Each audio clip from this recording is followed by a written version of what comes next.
Give me 1 second, Robert. It's all good. I'll take He's care gonna of go it get for our you. number now. Yo, that was legendary. Everyone needs He's to out here follow putting in that work. experience. He's putting in Yeah, work, man. yeah, dude. He's picking up chicks on the side while we're in the spaces.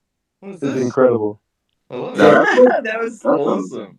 that's Web3 right there. That's some real Web3. That's some Web 4 shit, dude. Yo, do I need to try that? Like, what the hell was that, bro? That was the Dude, walk smoothest around the thing I've club ever with your heard. spaces going. Let's go. Yeah, he's like, That's yo, amazing. girl. He's like, you see the space? He's like, I'm co-hosting for a 300 plus space. He's like, what's your number, girl? Yeah, I put these spaces on all the time. If you ever want to come talk, I got you. He's putting 71-hour co-hosts on his Tinder profile. Yo, that was Oh my great. god. That was super organic. And that's Super organic. okay. So, all right, let's get back into the vibe. All right, so Conscious Cups, it really got it. There's three main branding skeletons. It's coffee and tea cups, smiles and laughs, and taking care of the world and our planet. AJ did a great job overviewing the utility that we want to offer with this project. I want to reiterate that it is going to be a stake to earn NFT, and we're going to have a liquidity pool. We're going through the process right now of setting up the security with the SEC. It is such a pain in the butt, and if anybody in the space has a connection to any tokenomics experts, we are deep in the weeds right now and would love a connect. So please and thank you. But yeah, so stake to earn. What does that really mean? What am I going to be able to spend this token on?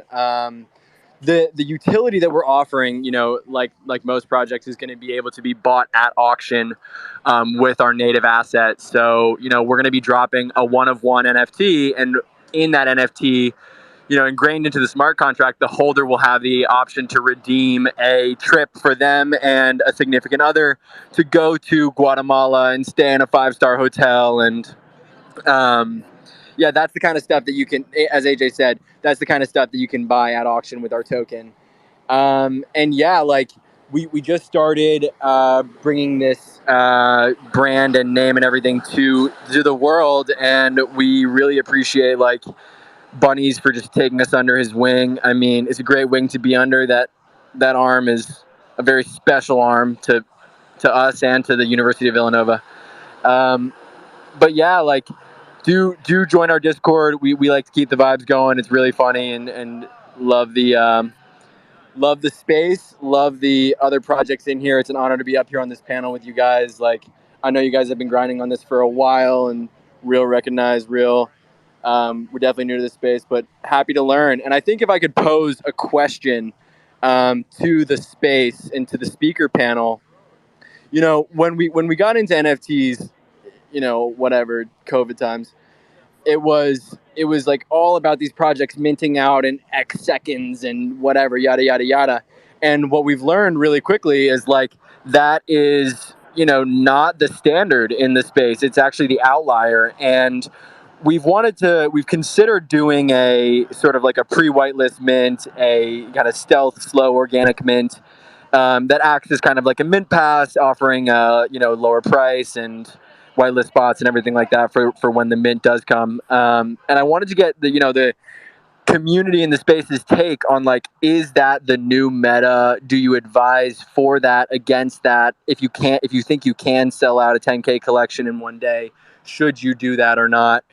Or should you go with the organic mint and build the community, one by one? Because look at this space, and there's someone in here who thinks I'm funny enough to mint my NFT or mint our NFT. Come on. There we could be generating revenue, and if you're any other company in any other space, unless you're dropping the new Jordans, you don't sell out in a single day. And to me, just this kind of organic style makes a lot more sense. But it is sexy to be sold out in 4 minutes. But yeah, let's go. Let's get these hands going. This is great. Talk to me.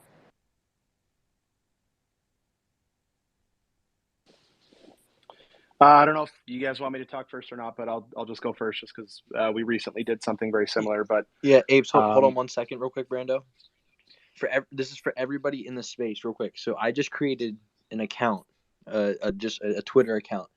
If you have any questions, I want you to go to this. I'm going to post it up in a few seconds here. I want you, if you're not on the speaker panel and you have questions for co-hosts or the host or anybody on the speaker panel, DM this page, and we're going to answer all your questions for you. But I want to make sure that we're answering people's questions and we're giving you insight on anything you have questions about. So we're going to let you pretty much have free reins on this account and just DM any questions, anything at all, and we're going to make sure that they get answered.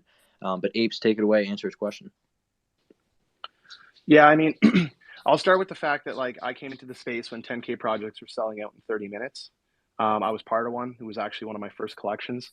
And now you fast forward to April, May, where, the market's pretty bearish for the most part. I mean, equities in the market, Ethereum and Bitcoin have been down for the last little while too. So, I mean, the way I look at it is like people invest into assets like crypto on the basis that they want to make money. And this market, unfortunately, is one of those ones that people want to make quick money. And the way that I find the meta is changing is you have projects that are providing value, that people can just mint your NFT and know that the floor is not going to be cut in half because everyone's scared or everyone's like not on the same page. Like there's, and I can provide a lot of different examples, but like let's look at like a project like Crypto Hippos, which I'm very tight with. They do have a 10K collection, and they had big pockets too. I mean, they spent a lot of marketing, they did all the right things, and they minted out about 35% in their pre-sale. And it's been a slow mint since, but there's literally still minting out. I mean, they're they've went from 35% to about 82%, and they paused the mint temporarily just for the last 18 to kind of build some new connections and new community, because sometimes those projects get eaten up by the same people, and as much as that's awesome and the project mints out, you also want your owner count to be high as well. So I mean, we just sold at our project recently, and we sold out about 25% in our pre-sale, and that was a number I wanted to be a lot higher. We had the ability to sell out most of our collection pre-sale, but from a market's perspective, I mean, I'm an analytics guy. I've been told 20 different people, like pre-sale is about 15% to 25% turnover. So if you have 1,000 whitelist spots, then you're probably going to sell about 150 to 250. That's like literally like it's backed by factual information from projects that have minted over the last little while that aren't owned by people with 2 or 3 million following. So like, and we hit that number straight on. I think we minted out like 19.8% of our pre-sale or something like that, or pretty close to. I can't remember the exact number. It was a two window process, but it was about the 20% mark. But I mean, we had a slow mint for 2 weeks and we ended up minting out. So the meta is there for sure. I think you're going to have to be a project that's going to provide value. You'll have to be doxxed. You most likely will have to have some sort of LLC or incorporation set up. Like you got to you can't just have a project that has nothing behind it. People want to feel comfortable when they're investing in NFTs now. And I think that if you're going to provide that to the people, I think you're going to get people that literally purchase every paycheck. And I mean, that's what we saw with Crypto Hippos. They've been minting for months now. And they have guys that literally like, I get paid on Friday. Here comes another hippo, because they love the project. And, passive income is built into that. And there's obviously utility that's built into it along with the artwork and all this other stuff. But I mean, it's just a new way. It's a bearish market. It is what it is. And real projects will stick this out and grit it and survive. So that's all I want to say. But I think it is the way. And I think that's the way going forward. I mean, you're still going to have projects that sell extremely quickly. But the problem and the beef that I have with some of those is look at their floor in 4 months, versus a project that is organically driven and minted out over a slower time usually has a solid foundation of people that really understand and could read the roadmap better than I could. So that's all I wanted to say. People that are in a lot of the communities up here, or organic communities, they'll be able to tell you all about the community just like the founders would. And those are the projects that'll really do well for longer term. And it's because the community is one of the best ways to really utilize getting more people involved. Referrals, people are looking for solid projects. Some of my biggest whales in my project were literally referred by a friend. I have somebody that owns $100,000 worth of NFTs in my project, and he was referred by a friend. So that's the way it's done in this space now. And people want to, they want the alpha, and the alpha comes out there sometimes. But these alpha groups that are spitting alpha too, it's not always correct alpha. And people want to be built into a project that they trust the team and trust the founders and trust everybody in there and like the community. So that's the way I see it. But I'll let other people talk. Apes, totally agree with that. What you said just now, perfect answer there. Exactly, mate. organic growth is, I think, the most valued proposition growth and for good for the long term. Okay, even I think Gary V jumped into one of the spaces the other day, which blew up straight away, and he mentioned it himself as well. You know, you got to look for founders, look for projects that are building value. You know, 3, 4, 6, 8, 12 months from now, not right now, because the hype drive only lasts very very short moment. Like it's easy for as what Apes was saying, someone with 1 million followers or big influence in the space minting out really quickly, um, with whale connections and all that sort of stuff. But ultimately it's the direction of the project, and no matter what anyone says, this is a fact, and I'm going to give a fact here, is that every project will go through problems. Okay, 100%. Like if you think you're not going to go through problems, you're wrong. Okay, you're definitely going to go through problems. It's how the team tackles those problems and how they solve those problems and show the community that they can solve those problems and move forward with the times. I think that is also important on top of the utility and aspect and everything else that comes along, because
for? Just random people, and they're like, natural forest treasure, like just hilarious, stupid shit that we've gotten all on camera, and it's all going to be posted on Conscious Cup's page.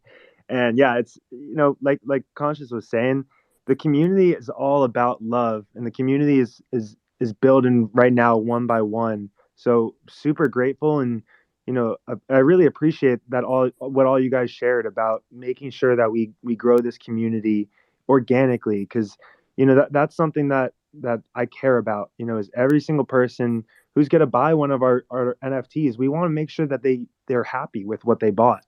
We want to deliver real life utility and coffee right to your door, travel all around the world. We want to make sure we're giving you something tangible, and obviously we want to make you money as well. But it matters to us that we give you something that's special. And so right now we're spending every single day that we can to create that experience for you and partner with some awesome projects and travel experiences and things of that nature. So I really appreciate everybody for your thoughts and feedback here. One thing I want to share as well, that's super exciting for me, and maybe people who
Yeah, man, I appreciate you coming up. And one thing I will say, I mean, I assume you already have a Scorpio account, but that's one thing that I would definitely recommend, especially with what's coming up in the future here.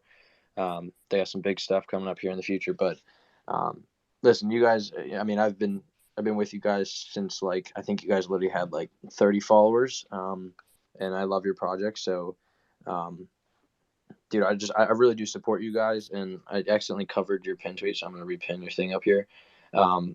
But anybody that has any questions up top there, it's behind this pin, the new pin tweet. It's if you want to ask any questions, go to that and ask the questions so we can get you guys all your questions answered and stuff like that. But Alec and I guess you're AJ. Sorry, AJ and Alex, I appreciate you guys for coming up here. Conscious Cups. Make sure you guys go give them a follow, retweet their stuff out Blind there. Bunnies, just what they said is very important about how the slow mint, like they come up every day in spaces and try to sell. Like that's the way most people are gonna have to go through it. Like obviously it'd be great if I could just have 1 million people on a whitelist and sell it, but like in reality, you're gonna have to fucking show up every day and grind for a few months and build your brand like that and get sales like that, and that's all right. That's what people usually do in the real world, right? It's unusual. You have a list of 10,000 people that are willing to buy something from you, so it's not a bad thing to show up every day and build your brand and make connections. You're talking to people one on one. You know, it increases the likelihood of sales. It's good, guys, and you get a lot of practice from it. Even if it fails, let's say you don't sell out the whole thing, you guys will now have some tricks you didn't know previously, and it pays off. Hey, Skirpy, you've been amazing in letting us co-host, and Bullish as well. Excited to do more with you. And I know we talked about doing something in New York for NFT NYC. So definitely, like we want as many opportunities to share the love and talk to our community as possible. I did want to say, Blind Bunnies, like you mentioned, we had like 30 followers or something. We were like in our first couple of days of starting out, and this guy just like offered up so much love and so much support, and you didn't have to do that, right? You didn't have to help us in any way possible, but you're just an incredible human being. And even hosting this space right now, like we're letting all these artists talk about the projects that they have and share is just an incredible thing, and I want to make sure that you get the love and that you get the attention that you deserve, because your project is an amazing one. The art is incredible, but you are doing good for the world and you are doing good for humanity. And that is something that, is super important to me. So I really appreciate you, and, everybody that's on this space. Make sure you follow Blind Bunnies and cop one. They're still early, and you are still early. So, yeah, this speaker panel is incredible. Look forward to doing more stuff with all of you guys. Appreciate all the support on Conscious Cups, and I'm going to be hanging out here and sharing the love and looking forward to it all. Yeah, man. Listen, man. One thing I will say is this whole thing, the whole space is a community, and like Apes took me under his wing, Bullish took me, Skirpy, all these guys have come under and they've taken me under. Toast Punks was actually my first ever space that I held. They were there. They helped hold it. We got a lot of traction from that. Bullish was the first place I ever co-hosted. Skirpy brings me up all the time. Like, if you're not sharing the love, you're not doing it right, and that's just the way you view it. And just good karma, man. That's that's the reason we do these things. And this whole space is a community. It's not a really big portion of how many people are in the world or in the NFT space. So we got to stick together and help each other out. And especially since like what you're saying, like you have to slow mint. That's what Skirpy was saying. You have to slow mint and you have to get to work every single day. How much easier does it make it when we all just unite and push the same goal that we're all helping each other push our projects? That's the only way we can do it. So that's why I love these mega spaces and bringing in, and that's why I want to do it. And we're going to do it on a weekly basis now. And that's why we're going to continue to bring 10, 15 staple projects up. We're going to also bring some one-on-ones up, one-on-one artists and stuff like that. We're going to, we're really just going to spread the wealth. You know what I'm saying? And it doesn't happen without you guys being here. So I appreciate you coming up, taking the time, keep chilling out with us. I'm going to let you guys know what we got coming up here in the future. Up next, we got my guy with respected rhinos. You guys better pay attention. This project is insane. This guy is smart like nobody else, dude. I'm not even kidding. And then after that, we got Hydro Whales, and then we have Balloon Town and Bullish. So you guys all better get them dad jokes ready, because we had a first one that just blew everybody else out of water. So you better be ready with them dad jokes. Yo, can I ask something? Jimmy, who's who in the zoo? Is that a Australian thing? Like, where was that from, bro? Tell me about that one. Yeah, I'm pretty sure that's got to be an Aussie thing, eh? Yo, I'm starting to love 100% an Aussie, bro. Aussie thing, mate. I'm honestly, I love Canada, but I gotta move to Australia. I think, bro. You guys say the funniest shit. I love the accents. I have a bunch of Australians actually part of my team, which is awesome. But and it's one of them's a female and she's amazing. But Yeah, that jelly. somebody, yeah, shout out to Jelly. Yo, somebody who's part of my community the other day was talking about how he's had multiple wives and he called them Sheilas, and I almost pissed my pants the way he said it. So y'all say some funny shit, man. Like it's too funny. So I had to call that out quickly. Is anybody else excited for hockey playoffs, or is that just me? No, it's Justin Gaethje. Oliveira is what I'm excited about. Oh, I love it. I just got to say that quickly, just because who's who in the zoo. That's the first time I've heard that, and I'm going to start using that often. And I won't have the Australian accent.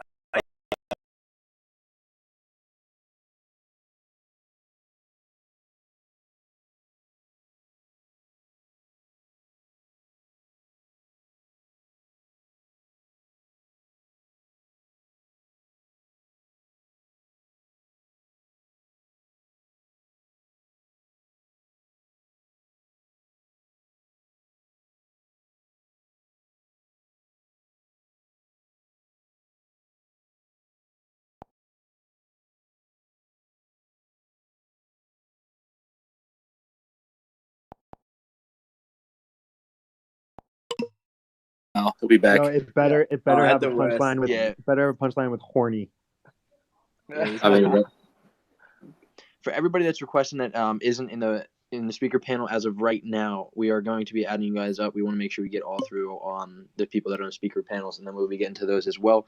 We're gonna be running this all night long. So the people that are on speaker panels, and we'll be getting to those as well. Hydro Whales all night long. So hey man, thanks for having us on tonight. I appreciate you hosting the space. And I appreciate you kind of just letting us have the opportunity to speak. I mean, it is 2 a.m. in the UK right now, so apologies for being a bit quiet, having to avoid waking everyone else up right here. But I mean, it's the crypto space. This is what we do. Living off about 4 hours sleep, preaching everything we can do about our projects until it's all done, I guess.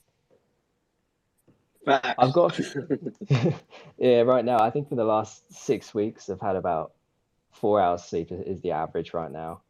I mean, we're on a real grind, all of us founders here, until we get our project completely minted out. So we've just done phase one, so that's completely minted out now. We've had kind of a few weeks of a pause before we kick back into phase two this week. I will have a dad joke in a second. I've got some members in the community trying to help me desperately, but my brain is frazzled right now. So I've got a few hydro whales helping me out with some ideas. I've got some very, very long ones. Some ones I probably can't say on this Twitter space either right now. But I've got some popping off. Anyway, in the meantime, my name's Sam Pittman. I'm one of the co-founders of the Hydro Whales Mining Club. So we're actually an NFT project focused on producing sustainable cash flow through Bitcoin mining, which is going to then empower our community. And with that cash flow we have, we're actually going to then be investing that in a whole range of projects. So we're kind of tired of kind of getting into a lot of projects where things just dry up, the funds dry up. So this is why we've come up with the idea of actually being able to have renewable source of income coming every single month through Bitcoin mining. So we've already purchased our first set of rigs. So they're due to go live on Thursday. So we got like kind of a little launch party. So we've got a dashboard going live, so you can monitor all of our revenue, our investments, everything through that as well. And one thing to note is everything's powered by renewable electricity as well. So it's through hydroelectricity, hence hydro in our name. So before this NFT business, we used to run another sustainable based business, which is kind of unfortunately flopped due to COVID. Really, it's just bad timing with that.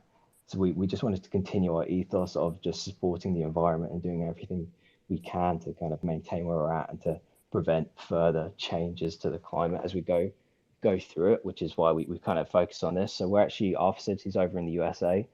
So we're going to be flying over there probably in time for actually kind of the NFT event in New York just to visit our facility, get some content over there.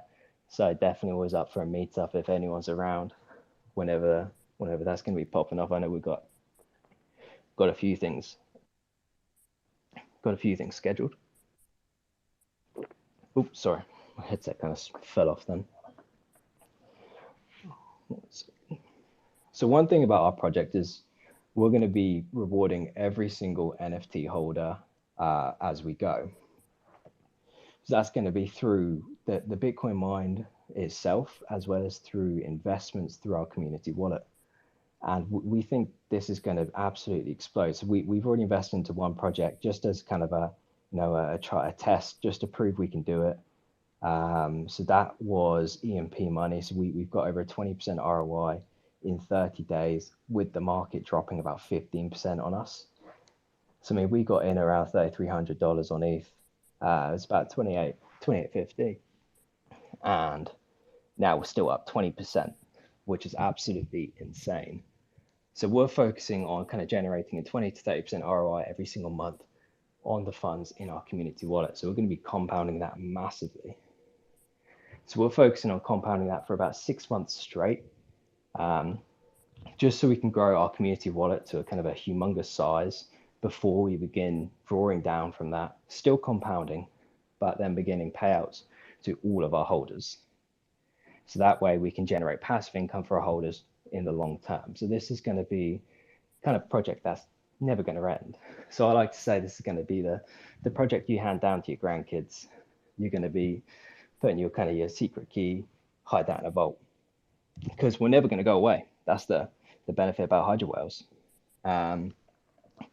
Our team is extremely experienced, so we're all fully doxed. So we're serial entrepreneurs.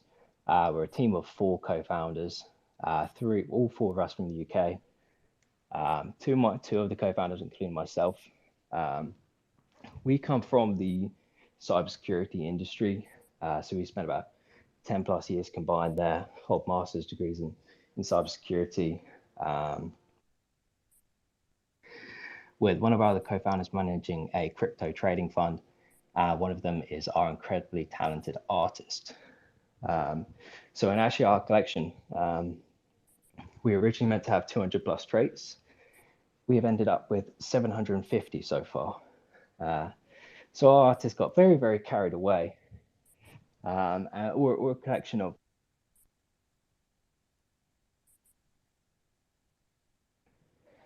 oops, sorry. My headset seems to be dying on me. So you made me think I just rugged the space, man. Give me a heart attack. No, if I drop out, that's why. I've got another set beside me. I did have a spare one with me. No, it just keeps cutting out. Yo, you're a legend for using a headset. You probably look so cool right now. It's such an Australian thing, I guess. That's why Brando wants to go there. Yo, he's for sure British. I'm English. It's because I'm walking. Dad joke of the day right there. I'm walking around the kitchen at 2 a.m. That's why. Can't be too loud. So if anyone walks down in the house right now, they think I'm talking to myself like an idiot, just strolling around. I've got a sleeping dog and a sleeping cat. That's about here. That's my audience right now down here. You know, I know you're British though. You said strolling. You're just strolling around. You know, that's a British word. My family's from England, by the way, so I can make that joke. My literal last name is England, so shout out to you, man. Hey. Talking of England, I think we're definitely interested in the Conscious Cups. That project earlier kind of hit a nerve. Hey, not just because I'm British and love tea and coffee, but because I think over the last 6 weeks I have just been empowered by about 6 cups of coffee a day. As I'm drinking another one right now. So we're gonna be in we're gonna be in London the 2nd or 3rd week of June. So if you're gonna be there, then we're gonna be like giving out some of our coffee and sampling it there. If you're interested in trying. Absolutely. Yeah, let me know. I'm literally about 30 minutes from London. All of us live just outside London now. I used to live and work in it, but too much of a city, too boring there now. But yeah, absolutely, definitely something we can do. And I mean, we're going to be in NYC as well, and in the States, all over, kind of in the next few months as well. So we've got a lot of events planned. we're gonna start arranging some kind of holder meetups as well, especially as we start getting kicking off phase 2 really, which is when it's going to really start popping off. So I know what you guys are talking about earlier about the difficulties of kind of achieving, mints now. So I mean, I think we had a mint period of just under a month to hit our 1,000 NFTs sold. And I mean, because we're a longer term project, we don't have an instant profit. It's a lot harder to kind of persuade people to hop on. I'm sure you know that as well. Um, but I mean, we kind of overcame that just by hopping into Twitter Spaces, running kind of events and collabs with other projects. Um, so many different live streams, like so much time. Like I know everything is kind of US focused as well, time zone wise. So myself and the team are kind of we've adapted to US hours just because of this crypto world. Um, and it's not a bad thing, but it's a crazy space we're in. And I know we're going to be kind of adjusting more to it because I think we're going to be looking to spend a lot more time in the States just because we've made a lot of great connections over there. I mean, we're very flexible, so we can go anywhere and everywhere. So we're looking to be kind of traveling a lot this year just to meet up with people in the space, meet up with holders, and hold a hell of a lot of events as well. So I'm sure we can all arrange some big of a kind of a mashup over in the States and globally as well, just to celebrate multiple NFT projects coming together as well. Love that. Yeah, definitely. Let's link on some of those events. We're going to be hosting a cocktail party in New York City as well. If you want to do something there too. If anybody wants to Absolutely. do like an event with us, we've got a location in New York City, and in London as well. We're sponsoring NFT NYC, so hit me up. We'll Awesome. be there the whole week. Awesome. Hell yeah. Awesome. We'll be in Miami quite a bit as well. So one of our co-founders, so his family lives out over in Miami as well. So I know there's a lot of things going on down there. So we're in and around everywhere really. So definitely lots we can do. Just as a little side note, so myself and Adam Jarave, one of our other co-founders, like I said, we come from an IT security background, hold masters in cybersecurity. We specialize in blockchain security during our master's theses. We're actually holding a live stream, kind of just a masterclass on NFT and crypto security basics tomorrow. So it's about 12 p.m. EST, 5 p.m. UK time. It's going to be recorded as well. It's just on the Hydra Wells Mining Club YouTube channel. It's just something you might want to hop on. It's not about a project. It's just generally about security in the NFT and crypto space, going over some of the most common scams and how to avoid them. Because there's so many simple tricks. Like you've got the FOMO scam, like you get those Discord DMs or the Twitter ads sending you to a project you've like recently viewed or joined, and it's just a mint page with a countdown, and you can see the number of mints going up rapidly. So trying to get you to kind of mint one thinking it's the right one just because of the FOMO. So I mean, we're going to be covering a lot, so I hope it's going to be really useful to anyone that's interested. But like I said, it will be recorded as well. Just giving some of our kind of our expertise from what we've seen and kind of precautions you can take to protect yourself as well. So hopefully that'll be something some other people might be interested in.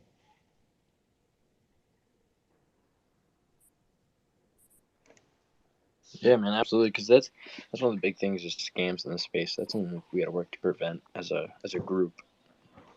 Oh, absolutely, it is crazy. But I know right now, I'm finding it kind of a bit more positive. Like I think when I first started getting into the NFT space, kind of properly buying about 6 months back, I think the amount of rug pulls, I think back to the amount of rug pulls I'd seen kind of on a daily were insane.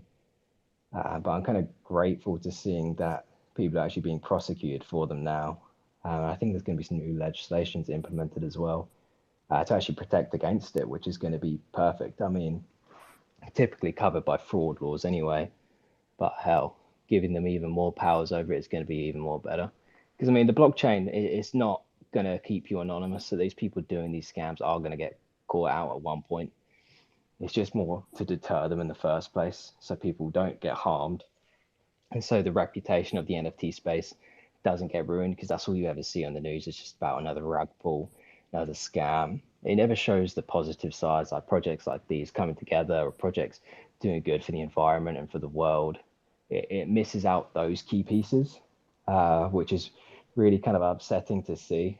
So, I mean, our Hydro Wells Mining Club, we've had an interview with Vice, we've had an interview with Wired.com, but then they decided to they had a negative article, which they ended up running instead, just because negative sells better than positive, unfortunately.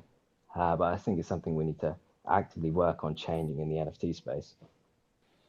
100%. I just want to touch on that real quick. 100% agree.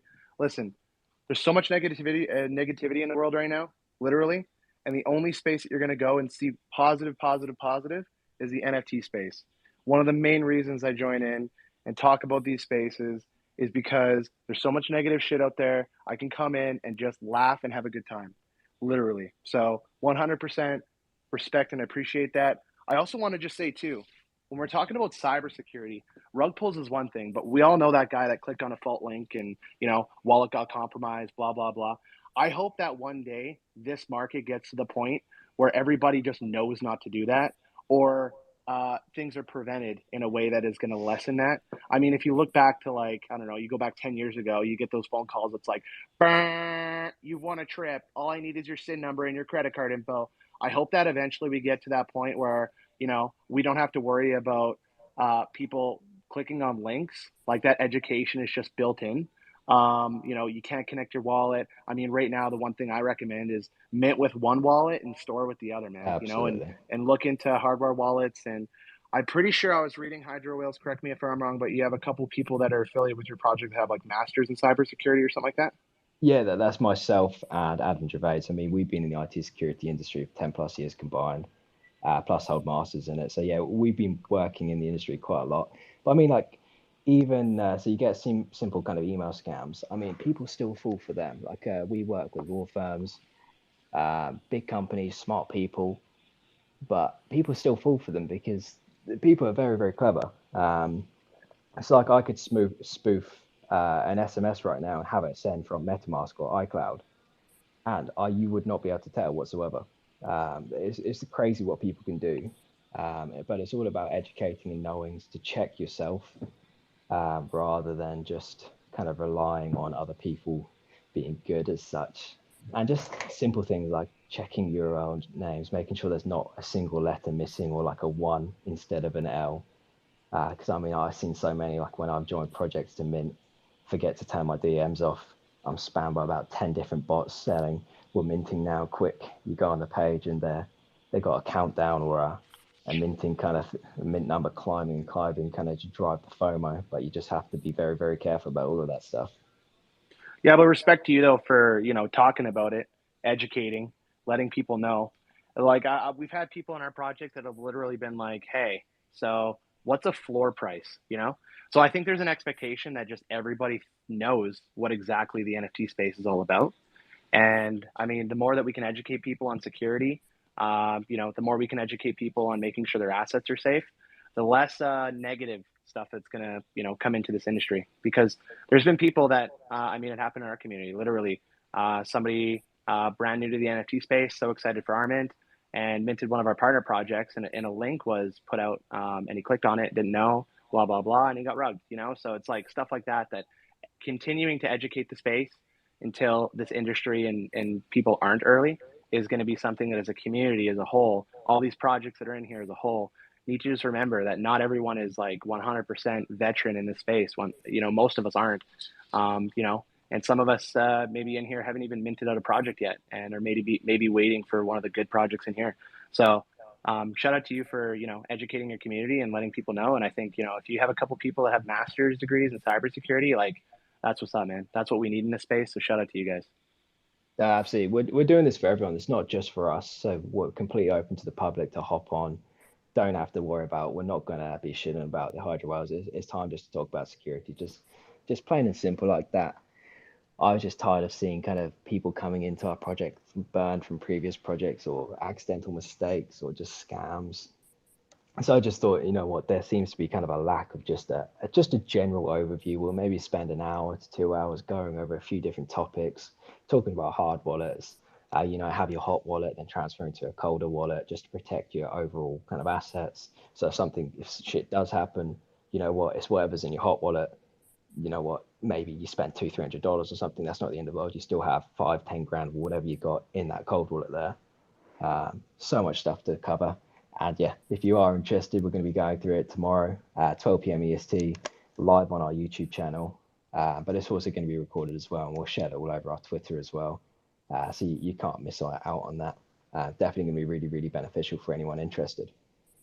Hydra, I just wanted to touch on, I know you're probably going to touch on it tomorrow, but you talk about having different hardware wallets and different soft wallets and hot wallets, just so everybody in the audience, because we do have a lot of people in here listening, a wallet is a separate seed phrase, right? Not a separate address. So if you're logging into a wallet with one seed phrase and you're having multiple addresses in that wallet, it's the same wallet. So he's talking about having multiple wallets, which means multiple seed phrases. So everybody down there understands the difference. Just because you have multiple addresses and you send a different address to mint a website and then you move money to a different address in the same wallet, that is the same wallet. If you don't have a separate seed phrase, then you don't have a separate wallet. Oh, absolutely. Definitely a key thing to highlight.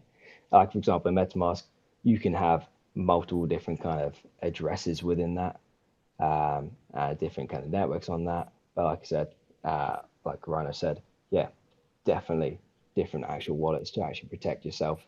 I always recommend having a physical one, just because that's a much stronger layer of protection rather than having something on your device. Recently there's been the iCloud kind of backup attacks where people have actually had their iClouds compromised. And you know what? MetaMask is automatically backing up to your iCloud. So if you've had that enabled or you didn't disable it, they can just essentially compromise that MetaMask account and claim whatever you got in that. Whereas if you've got a hard wallet, they can't get through it. It's cold. It's not on the internet right now or anything like that. You've got that added layer of protection. Yeah, and just shout out to this community as a whole, man. Like, the fact that we're having this conversation is uplifting, Like, think back to when you first created your first ever crypto wallet. Did you know what the fuck a seed phrase was? Did you know what a wallet ID was? I mean, you might have if you Googled it, but this stuff was confusing to me when I first started in the crypto space. It was confusing to me when I first minted my first NFT. Like, the fact that you can go and onboard some person to the space by showing them how to create a MetaMask wallet, showing them how to move their assets to a ledger, showing them the minting process, take the 5 minutes and explain how it works, explain how gas fees work away, like why they should be setting this or doing that. Like, these are things that take a few minutes to explain and will provide considerable value to the space as a whole. Because if you do that and you onboard somebody into the space, you got to think how many people that person can onboard and how many people are that person going to onboard. There's so many people that do not bother with the NFT or crypto space because it's confusing. But I find once all the simple stuff, you start to explain it honestly, I explain it to like a child to somebody, and that's what's needed because it can be a confusing space. But once they understand the way it all works, once they understand the way that minting and storage works and how the blockchain, the functions behind the blockchain and how it's all stored, like, it makes sense. And that fact that you're onboarding and taking the extra 5 minutes, that is just going to exponentially grow the amount of people that are coming into this to the space and making it more common. Put it that way. But shout out to the communities having this conversation. I think it's needed, and I think we got to keep growing. The NFT space as a whole, and just by doing those extra few things, sometimes will go a very long way. So. Definitely. Can I just chime in really, really quickly? So I just pinned something to the top. Hydro Whales, just listening to you very quickly. Something as simple as that even would work. I don't know whether you guys can see the pin post up top, right? But all I did was, it's like a hover over link. So, it could be a Google Chrome plugin or something like that, right? Where all people got to do is like hover over the link, it will do a check to see whether it's a phishing link or a key logging link, and just tell them to say, don't click on it. That's it. Just as a simple reminder kind of thing. I think that would really help and prevent. I know it's still, up to the user and still up to everyone else, but just something simple as that. And there's no tools available right now in the Web3 space. And I know that this will keep, evolving and keep going, but I think Like today, I was talking to a company trying to address security concerns with NFT provenances and things like that. But I think just simple things like this would really help right now. And yeah, I think if the energies are focused right, we could all prevent it together. No, absolutely. I mean, there is a big challenge, especially with phishing links and just kind of because the domain could just be an extra word on top of it instead of, for example, hydrawhalesclub.com. It could just be hydrawhalesnfts.com, for example. It's hard for kind of a computer system to be able to pick that up unless there's like a giant database, unless we have a way of getting projects to kind of submit everything into it, then it's kind of difficult. But there are a lot of projects doing that kind of in the Web 2 space already. So they're like collating all the kind of reputable projects and reputable websites and building out kind of those kind of links. So it's definitely something you could do like in the longer term, like if we all group together, kind of build up a central kind of database of all the projects, kind of vet people before they paste their links into it, just for kind of more prestigious projects, I guess, is just because if they're going to be higher value ones and ones that are going to have kind of a bigger reputation, those ones you can kind of track a bit more easily. It's just you do need a bit of manual verification. So I think automation's a bit of a difficult one, but I think you could definitely, there are already some plugins on Google Chrome for kind of redirect links and kind of detecting them. So like if you click on a link, it might redirect you to about 3 or 4 places. So there are a few plugins out on there already. So I know No, we no, don't but do I'm this. talking about before even clicking the link. So you hover over the link. It does like look. You know how there's a check at the bottom left of your web browser, and there's a check also on what the URL is. So even that little check, there could be a blacklist check or anti phishing link check or something like that done before, and then showing and displaying then the comment on it saying, hey, don't click on this. It's a phishing link. Or check complete. This is safe. This is on the clear list or whatever it is. So something simple like that. Just even prevents the day-to-day sort of stuff. I'm seeing more and more of this happening every single day. Oh no, absolutely. So I mean, I think you got like Kaspersky, they've got something similar. So they've got kind of their web browser plugin. You can install that. Your hot for over thing. It has like a tick on kind of the side of links. So it's definitely something doable for the Web3 space. And then we just need to kind of have a big group to maintain it. But hey, that's a kind of sparked an idea in my head. And Adam, my co-founder, also IT security expert, he's already kind of sending some ideas across now. You've got his brain working on what we could do. So we're very, very technical as founders ourselves. So we do a lot of development work anyway. So you might have given us a fun side project to kind of try out once we've completed all the phases of our project. Anything to make the space better, bro. No problem. Definitely, I think we can definitely build out some security tools and definitely some more courses. I know you guys touched upon just some more intro courses. I don't know if anyone's interested in maybe running a few kind of joint masterclasses, just like a 30-minute one going over all of the basics. We could definitely run some of those as well, have that recorded. So it's all set in stone. So we've got somewhere someone can refer to 6 months down the line, a year down the line, anything like that, rather than having to like kind of repeat ourselves every single time. If we kind of build up like a repository of like tutorials and videos that are up to date, just covering the basics of things and getting people into the space. Because I know we have a lot of people it's their first NFT project. They're hopping into the crypto space. They're more in it for the NFTs than necessarily the understanding of their blockchain or anything like that. So definitely, I think there's some key educational points we can do together. And if anyone's interested, just let us know. Maybe drop us a DM after, and we can work out some collaborations. So we just kind of kitted out our offices for kind of producing a lot of YouTube content around our projects and the blockchain and crypto space. So definitely something we're going to be doing. Let's go. What's up, man? Hydra is just out here for the people. Like, that's just it. If we want to bring more people in the space, we got to make it more safe. And I think that's the biggest way to do it is like, if we want to bring mass people, there's so much skepticism. And you are right, dude. Like, everybody points out like oh man, there's so many scams. There's this, there's that. If we want to get, majority people in here, we need to, eliminate the scams or minimize the scams. to make it a safe place to come in to the point where it's like, oh, it's a safe space. So I would say that's the biggest thing. And you said tomorrow at noon. Is that EST or what time? EST time, yeah. Well, then I will be there Sounds chiming good. in because I got to get, I got to spread the alpha to the people that are in my circle too. Make sure they're staying safe. But I'm going to recommend to put in our Discord as well. But yeah, dude, I appreciate you coming up here. I know isn't it like late for you right now? Yeah, it's about 2:30, but I mean, it's the crypto space, and obviously we're about to launch phase 2 of our projects. I mean, it's 4 hours sleep, kind of maximum right now for the team, so it's all good. Still nice and early for us. Oh, Hydro, I love it. I love the passion.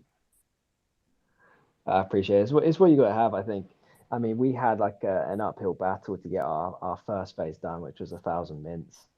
So I mean, started off with a couple hundred mints done in the first day.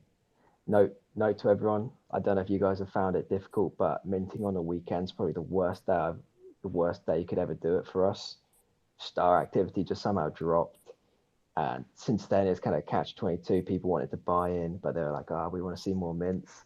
So we've been on the grind since then, pushing and pushing, going through Twitter Spaces, AMAs, preaching anything to anyone we can, creating so much content, everything we can.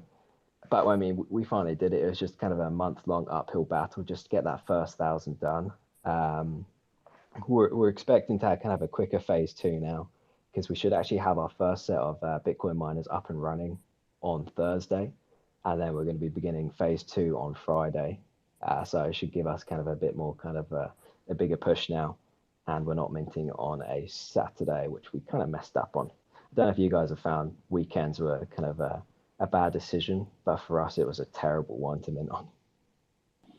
I actually just got sent a Twitter like engagement post with all the times and with all the. I can't say directly correlates to the NFT space, but I've hosted a lot of spaces and I see the correlation, but gives you literally every time, every day. I mean, Tuesday evenings seem to be the busiest weeknight, but Friday and Saturdays on the Twitter sphere is actually quite a slow period of time. Across the board, weekends seem to be a lot slower than weekdays. I mean, Sunday night is usually the best, but we just got sent like all the Twitter analytics behind that, so I can share it with you if you'd like. But that's definitely accurate. Unless you pull a me and you host your MegaSpace on other side mint day. That was a rookie mistake there, Bush. This man like strategically placed it. He's like, you know what, we're gonna screw them up. I remember hearing Dave Portnoy talk about how Friday is the worst day engagement wise. Like people are always on on the way home from work and shit. Like they're like doing stuff on Fridays. He's like, Friday's the worst engagement day. I'll never forget when he said that. That was like 5 years ago, but I always go off that. Well, let alone that. I mean, the other side minting is what screwed. Because I know, Bullish, you were pumping out mints, and then ETH or for gas went up to like $8,237 and some change, maybe, like to freaking mint a $2 product. Like it was. Oh, yeah, I know. I paid it. Jeez, you're crazy, man, dude. What did you end up paying in gas, Bullish? I paid 1.3 ETH because I only minted one, and then I bought one off floor. Dude, that's crazy. I think dude. I went to send, so I was gonna mint 2 because I wanted to try to get a coda, which I didn't get fuck code at all. But I sent 2 ETH at like 10 p.m. that night because I said fuck it. I'm gonna pay for it because I promised my community the other side we were building there no matter what. So I was like, fuck it. I'm just going to fucking send 2 ETH over. I'll pay the fucking 2.5 ETH because I already had a 1.2 in my wallet ready for it. And then it didn't hit my wallet till 6 a.m. the next morning. So when I realized it wasn't going to go happen and I saw it starting to mint out, I just fucking minted 1, paid 1.2 ETH, and I went and got another one off the floor. But it was fucking ridiculous. What's floor lower than when you bought it initially? A mint? Oh, it mints at the floors like equivalent. Everybody roughly paid 305 ape at the time was worth $6,500 plus gas fee. If you minted 1 was roughly $4,500. So everyone who minted 1 paid roughly $11,000, $12,000 for 1 plot. If you minted 2, you were way upwards in like 22, 24K for 2. Damn, that's some high ass bump. That's a lot of money, bro. I can't believe you got one there. Congratulations to the Foxes. Congratulations to Apes Together Strong.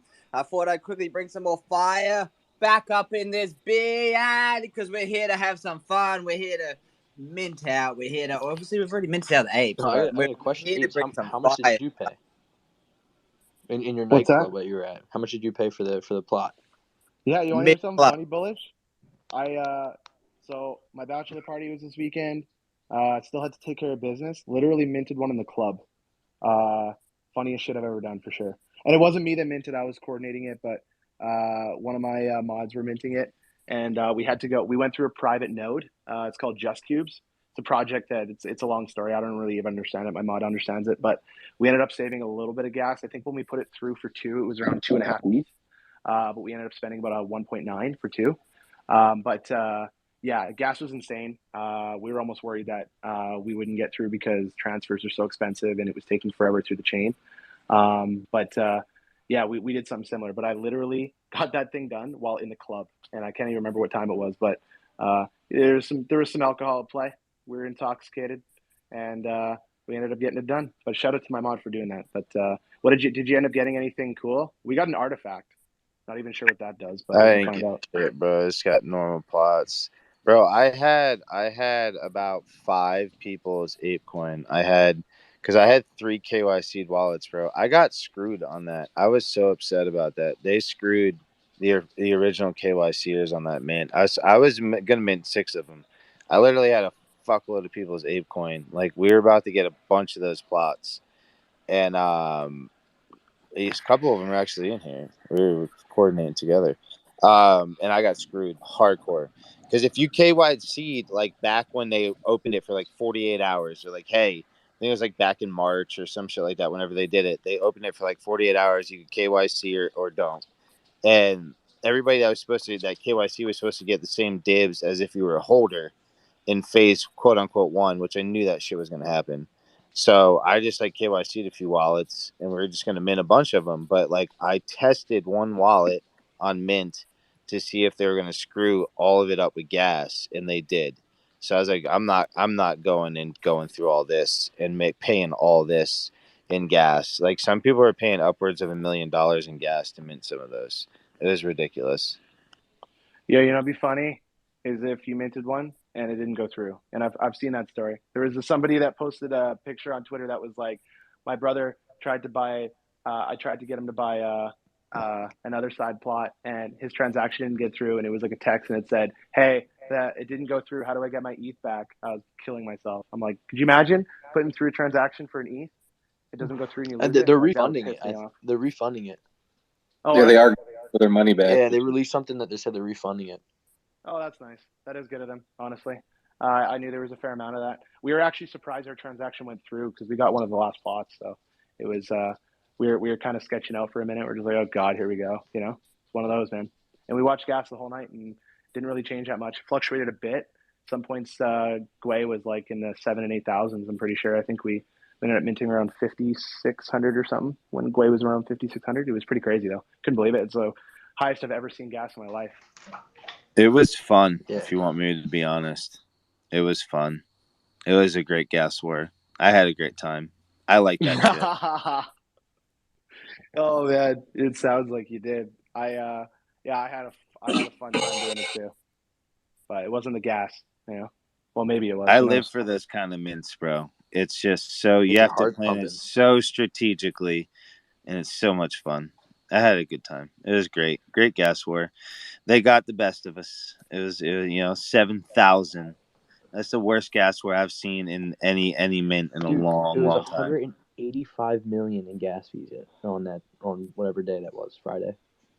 That's what it was. Miners are sitting back smiling, bro. Yep.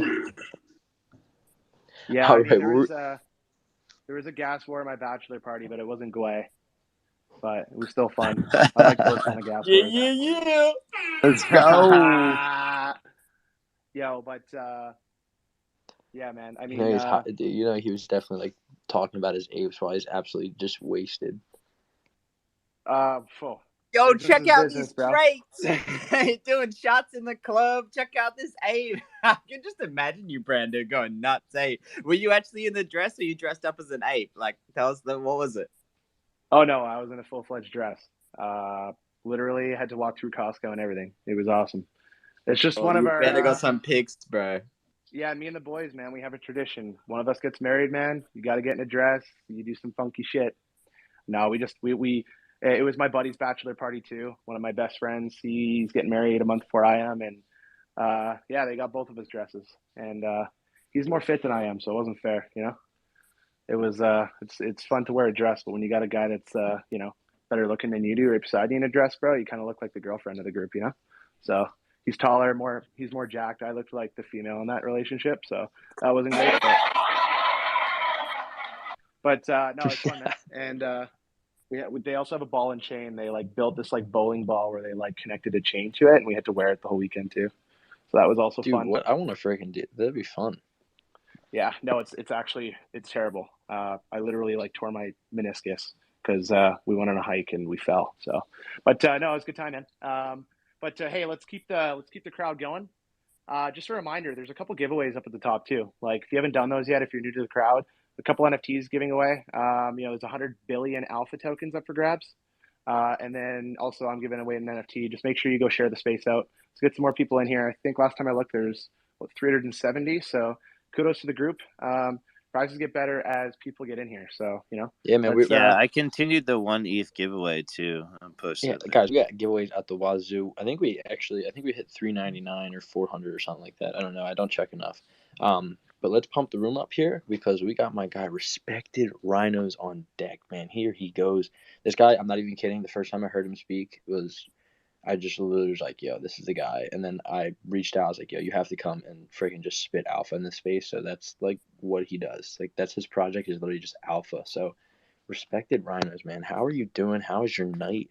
Man, Tanner, you're really setting me up to talk big up on this stage, man. I'm with some heavy hitters up here. Brando, Travis, fucking Jimmy, Quigs, I'm not gonna lie. Skirpy. Man, geez. The whole space is big hitters. That's what it's MegaSpace. If there's anything bigger, we would go with it. But like that's like the only thing I could think of. You got Megalodon space, Megalodon Monday. Yeah, man, you got to look that up in like a dictionary, see what synonyms are for mega. But yeah, man, I thank you for putting this all together, man. We love what you guys are doing. All these projects up here have done something really big, and you know we got our mint coming up on the 15th, so we're excited. We have the Win Mint team and Quigley and his team helping us out with this ERC 721A gas efficient. I actually minted Apes Together Strong with this contract, and I have one transaction for 3 that I paid $6.85 for, and one extra mint. I got the crate gang, but one extra mint cost me $1.85. So I minted an NFT on the Ethereum blockchain for $1.85. So just so you guys know, all this soul people down there that talk about gas fees on Ethereum, it doesn't exist with this contract. So I'm gonna jump right into it. I'm standing up. I got a little energy behind me. So, man. So Respected Rhinos, we put this project together. Me and the co-founder, we're both passive income business owners. We built our careers. I'm retired now, 34 years old, on passive income through e-commerce and real estate. That's what our project is backed by. We preach financial literacy, financial freedom to our community. Our whole goal of this project was to really help people understand the difference between passive income and earned income. And as you know, the big thing is that we try to preach is that you can go to work, financial freedom. You can go to work because you want to, not because you have to. And we've done that through passive income. So our project has 6 main traits throughout the whole project. So our project is based on utility of traits. So you get your utility. It's a utility NFT, but through the traits of the NFT that you get. So if you have a crown, you're going to receive secondary market. So all the sales from secondary go into community wallet, and it will get distributed out as monetary giveaways each month. There'll be a drawing. So if you have a crown, you're getting entered into that drawing. If you have glasses, you're going to receive monetary giveaways, membership or rewards from e-commerce activities that we do. If you have a suit, you're going to get monetary giveaways, membership rewards from real estate activities that we do. We do a lot of education, consulting, Airbnbs, property management for commercial, residential, multifamily, mixed use properties around the United States. If you have a Hawaiian print, you're going to enter into a monthly giveaway for a paid vacation for airfare and hotel and stay. We're not paying for booze because there's a lot of you in here that I can't afford to pay for all your alcohol for a vacation. So we're just doing airfare and stay. And jerseys. If you have a jersey or sports themed necklace, you get entered into a drawing for a sporting event for your favorite team, for your local team, for your cousin's local team or favorite team. What we wanted to do is bring out utilities to our members, to our holders. But we understand, listen, I'm not a big sports guy. We're going to give you an ETH equivalent to what the tickets would cost. So we hope that you take the tickets because we want to go. We want to be with you. We want to party. If you're a Rangers fan, you're going to a Rangers game, I will 100% be there. There's probably 0 Detroit Lions fans in here, but I'm a big Detroit Lions fan. So if you go to a Lions game, I will be there. I have season tickets there, so I would love to go and party with anybody else who is a Lions fan. And the biggest trade of all, and I always save it for last, is our watches. If you have a Rhino with a watch on it, you're going to get entered into a quarterly giveaway for a Rolex. I like watches. I'm a big watch guy. Our co-founder's a big watch guy, and we feel that when you have a nice watch on your wrist, you feel powerful. It gives you some confidence. You walk into a place, people say, "Oh, that's a nice watch." It just makes you feel good. So we want to do that for our holders. If you have a watch, you get entered in a quarterly giveaway. And then on top of all that, we have 7 legendaries through our entire collection of 5,500. And what those legendaries are is they have all 6 main traits. So every month, you're going to get entered into 5 giveaways. Every quarter, you're going to get entered into the watch giveaway. And if you mint the legendary, you're going to get a Rolex off the rip or ETH equivalent. We hope you pick the Rolex because I like buying watches. I want to buy you one that I feel is special to your Discord name. It's special to where you're from. Make it unique for you. But we do obviously understand that people aren't watch people, and getting an equivalent in ETH could be a life-changing amount for some people. So that's what we want to do. So 7 legendaries. You mint the legendary, you get a watch. You get entered all the drawings. Our project is backed by passive income, so it's sustainable and scalable.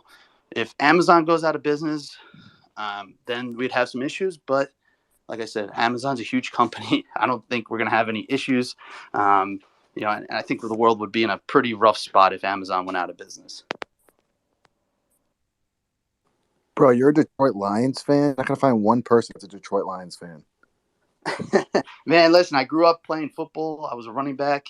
And first Thanksgiving, my dad goes, "You want to be a great running back? Watch this guy." It was Barry Sanders. Barry Sanders. Yeah. Ever since my then, friend's actually on the Detroit Lions, Tom Kennedy. I don't know if you know him, the wide receiver.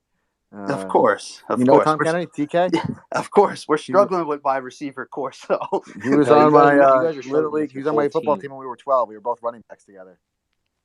TK, we called him. Tom Kennedy on the Lions. He's the only person I know. Of course, he's on the Lions. Skirpy, yeah, I see my boy Ebron down there, man. I'm sad that you left us, but understand that it was better for your career, and I love seeing what you're doing now. So, but I have some love for you just because you were like a big name tight end that came into the Lions, and I was like, this is our year, and then didn't go as well as planned. Yeah. Do you guys say that every year? Because you guys have been struggling here, man. Bro, every it's like year. being a Giants fan. The draft just happened. We got an A+ rating on our draft picks. I'm like, this is going to be the year. We're going to turn it around. And then Bunnies, I know but you know just whose year it me really out. is, right? It's the Dallas Cowboys year. Everyone knows that. Hey, HD, I'm a Chiefs fan, man. So all I can say is hang in there, brother. It'll happen. We went through basically my entire life of being shitty and not winning anything, and boom, it turns around quick. I'm trying to teach my kids to just understand what losing's like. You know what I mean? At least they'll always be disappointed at one thing in their life by the Lions. Low-key, though, I'm not even going to lie. Towards the end of the season there, I felt so bad for the Lions. You guys had so many close games. You guys lost by, field goals and crap. I was like, damn, just let them win. Miss on purpose or something. I felt so bad. I mean, do you feel worse for Jared Goff, though? it's just tough. You have no receivers, man. You can't get a new quarterback in, change up your Right, you offense, got and you have Tom nobody Kennedy. to throw the Gets in ball my to. little league teams on your team. He's a wide receiver. Didn't he get Yeah, a couple Scurpy used to sit touchdowns? on the bench and just watch him. No, You no, just no. look at him and That's be like, not at oh, look all at how that it kid. went down. Blind Bunnies. Stop it. Blind Bunnies. Blind Bunnies plays D1 football. He's a quarterback somewhere. And I wrestle people, I guess, for a living. Blind Bunnies, how does this go down? One-on-one, Bullish Trader. How does this go down? Do I drag him to the ground? How does this going down, Bullish Trader? Dude, you're not even getting anywhere near me. I would juke you out of your shoes. It'd be the fourth ACL tear of Scurpy's life. He'd be sitting there, dude. I'd be pushing him off the field in a wheelchair, and he'd be like, "Dude, Yeah. Till I wrap my fucking legs around your neck. Bro, you got to ankle pick them. dude, I'm Tyreek Hill. I have no neck. And, You can't do that to me."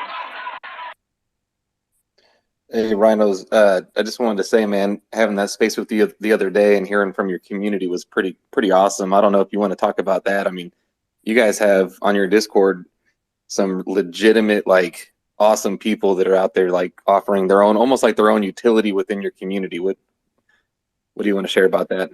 Yeah. We have a very diverse group of people that are in here. A lot of business owners, a lot of people that own different businesses or are in part of other businesses, and they always are like, hey, if you're in this area, you want, we have one of our head mods is a master pizza maker in Italy, and he's always giving out recipes. He's always, helping people make pizza, make pasta. And if you come to Italy, you go to Rome, hit him up. He'll take care of you.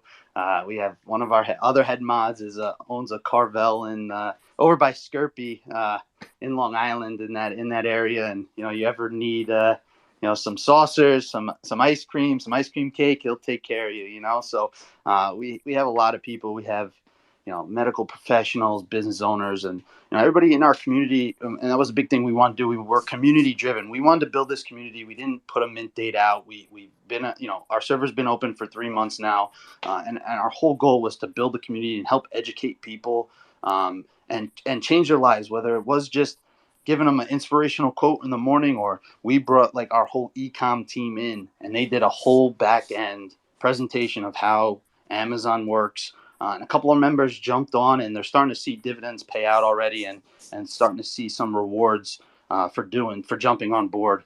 And that's going to be a game changer for a couple of people that jumped on. They're going to be making more passive income than earned income working a 9 to 5. So it was something that we love to do. We helped another member set up an Airbnb and showed her how to collect more income per night for her stays and how to decorate her house, bring in new utilities, bring in something that will draw more people to her property to increase the value per night. So we do all those market analyses, and we do it all for you for free because you're a member of our community. It's pretty dope, man. And hey, I was going to ask you too, since he's in the crowd, have you ever talked with Tim Cook? Have you ever chatted with him at all? If you haven't, you need to. No, I have not, but I would love to. I'm always, and you know this quickly, I'm always open to talk to anybody, educate myself, grow, have a good conversation, network. That's what, our project and community is about, networking, right? Like Web3 is so young, and the people that I met already have changed the way I look at certain things and changed the way I've done business. And the more people I can network with, obviously the better. And that's the point of what these mega spaces are, is to meet other people, meet other projects, and support each other, but also grow and network and take the next step in your career, moving forwards. Yeah, I just think, his project, I got to thinking about it, and I've heard obviously a lot about your project and talked with you a bit, but it just kind of hit me when I was staring at Tim's PFP for his project, and I was like, man, there's a lot of you guys have a lot of things in common with these projects, so probably be a good idea for you guys to have a conversation for sure. Yeah, 100%. I'm gonna shoot him a DM. Tim, if you're listening down there, look out for a DM from me. Yo, he just DM'd me, and he said he literally, right before we said that like you hooked him up, he said he literally just DM'd you right before somebody said something. No, I got awesome. I got That's ESPN. Shout out I got Tim. ESPN. Stay hydrated, everybody. Let's go. We love you, Tim. Yeah, and Jimmy, thanks for throwing it up there. I wanted to throw in, we are doing an NFT giveaway, so all you got to do is hop in our Discord And I'm going to do something really big right now, a little crazy, just because I'm feeling it. Baby O got me fired up earlier today. I'm feeling very giving, but what I'm going to do, anybody who's in here now, right, you hop into our Discord. I'm going to give you a whitelist spot. So all you got to do is come into our Discord in general, type blind buddies. I'm going to give you a whitelist spot. You save roughly about 20% on our mint. Get into our project. 85% of our collection has one of those 6 traits that I mentioned before. And the reason why we did that is back in November when NFTs were the craze, I minted, 20, 30 projects. And I was so hyped out about a project, and I would get ranked 7,000 out of 10,000. My NFT would be worth nothing. I would get no utility. It was on the floor. I'd mint another one. Say this is going to be the one from that. I'd mint 5, 6, 7, 8, 10 from each project and get the worst rankings, rarity rankings ever. And those rarity rankings are still what they are today, and the projects haven't really done much. Or NFTs, the higher ranked ones did go up, but mine's so low ranked.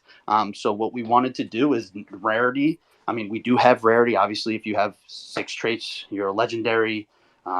You get the watch, you get all the other drawings, but you have at least one of the 6 traits in your NFT to get you into a drawing each month. So you 0 to 5,500. You have 85% chance to getting one of those traits.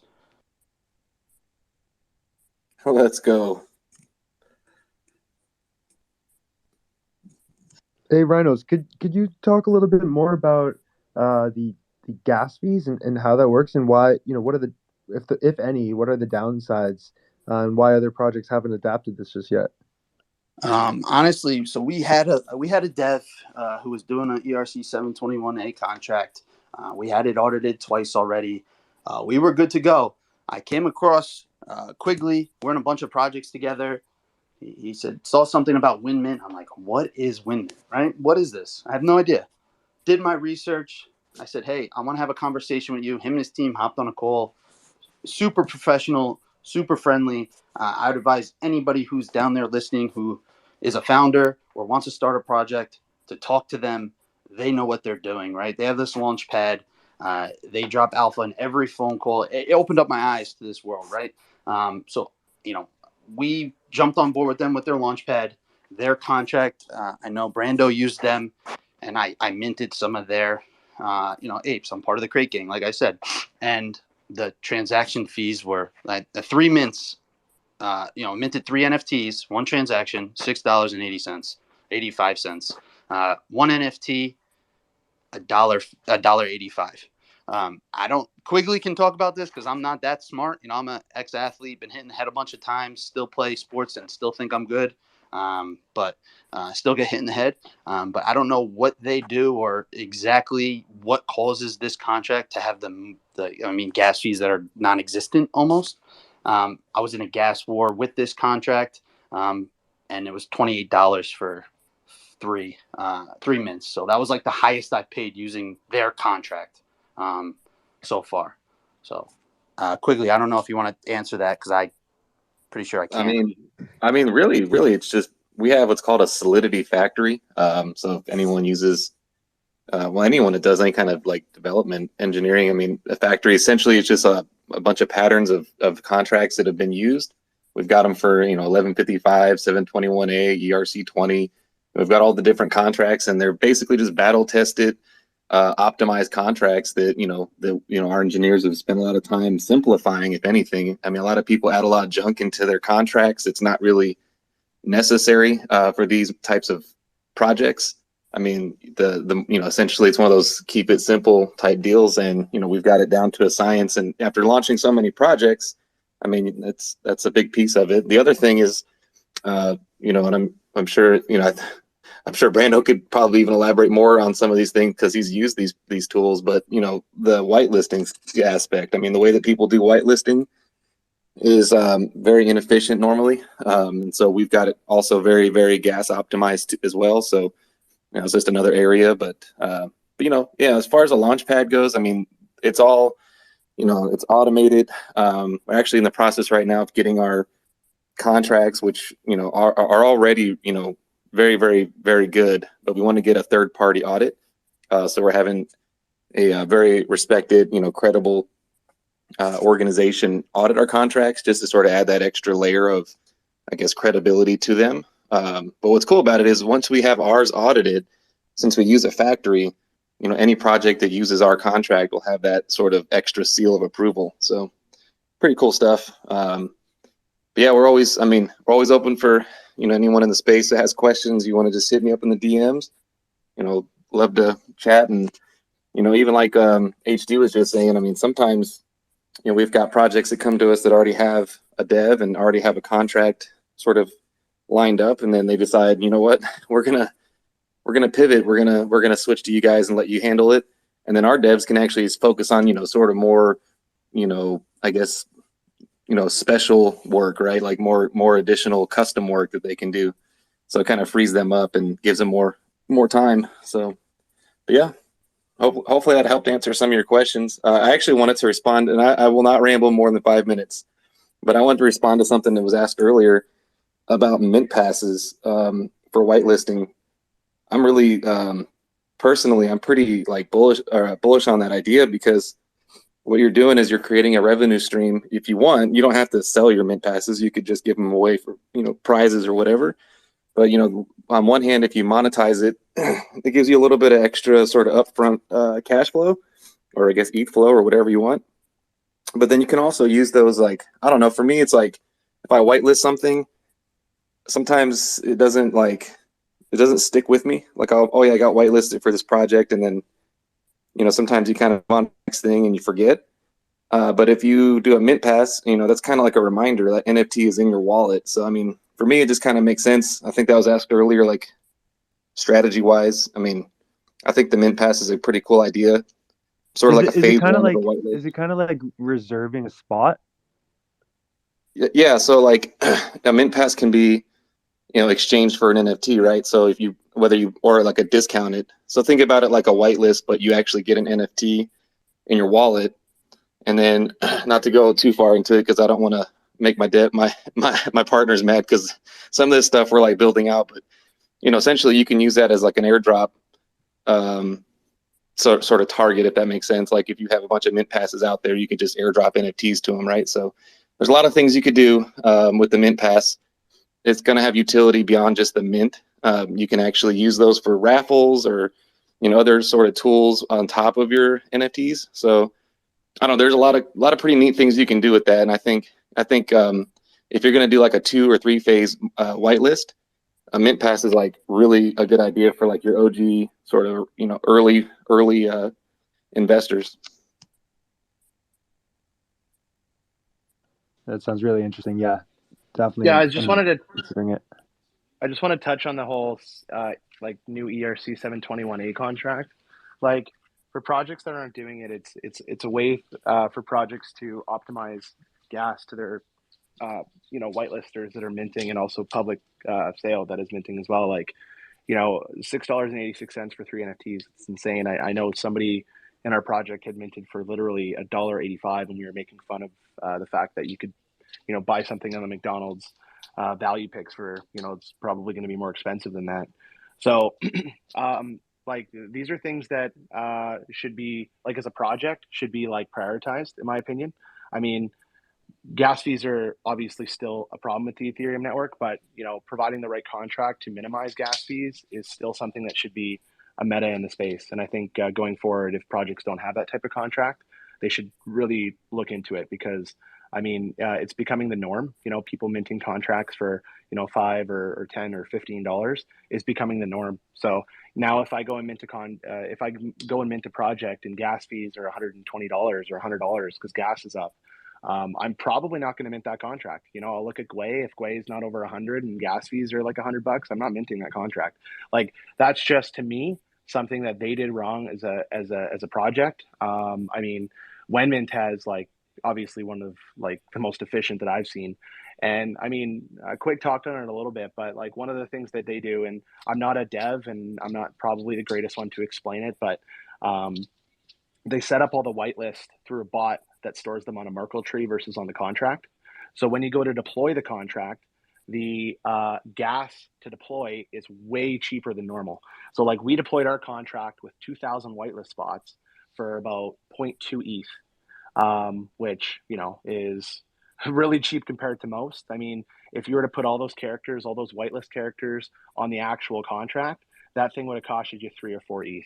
So, I mean, beyond the savings, you know, obviously it's a much more efficient way to do whitelist, because if you're a project listening to this right now, you're starting up, you're not sure how to coordinate whitelist properly, the best way to do it, honestly, is to wind out the whitelist. Like, no one wants to grind for a spot anymore.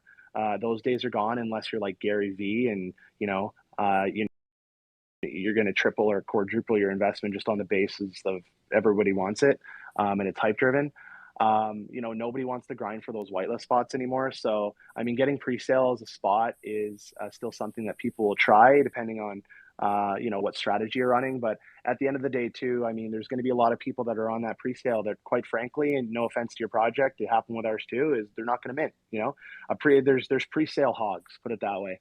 And you got to take into account that, you know, you're going to not only get people that are on the pre-sale that won't mint, but there's also lots of people that go on pre-sale and they don't even upload their wallet address.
You grind for that whitelist or how onboarded those leads are. I just think no matter what, because of the way those numbers pan out, it's always going to be 15 to 20%.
Sort of in their wallet already.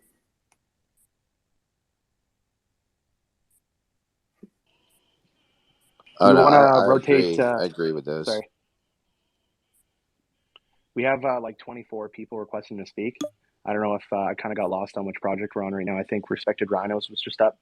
I'm not sure if you had time to finish, but do we want to rotate around? Bunnies? Maybe just keep things going. Yeah, I we could want to talk keep all day things about rolling. this kind of stuff. So Yeah, we can keep rolling here. Up next, we have. I gotta bring him up if he's in here. Let me check real quick. Balloon Towns, are you ready to go? Just give me like an emoji or something if Balloon Towns, if you're ready. Going once, going twice. He's just trying to play with us. All right, we're gonna keep going here. We got. Oh, you guys are in for a treat here, man. We got my guy Bullish Trader up here, man, with RFC. Just putting it out there. Bought a whole bunch of them. Great ROI. Right off the bat. This guy does nothing but make sure we're making money. Like, I think I sold one prior to even like reveal, and made all my money back on every single one that I bought, and I bought 9 of them. Like, that's how good this guy does. So make sure you're paying attention, because we still got the 4,000 collection still open. So Bullish, take it away. I don't want to say anything too much. I want to let you do your thing, because you're the man. What an introduction, man. Appreciate that, bro. And kudos back to you, man. And appreciate you hosting the space, dude. Great MegaSpace, great turnout. I love it. I love what you're doing for the community as well. I mean, you're always giving back just as much as everybody else, man. But yeah, it's weird. I don't really show my project, so I've actually been getting into it because of this Gen 2 release. A lot of I built my first sellout Gen 1, which we have sold out. Nice healthy floor around like 0.3. And that was just organically sold out, which I'm not gonna lie to you guys, was just way insane amount of fucking work it took to do that. I didn't shill my project at all. You guys know me for running spaces every day for however long time extends to. And I just kind of let it organically build that way. But we're at a point now where I got a project and it needs to move forward. So I'm actually been coming in these spaces. It's crazy weird to shill. It's nuts to think I'm even doing this, but it's now I have to. So now we're here. Blind Bunnies, ATS, all things. A lot of people are in our OG collection, but I launched our second Gen 2. I'll just give a little background about it. I mean, you guys know I've been trading. I've helped a lot of people make money in this space, just in general, even just flipping NFTs. But I was a day trader for a long time. Was on the front end of the AMC army with my homie chick. She in here? It's terrible in here. She's never in here when I talk about her. But I was on the front end of that AMC army. And it kind of just put me into that whole financial space, and like made me, I was a little semi-famous in the trading world. And I had a tool. So I had this tool developed in the trading world that would alert trades. You could actually access some other like Robin Hoods and Weebles, like off access them and use them through the tool to trade with the alert system. And it was very successful system. And I brought that to the NFT space. So I've actually created that same tool, except with NFTs, which is in development now. If those that have been in the OG collection since day one have followed the project and where it's at now. But now we're at the point where the tool is actually being developed. It's in development stage. It's out of that being 5 different things in one, and me having to do everything myself on it. But we've taken that tool and now we're putting it into, like a lot of people over here are talking about, we're trying to help the community. So this tool alerts rug pulls. We pull algorithms through a bunch of things that we've been gathering over the last year in this space that alerts rug pulls. There are no whitelist grinds, as you say, anymore. But we do have, there are sort of, but we have an alert that will alert upcoming projects that are worth looking into, that, worth joining the Discord. A lot of these alerts we have in now as a holder. But the actual tool itself will allow you to automatically trade NFTs through like OpenSea, Rarible, and that's what we have implemented right now. The 2 big ones, OpenSea, Rarible, but we're trying to work on some other stuff like Solana. We'll see how it goes. No promises, but we're focused on the main ones right now. But that tool has been tested over like the last few weeks, actually few months. A lot of the holders can pertain to that because we put a lot of we've used that tool to grab NFTs for the holders for giveaways and stuff when before it was in development. So yeah, we've just created basically, the stock market's shit and it's shot. So no matter what you want to say, if you're not playing the short side, don't play the market right now. Nothing goes anywhere anymore. So a lot of people are flowing money into NFTs. So like, as a smart trader, I liquidated and I came and I followed where the money was at, but I also had something already successful there. So I wanted to bring it to this space. So that's what I did. So we're developing that tool. Um, Also, as a holder here, we trade against a liquidity pool. You earn passive rewards. I won't use the word income. I'll quote unquote rewards it, but you guys know it. You know what you're getting. Actually, we're paying our holders out right now, so we did a pre-staking to an LP. So we're taking a set amount of money, putting in a liquidity pool. You can stake your rich fox to that LP. You can earn RFCX.X, which we have on the mainnet blockchain. Our tokens live on mainnet. So you'll be able to stake that to the LP when it's live. You earn those tokens. And the way the liquidity pool, it's a little different than a normal LP. You cannot just pull from the LP because I don't trust y'all. Don't take that the wrong way. But people you don't know drain that shit and it ruins projects. So we have a 2-tier system in order to get paid out on the LP. And I actually have a real life financial advisor, 2 of them that will be working with us that literally can say, yes, this is financial advice. That will be trading the liquidity pool against high APR tokens. And we will take the APR profit percentage, and that goes on the 2nd tier. And that's what those you can stake to. And you can just earn passive rewards, quote unquote, with that. And that's how like the OG collection is. And then the 4,000 collection, same concept, less. So if you guys are in the OG, a lot of people like ATS, a lot of people in here are aped into that. All things blind, but I think everybody in here is into the OG collection. You get a higher staking reward to that liquidity pool, and you get more access to the trading tool. So the OG collection actually gets you like the automated trading and all that. And we're licensing that tool. So that tool is not like Skirpy has his .com. Like he's not just a Web3 like project.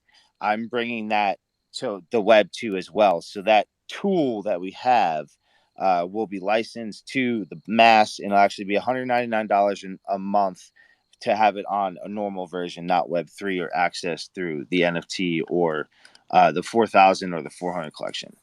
And then a lot of IRL stuff. So we're sponsoring NFT NYC this year. As a lot of you guys know, we'll be up there all week. We have IRL events we're doing.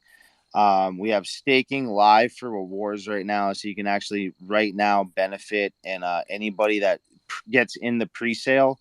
So for the 4,000 collection, we did like the 444. You can ask all the holders. They got the pre-stake. They got paid. So they pre-staked their NFT to manually LP, and they got paid out for it upon sellout. So we're doing the same thing for the first 1,000 in pre-sale here. So you can actually stake it live now. We don't have to manually do it. So we have the contract live. So you can stake your 4,000 to the contract. Once we'll have the UI done in like the next day or two, you can stake it. And then you'll be able to earn RFC.X immediately for the first 1,000. And then you'll get that paid back upon sellout. So it's just a bunch of passive income. It's mainly a lot of stuff with a lot of financial literacy. That's why we partnered up with Tim Cook down there with the Dream Catchers. We just want to generate long-term gain in passive income. That's just I've done that. That's just what I've done over the years. Buying low, selling high, the right particular trades to get into for swings against high APRs and things like that. So that's just what we're bringing to the space. We're trying to help people gain real passive income, and then also help people on the flip side with trading NFTs, because I'm telling you right now, y'all mark my words, trading NFTs is going to be just as big as trading stocks. And mark my words, you can record me right now and give it the next couple years. NFTs will be trading like the stock market. There will be people out there doing what I'm doing in this space. So I'm trying to do it first. So I'm trying to bring a Weeble aspect to the NFT space, because when it's fucking huge, I just wanted to be, in the beginning of it. And anybody else who gets apes into the project gets to be a part of it too. So that's a little bit what I do. Sorry I rambled on. I don't ever talk about my shit anymore, so I don't know how to explain it. Bro, bullish. Like, that's why I wanted to make sure I gave you the time to do that, because I'm not even kidding. Like, he says that, and a lot of people say that, like, oh, I never get to really show my stuff. No, bullish literally never gets to show his stuff. That's why I think you're like the first person that I hit up, saying, hey, I'm holding this space, because I'm in your spaces all the time. You never talk about yourself. I mean, at most you throw in a little comment like, hey, that's what we're doing. This is my advice for you. But like, that's literally it. It's literally just to help people. So I want to make sure that you got your time to shine, man. You can take as much as you want. I wanted to say one thing too, guys. So I had my MegaSpace Saturday. I fucked up miserably. Hosted on the same day the other side minted, because I wanted to mint live on the MegaSpace. Totally didn't think the gas score was going to be that bad. Did not think it. But it was. So it's unfortunate. But I had a 1 ETH giveaway. I wanted to bring that and continue it here. So anybody from 205, there were some people that were in that space that I see in here now. You guys are still a part of that. So we had a 1 ETH giveaway we were giving. So when we hit the 305 mint mark, anybody that minted from 205 to 305 will get 1 Ethereum. And then the entire month, this month. So I'm sponsoring NFT NYC, so I get 2 expedition tickets and I get 2 general admission tickets. So this entire month, anybody that mints for only pre-sale, this is only for the pre-sale. So I think we have like 230 some mints. There's only 1,000 pre-sale. If anybody that mints pre-sale this entire month will get entered to win those general admission tickets, and we're picking 2 winners for that. So you'll be able to get the general admission NFT NYC. You only got to mint 1, but the more you mint, the more you get for the entry. And then we have 2 golden foxes in the first 1,000 pre-sale only. And they're both attached, have 1 Ethereum payout on them. So in the way we're doing this is we are revealing after pre-sale. So we will reveal after pre-sale, and then the remainder 3,444 mints will come in as they mint. You'll be able to see them. So we got a lot of cool stuff we're doing for the pre-sale only. So 2 golden foxes are in that pre-sale that have 1 Ethereum attached to them, on top of all the other giveaways we've already given. So just so you guys have a little alpha there with some of that. And we keep track of on the back end too. So we have everything on the blockchain. We see everybody who mints. So whenever we hit those numbers, we'll announce those giveaways. That is what's up, man. I mean, I just love your project. I mean, obviously, this is one of the things too, like, bullish as a person. He even knows this because he was the one that called me out on it. I literally bought into his project and like had like no clue, even the utilities or anything like that. I just bought into bullish. And then I figured out what the freaking utilities were, and then like that was it for me. That's like even more. I bought even more into it. But this is a guy. Yeah, you aped in though hard. You have like 10 or 15 of them fuckers on the OG collection too. OG collection Bro, was I don't mess more around. than this. Listen, man, I ape into people. My guy up here with Brando. Dude. Well, I only have like 20 in my wallet still because I gave away like freaking like 10 of them. But I almost had that freaking the whale status there. Screwed it up, giving too many away. But that's what I like to do. So we're gonna give some more away tonight, because why not, right? But we're gonna keep rolling here, bullish. I appreciate you, man. If you're sticking around, I'd really appreciate it. I love the alpha that you give people. I don't know where my guy is at here. Hold up. Guy John Bourne. I don't know where he's at. I'm gonna DM him. He's down there. He's here. He's up here on the He is? street now. Yeah. Where's he at? I'm He's right here. talking right now. He's a speaker. What's the word, brother? Oh my gosh, dude! I was like looking down the bottom, like, where is this guy? If you're ready to give a piece, man, I mean that's up to you. If you need another project to go, but if you're ready to give a little piece of music here, we're gonna pump up the room. I'm gonna put a tweet up top. We're gonna Yeah, we're gonna get that thing pumping out. We're down to 350. We were almost at 400 there. We're gonna pump it back up. You know what I'm saying? You just want something quick, really quick? That's all you need? Just a little snippet, right? Yeah, we can do whatever you want. It's up to you, man. All right. I'm gonna I'm save the just theme. gonna. I'm gonna save Yeah, the theme when I go, so I'll play a little something else really quick. Yeah, this guy, I'm telling you, just wait. Let me see what we got here.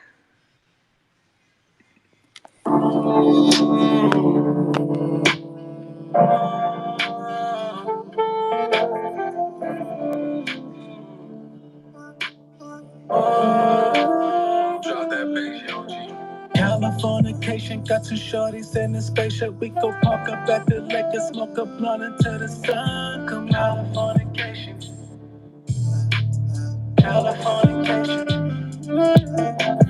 Californication, got two shorties in the spaceship. We go park up at the lake and smoke a blunt until the sun come out. Californication.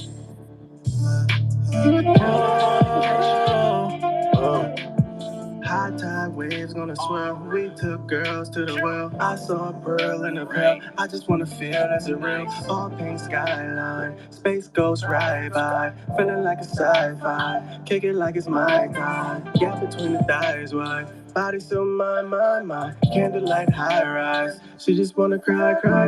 Getting ready for the moonlight. She took a pill of that do-right. Got a breast to your bird box. Now bring your piece to this food fight. Californication, got two shorties in the spaceship. We go park up at the lake and smoke a blunt until the sun come out. Californication.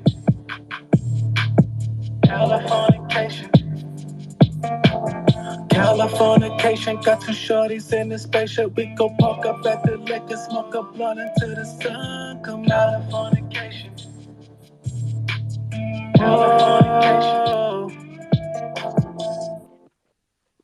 That was Californication by me featuring Cam the Primo, produced by Yogi Roby. Appreciate the stage, of course. I just want to keep the vibes going, man. Get a little bit of blood flowing in between these shows, man. I've been just here taking notes, learning a lot from you guys, man. So I'm gonna be here like a fly on the wall in the meantime, man. But I definitely got some more special tunes for y'all, man, loaded up. So whenever you need me, whenever you're ready, just say the word, bro. I'm locked in. That's what's up, man. Yo, I really do appreciate it. This guy's music is crazy. Just wait until he gets going here. But with that being said, up top we got a new pin tweet. Let's go and retweet that sucker. Let's get it out there. Let's get some more people in here. We had almost 400 people in here. I think we actually might have hit 400. I'm not even sure, but I don't pay attention to that. You don't count, you just rock. You know what I'm saying? But up next, a very, very special person up here on the co-host board.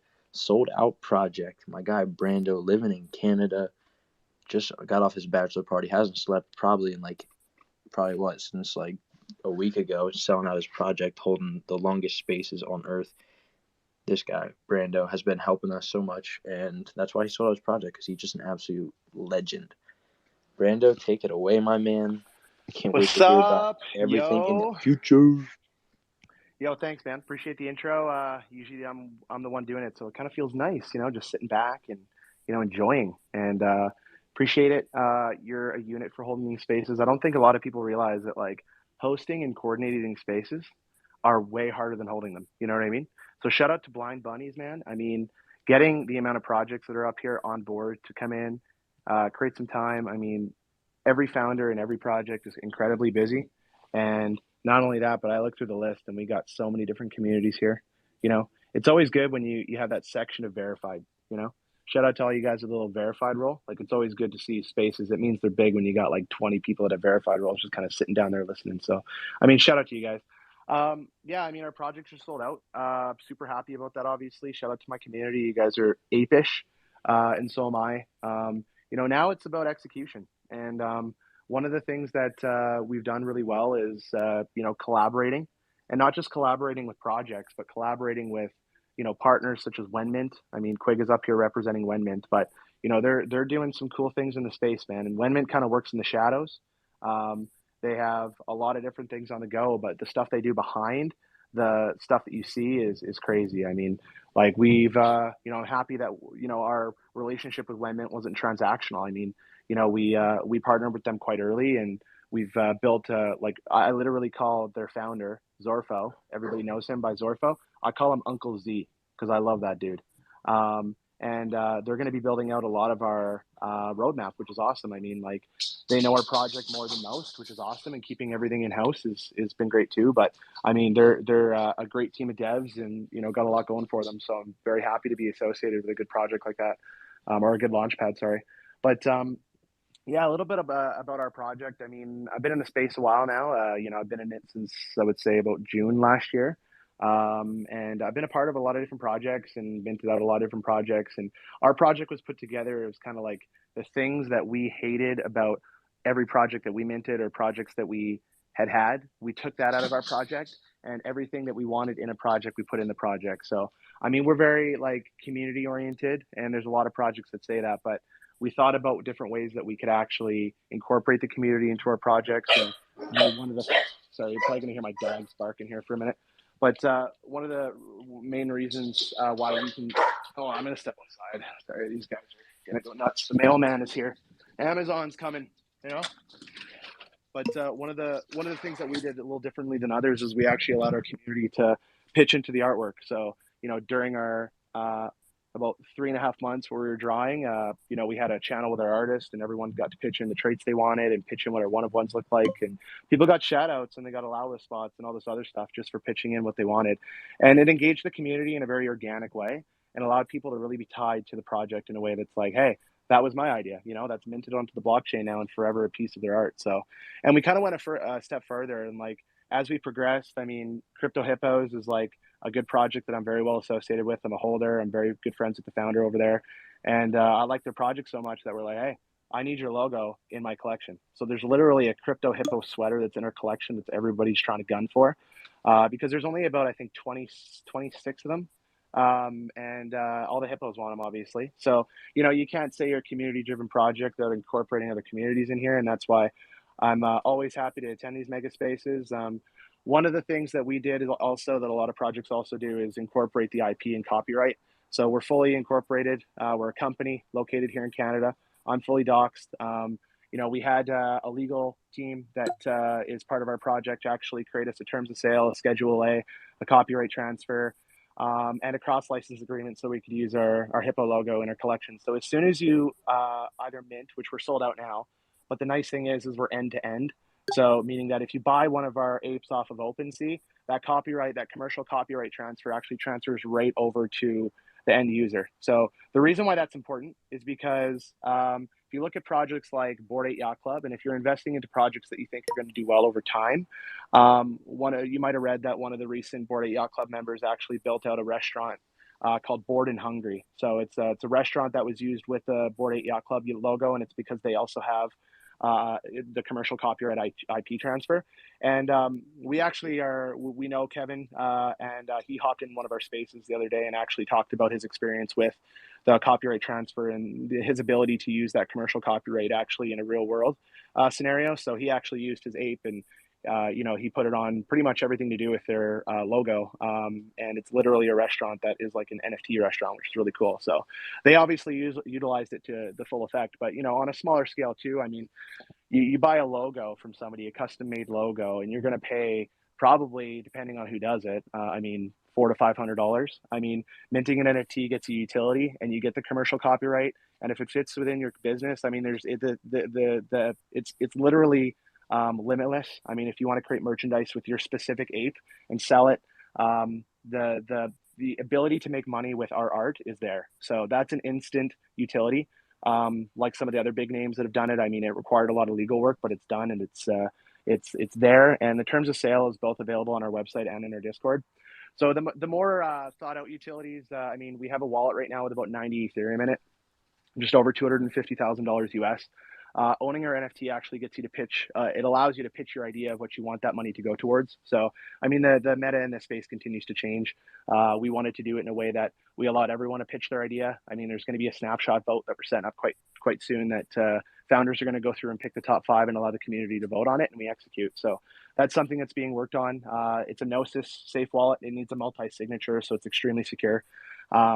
And half of our royalties actually go into that wallet as well. So we've done about an ETH and a half of secondary royalties in the 2 weeks we've been here. And that we only sold out on Thursday. So most of that secondary came from the last couple of days. But I mean, like it's going to continually get bigger and bigger and bigger, and we're just going to keep reinvesting right back into the community as secondary sales grow as well. So, I mean, projects grow and the revenue comes in. My majority actually over time from royalty payments. If you look at some of the bigger projects out there, so 50% is a large number.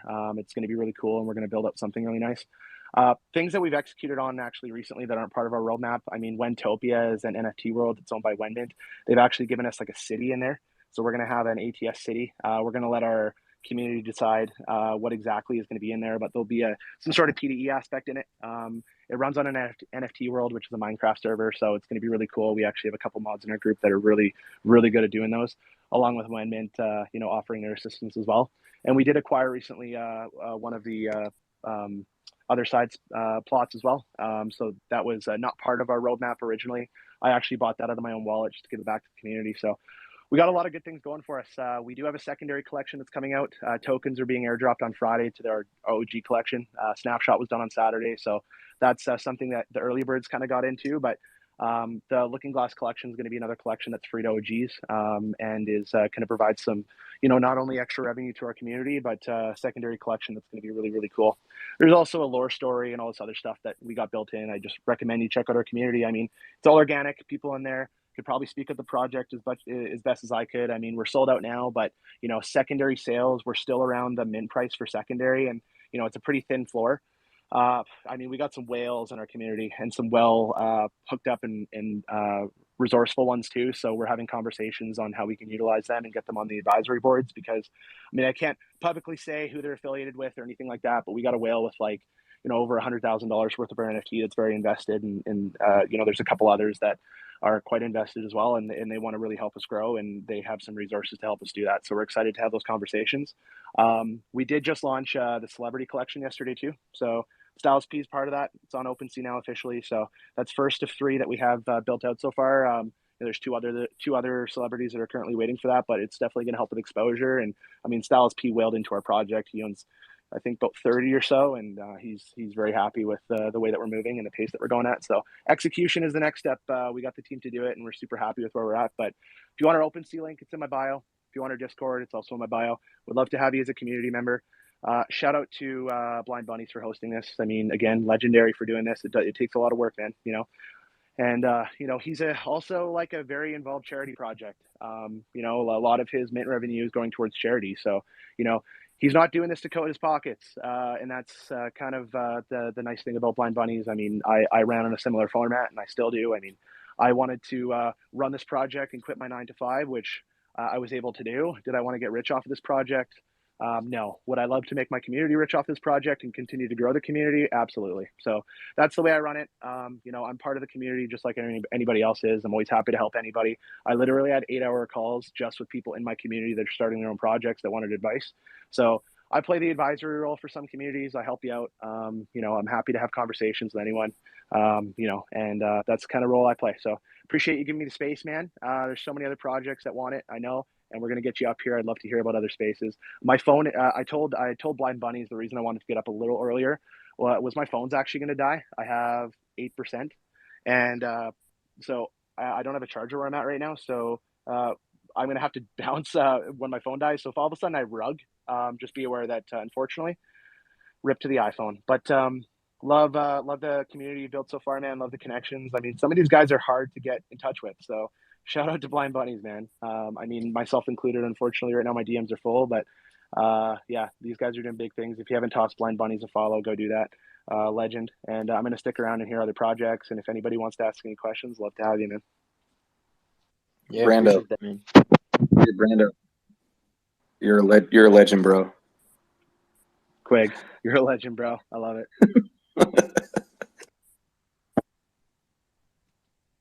And you didn't even talk about the Looking Glass or anything, bro. That's just, that's just to show about, yourself when it comes to community. You talked about minting out and helping others and being an advisor and doing all this and that for the community. But then, you're still bouncing around your own apes together strong, bro. Can you please just give us a quick 2 minutes? I know you're about to die. The iPhone's about to, run out. But just a little, what's the Looking Glass, bro? You got a couple of people in the audience. They got no idea. Bro. Yeah, Looking Glass secondary mutation utility. It's a free collection. I mean, for Looking Glass now, airdrops are going to be given to holders that we're holding as of Saturday at 10:30 Eastern a.m. So yeah, there's a couple different airdrops that are going to be tradable on OpenSea. So if you want to utilize the Looking Glass now, you actually have to buy the airdrop and the OG collection, which is still, again, our OG collection is minting out for, or is selling on OpenSea for about mint price. So there's a couple really good snipes out there. You know, again, would love to have you part of our community. I mean, I work all day long to support the project and make sure that we're doing the right things for the community. And we've actually executed things that aren't even in a roadmap. And this is actually the roadmap we came out with that looked really good is going to be executed really quickly. So that's nice. We have roadmap 2.0 coming out right away. So the big things happening for sure. But yeah, Looking Glass, it's a story that we created. It was written by an author in our community. It's really, really cool. We're coming out with a promo video with it really quick. But I actually just recently tweeted out one of the artwork that's behind Looking Glass. But it's essentially it all revolves around different dimensions, and all of our apes that are in the OG collection are either from present day or the past. All the Looking Glass collection is going to be futuristic. So all the traits that you see in our OG are going to be redone as a mutation to look a lot more futuristic, along with the fact that there'll be airdrops and tokens that are tradable just for owning the OG collection. So Looking Glass is being highly anticipated right now. People are really looking forward to it. I mean, we're doing it the same way as we did the OG. If you hold our OG collection, you actually get to pitch what traits you'd like to see as new traits in Looking Glass as well. So if you want to pitch into the artwork, you want to collaborate with my artist, would love that. He also loves it. He's probably in here right now listening in. But and I just wanted to touch on one thing too, because I get asked this a lot, and I don't really talk about it too much, just because you know, I do it a lot in real life. But we are making a donation. You know, the donation is actually being made on the community's behalf. So as a holder, there's a channel dedicated to pitch me your donation idea. I'd love to hear it. I mean, we've got people that have lived with MS in my community for 20 years. We have people that have their kids have been put in hospitals because they, you know, were dehydrated as kids. And like, I mean, there's so many different stories, and there's so many different charities that I'm passionate about, but I'd love to hear the community side of it. And I kind of want the what, who, and why.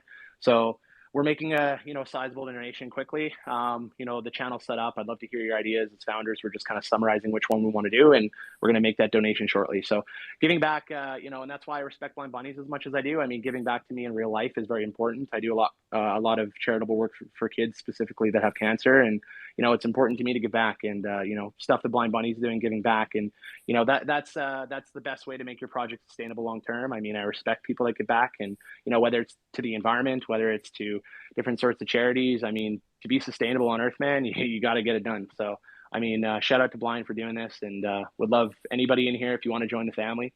I'd be happy to have you, and our community is waiting with open arms. So, appreciate the time so much. I'm gonna shut up and listen, but again, I am giving away one of my apes. I'm gonna probably do that pretty shortly, just on the basis that my phone it will die. So I'm gonna select a winner right away. If you haven't, go retweet the room. There's a post up top there. It says who wants to win an ATS NFT. Just go retweet that. Do the other two things. Make sure you're in the spaces, and I'm going to give that away in about 5 minutes. So appreciate the time. Thanks so much, guys, and much love. Yeah, man, I appreciate you. You've helped me out so much. Like you said, you know, like you've kind of just helped us out because of our charitable aspect and all of that, but you've also really just helped direct and guide us. I mean, today we were literally on the phone. You know, we've been on the phone a lot to the point like we pretty much talk on almost a daily basis. But you know, you've just helped push our project, help us, you know, direct it, and you know, help us really just push sales. I mean, it's been awesome to work with you, and really just to see your project succeed. Like that's honestly what the best part of this whole thing has been, just watching you go to work and just put your community first and just absolutely just hammer like this sellout. So I'm glad you're up here co-hosting with us, hanging out. You know, until your phone rips you out. Yeah, I appreciate you, man. And like I said, you know, charity's one thing, but Blind Bunny is just a very relatable and respectable guy. I mean, he's the kind of guy that, you know, I've not met very many founders that have the same sort of drive and will stay in the spaces for 15 hours or 20 hours, whatever it takes to build community. And, there's some in this community for sure. I mean, Bullish, you're a respectable guy. Same with Jimmy and some of the other guys like Toast. And I mean, some of them I don't know, but I can already tell that, they grind. And, I respect that, man. I have a degree in like marketing and law specifically, but I mean, some of the best lessons I learned were just, school of hard knocks, man. I mean, I came from the bottom and I grinded my way up. And, Blind, I see a lot of what I had in Blind as well, and he's going to really take his project to another level. So, and the thing is too is he listens. A lot of people talk. I'm that guy. I like to talk, but I listen too. I got mentors of my own. I mean, Wenmint Zorfo is definitely one of them. And when he talks, I shut up. I listen because there's a lot of things that he knows that I don't. And I think that is what a lot of people need to learn. And I think that is one thing that Blind Bunnies does very well is like, you got to be a talker. You also have to be a listener, and he's the guy to do both. And that's when people really grow and learn through listening and talking. So shout out to you, man. Again, I'm going to go pick a winner for this project or for this prize, sorry, for the spaces right now. But I appreciate you guys having me. And again, for anybody that's in here, I mean, Bullish, Toast, Skirpy, Rhinos, Crooks, Alpha, like all you guys, and I see a lot in the crowd. I mean, Hijabi Queen, she's Promi, you're awesome as well. And all the other projects that are coming. I see NFT Drew in here, and some of these other projects I'm not too familiar with, but I'd love to get to know you. Again, respect for you guys coming and showing up, and these things are going to become the norm. If you haven't been in a MegaSpace or you're a founder and you haven't come up and talked on spaces, get used to it, man. I mean, it's nerve-wracking the first time, but once you get up here, guys like Jimmy and Blind, they run you through the ropes. You're going to be a veteran, and we need more of you. So. Appreciate it. Thanks so much. And I'm going to shut up now. So thanks. Yeah, no problem. And I think that's something that, not to like, just because you're saying it, but like being able to listen and stuff. If you're familiar with Bunny Buddies, they're sold out, Bunny collection, the big project, good minting price, all that stuff. I've been on the call with the founder twice today. And I'm not even like, he's a very, blunt guy right off the bat. Like, this is what you need to fix, this, and this. And like, he literally, like, the first time he's like, I don't mean to be like a douche or anything like that or be like that, but you got to be able to take that, and especially with this space, like there's people that are always going to be better than you. You have to figure out who they are and help learn from them. Apes, that's what you've been for us, so we really appreciate that. And that's Alec down there with Conscious Cups. Like, I'm trying to help anybody I can. That's why I always tell people, DM me if you have questions, and if I can't answer you, I have connections with all these people up here on the speaker panel that I can go and talk to them directly. Or figure out an answer and get an answer for you. So this space is all about helping people out. But I appreciate you, man. We're gonna keep things rolling here. We got a special guest up next. We got my guy Skirpy, man. Not that I necessarily like you. No, just kidding. Tell us about what you got going on there with Skirp. What's up, Blind Bunnies? How you doing, my friend? I'm doing good, man. I'm just chilling out here. I'm vibing. It's a good day. I haven't chilled in a long time, so it feels good to have got some palm sweat going on. I like this. So Skirpy, it's a social media. It's absolutely free. It's primarily for NFTs and crypto. If you don't have an account, sign up. It takes 2 seconds. It's absolutely free, guys. But right now, basically, it's for artists. My ideal vision here is it's a social media for artists. So we have over 13,500 or so projects signed up, NFT projects signed up.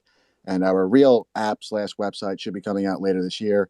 Our UI we've been working on for 6 months. We're going to transfer our database over from the site we have now.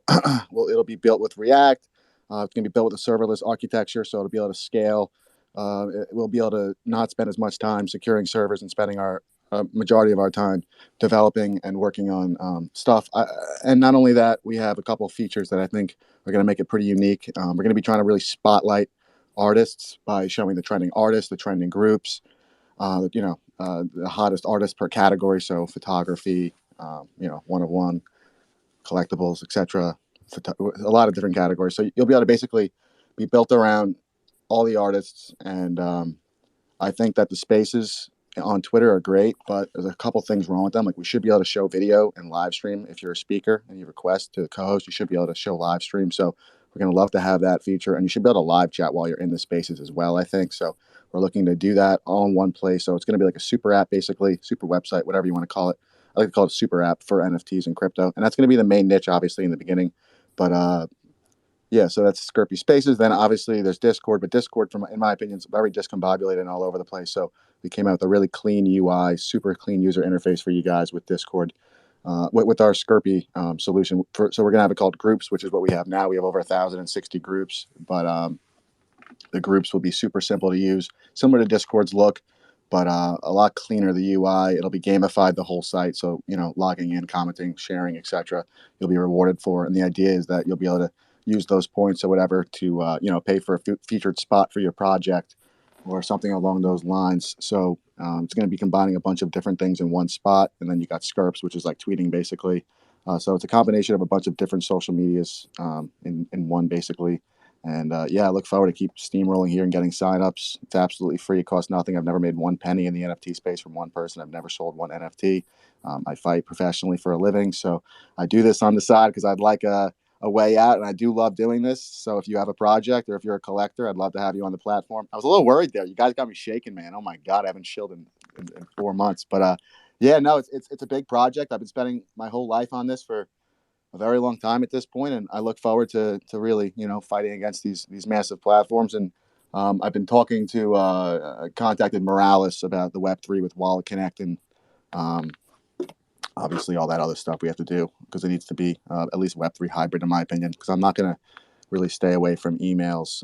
I think it should be all in one, and I also don't think it should be only NFTs like Coinbase NFT. I know that they're doing NFT social media as well, but the way they do it, it's just like commenting on NFTs. I don't think that's what it is. I think you guys are a lot more than that, right? Like artists should be able to post a picture of them painting in the morning or drinking a coffee, whatever. Like you guys are so much more than just an NFT. So I look forward to really bringing the spotlight on artists and keep scaling this thing and come out with our new site and app, which I've been spending so much time and energy on and all my money in my life. I don't do anything, guys. I fight for a living and I spend every penny I get on developing this thing. So I love this shit. I live for this stuff. And all these people always ask, how do you get a lot of followers? How do you do this? How do you do this? I don't have the answer for that. The only way I know to become successful in this space is to really just work super, super, super hard and to show up every single day. I don't know how some people just get like 200,000 fucking followers.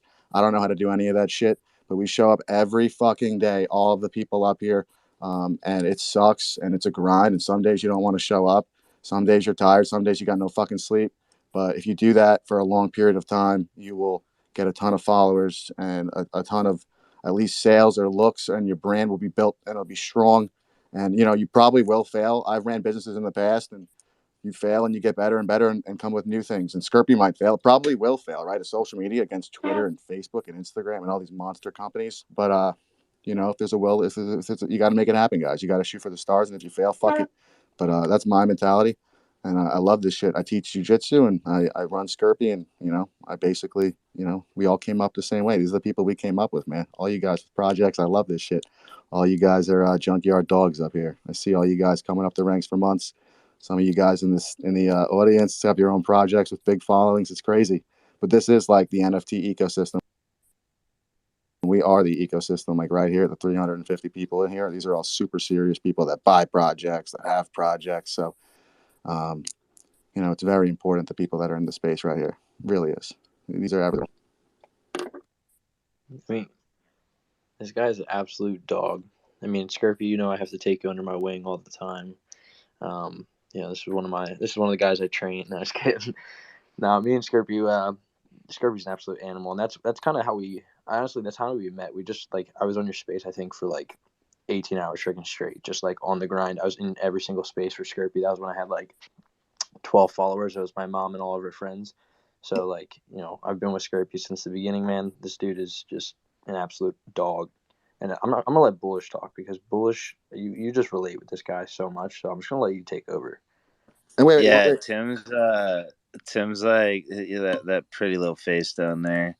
Yeah, Tim's my best friend, man. Not gonna lie. I mean, me and him just become fucking just my dude, man. And I wholeheartedly back Skirpy, and anybody in here that doesn't have a Skirpy.com should be on that. I mean, that platform where he started it to where it is now is just unfucking real. It's just unreal. I actually showed Bullish a little taste of what the future site looks like. I did FaceTime him probably a couple of weeks back, and I gave him a taste. But I just want to say also, if you guys don't have a group on Skirpy and you have a project, make a group. It takes 2 seconds, guys. Try to build it up before we come out with our new app and website. It's going to be tremendous if you guys. I mean, there's over 1,000 groups. There's 1,065 groups, but definitely make one for your project, guys. Try to build it up, and when we transfer our database over, it'll pay its dividends later in the year. I think it's going to be pretty important later in the year because obviously Coinbase NFT is big and all, but they're really not spotlighting you guys like the medium-sized, smaller projects with big followings or people that are coming up the ranks or one-of-one artists. So I think it's going to be important to Are build. you over like 10,000 collections now? Yeah, it's almost 14,000. Yeah, I was gonna say that was like a few Damn. weeks ago that you hit 10,000. That's collections, not people. That's collections. Yeah, There's how many users you have? You have you're well over 6 figures now, aren't you?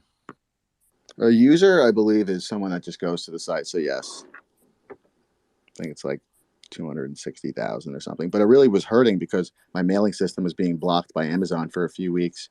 It was killing me. It was like fucking not letting me mail. It was blocking my port 25, so I had to go through a bunch of shit with them. They just wouldn't listen. So, but now it's perfect. The site's working better than ever. I just really want to come out with a new product I've been talking about for so long. We've spent so much time on the user interface. I think it's so important to even have any shot. It needs to be perfect. So much time and effort has gone into the way it looks, and for you guys. Both guys that are doing the UI for me got interviewed at Meta. So, I mean, they're studs. But what's up? Hey, Skirpy, I had a quick question, man.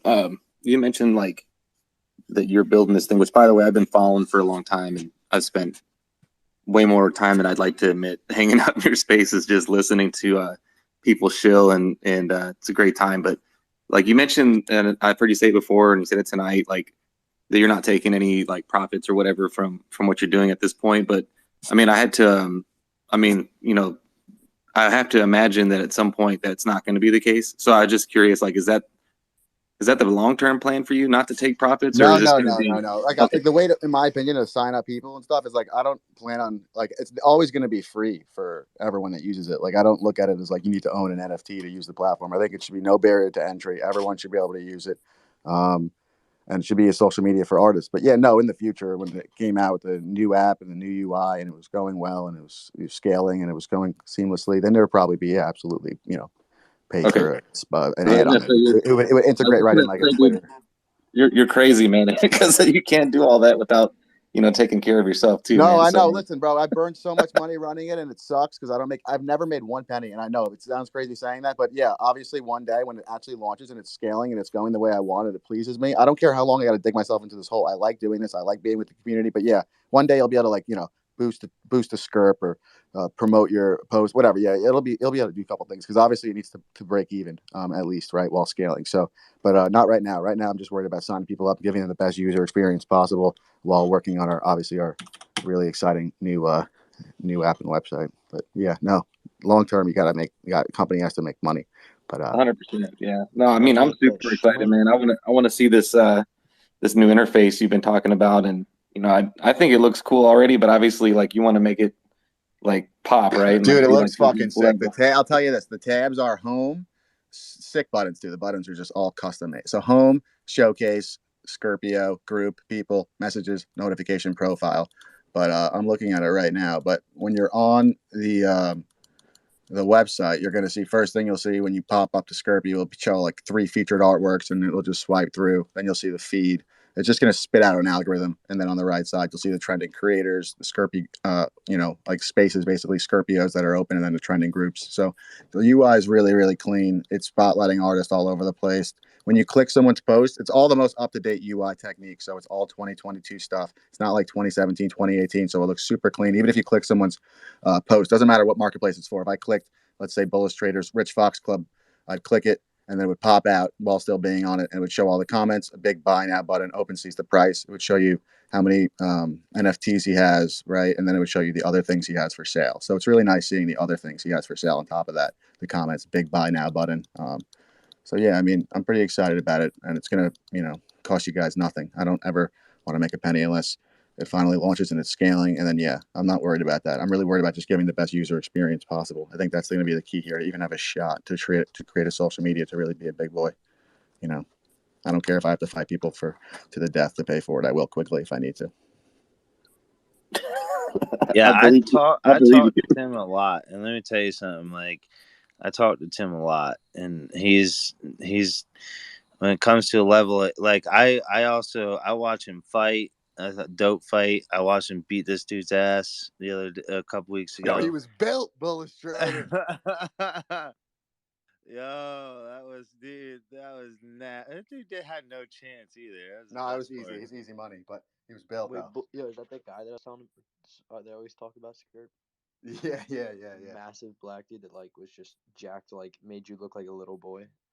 No, he was a good dude. In the bathroom, he challenged me to a rematch after the fight. I was literally like showering. He's like, "Yo, I want a rematch." I was like, "Bro, you didn't score a point. I'm not giving you a." I was like, "What, bro?" I'm like walking into the shower. It's like, "No, bro, you're terrible." No, but yeah, no, guys. Everyone in the NFT space has lives outside of NFTs as well. Like all of us in here, like we're all real people. Like at the end of the day, we love NFTs and stuff, but like it's hysterical to see what people do. Like I teach little kids jujitsu and I just fight people. Like Bullish Trader in the military, Blind Bunnies, D1 football quarterback, right? Like everyone has their own little stick on top of the NFT. So it's really cool to like, when you pull that out of people and see that. It's great.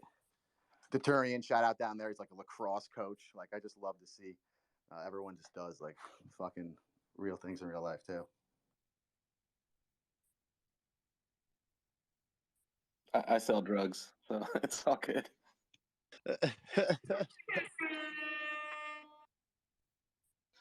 With a license, so it's legal. As long as it's legal. All right, well, Skirt, we appreciate you coming up. Are you sticking around? Yeah, I'm lurking, bro. I'm chilling. I'm just chilling. Lurking. You're lurking. Hey, we need to get back to those dad jokes. I bet Skirp's got some. Yo, actually though, the guy that I have up next, my guy Crooks, he said he has a dad joke. He messaged me just to let me know he has a dad joke, so it better be good. If Crooks is here. Damn, you're putting a lot of pressure on me though, Blind Bunnies. Okay, yo, for real though, hold on one thing real quick. Crooks was one of the first projects that like it's like I bought into like a bunch of projects like personally, but like Crooks, when I first started like the Blind Bunnies and everything, they were one of the first projects I bought into. Their community is like a powerhouse, like times 10.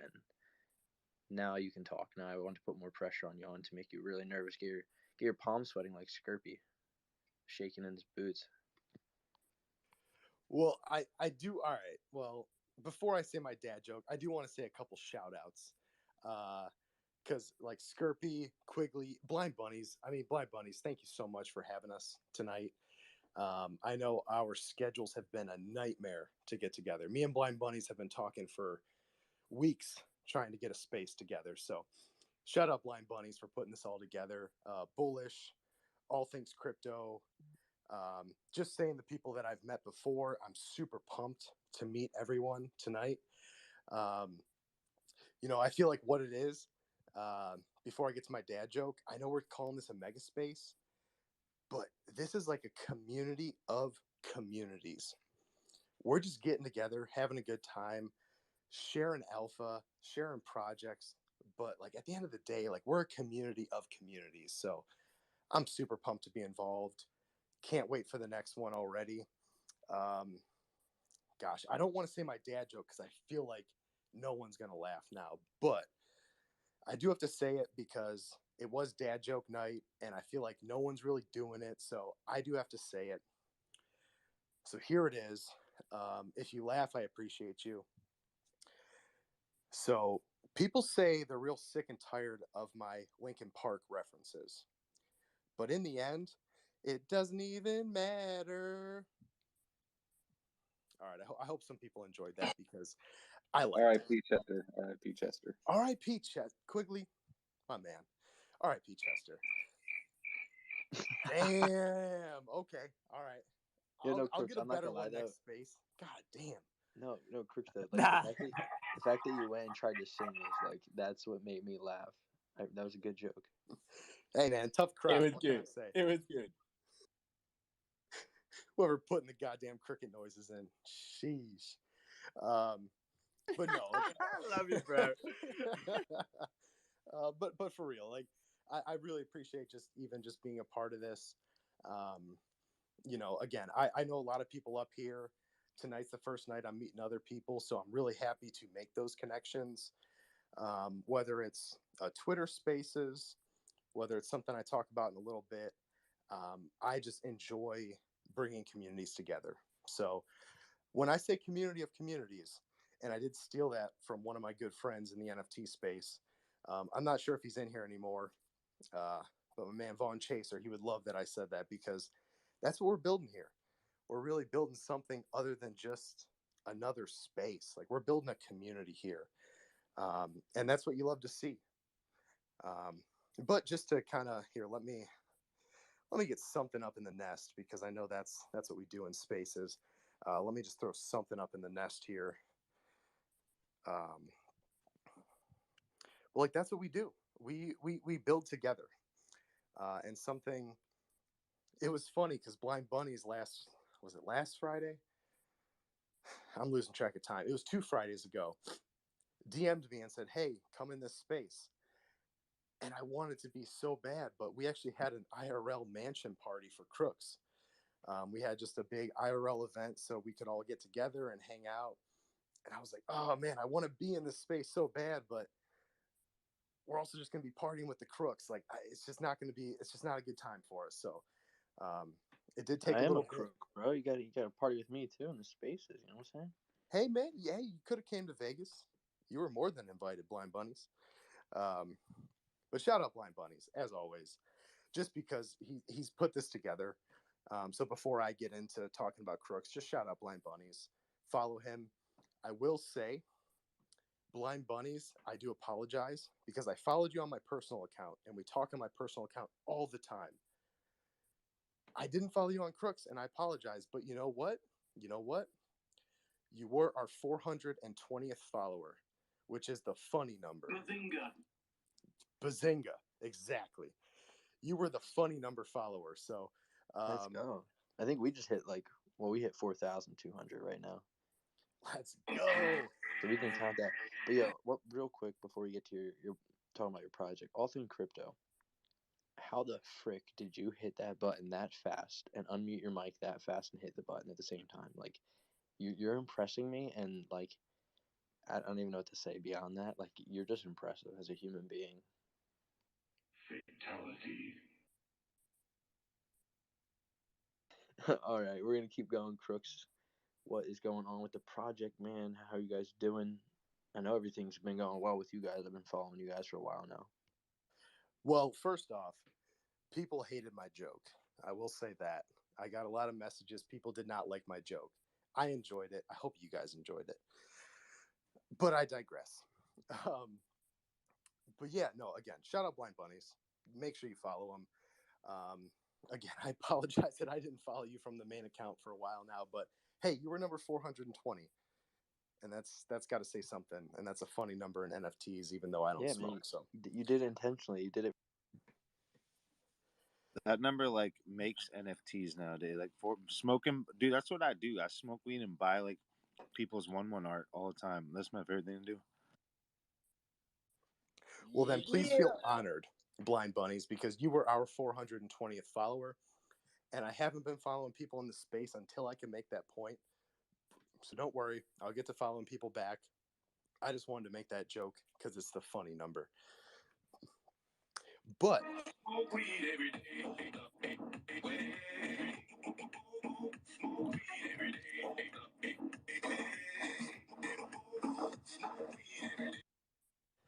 man, I was going to let him go on forever. All things crypto. I've met you in a few spaces now. Love it. Love the energy. Just absolutely love it. Love you, bro. It wasn't a bad joke. It was good. It was a classic dad joke. It fell on deaf ears exactly like a dad joke's supposed to, bro. I hope so, man. I don't know. Some people were DMing me like, hey, that was a bad joke, but whatever. I thought it was funny. Let's talk crooks, because that's what we're here for. Again, we're a community of communities. We got to band together. There was someone earlier talking about wallet safety and security. That's so huge in this space and so underrated of a topic to talk about. Just something like, when I joined Crooks personally, I had no idea anything about NFTs. Someone made a point like, did you know anything about NFTs when you joined, or wallets? Like, no, I had no idea what was going on. I had a Coinbase, and I had my seed phrase saved on my phone, like a picture of it.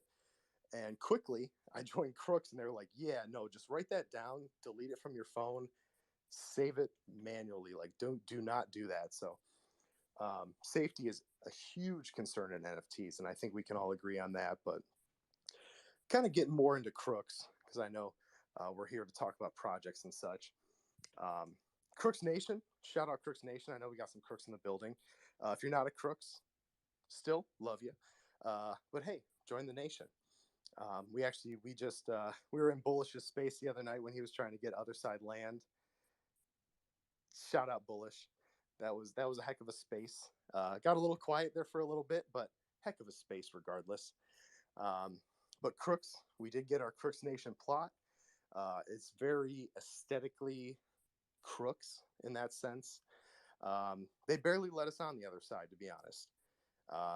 We had to fight for it. They barely let us on. They were like, "Yeah, we're gonna get a lot of calls. Police are gonna come, but hey, Crooks got in the building, so it is what it is." So that's kind of the most recent thing we did. A lot of what we did, and I did pin it to the top, which is our roadmap 2.0. We got a lot of big things coming. The one video that shows is like our metaverse ready crook. So it has like the full body crook. That's going to be like later in the year, kind of towards the end of our roadmap 2.0. But our roadmap 2.0 is really focused mainly a lot on these communities, a lot on building communities with communities, having these partnerships. We have like zombie mutations coming up. So you're going to be able to make your crook. So you're going to have a crook, right? And we have these serums coming.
Into the trade marketplace. Let's throw a bullish trader, a Rich Fox Club, into the trade marketplace. Why don't we have a Skirpy background in the marketplace? So there's just endless possibilities with it. So this is also my call to say, anyone that's open to work,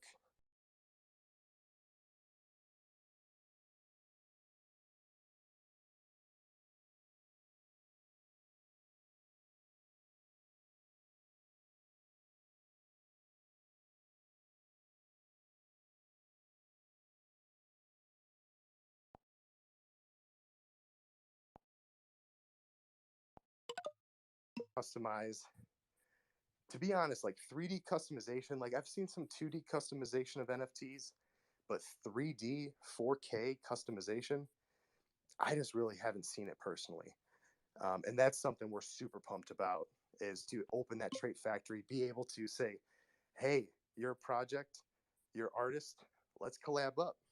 Let's just not do like a whitelist giveaway. Everyone does the whitelist giveaways. Everyone does those collabs. How about you make some art for us? We make some art for you. Let's do something dope. Let's do something different. So that's kind of where we're at. We're doing the mutations. We're going to do staking. We're going to have this trait marketplace. We're open to work with any and all communities. I see this space personally. Again, shout out Blind Bunnies. I see this space, and again, I'm going to keep saying this community of communities together so that we can all work together and kind of build from here.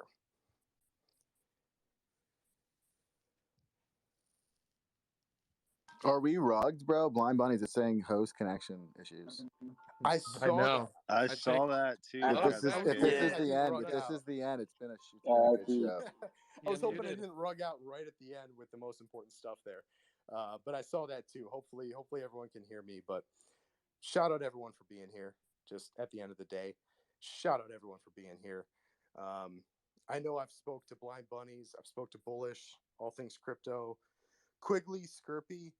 I know I've talked to all you guys before. Shout out my new friends, respected Rhinos, Alec Joseph, AlphaShares, Gorilla Mansion, John Bourne with the Goat Gods, Balloon Town. Just shout out everyone for being here. And again, I would really enjoy doing this more.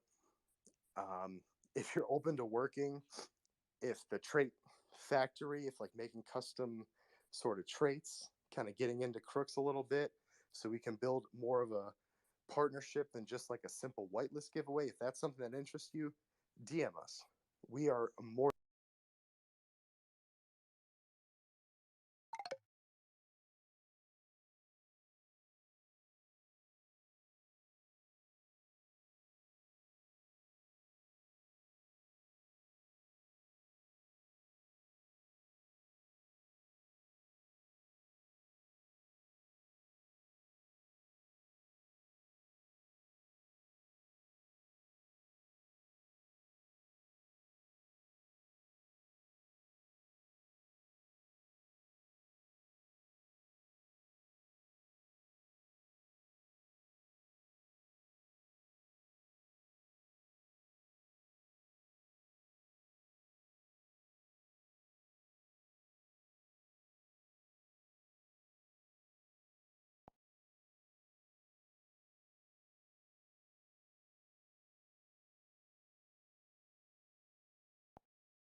Well, dang, that was fun while it lasted.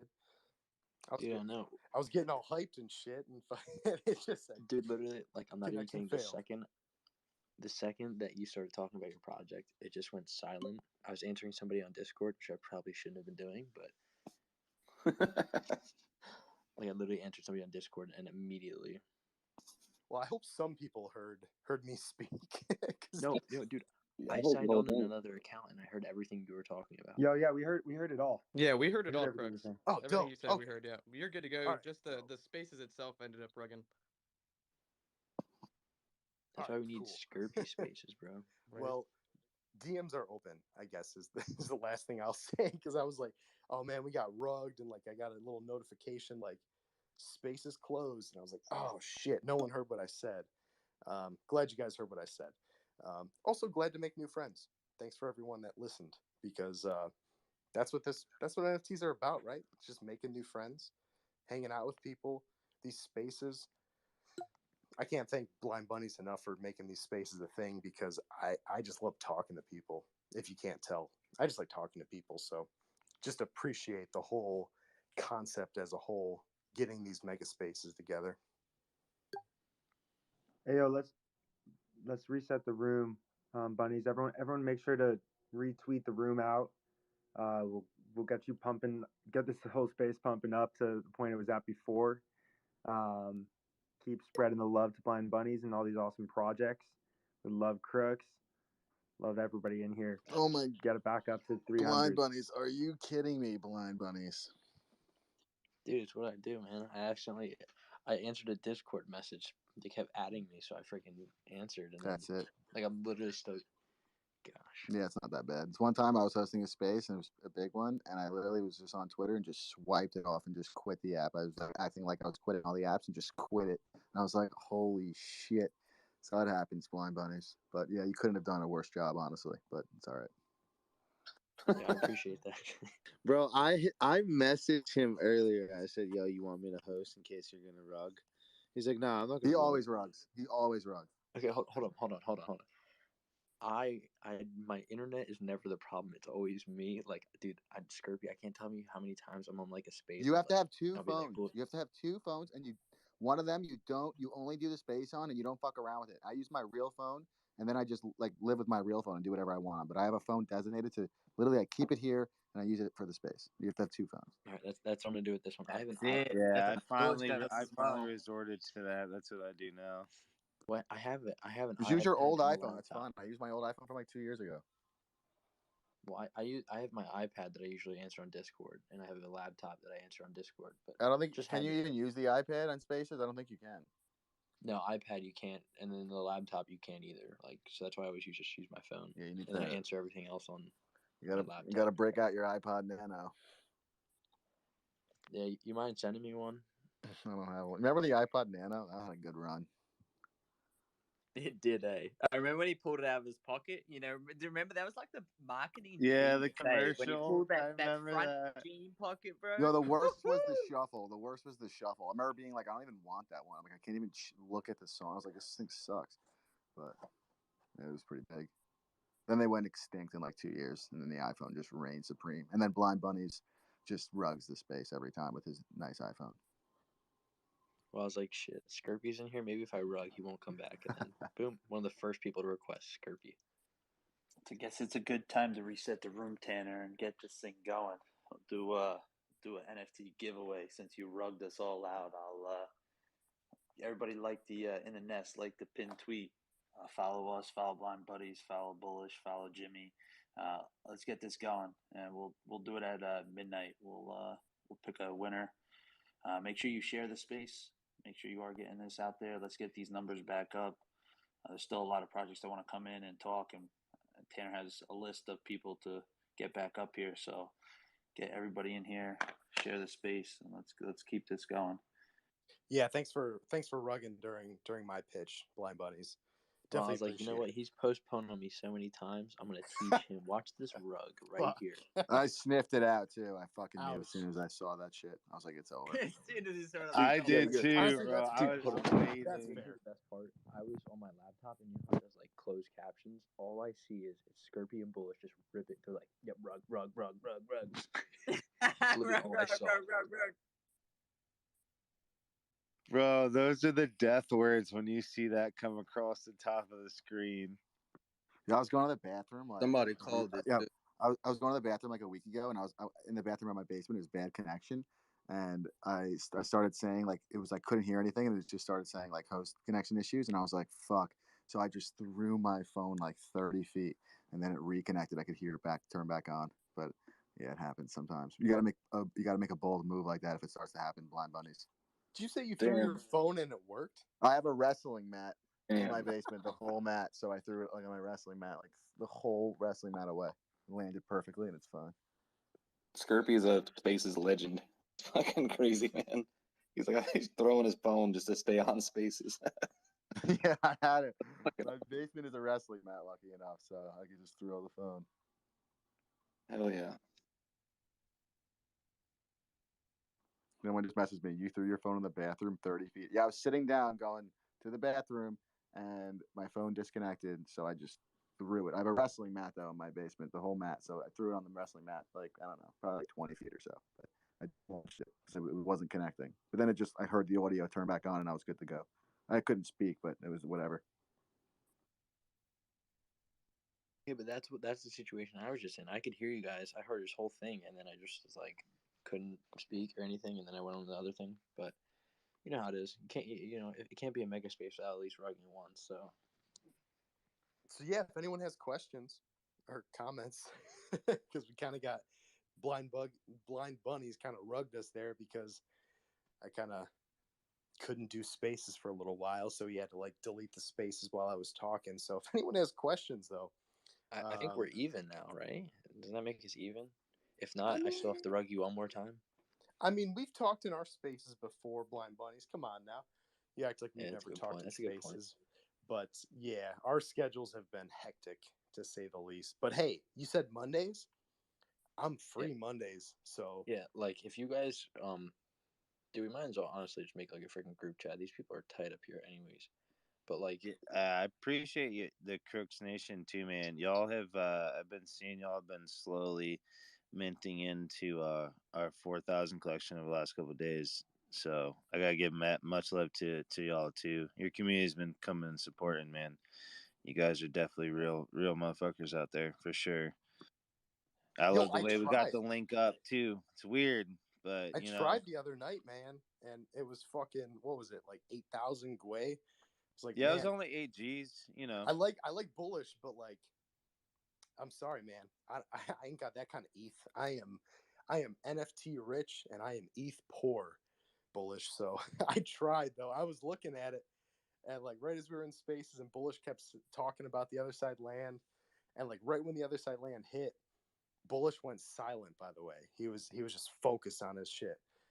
And I was like, oh, I'm gonna try to mint Rich Fox Club, and yeah, I got the 7,000 Gwei, and I was like, I love bullish, I love you, I can't do this shit, I'm sorry. So that's how my night went when we were in spaces. Had a great spaces, to be completely honest, but 7,000 Gwei, that's or Gwei, however the hell we're saying it nowadays. It was a little bit much. No offense. It was just a little bit much for me personally. yeah, I would have hoped people didn't mint that night. Oh, imagine someone would have. God, I would not. I don't even know how I'd have been able to react. I'd have been like, what are you doing?" I mean, I paid it to mint the fucking, other side, but that's a little different. I'm not undervaluing my project, but I get what you're saying 100%. I know our founder of Crooks waited till yesterday to get some other side land, and let me just say, gas was a little bit better yesterday than it was whenever we had our spaces. That shit rocked the NFT world. Am I wrong? Like that shit just rocked the entire NFT world. For better or worse, we'll see. I mean, we'll see. I don't know, a month, 3 months, 6 months from now, we'll see how it all pans out. But yeah, that was pretty wild to see, and just kind of see it live in spaces. That was kind of different too for me, because I've never seen a mint gas war go that crazy, especially live when we're talking to people. That was, but again, thank you, Bullish, for having that space. I got to say that, because thanks for inviting us. But the shit was wild, man. Wild. That other side mint gas price. Holy. That was dude, they that was broke the blockchain. It was taking like people were getting their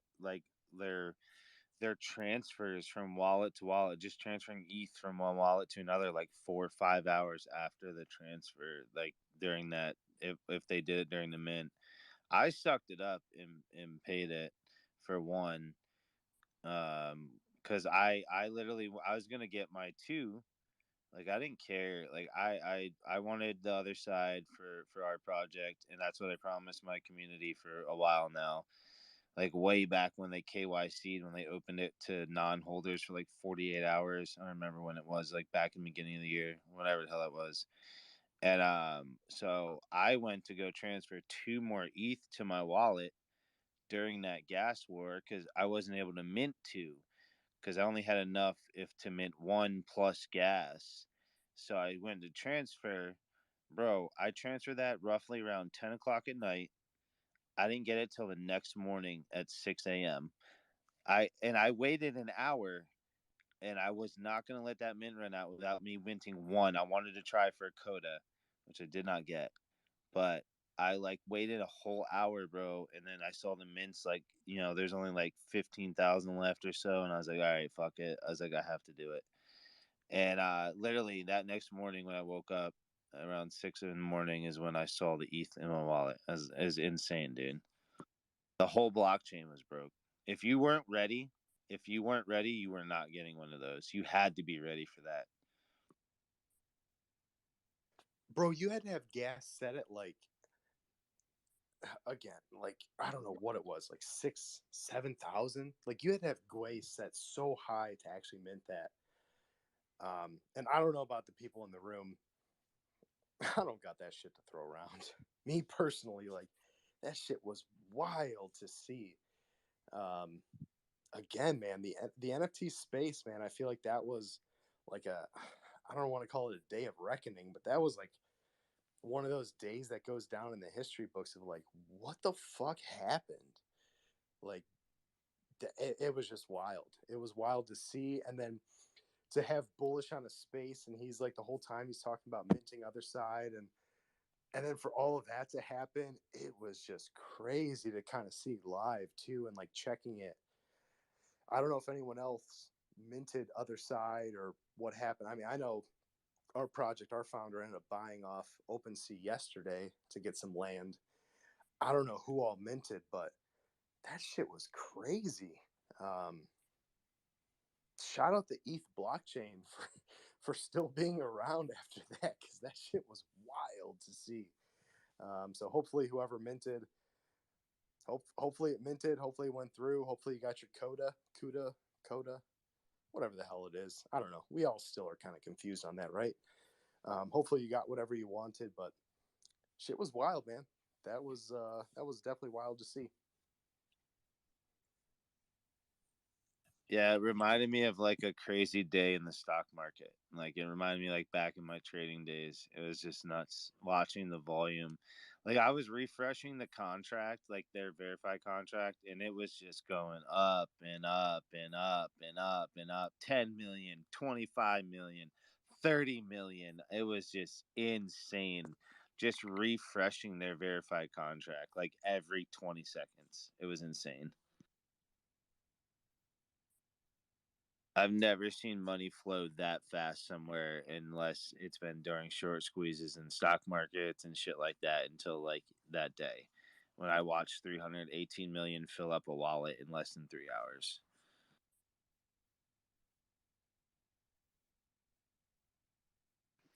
Yeah, we got to keep rolling here. I want to make sure we keep getting through projects here. We got up next. We got my guy. I know AlphaShares. You got to go, so I'm gonna let you hop up. You've been here all night. We're gonna go AlphaShares and then Balloon Town and then Toast Punks. I know you got to dip too, but as long as you can, I don't know how much time you have, but we got AlphaShares, Balloon Town, and then we got Toast Punks. But while you're taking away AlphaShares, make sure we're retweeting the room if you're in here. Retweet the room, get it out there. Oh, my guy Savatic's in here. We're gonna bring him up. But yeah, make sure we're retweeting the room out there. Get it out there. Let's get it pumped up again. Somebody rugged out the space, so now we got to pump it up. Yeah, let's do it. So when we started this space, I actually put out a giveaway, and I'm going to preface this again. I'm kind of sick, so hopefully I don't go on a coughing fit here in a second. But I did put a giveaway for 100 billion alpha tokens. That's the amount of tokens it's going to cost to mint one of our base NFTs. Put a giveaway out at the start of the spaces, and I actually just put out another one. It should show up here in the kind of the hero section above here in this spaces. I don't know why it's not popping up yet, but regardless, get on in there, get a good retweet in, not only to get some more people into this space, but also to get some more, or if anyone wants to win 100 billion alpha tokens and one of our NFTs. So our project is quite a bit different from everyone else that has came up and chatted here. We are an NFT project, but we're more than just that. A lot of these NFT projects that are here, if not the majority or all of you guys, typically go and mint your NFTs first, talk about a roadmap, and your method to crowdfund, if you will, is through the NFT collection and launching that. We went about it a different way. Where on February 19th, we actually launched our alpha token. It started out as a reflection token, and that was kind of our crowdfunding, the way that we raised our initial money. And so we used those treasury funds to go ahead and build out our NFT collection that we've got here that's launching soon. And it's launching alongside the utility that we're going to be offering, which is going to be an NFT marketplace at first. But what AlphaShares really truly is we're a blockchain technology company. We've built out quite the extensive list of employees, if you will, or the team members that we've added to the team. We've got a pretty elaborate engineering team that's very capable. I myself, I come from the real estate realm in the real world. So I'm a broker, have been in real estate since I was 18 years old. Always been a business person, love to start stuff, and have been in crypto since about 2015 as a hobby, but ended up meeting up with our co-founder, Bad Shogun. His name's John, and he's just a damn wizard when it comes to Web3 and development in the contract space with Solidity. So we decided to push forward and really try to offer people something that we saw was lacking, which is an NFT marketplace that can compete from the user experience and user interface side with OpenSea, with LooksRare, with those top competitors. But instead of it being limited in nature, these marketplaces, especially OpenSea, has been around since 2017, catering to just, the traditional art NFT. But I love how in this space, I'm hearing a lot of NFT projects that are focusing on utility, focusing on offering their holders some form of, potential passive income. Obviously, there's no promises there. We all know the liability behind that. But I love how people are actually utilizing the ownership that NFTs grant you to, provide something or earn something or receive something or be a part of something and it being tokenized, on the blockchain immutably. And so that's something that we took and ran with. So in addition to us, like I said, we're launching an NFT marketplace, and I'll get into a little bit more what that means in a second. The biggest thing around this that really interests the people that are part of our community is that we want to go and completely decentralize the ownership of our marketplace. So like I said, Looks Rare, OpenSea, you can name a handful of other NFT marketplaces that are out there. They went and raised capital in the traditional fashion. So they went and raised venture capital, private equity, angel investor capital, and got their funds started, got their MVP out, and then went and raised even more capital, and they got their business out there. They now generate massive amounts of money. So on average, OpenSea and LooksRare do $100 million a day in volume. They take 2.5% platform fees, meaning they make in net profit around $2.5 million per day. Sometimes they'll even have $1 billion day, which makes them $25 million that day, roughly. Those profits all go back to the shareholders, the people that invested in them early. What we are doing is we're taking the people that invested in us early, and you're going to take that driver's seat. So if you hold one of our NFTs and you stake it, you're going to be one out of a maximum of 10,000 owners of the NFTs that own our brand. So not just the marketplace is the first platform that we're going to be releasing, but we're a brand of technology products, if you will be a suite of multiple different platforms, the first one being the marketplace. So the true utility there is by owning one of our Alpha Wolf NFTs, which we just actually released for the first time today. Some of the base ones, we've been dropping a lot of the Genesis collection. But if you own one of these NFTs, you really get to share in everything that we offer. And so we've got a lot to dig into if you want to check out our website or our Discord. We've got a white paper there. I know a lot of people want to see the specifics, and so that's where it all is. I won't bore you with that. But we're really trying to have a premium NFT collection, something that really stands out, something that people really want to put as their profile picture, but it really means far more than that. It's more than the art. It's the utility that comes out alongside that mint, which is that marketplace. So that's really what I got for you guys today, but love the mint. Thank you so much for Blind Bunnies for hosting this. We love these co-hosted AMAs, these massive mega community, mega spaces. It's something that we've been doing with Brando at ATS. Honestly, the first time we ever were a part of one was with Brando at ATS. I know a lot of people, probably all of you guys in here know him. Brando's just the most amazing marketer that I've ever heard of or ever seen or ever been a part of or with. So absolutely love everyone that he's connected us with. I know a lot of you friendly faces in here, found us through him and found us through Blind Bunnies. So, the moment I connected with Blind Bunnies actually Blind Bunnies through an ATS space, we had a good chat. One evening we talked about how we could potentially work together down the road. Love what Blind Bunnies is doing with the utility behind their project, giving back, the altruism. It's something that we as a team at Alpha really look up to, and it's something that we're going to be looking into a bunch of different ways to give back to our community in terms of donations and other charities and whatnot. So love what you guys are doing, love everything about these spaces, and I do actually was supposed to come up with this at first, a dad joke, because I think I was the first one that was supposed to come up with one. And I actually we did actually tweet earlier today. We announced one of our most recent Genesis NFTs, and it's a ghost. And so I tried to make up a joke about a ghost, but I couldn't. It had plenty of spirit, but no body. So there's my joke, tied it into what I'm saying right there. Total dad joke. Hopefully you guys got it. But thank you guys for all listening and sticking in here. Again, would love anyone to ask any questions you guys got. I don't want to take up on anyone's space here. A lot of projects want to come talk, so try to be as efficient as possible. If anyone's got questions for us directly, go ahead, join our Discord. One last thing I want to do is if you guys want to go ahead and how many people we got in here? 181 people now. If you guys want to go ahead and raid our Discord, it's just discord.gg/AlphaShares. You'll see it on our Twitter page, and you say that you're here from Blind Bunnies. We'll enter you in as well. with the rest of the people that are in these 2 tweets to win 100 billion alpha tokens, which 100 billion alpha tokens is going to be the cost to mint our NFT. So that's something I didn't touch on either. You mint our NFT with our token, not with the gas token. So we'll be also multi-chain. Didn't mention that. We're on Avalanche right now, but Ethereum will come just a couple weeks right after we launch an Avalanche. So got a lot to talk about. I could probably talk about more, but again, if you guys got questions, please feel free to hop in our community, give me an ask. So thank you for the time. Thank you for everyone for listening in.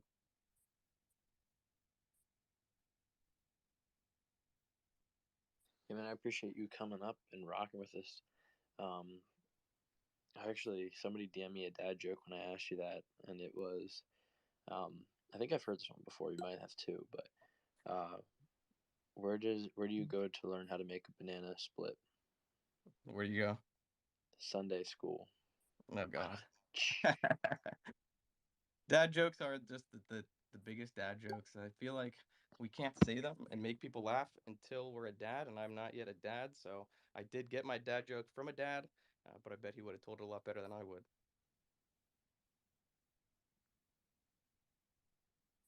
But thanks again, Blind Bunnies. I really do appreciate you and everything that you do. I know that a lot of other projects too have been talking and holding the time on the floor, but I know a lot of people would probably love to hear about you guys and what you're doing. But first, I know I think Toaster, a couple other people had some. Yeah, my guy had Toast to get as out of here well. soon. So. Yep, exactly. Yeah. So Toast Punks, you have the floor. This guy is the first person to do a space with me. It really helped us get us kickstarted. Blind Bunnies, how are you, mate? How is everyone doing here today? Thanks for arguing us, by the way. That's okay. That's normal. That's standard, I think. That's why I hate spaces, freaking rugs, whenever you least expect it. But yeah, Okay, where do I start? if Skirpy Go, does go. his job and gets his site up, we won't have to worry about Twitter rug. 100%, my man. 100%. Yeah, And you guys will be but able to I've live seen chat and just Skirpy rip do. on Blind Bunnies. You could be like, this coast sucks. I know, bro. And Skirpy would totally I know, break bro. his fucking knees in a fight and juke him out. Bullish Mate, Trader I've would seen- stiff arm Blind Bunnies to the ground. Toasted bugs. Okay, yo, low-key though, Let's Bullish go. is big as Let's shit, go. not gonna lie. Bullish? What are you, Bullish, like, how tall are 6'4"? you? 6'4".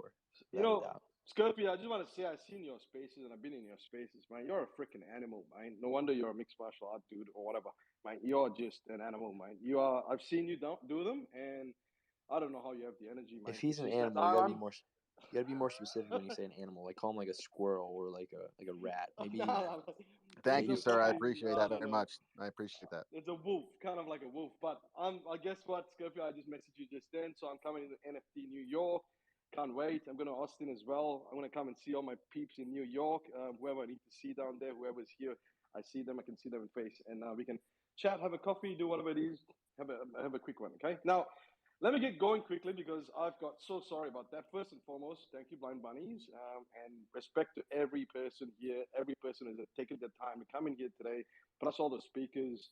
Now, for that, I'm going to do just a quick giveaway. We don't usually do this for our most prized possession, Tom Ape, in our Genesis collection, but I'm going to pin it up to the top right now. So all you got to do is just, follow all the speakers and retweet the room out so that we grow this out a bit more.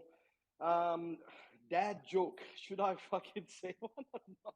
I don't really want to do it, but here we go. I'm going to do a dad joke, okay? So let's see how crushing this is. What did the toast say to his partner while they were doing 69? Anyone? No one? Okay, I'll give you the answer. It's, babe, I'm gonna cram. That joke's gotta be stupid and silly at the same time, and that's what that exactly is. Okay. Anyway, folks, the experience that I had so far in the NFT space has been really overwhelming, underwhelming at the same time. It's all there. We sold out our project in a really different way, I guess, than typically you would, without whitelisting and having hyped up sort of stuff, completely organic, and it's a big project as well, 10,000. The good thing is, from that day, we got a lot of really good people in our community, a lot of students joining, because that's the second half of our project. What we did this massive do your own research student competition, which got up to about 600,000 students. 27,000 applicants and 1,000 winners who won the NFTs. And the great thing about that is we grew our community full of, really, really wholesome people that were learning about the space and also wanting to grow in the space together in a safe format. And that's what we do in our community. We always focus on that. And I said earlier on in the previous space that we got rugged in, that we need to listen to our community a lot. And what we did was for our roadmap, we completed our roadmap. We got one final thing in our roadmap to be done, which is an airdrop to 1,000 holders of a particular type of NFT that they've got. But that's going to happen. That's not a problem. That's easy. The thing though is we wanted to bring forward Roadmap 2.0, and we asked the community what did they want. And obviously we had a lot of students, a lot of people who love games and everything else. So everyone recommended that we do a sort of P2E game. So doing what I normally do in my company, Warp, which is the founder of Toastpunk and the one that created all the Solidity contracts and everything else. We then went to the drawing board and found out what the what we could do as far as a P2E game is concerned. Now, I thought that's not. And after discovering what is happening in that space there, the P2E space, for those of you that are familiar with it, it's actually not. It's actually like it's highlighted as a really cool space and all of that. But the problem is there's a few problems with it. First and foremost, the reward side is I don't think it's good enough. I think the reward side for players in there, like for them to spend all their time there and earn, an average. This is across all the big games, Axie Infinity, Cedos Heroes, Rev Racing, Z Run, everything else. They earn roughly about $300 to $400 per month. That's with the reward of things, not including the staking or the NFT sales. And to me, that's not good enough. I think that's too little, and that's the reason why, I guess. Well, game launches happen really, really good, like the token launches, and all of a sudden players come off, and the retention levels are not there. So we looked at that there as one problem and see what we can do to solve it. And the second thing is as well, we found that with metaverses today, the issue is, and this is quite common out there. A lot of people don't speak about this, but this is what it is. Because we all get onto the hype and we all buy that land and everything else, just like the other side and Sandbox when they came out and NFT Worlds when they came out and everything else. But the actual issue is this: for collections to actually build a P2E game or something on that piece of land, it's going to take them, number one, a lot of time, 7 to 9 months to 10 months to 12 months. Secondly, they got to spend money, 50 grand, 100 grand, 150 grand to actually get something going for the community that's off use. Okay, so these two problems, we thought, that's up there.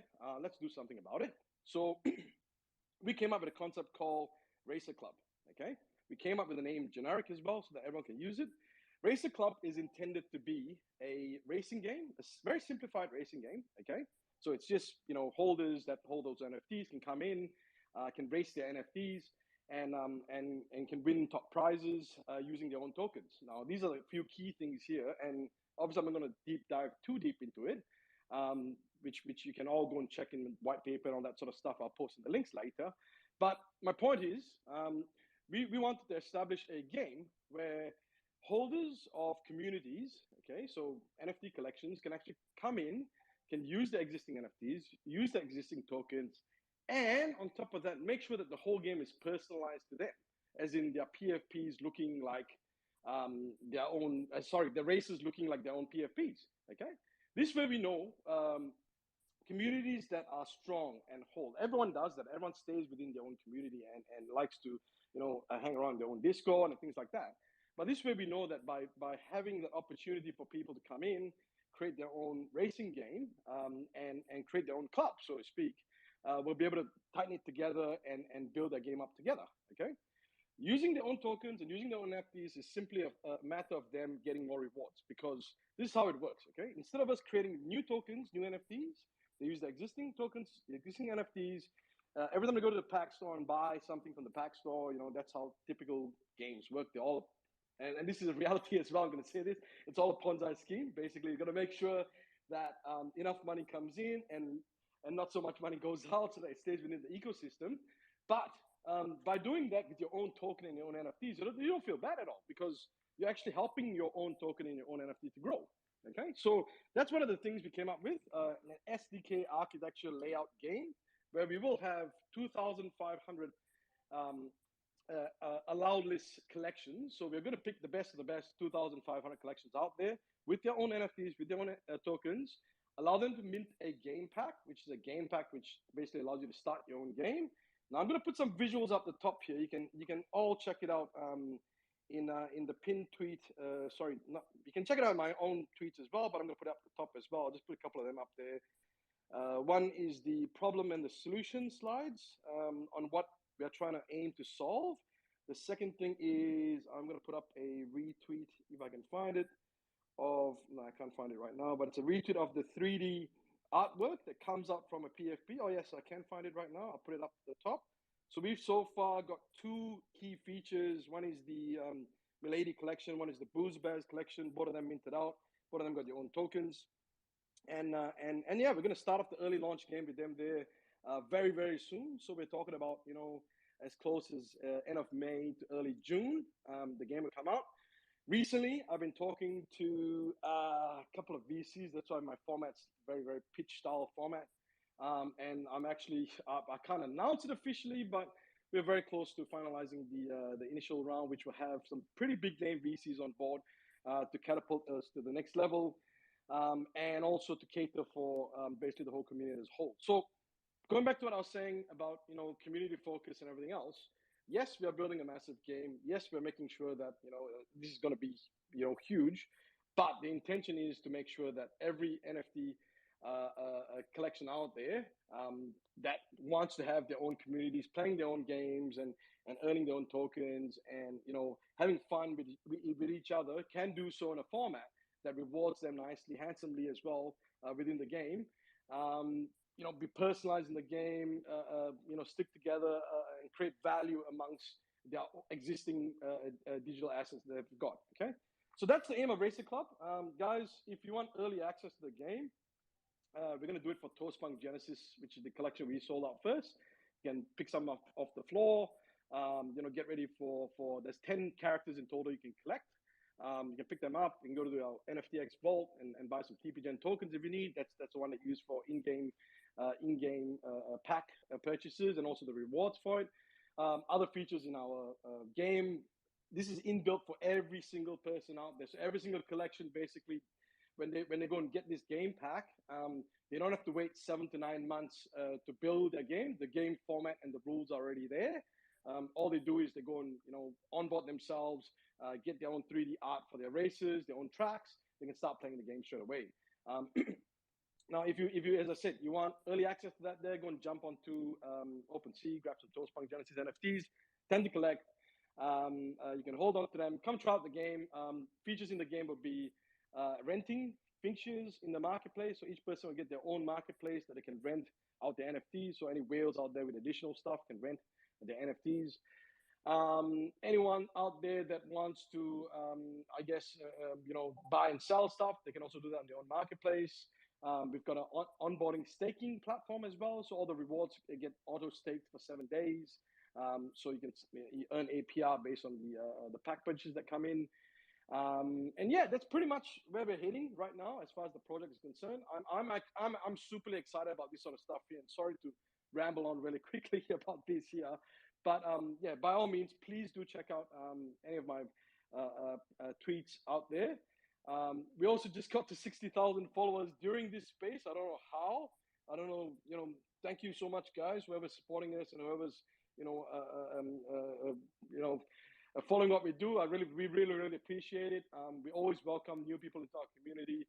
We also like to go into other communities all the time as well. So I just minted a Crooks I bought a Crooks just before from the floor, and I'll look at a few other projects as well to look at buying right now.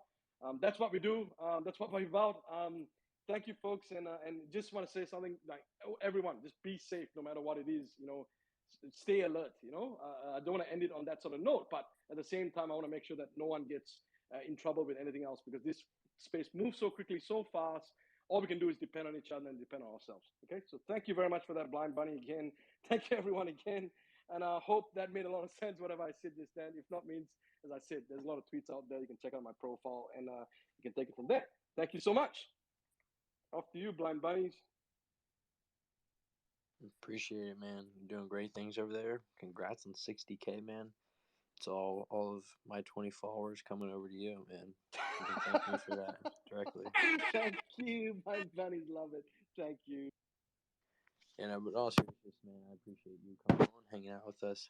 I love your project, and I really just literally that's all I remember as being that was the first space I ever did was with you guys, and I don't forget that stuff. So I appreciate it, and we're gonna be holding this next week. Hope you can swing by again. Always love having you on. We're gonna keep rolling here, man. We're gonna keep rolling. We're gonna pump the space up. Make sure we're retweeting Blue Button. Make sure you're tagging Bullish, All Things Crypto, Skirby, Quigley.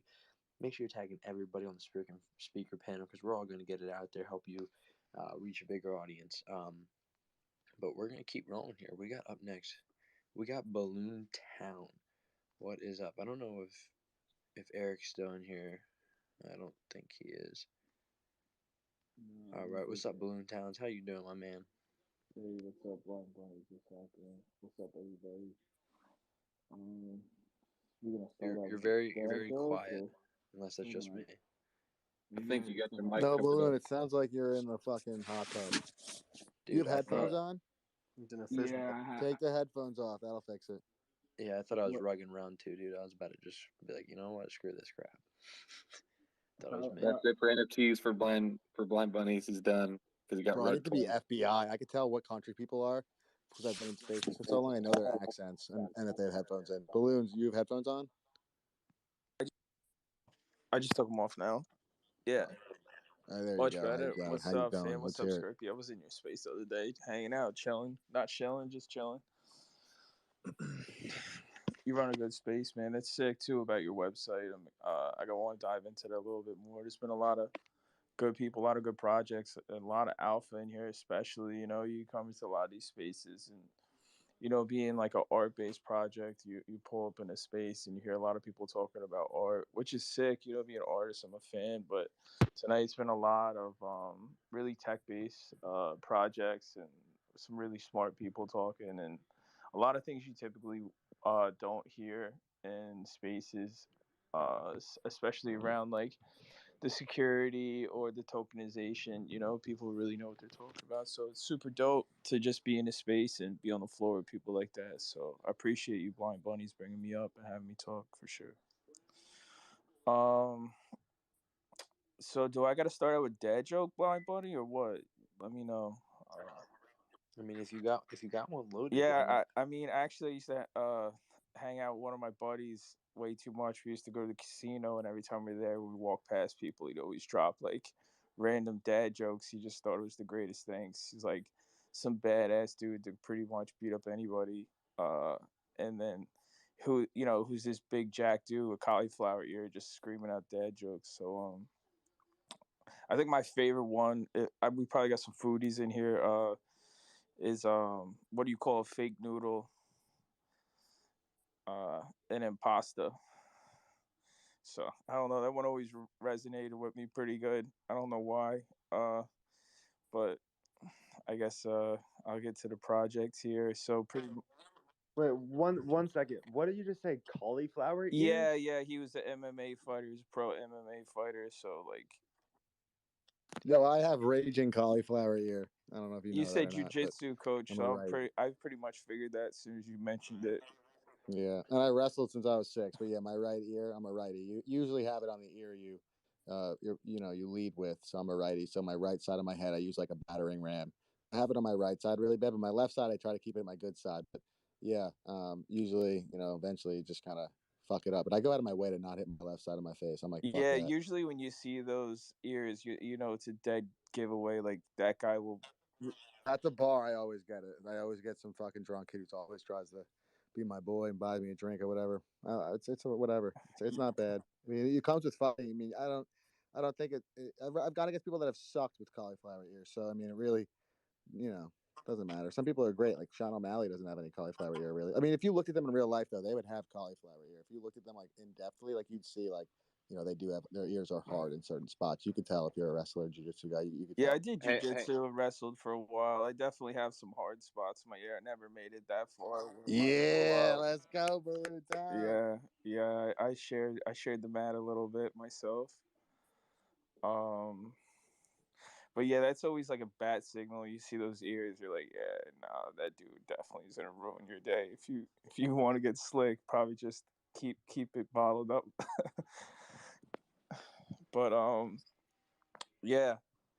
So pretty much a little bit about myself. Um, I'm a tattoo artist currently. I I I've been a tattoo artist for about 16 years. Prior to that, I was actually just an artist. I dropped out of school to pursue an art career. At 17, I ended up opening my own business, airbrush business at a flea market. So I really grinded it out, like started from nothing as an artist to work my way up to where I'm at now. Um, I went into open my own business, my own tattoo shop. I worked up to like 6 employees. Um, some of my clients were like Meek Mill. I did the majority of his tattoos. I went on tour with Ross. Actually traveled and stayed with him for a while, on and off, doing his ink and just being a part of that crew. And actually, that's around the same time where I met Eric. He's my business partner. I don't know if he's in here. He might have hopped out. It's a little late for him. He's a family man, so he probably took it down. But Is that me? yeah. So Eric is no, is he in here or no? Blind Bunny. I don't see him, but he's the man. He's cool. He's good people. He keeps the community popping. He's always in there, just hanging out, talking, chilling, and it's really cool to see like and to be a part of a project with someone of his stature, but that also really cares about the community, cares about the project and the growth of the project. You'll see a lot of times where it's like, um, somebody might have tagged along, and that's cool too. Like, there's all different ways of working, your following and stuff. But just in our aspect, it's like Eric's actually like super on board. He, as far as like even development of the project, he was super creative, and it really flourished and became what it was once we had linked. If anybody doesn't know, Eric's a Pro Bowler. Eric Ebron, he's a tight end in an NFL. But I think he's going to break down a lot of doors, and it's going to be really good for the space. What he's doing and what he's how involved he is, how much he actually cares about the community and the people within the NFT space, and how involved he is.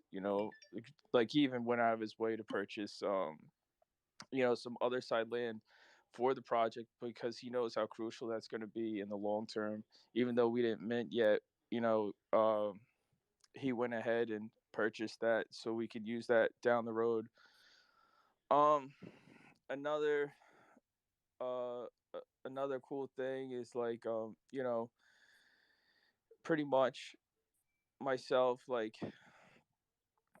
I'm tattooing, right? Like I do pretty well. Like Eric does pretty well. Our whole team is doxed, and we're all like a pretty good place in life, and it's not like we're really, it's not like we're here to like make a bunch of money, get the bag, and run, right? Like we want to do something that's outside of what we're already doing, right? Like I'm a successful tattoo artist. Eric's an NFL player. Like our other two partners are Jay and Doc. They're both docs on the team. They're two big hospitality guys in New York and Miami. And then our other guy on our team is the High Indian. A lot of you guys are probably familiar with him. He's big on the space. He's in a lot of spaces. He's got a ton of alpha. He actually launched his own NFT, sold it out, runs his own Discord. Super cool dude, ton of alpha. So you guys could check him out too.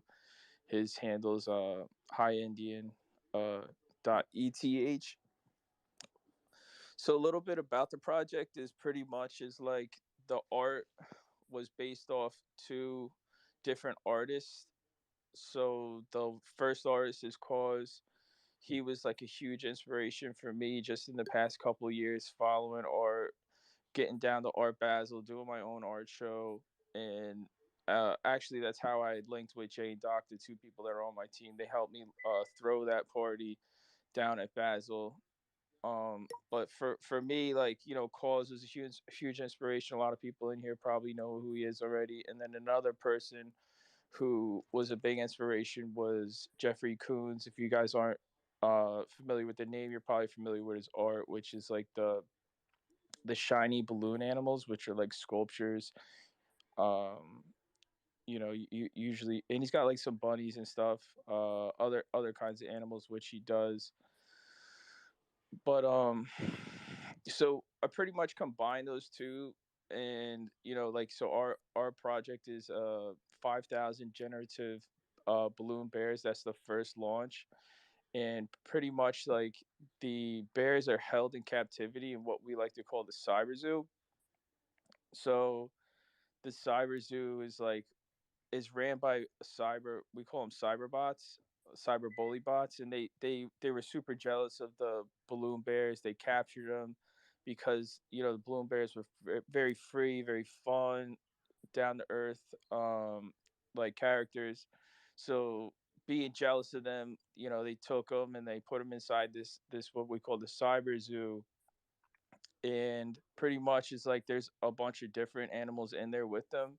The first to get out will be the balloon bear, and then after a successful launch later on down the road, we have other animals which we want to bring and have them released also from the zoo. So we'll allow the community to kind of vote on that later down the road. Um, so pretty much like when developing this project, we knew how crucial it would be to make like a good team, because it's like, me being a good artist, it's like you need more than just the art, really, to when you're building these communities. I mean, you could do art-based projects, that's super dope, but I'm always behind that. One-on-ones or generative projects, even if there isn't a utility, like I love to just see artists come in here and really do something. But our project was really more so, it was developed to kind of offer more, right? So like I've built connections outside of tattooing, like from tattooing, that I still have today in a whole network. And Eric did as well, from being like a pro bowler, NFL player, and also just being a really great person, like he's done that. Obviously, there's a bunch of people up here maybe on the speaker panel that probably even talked with him before, and maybe had him in their space. But he's an awesome dude, and he knows how to network. And then our other two guys, Jay and Doc, that they have a lot of connections too. So we have all these different connections which we've made through our own careers. So we're coming together collectively to really bring these different unique aspects into our roadmap, and then also to just the longevity of the project, because it's like we know how important that is, and just kind of having that all mapped out like ahead of time. So like, for example, if you mint out our project and you hold on to one of our balloon bears, for an example, is like one part of the roadmap, you'll get like flown out to Miami. We'll put you up for the weekend. We're gonna take care of you, like show you nothing but the utmost hospitality, because these guys really got Miami on lock. To the best nightlifes, to behind the red ropes, where you really can't, it's like you can go and talk to promoter and bottle service, but these guys are going to really show you around the city, put you in a mansion, maybe take you out on the yacht for the day, get you a Lambo. Like a Lambo rental is also in there, and that's just like one small aspect of our roadmap. Utilizing just our resources. um like another little background on Jane Docs, like they have 15 houses in Miami, mansions which they rent out. Like, for example, like Doodles went down to Miami during Art Basel. They had used one of their mansions to host their party. um they have yachts which they rent out. Their largest yacht is 200 feet. I mean, it holds 200 people. So maybe throwing a real life party, we'll host it down in Miami for Art Basel. Maybe we'll get a yacht and a mansion, and just kind of host it and allow our community to have access to those different things, and just really be able to give back, right? um so that's just one part of the roadmap. Another part of the roadmap, where it's like, is like, Eric, he's gonna come in and help out, because him being in the NFL, he's going to allow someone to get, you know, wherever you are in the world, you know, it's like we're going to fly you out, get you box seats at the game, take you out for the whole weekend, kind of like the whole inclusive package which you would got in Miami. So, you know, that's just us kind of using our resources again. But then we also have a lot of cool art based things, right? Like me being an artist and having done Basel before and working my way up to being like one of the more sought after tattoo artists in the Upper East Coast. You know, I'm gonna bring nothing but the highest quality physical art on top of like the 2D drawn art as far as like the Balloon Bears go, and then the next release. If you go to our page, like I did a canvas recently of a couple of characters sitting on a couch, and it's like it's the balloon characters. So we're gonna also like give away some of that art on part of the roadmap. So it's like a lot of cool different things which we'll offer as far as like everybody. We're gonna utilize all our resources and just pull together and just bring back to the community. You know, it's a super fun, tight community too. Like we're going pretty good and, you know, nice and healthy and organic.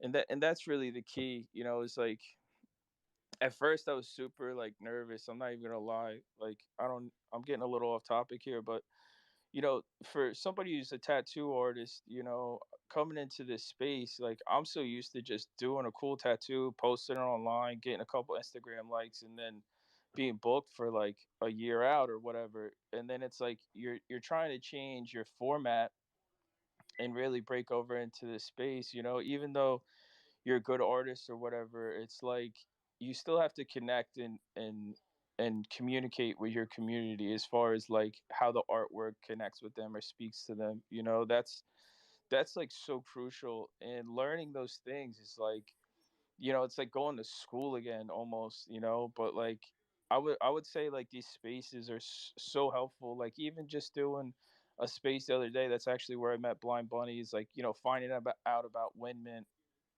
and then, you know, just find out about these other cool projects that maybe we can collab with, or, you know, that, you know, I could DM and just, yo, congratulate them. You know, it's good just to share love and give back and then absorb knowledge to just to help the growth and be a part of something that, you know, is going to be, you know, the next, like pretty much like the way we know life, right? Like ticket sales, all these things. So knowing that, you know, it's just we want to be a part of that, and we want to be a part of it for a long time.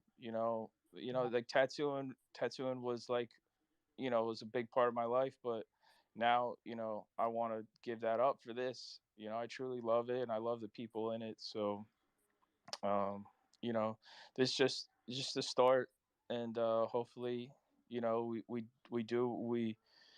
you know, we launch and have a successful men, and, you know, we can build like a big community and just show everybody that, you know, we are going to deliver on what we promised it, and just have a lot of fun while doing it, you know, whether it's a party in real life or it's in the community, like hosted a poker night, or, you know, running just even a quiz game, whatever it is, you know, just having fun and building and networking. So, you know, I don't feel like, you know, I tattooed Meek Mill and I tattooed Rick Ross. Like, I don't feel too big to get in these spaces and talk, and like I have too much ego. Like, I love it. Like, I think it's great, you know, just connecting with everybody, and just being allowed to be on this on here, and you know, tell my dad joke even if it was everybody hated it or whatever, you know. So just much love, and I appreciate everybody in here, man.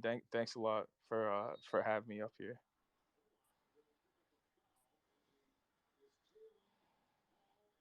Hey, let's go, man. No, you're doing it, man. You guys are awesome. I mean, you guys definitely should check out their Discord and see what they're building over there.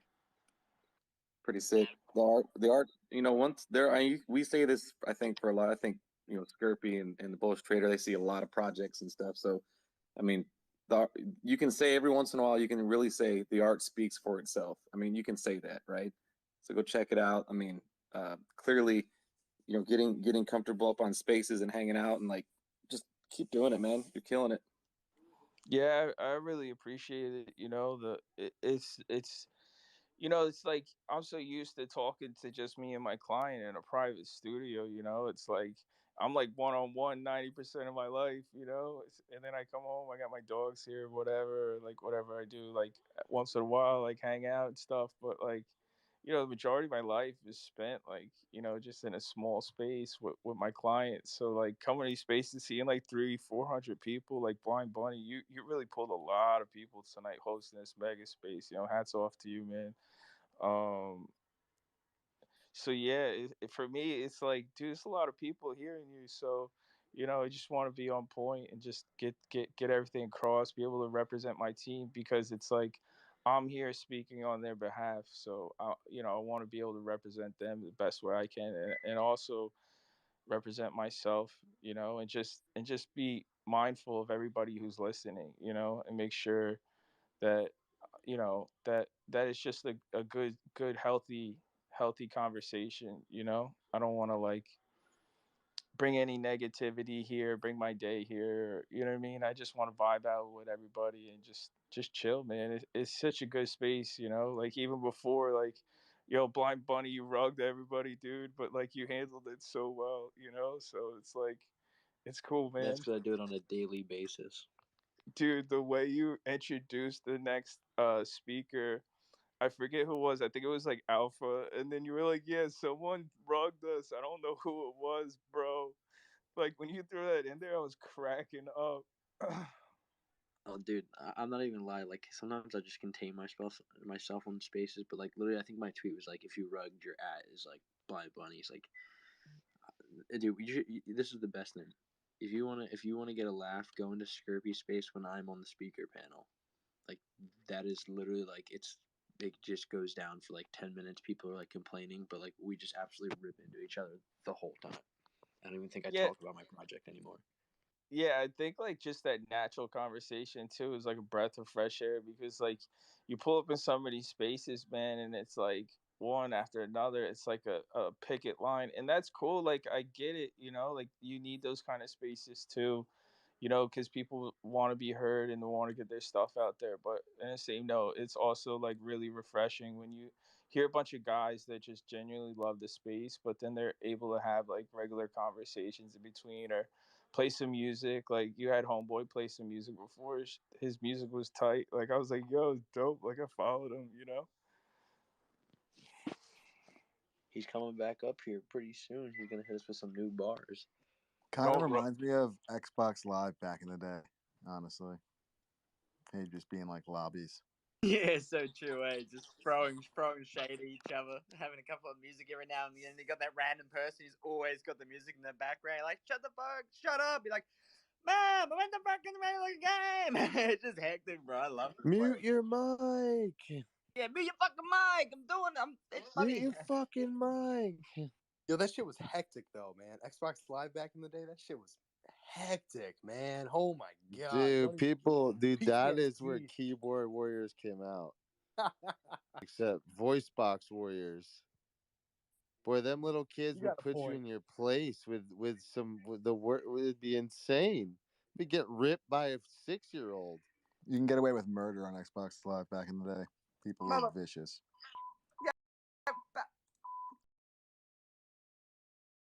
Shit, bro. I wish Xbox Live was bleeped. Oh my god, some of the stuff I heard. I wish there was a bleep button for it. Oh my If there was a god. bleep button, you wouldn't have heard anything. It would have just been bleeping out the whole Yeah, time. it would have just been like a Blind Bunny ruggathon. Very funny, all things. You know, the ability to kick you, right? Right.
I've never seen a big enough mountain to keep me from getting my flowers.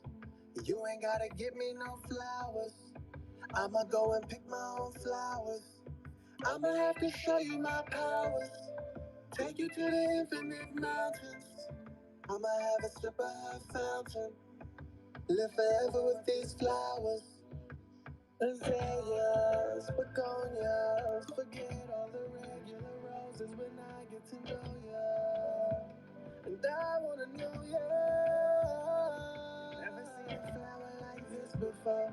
A hot pink flower where the crystals grow. Kiss it mistletoe. It's so mystical. It's a ritual. Now I wanna play in your garden. I like to pick my own flowers. Love to dance in your garden. I'll even lick on the flowers. I swear you give me power. God almighty power.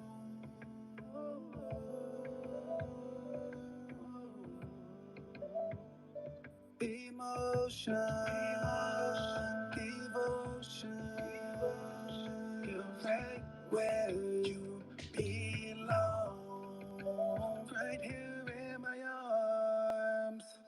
I've never seen a big enough mountain to keep me from getting my flowers. You ain't gotta give me no flowers. I'ma go and pick my own flowers. I'ma have to show you my powers. Take you to the infinite mountains. I'ma have a sip of her fountain.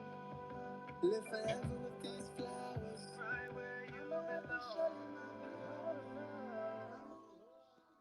Yeah, man. So just to give everybody their flowers while you're still here. Don't wait till everybody's gone or they're too far out of reach to try to give them their props or tell everybody how you knew them or how dope they were when you were right next to them. Give everybody their flowers right now where they can smell them. First and foremost, shout out to Blind Bunnies, man. Shout out to the Bullish, all things, everybody on stage, Skirp, Gorilla Mansions. There's too many of you to name. Like, of course, if I could, I would. But let me just give a special shout out to my goats in the building. We got Goat Gods, Derek G. It's a shame. While I shill, if you don't mind, if you got space to bring him up, bring up Derek G. He's gonna be he's pretty much our Goat Gods ambassador. All the questions that I'm not capable of answering, he's the one that always makes sure he cover all our grounds. But for those of you who don't know, I'm John Bourne. I am the creator and founder of Goat Gods. I'm an artist, a musician, and all-around creative when it comes to fashion and anything you could think of when it comes to the term, creation. One of my favorite accomplishments thus far is the fact that I have a entire collection of artwork at the New York Stock Exchange on Wall Street, and that's because I remember coming up, I didn't know exactly what that was. I used to see them on TV on the floor trading stocks, and I used to be like, what is stocks? What is this place? So just to be like one of the first ethnic people that put colorful artwork in that building after hundreds of years of them only having black and white sketches just feels great to me. What our collection is 2,222 goats that derived from an in real life collection of over 40 hand painted canvases that I created in real life. So a majority of my life after, getting a lot of my buzz for being a custom sneaker artist, it came from custom commissions. And, I wanted to do something that I loved for my occupation. So at an early age, I set out to, follow my dream. I left with a backpack and a couple bucks, took the leap to Los Angeles from Harrisburg, Pennsylvania, and ultimately I ended up taking commissions which didn't really feel like what I loved anymore, because now I was taking orders and listening to what other people wanted, like, hey, paint my family portrait or paint my cat, paint this Supreme logo, paint these things, and those things really didn't resonate with me. So I created the GOAT collection in real life because I wanted to embody the things that had actually inspired me, so that when people looked at my artwork, they can understand why I did the things that I did and how I, got to where I was at. And that's where the original GOAT collection was formed. So now I have over 40 hand-painted canvases spread all throughout the United States in various galleries, homes, and etc. So this collection was inspired by that in real life collection. And we're on the Ethereum blockchain. And I heard somebody earlier talking about optimized gas. We actually have a contract where optimized gas is a thing. And I just checked our website a few moments ago. And to mint a goat god right now, it costs about $8. Now, I know a buddy of mine was supposed to send me an NFT and they wanted upward to about $277. And this was just about an hour ago. So that's one benefit. Um, I formed what we like to call Voltron. And that what I mean by that is there's over 30 artists that I accumulated to assist with the creation of this collection when it comes to the generative process as well as the one of ones. So we ended up with 140, a little over 140 one of ones throughout the collection. So that gives you about a 1 in 16 chance of minting a one of one when you do mint a Goat God. One of the special things about those one of ones is the fact that, you know, when it came to creating this collection, me being an artist, me being a creative, I wanted to focus on the artwork first and foremost. Every utility is pretty much a bonus when it comes to what it is that we're providing for our universe. Each of those one of ones have a hidden utility attached. So it might be a hand painted custom canvas, hand painted custom shoes, musical features for artists to be able to release that song with me or a Camden Primo or another musician that I accumulated for the collection, where they can release that song and collect a royalty with me or the other artist. The first 222 goats minted, they all are accompanied by a 3D figurine in real life of a goat that resembles ice. If you scroll through my Twitter a bit, I'm sure you'll be able to find it. Well, we talk about it a lot because the 9-inch sculptures only go to those who the first 222 goats minted. And it's also accompanied by a paint kit sponsored by Alpha 6 Paint Company, in which if you're feeling creative and you want to, you know, customize it, paint it, change the color of the horns, t-shirt, etc., you can do so by having a promo code to claim a free paint kit along with that figurine. 30% of everything we make, as far as the minting process goes of Goat Gods, goes into a community vault or a gnosis safe that, you know, we take a vote from the community to figure out how we want to allocate those funds. So whether it be, you know, some forward progression of our universe or just supporting another creative, that's what we'll choose to do. So if we were in here listening in, like I said, we got Derek G here, we got my partner and co-founder It's a Shame, as well as All Day Cuz. If we were to come to the table later and say, hey man, we really liked Crook's pitch, or we really liked, you know, what the bullish, you know, trader said, we would sit and we would have a discussion, and then we would take a vote and say, hey man, we really want to support these people, like they're creatives just like us. You know, we would go ahead and do that. And I had a long road of working with a lot of celebrities, whether it be Floyd Mayweather or Nicki Minaj or Chris Brown. I've been featured in Billboard magazine, Oxygen, etc. And a lot of people often ask me, well, we always see you post these things. Like, I just saw you post with all these celebrities. Why don't you have them promote your project and sell it out, John? We don't understand it.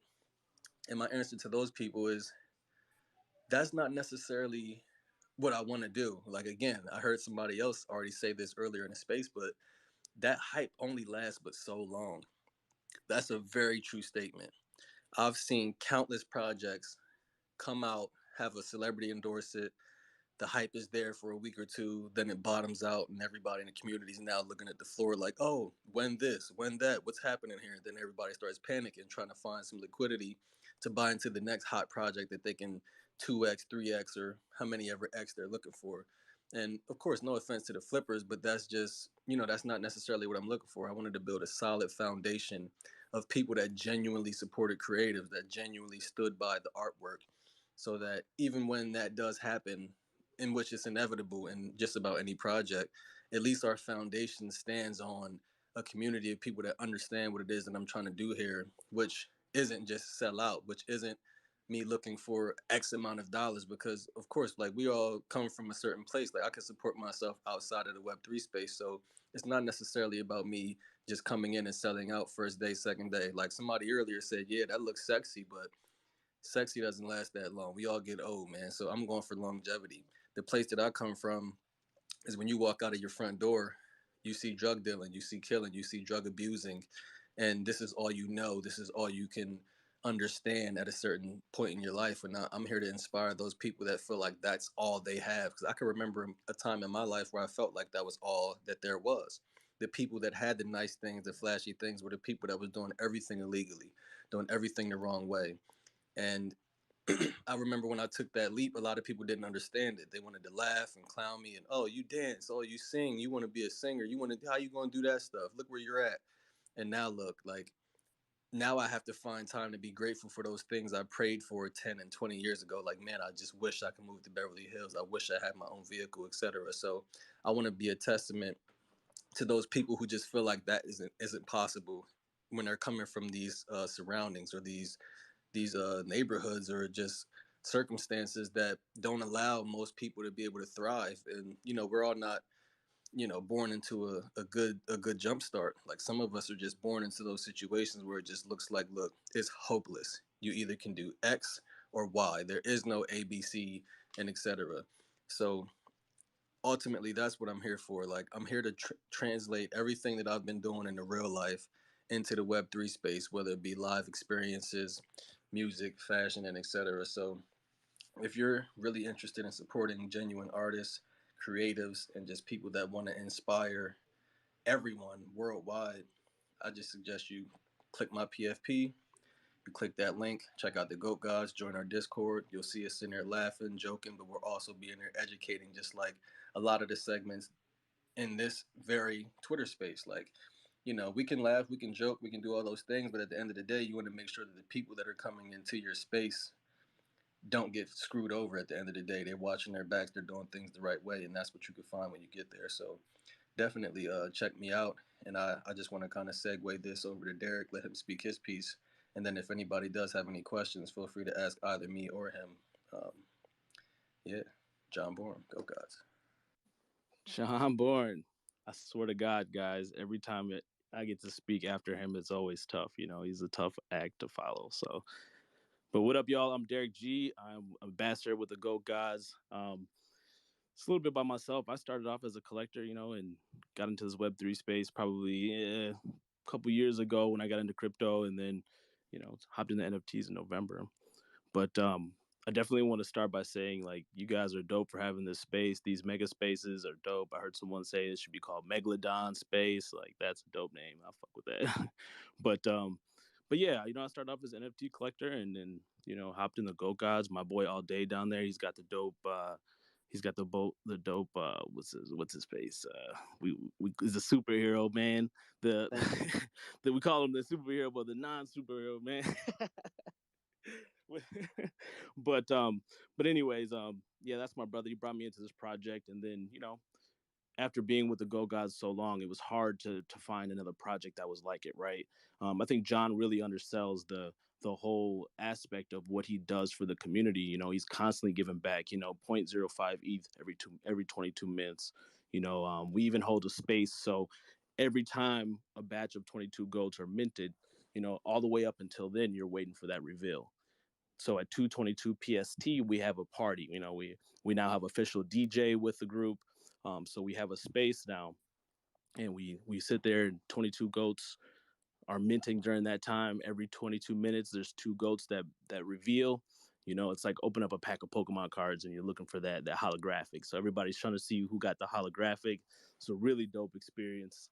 But there's constantly things that he's doing. The 9-inch goats for the OGs, like, it's still a surprise to me that the OGs are still out there, but non-financial advice, but I think it's only 8 because we had somebody mint today. So, those OGs have a lot of future utility, and there's a lot of things that, John, has put into this project, and he stopped taking outside commissions so he can work full-time on the project, create a community. I had the opportunity to meet John in person. I'm from Minneapolis, and I was out in LA.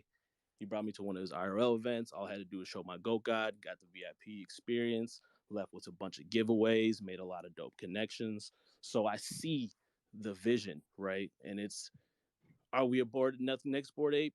Potentially, because the way we're moving is we're following in the footprints of how people are paving the way from what we've seen, the good and the bad, right?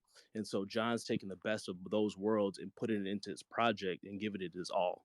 So it's dope to be a part of. I couldn't ask for anything better, and I can definitely say check out the Go Guys. Even if you just hop in the Discord to see what's good, that's the move. So shout out to everybody that's down here in the listeners box. If you guys can hear me, security number one when it comes to all this NFT game that stuff we're in, man, it's a crazy game that we're in. But at the same time, the love is what's most important, right? The community that we're building, we're constantly collaborating, right? We have Isla Meta that we're partnering with. We're going to work into the metaverse and the meta worlds that we have. There's going to be some, and I'm going to drop a little alpha. Maybe I might get shut up later, but there's going to be concerts on this island. And if you have a Go Guide, you have access to it, so there's so many things that we're working on. We're partnering with small projects, right? Guys that are just starting out have cool art, but they partner with us. And even our DJ, he came in, just started spinning for us one day. And then we were like, you know what? This guy needs a Go God. And then we all pulled together enough ETH to get this dude a Go God, like literally on the spot, like within 5 minutes. I got 0.3, I got 0.4, you know what I mean? So it was super dope. That's the community that we're building. And that's what you like to see in a project. And I think I'll close it on this note that when you invest in a project, you're invested in the actual person, the founder of the project, right? You have to be bullish on that person. That's where the fully doxed part comes in. John came into the space fully doxed, probably didn't even know what it was. You know what I mean? Because that's who he was. He already was John Bourne. You know what I mean? So now he brought all of his encompassed work, his lifelong work, into this one project and was like, "Yo, this is Go Guys. I don't need no celebrities to do this. I am John Bourne, and this is my life, and I'm sharing it with y'all." Boom.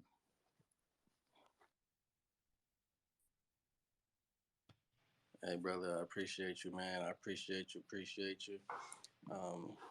Yeah, I mean, and you guys see why, Derek G is who he is to our community, because anything that I can possibly leave out, he just makes sure he got my back, man. Like we stand back to back and fight against whatever it is.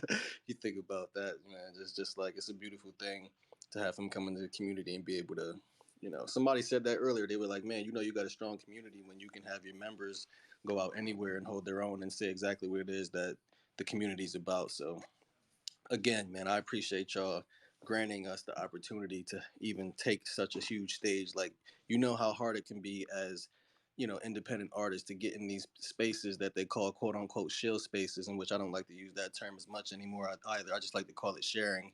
But you know how hard it can be to come in and actually get the chance and the opportunity to genuinely share what you have to say. So I appreciate you guys sitting around and rocking with us and, listening to what we have to say. Again, if there's any questions, comments, concerns, or suggestions, we're definitely all ears. I got the Goat Gods anthem geared up too, but I don't want to, take too much time right now. So I'll probably stick around for a while. And after a few more people go, I can drop that bomb on you guys. But just to tell you this about it, 25% of those royalties from the Goat Gods anthem, they also go right back into the community as well, as if the community were a feature on that song. And you can currently get that song on Polygon for only $6, so you can check that out too. But yeah, if there's any questions, please feel free to ask. Much love. Blind, you really did your thing, bro. Rugged or not, man, you brought it right back in a matter of seconds, and had the volume turned right back up, man. So that speaks a lot about what you're capable of and what you've been putting into this Web3 space, and how much people really support you. And you got to be somewhat of a genuine guy, or you like the love that you put out is the love you get back. And I can tell that you've been putting in a lot of work, man. So keep up the amazing work. Yeah, man, I appreciate that. Yeah, I can't do this space without you guys here. I can't do this without anybody here. Bullish, all things crypto. You guys have been holding this place down. Alec and Conscious, you guys have been here the whole freaking time. Like Respected, Crooks, Gorillas, you guys have all been here. Honestly, like this space is, it should be me by myself if I didn't have you guys here. So, I appreciate you guys popping out, showing up, and dropping some bars for us. And I'm looking forward to some more if you're down with that. Yo, you're the But we're gonna man. keep. We could go all night. That's what I'm saying, Alec. You're about to be co-host in a little bit, so I can go to sleep unless Bullish and Kurt. I don't know what all you guys' schedules like, but I might just let you guys run this for a little bit, sleep for a few hours, and just come right back.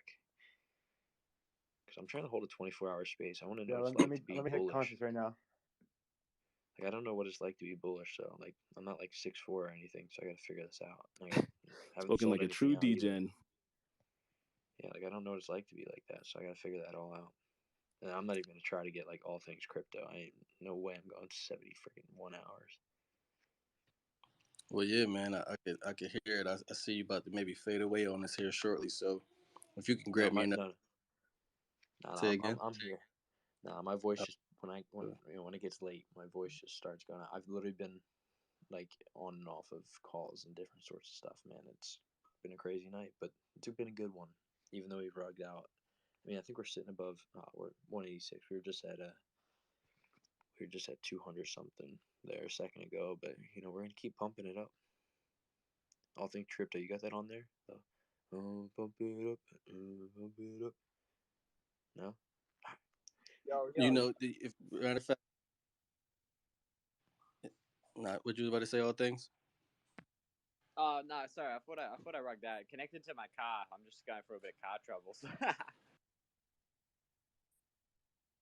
Okay, for sure. Well, yeah. Let me, if you don't mind, man. I'm gonna take this next minute and 30 because I know Blind Bunny been wanting to hear this track, man. I know the Goat Gods if they're here waiting. They're texting me right now and they're DMing me like, man, if you don't play the Goat Gods soundtrack, we're gonna kick your ass. So I'm gonna go ahead and give that a spin so I can close up, man. But I'll be here. I'll be locked in for everybody else that chills as long as I possibly can. I'll be making my little 5-year-old some dinner. She's in here doing cartwheels all over the dining room table. So I'm gonna go ahead and introduce the Goat Gods anthem. Me, Camden Primo, produced by Yoji Roby. Goat Gods anthem. Everywhere now, available, including OpenSea.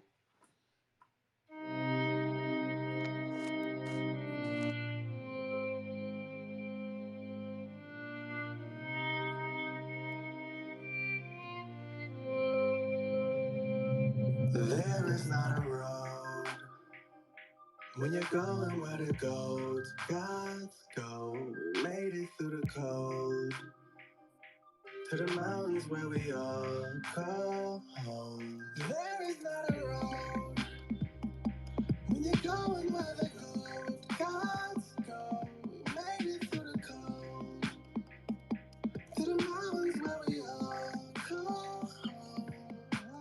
Fancy chains and diamond rings, I swear I feel so gaudy. My horns is pink just like your girlfriend Coochie, I'm so naughty. Prices going up, you need to eat just to roll with us. Man condition, Bobby Brown, I'm new edition, pull me up. Standing on the cop car, taking a piss while I'm rolling up. 2,000 deep, bitch, and we come from the trenches where it's coldest. From my soldiers up, I blow that fucking whistle and watch them go show up. You must be out your motherfucking mind, like it's smoking angel dust. I'm a motherfucking go guy, I'm not cool like I'm James Bond. I'm a motherfucking go guy, I'm a motherfucking go guy, I'm a motherfucking go guy. It ain't just me, it's all mine. We the motherfucking go guys, we the motherfucking go guys. Don't look at the floor. The mountains really aren't that far. We can see the doors. Right. They're right there. My sight's clear. It's peeking through the fog. Nice. I'll help you if you fall. Don't mention it at all. But prepare for what's in store. This is universe. I promise y'all we all gonna eat this time around. All vegans and all carnivores. Goat silhouette creeping from the sunset at the corridor. Try to give us less, but we wanted more. First we offer peace, then we offer war. Then we tossing bombs off and all of y'all. That's a coffin call. Checkmate, that's the Ottawa. I park the water, we can walk across. Save all of y'all before the water falls. Hey, you talking, dog? This the promised land. See it from afar. To the peak now, we ain't gonna fall off. There is not a road when you're going where the goats go. We made it through the cold to the mountains where we all call home. There is not a road, there is not a road when you're going where the goats go. We made it through the cold to the mountains where we all call home. Already. Right.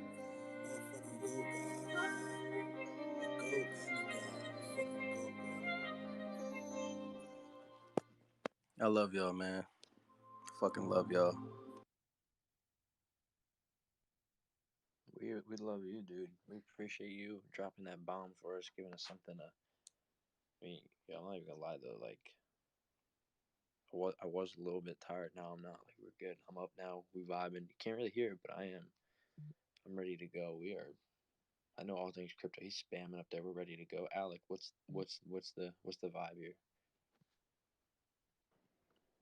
Yo, I haven't heard back, but I am down to co-host with someone else for the time being. Yeah, I mean, I'm gonna run it for a little bit, and then I'm gonna hop, or well, pretty much leave my phone on, but just hop off for a bit, and I'll be back in a few hours. Perfect, man. I got you. Yeah, however I can help. Yeah, you know, being an athlete, you gotta sleep at some point, right? Of course, I do know this. Yeah. All right. Up next, we're gonna go with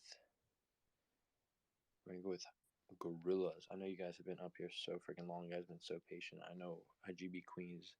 I know you've been patient as well. Savatic, Dimwits. I know Dimwit's been sick. Dimwit, should you go right now? He's been sick all day. I don't know if that power nap kept him up. No, you guys can go ahead. It's all right. I'm chilling right now. Let's go, man. You sound good. You good? No, I'm you guys chilling. can go ahead. It's all right. Yeah, we got Gorilla Mansions up next. Let's hear it. Let's see what you got. I know you guys got something awesome coming here. Coming to the East blockchain pretty soon, if I'm not wrong. What's going on? Yo, how's it going? It's going good, man. It's going good. It's going gorilla great. Nice. Yeah, just chilling really today. So no bother. Just thought I was off the hook from Spaces, and then someone let me know I was booked in over here, so I had to join in and sit it out for a bit. But yeah, all good.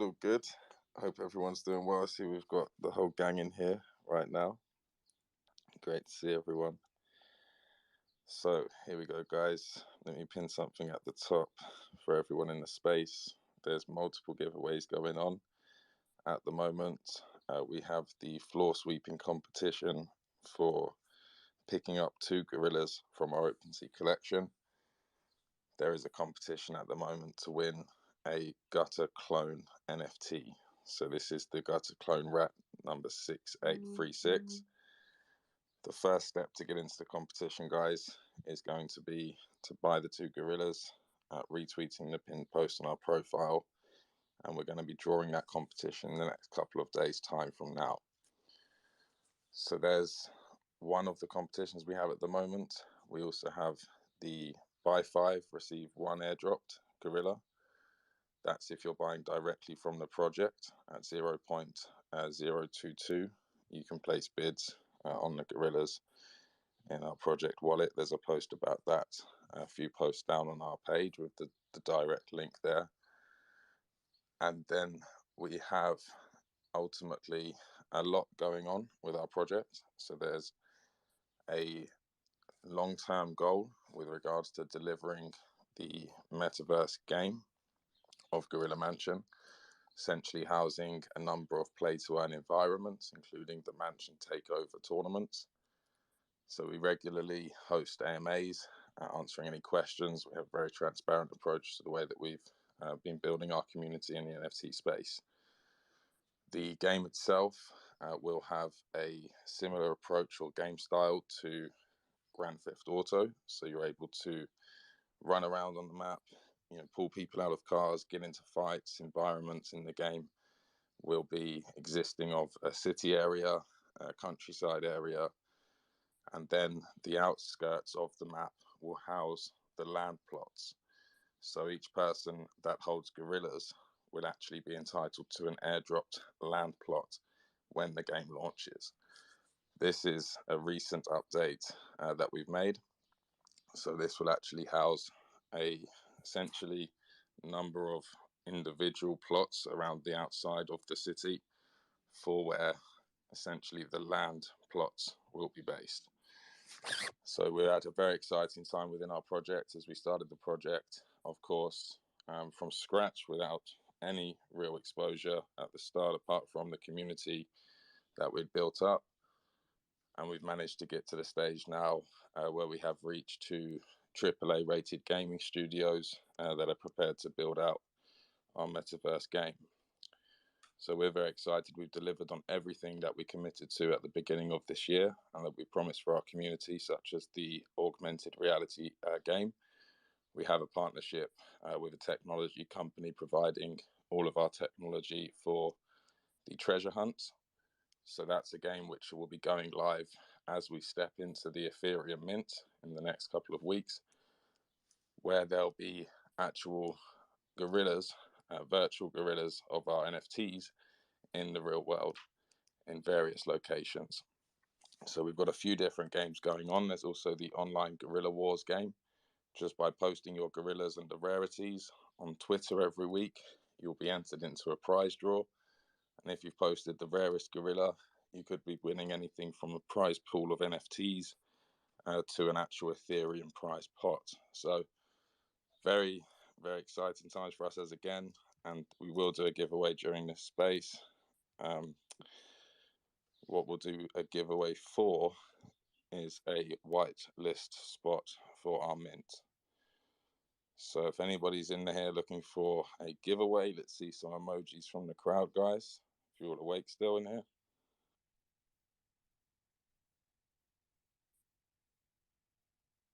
I'm here. Awesome. Sorry. All right, Red let's Fox go. standing by. So the way we're going to do this is I've actually been sent a number from someone here. And what you guys need to do is join our Discord. Once you've joined the Discord, head over to the giveaways channel and post a number in between 1 and 100. Give everyone a couple of seconds to join up with our Discord whilst I play the Gorilla Mansion anthem.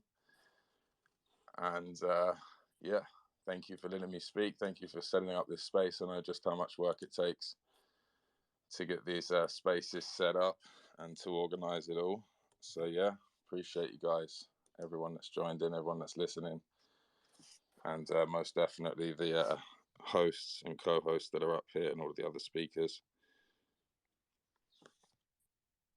Love you, bro. Love the Gorilla Mansion. Absolutely, you're an OG when it comes to what you're doing with the community, guys. Gorilla Mansion is out here every single night. Like he said, he thought he had a night off, and he's here now. Sorry, bro. You don't get no break. Yeah, no break.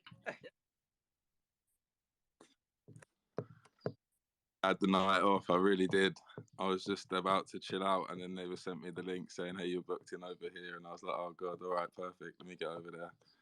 But I think it's just the time zone difference sometimes, because I thought this was tomorrow somehow. Yeah, straight up, bro. But let's go, guys. Same, hey. I get like a DM or something because someone's like, "Oh, can you help do this?" And I'm like, "Yeah, no worries." You know, I have like 10 like alarms going off at like 2 a.m. I'm like, "Fuck, what time zone were they in?" But so yeah, I know exactly what you're talking about, bro. But nah, yeah, guys, check up the top, man. Like this is like a GTA vibe. I absolutely love the Gorilla Mansion name. Like I love the vibes. You go in there and everyone welcomes you in, and then yeah, I love this range of gorillas, bro. Like you stand out in front of in front of a lot of people, which is we have amazing projects that come up and show stuff all the time, but the gorillas are here to stay, and they're always grinding, man. Like he said, he's here on his day off. Like shout out to you, bro. Absolutely love the Gorilla Mansion. I can't wait to get involved and do that zombie the zombie kills, bro. You want to elaborate on that a bit? Like what gamification you got coming? So what we have coming is, to begin with, the battle arena mode. We will have that rolled out and allow our players or the holders of gorillas early access to the battle arena, where you'll be able to essentially go to battle with your gorillas, bring in other NFT characters, and have one-on-ones, 4v4s, different types of online battle modes. There will be private tournaments which you can access, which will have prize pools through game player statistics built up during the arena mode. You'll then be able to access the tournaments and essentially open the play to earn gaming side of the battle arena. The actual land plots, the islands, so to speak, that will be based around the main gaming center. They will be a better version of those released early, as the islands, of course, they're not as in depth as the full game itself or the full city, and the city will then be opened up as the last area of the game to open up will be the main city area. So there's a full stage by stage process of the launch to make sure that we're catering, of course, for the demand as early as possible for players to start playing.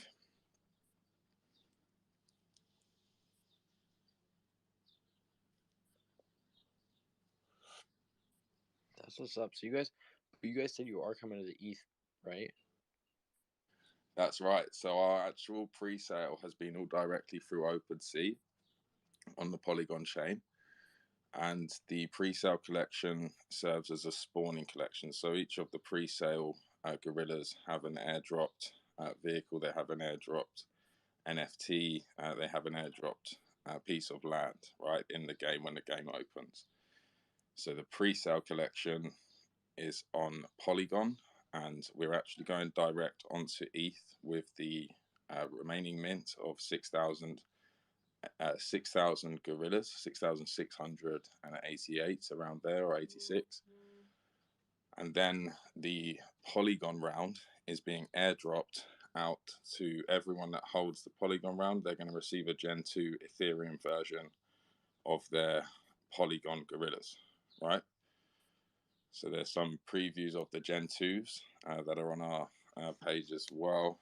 I'll scroll back and see if I can find them. But essentially the Gen 2s are an upgraded file type. They're on GLB files. They will be minting whitelist mint at 0.04, and the public sale will start at 0.05 for the Gen 2s on ETH on the optimized gas fee contract.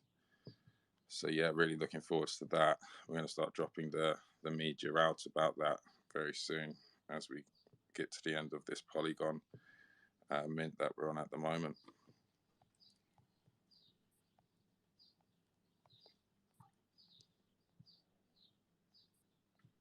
What's up, Scheme? Hey guys, hope you're all well. Thank you. Thanks for bringing me up, and great space. Really enjoyed listening to all the other projects. I did, however, just want to jump in on what James said there and just make that clear to everyone in the space. So there's two parts to it. The first part is that every Polygon version 1 Gorilla Mansion NFT holder will be airdropped a version 2 Ethereum Gorilla Mansion NFT, which is a mint price of 0.05. Okay. There are currently quite a few gorillas on the floor for under 0.05. So if you buy one of those Polygon gorillas, you'll actually get an Ethereum gorilla for free as an airdrop. If you buy 2 of those Polygon gorillas, you'll get 2 version 2 Ethereum gorillas airdropped for free. You will then get entered into that draw that he was talking about for the Gutter Cat clone rat NFT. Which was $800 or something to mint, but it's probably minimum Ethereum NFT if you hold on to it for a month or so. But you also get to keep your Polygon Gorilla, your version 1. You stake that on chain, which means that you just leave it in your wallet, do nothing, and you'll actually earn in-game currency. So when the game goes live, you'll be able to utilize or sell that in-game currency, or the assets that you buy with it. The Ethereum Gorilla is the skin that will be used in the metaverse game. So James hasn't even touched on. I just need to fill a couple of holes here, I think, so everyone in the space understands it. But those skins, they'll actually be those NFTs are the skins in the game. So keep in mind, Gorilla Mansion will potentially be across 10,000 plus servers, millions of players. Those skins, if you own the NFT, you get to play the pay-to-earn tournaments without having to pay any extra. If you don't own the skin, that means you need to rent that skin from the owner of the NFT, with the lion's share of that rental going back to the owner. So if you consider there'll only ever be 8,888 gorillas, and there'll be millions and probably millions of players, there is significant opportunity here for passive income, just from the rental of those skins. And then if you're in on the project, there's a whole heap of other collections that are coming to form that metaverse game, including gorilla wives, gorilla babies, artillery, ammunition, and properties outside of the properties, actually. And I don't think you haven't touched on this yet. There are each holder of the Polygon NFT version 1 will also get a island, as in a property, for free, airdropped for you to use as you want to use it. And if you have 10 of these version 1 gorillas, you'll get 10 of those properties for free as an airdrop. And then there's a whole bunch more, which I won't go into now because it's quite a detailed conversation. But if anyone, wants more detailed information on the project, go to the website, go to the Discord, go back through the Twitter, come and join our spaces. As All Things Crypto said earlier, we are hosting spaces every single day without fail. And when James said he thought he had a night off, he's already been in spaces today hosting, and now he's back. So, one, we're here to stay. Two, this is much, much bigger than the majority of the people actually understand. So highly recommend that. Yeah, do your homework. Obviously, not financial advice, but don't sleep for too much longer. That's all I'll say. Thank you very much, guys, for the time and the opportunity. Yeah, much appreciate that, Shem. And just to give a little bit of context to anyone listening in, Shem here is one of our biggest supporters of Gorilla Mansion, has collected hundreds of the NFTs that we've released, and has literally helped us achieve milestones, during spaces, explaining things with me, just generally supporting the project 1,000,000%. So couldn't have done it without Shem and other people that have been in the project. And that's something that I've always said since the very beginning, is this is a behemoth of a task, and we most definitely need to include everybody that has any type of value to bring to the project. And to that note, we've been able to team up with other tech teams and provide on-chain solutions for games that will be released within weeks, if not games that are coming out right now. So we've been really abled and really enabled by other tech companies as well to bring forward a lot of the solutions that we have today. And as we go forwards, seeing the growth that we've seen already, we expect to see fair amounts of growth for our project. And with the recent understanding of, a more understanding of the metaverse and the entire NFT space heading towards the metaverse gaming, play to earn gaming, we're very excited now, most definitely, as we have been all year as a community. So very, very good times. What we'll do, guys, is we will share the Gorilla Mansion anthem, and during that time, everyone can go over to our Discord and place your guess in between 1 and 100. As soon as the tune starts, that will be when we start typing the numbers, and I'll start recording it from then to pick the winner. Is everyone cool with that? Love it. I think it's a great idea. No, the music hasn't started yet, guys. Slow down. Slow down. It's already started. Classic. Oh, hang on, because I hit stop, guys. We will reset here. Apologies. Right, nice. I was putting up a start GIF for so that we had a start point, because you know how sometimes you got to go back. So I'll get this start GIF ready. I accidentally hit enter. There's so many people typing. Right, let me just get this going right now. All right, tunes on, and first one to get go the number. It's actually as soon as I click it. Sorry, go. We're let's go. We're on. Yeah. We're on. Yeah. Yeah. Yeah. Yeah. Hey, I'm in the mansion with my Skate plug just got it. Skate plug. First person number 88. Hold on. All day short. Wait. No, Skate plug got it first.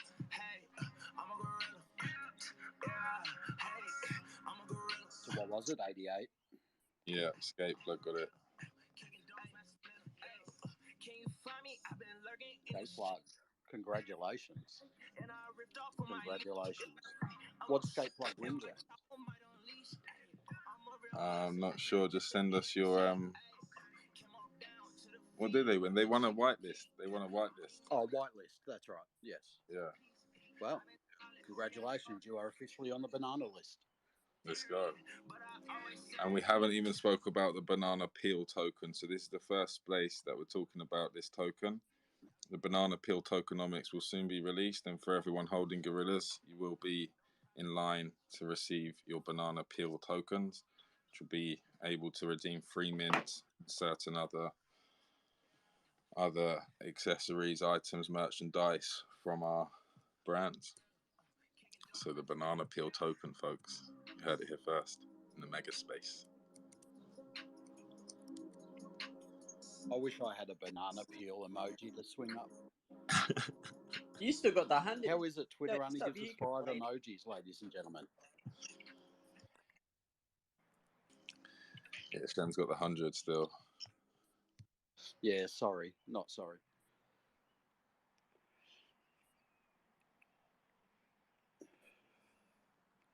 Thank you, Blind Bunnies. Thank you for the space, guys. Absolute legends. And big shout out to Skirpy, everyone else that's up here, John Bourne, Crooks by Nixon, my friend, and everyone else up here, respected Rhinos Club, giving you guys a follow.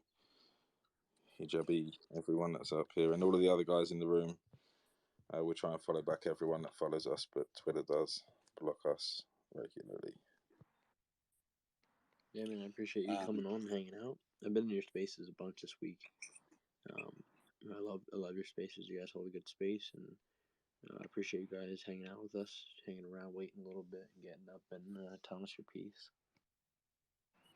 Yeah, we've done the show. We've done the Gorilla Mansion show. With the music on and everything. I love the gorillas. You know, I got a few of those things in my wallet. Those are my brothers right there. That's family, man. You already know. Let's go. And I'm a God, guys. Full disclosure, I go where there aren't roads, where there's no road, because I'm a God. That is correct. Hey, sorry, I just want to say one more thing. Ladies and gentlemen, we're down to 146 people in the space. How about we give it a retweet, show some love, find that pinned post. These guys have put on an absolute show for us, and I'm sure there's still more to come. Share the love, get other people in here to actually, one, experience it, and two, gain from the knowledge and the experience and the projects that are being shared here. The information has been great. Thanks, guys. Yeah, I appreciate that. Make sure you're tagging your co-host, your host, anybody on the speaker panel. We're gonna get that out there. We're gonna retweet. We're gonna pump up the room. Yeah, but I appreciate you guys coming up. Like you said, make sure to follow all the hosts and co-hosts and every speaker that comes up. I want to take a second for Blind Bunnies to talk about his amazing project. Because he's hosted this mega space and been very grateful to let all these incredible projects speak as well. So, Blind Bunnies, give us what you got. Give us what you got. What I got is a rug. No, just kidding. I'll pin up here. Here you go. I don't know if everybody's familiar with I can't believe you said that. What? Imagine that if he said, "What a go as a rug," and just pulled it. Peace out. Yeah, it'd be like, all right, I'm going and I'm rugging everybody. No. If you're, I'm just glad I got invited up here on the speaker panel. Blind Bunnies just hopped on here. So now, my name's Tanner. If you're not familiar with me already, the founder of Blind Bunnies. I'm the founder, but I'm more known for snapping Scurpy's ankles, pretty much on a daily basis. But we have a collection of 3,737 blind bunnies, and we're donating a very large portion to our a large portion of our proceeds to the SEBA Foundation. And pretty much what the SEBA Foundation is doing is they're curing and treating blindness. They've done over 5 million surgeries to restore people's vision. They do it in third world countries, places that just don't have the resources. So they're really impactful with what they do. We work very closely with them. I'm on calls with the VP, CEO, Director of Finance. I talk to the Director of Finance on a weekly basis. And if we sell out our project completely, 2,000 people will actually get their vision back, which is just crazy to think about. That's just off primary. And we have a portion going through, throughout our project going back to them.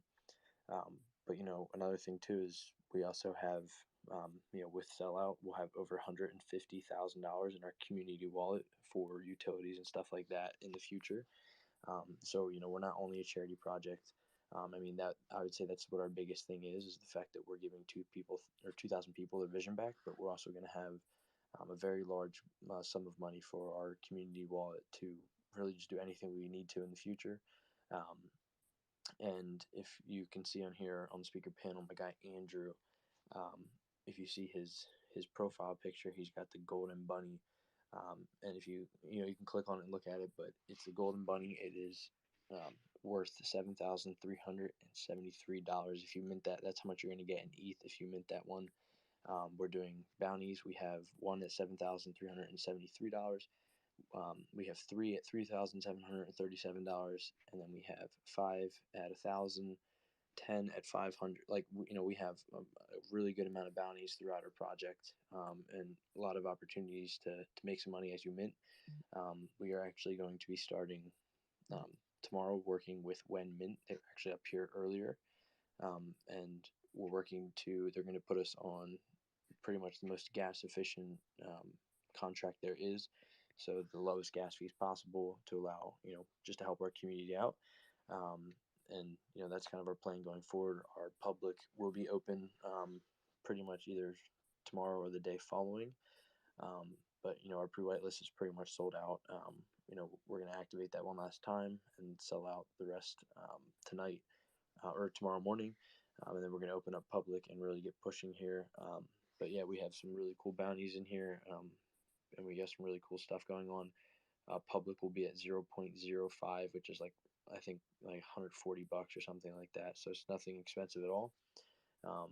But that's pretty much the basis of our project. I don't want to go too far into depth, and I want to make sure we leave time for some other people.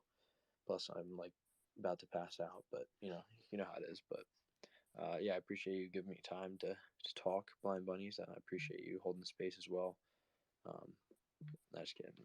Thank you, Alec, and all things crypto. Can't thank you enough, man. You're an animal up here. But yeah.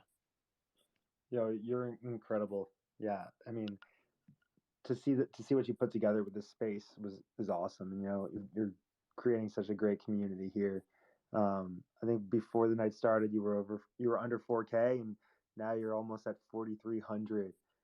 So if everybody in the space, if you're not following Blind Bunnies just yet, let's get him to 4,300 before he hops off here, because there's been a lot of love shown. So let's make sure to show it back to Blind Bunnies.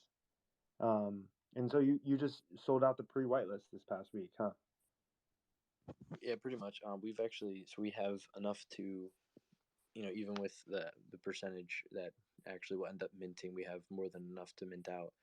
We just haven't re-updated it yet because of knowing about this space. We were just going to kind of wait until after that to do it as a big group. But yeah, we're pretty much going to mint out tomorrow morning. But gas has been ridiculous lately, and we're not on a super gas efficient contract, so that's why we're fixing that. That's our priority. Is we've had a lot of people try to mint, and they're like, well, gas is this much money, and we don't want that to be a reason throughout public. We want to be super gas efficient. It's going to be the same contract that if you're familiar with the apes that were on earlier, Apes Together Strong, they were minting at like literally like somebody minted for like I think $2. I think is what somebody said, but like on average it's like $5 to $10. Like and that's what we want. We want it to be super cheap, to be more efficient for the people, and we don't want to waste your money or anything like that. But we're getting that set up. I just had a call with him actually tonight, and then tomorrow morning we're gonna get everything set up and squared away, and we're gonna get things rolling here, man. We're super excited. We're gonna be holding the same space next Monday. We're actually gonna start a little bit earlier, my time. That way we have more time to get more people up, because I actually had 6 other projects reach out to me to ask to get on the speaker panel that are decent sized projects, but I wanted to make sure we had enough time for the people that's already signed up. But yeah, we're gonna every single Monday we're gonna start holding a mega space. I love it. Yeah, you guys all heard that. Every Monday. This is going to be big. This is just the first of these mega spaces. So yeah, we're going to get to all you awesome projects below. Bunnies, is there anyone from that was from the original list that we haven't gotten to yet? I know Hajibi, she's up here. My guy Dimwit's down there as well. But other than that, I think we've made it through everybody that's wanted to, on the speaker panel. Savatic's up here as well. Make sure we get to him. But pretty much, yeah, it's our speaker panel is it. What's going on, Andrew? How you doing, man? Yo, how's it going, man? Thanks for having me up. Yeah, no problem. Also, man. thanks for having me be part of your project. No problem, man. You do an awesome job. This is if you're not familiar, this is one of our Discord mods. So make sure to give him a follow. Andrew's an absolute tank. He will. I'm not even kidding. Like before you even join the server, he's already adding you and saying, "Yo, what's up? Welcome to the chat." Like this dude's an animal. I'm just putting it out there. If you're ever looking for a mod, I mean, not to steal him from me, but this dude's an animal. He's the standard. Thanks, Tanner. No problem, man. Appreciate you So, coming up. Oh, and I do want to put this out there. Hold on real quick. Yeah. Because I see, like, I get notifications for mint signups. I just had somebody put in for 9. If you mint 10, you get a custom, 100% customized 101. Like anything that your brain can think of, we customize onto your bunny. So you get 10, and then the 11th one's 100% customized. So if that's something you're looking to do, I just saw somebody put in for 9. Why not bump it up to 10 and get a custom 1 of 1? Just putting that out there. And again, for the room, how much are they going for? Right now, they're for pre-whitelist. It's like $100, I think. Perfect. Yeah, so that's a great deal. And everyone, this is a pre-whitelist. So even before those that are, going to get it at a lower rate, you're getting it there too. So definitely make sure to hop on that. Yeah, I appreciate it, man. Appreciate the hype up. Andrew, what were you going to say there? Sorry, I think I cut you off. No worries, man. So I just want to tell you guys about this other project that I'm kind of working with. It's Lil Hercs. You probably seen him message you about holding some spaces and stuff. Yeah, we've talked about doing like a Discord and Twitter collab, and then potentially doing spaces. Yeah, right on. Yeah, he said actually soon here, Mondays are going to be free for him. So you'll probably see him around. But the project's good. I mean, it's really community driven. There's going to be airdrops, passive income, a second collection, and a infection collection. So yeah, just be on the lookout for them. I mean, I don't know much about the founder. Like I know as much about you, like your name and stuff, but he's willing to give all that information to anybody who wants to know it. So I'm just giving him his time and letting him do all his work, and he's going to come aboard Spaces and let y'all know about the project a little more. Just wanted to put that in everyone's ear. Great. We're looking forward to that. Right on. And love what you're doing with your project, man. Like I said, I'm glad I can be a part of it, helping all these people, that's using your platform for good. And I really look up to that, man. Incredible. Hey, yo, I just tweeted out the room on my page. Everyone, make sure to go retweet that and give it a like. We're bringing some more, as many people as we can. We were up to 400 people earlier. Let's try to get over 200 right now. Make sure to retweet that, and we will get on to the next person. So up next, who did we say we wanted to go to Hijabi, right? Hello, hello, hello, hello. I love your project. How you doing? I'm good. How are you? Good. It's been a couple days. How have you been?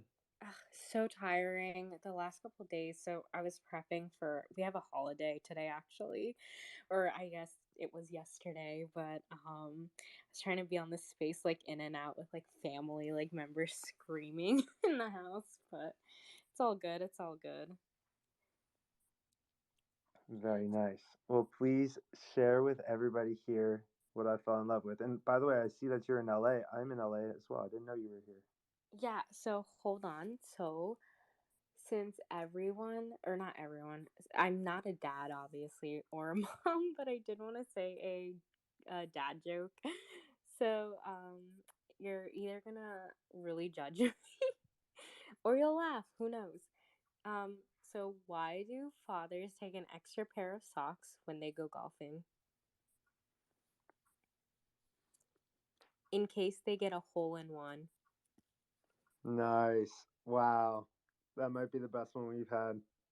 It made me laugh. It's like an ultimate dad joke, honestly. I love it. Yeah, I think that was my favorite one.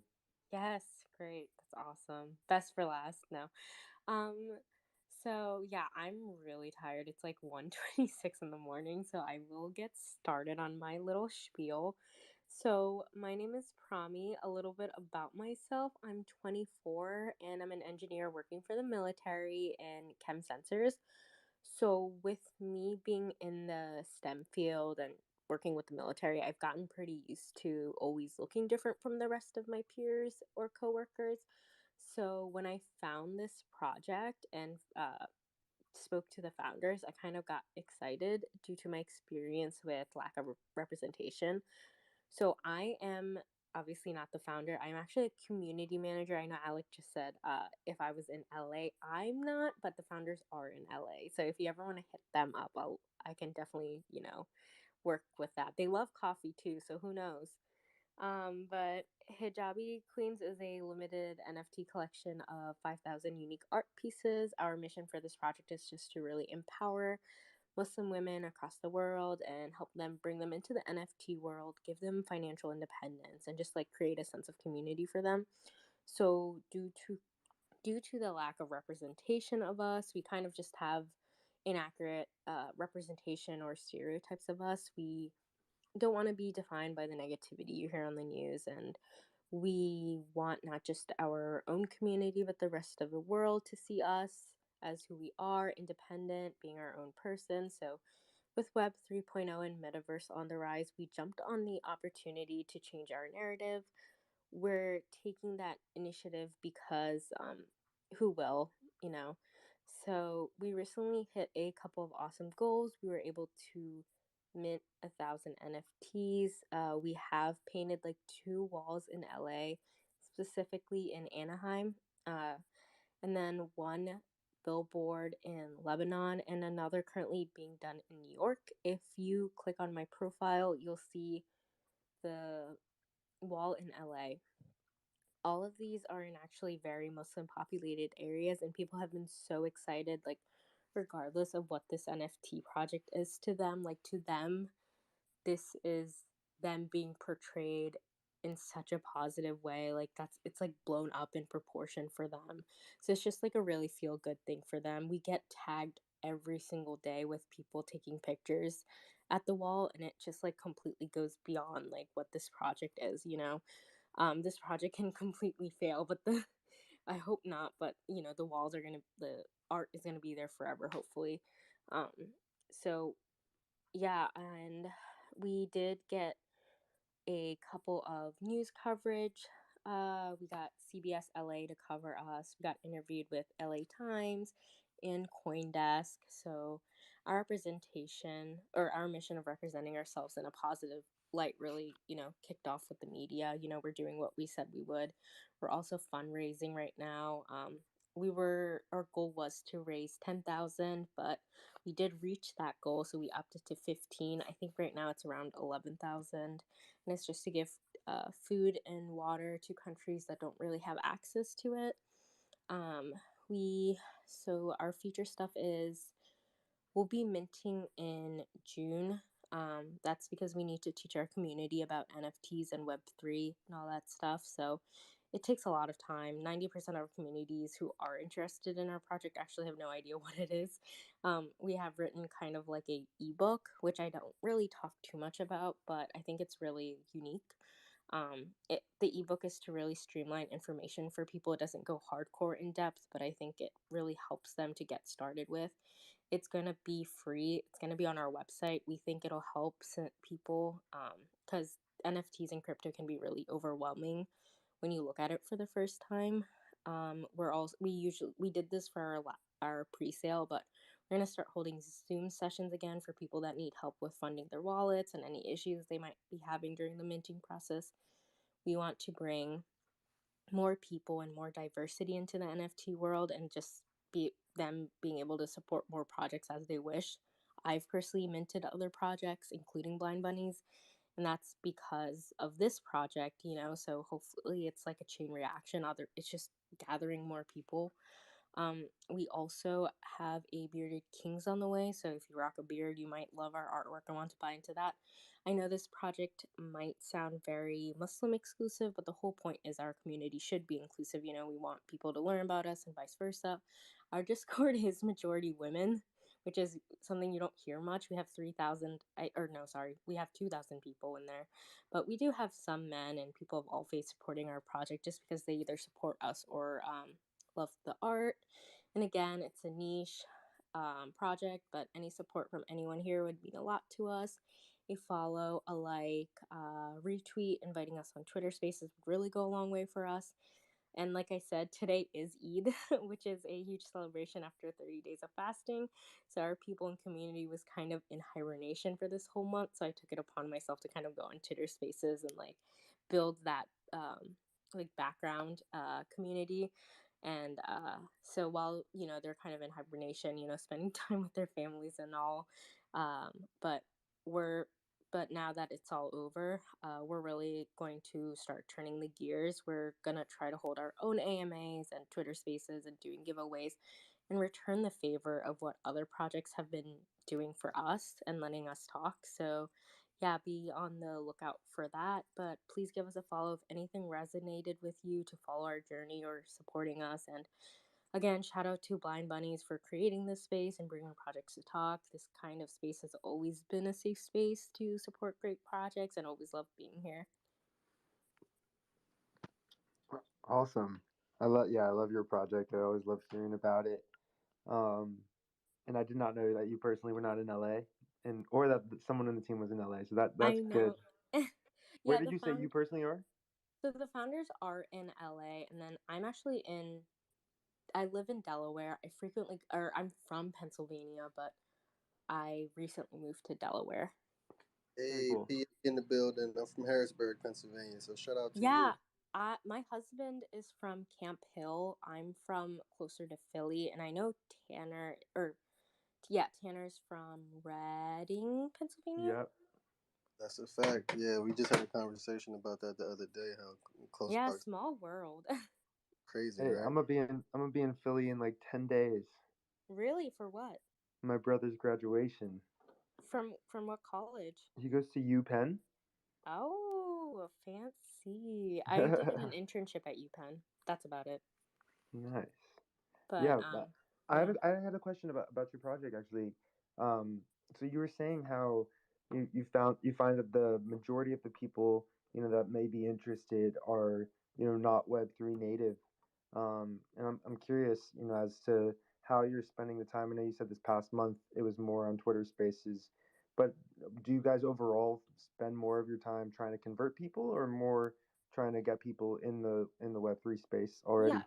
So that kind of goes into the background, and hopefully the founders will start coming onto Twitter Spaces more. I'm kind of helping them like take the reins on this, but they so it's a husband wife duo, and so Carter is a musician slash rapper. So, but in the Muslim community, so a lot of people know him through that, and so he's really active on Instagram. And so when his wife and husband, and so when him and his wife like released like they were going to do their NFT project, they released that information on Instagram. So everybody that was a supporter of him, I personally did not know who he was. I just like found out of him because of the project, but because our audience mostly came from Instagram, no one knew what Web3 was or NFT was. It was this project is essentially based off someone that was like kind of known in the community. So yeah, so they are doxxed and everything, but so like they wanted to support the whole point of the project, and they know who the founders were, so that was like even better for them, but they just didn't know what NFTs was and anything. They knew somebody that was like kind of like really into NFTs and kind of our NFT educator. So before we even minted, before we even like did any of that, we had weekly Zoom sessions just to go over what an NFT was, nothing to do with the project itself, but to basically figure out if NFTs was something we were even interested in. And then we like reserved our spots and everything, and then we minted. I think the project was announced in early January, and the first ever mint was like February 27th. So we gave like the community like some time and to figure out if this was something they wanted. So we're targeting both sides in terms of people who don't know what NFTs are and people who do. At the end of the day, we just want people that want to support the project. And if you don't know what it is, we will help you step by step. But if you do know what it is, that's great. Super great. Super great. Yeah. Um, so that's all I wanted to know about, and definitely love that you're taking it, one person at a time, and that you're letting the community dictate, how many you're going to do, and all things of that. I think that's something that we touched on earlier in the space of like, letting the community tell you, this is what we want, this is how many we want, and going from there, I think is super invaluable. Right. I mean, it takes a long time. Like, it can be like, so you have to because, yeah, the other thing is like a lot of people also don't have English as their first language, which is like, with Web3 being everywhere, like that's super common. You have to have a lot of patience, a lot of understanding, and like some words just don't translate well in other languages. So it's a lot of patience, but I think it really creates like a loyal community. Like if you're taking that much time and effort to walk them through it, they're going to be like really like um into your or active and into your community. So I just think like it's worth it because you're creating those like loyal like non-flipper kind of thing, because I don't really consider our project very like flippy. We do have utilities, but we're not gonna over promise anything. So like we are planning like in like real life of events and things like that, but anything extra that comes will be based off how successful this project becomes. Yeah, sweet as. Sorry, I just wanted to jump in there. Absolutely love what you're doing.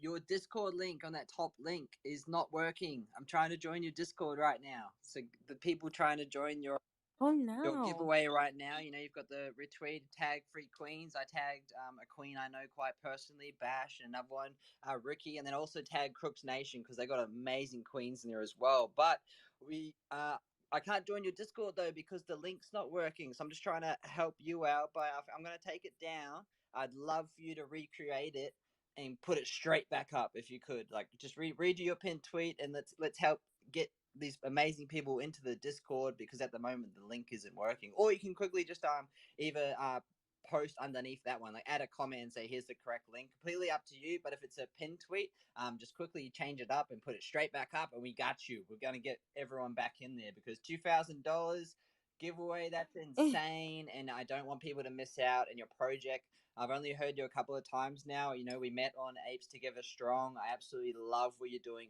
here in the community, you know, rising up, letting, you know, women empowerment, all that, but also taking people for the journey with you. You know, it's absolutely amazing. So if you could redo your tweet, and then we'll get it back up so we can get people rocking again.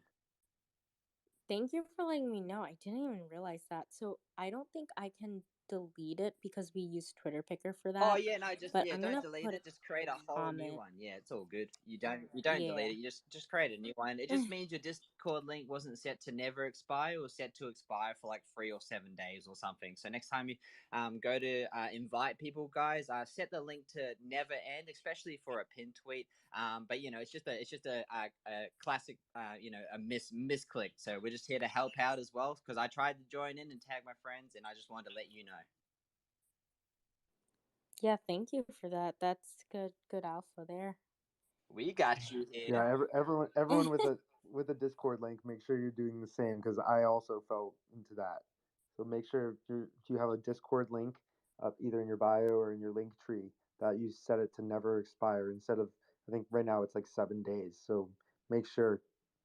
You guys, bit of alpha. So thank you so much, Hijabi, for giving that alpha.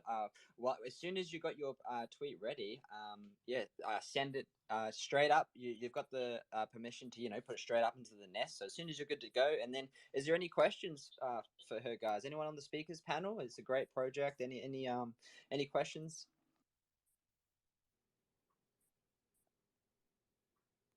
No, at the moment, so good. We'll get that tweet up to the top, and we'll get these people pumping again. But yeah, guys, you're not going to miss out on the giveaway. Like you said, it's all attached to Twitter Picker for that original post there, guys. So, you know, there's 88 retweets on that bad boy. So, you know, there's quite a few people involved in that one. And I'm just letting you guys know that she's not going to, you know, forget about you. So that new tweet will come up soon, and we'll get you into the Discord, and we'll get popping. Right. Well, thank you for having me. It's 1:41, so usually I stay on these spaces, but I am tired. So if you guys, you know, these spaces for some reason, like it's always the same kind of people on here, so I wouldn't be surprised if I wake up and still see the space going. So if I see you guys in the morning, I do. If not, I will be going to bed. Have a great night. I hope everybody has a good day. Hey, you know how we do it. We go all night long with these. So maybe you'll go again in the morning. That's it. Yesterday we had Thomas, a photographer, come in the space, and he was like, "Oh, bro, you what are you doing today?" I was like, "Oh, I'm space grinding." I can't even remember whose space I was on yesterday. It all blends into one mega space for me, guys. When it comes to co-hosting and you know, hosting, I'm not going for any records or anything. I'm going for the community. I'm literally here to hear stories. I say it all the time on the Bullish Trader space. I really do not give a shit if you're a billionaire, trillionaire, million followers. Doesn't matter if you know, you got the prime minister in your back pocket, the president. I don't care. If you're a bad person and you don't speak the truth, or you're not fully transparent in what you do, I have nothing to do with you. And we also call them out quite fast here, you know, on the shows. We love to give them the opportunity to take back anything that's you know, bad, but we also, you know, love hearing people's stories, and that's why I'm here. We invest in people, not projects. And the people up here on stage are absolutely amazing. So have a great sleep, Hijabi Queens. I absolutely love your project. Like Alec just said, you're more than welcome to come back. More than likely, we'll still be going. It's only 3:45 in the afternoon here in Australia, so you know, I'm coming up on 420. You know what I mean? It's coming up soon. We're gonna do a couple of things. We're gonna start bringing up some you know, some more people. We've got through a bit of the panel now. We're gonna have some fun. We're gonna get some vibes going. It's gonna be a different type of space, because when everyone goes to sleep, that's when all things comes out to play. And then when we're playing, we're doing giveaways. When we're doing giveaways, the room goes out of control. And then we got crazy numbers. And then, you know, Blind Bunnies wakes up A lot of people in the crowd wake up and you're like, what the fuck happened? And you're like, holy shit, Jimmy just held it down for another 17 hours whilst we slept, and we sold this, this, and this. We gave away this. We have all these amazing stories come out of it. You would have heard last night we had all the Aussies up. It was disgusting. That's never going to happen again because we were just swearing and it was just out of control. Nah, it's going to happen more often. I loved it. I can't wait to welcome up all the Aussies. It gets out of it. It's so much fun. I was going to say, man, if I miss out on that, because I'm in Brisbane, and you're not doing it again, I'm going to be very disappointed. Oh, you know we're gonna do it tonight, brother. Well, yeah, that's awesome, bro. I didn't know you're in Brisbane. Welcome. I am from Brisbane as well. I've travelled a lot due to my military career, but I did base myself in Brisbane. I'm here on the south side now, looking after my kids. Because yeah, I got out, and this is what I do full time now, guys. I'm doing NFTs. I don't have a collection yet. I am a community member. I am building a pillar of myself in a lot of communities so that they know if they're attached to me that you can believe in the people behind it, because like I said, and I'll say it every single day, every couple of hours, we like to reset the room every hour as well. We're going to do that whilst we're here as well, but I like to say we invest in people, not projects. Your story leads to your art. The bullish traders, trademark saying. I'm gonna say trademark because not many people ever say it apart from myself now. Your story leads to your art, and your art leads to your sales. So one of one artist, I love hearing from you. I love the little guy. I love the underground story, the underdog story coming up to take on all these massive projects. It gets me going in the morning. You know what I mean? And Bullish is asleep right now. I know that for a fact because usually I run this for about another 3 hours. Then he wakes up and he wakes and bakes, baby. And then we buy the shit out of one art.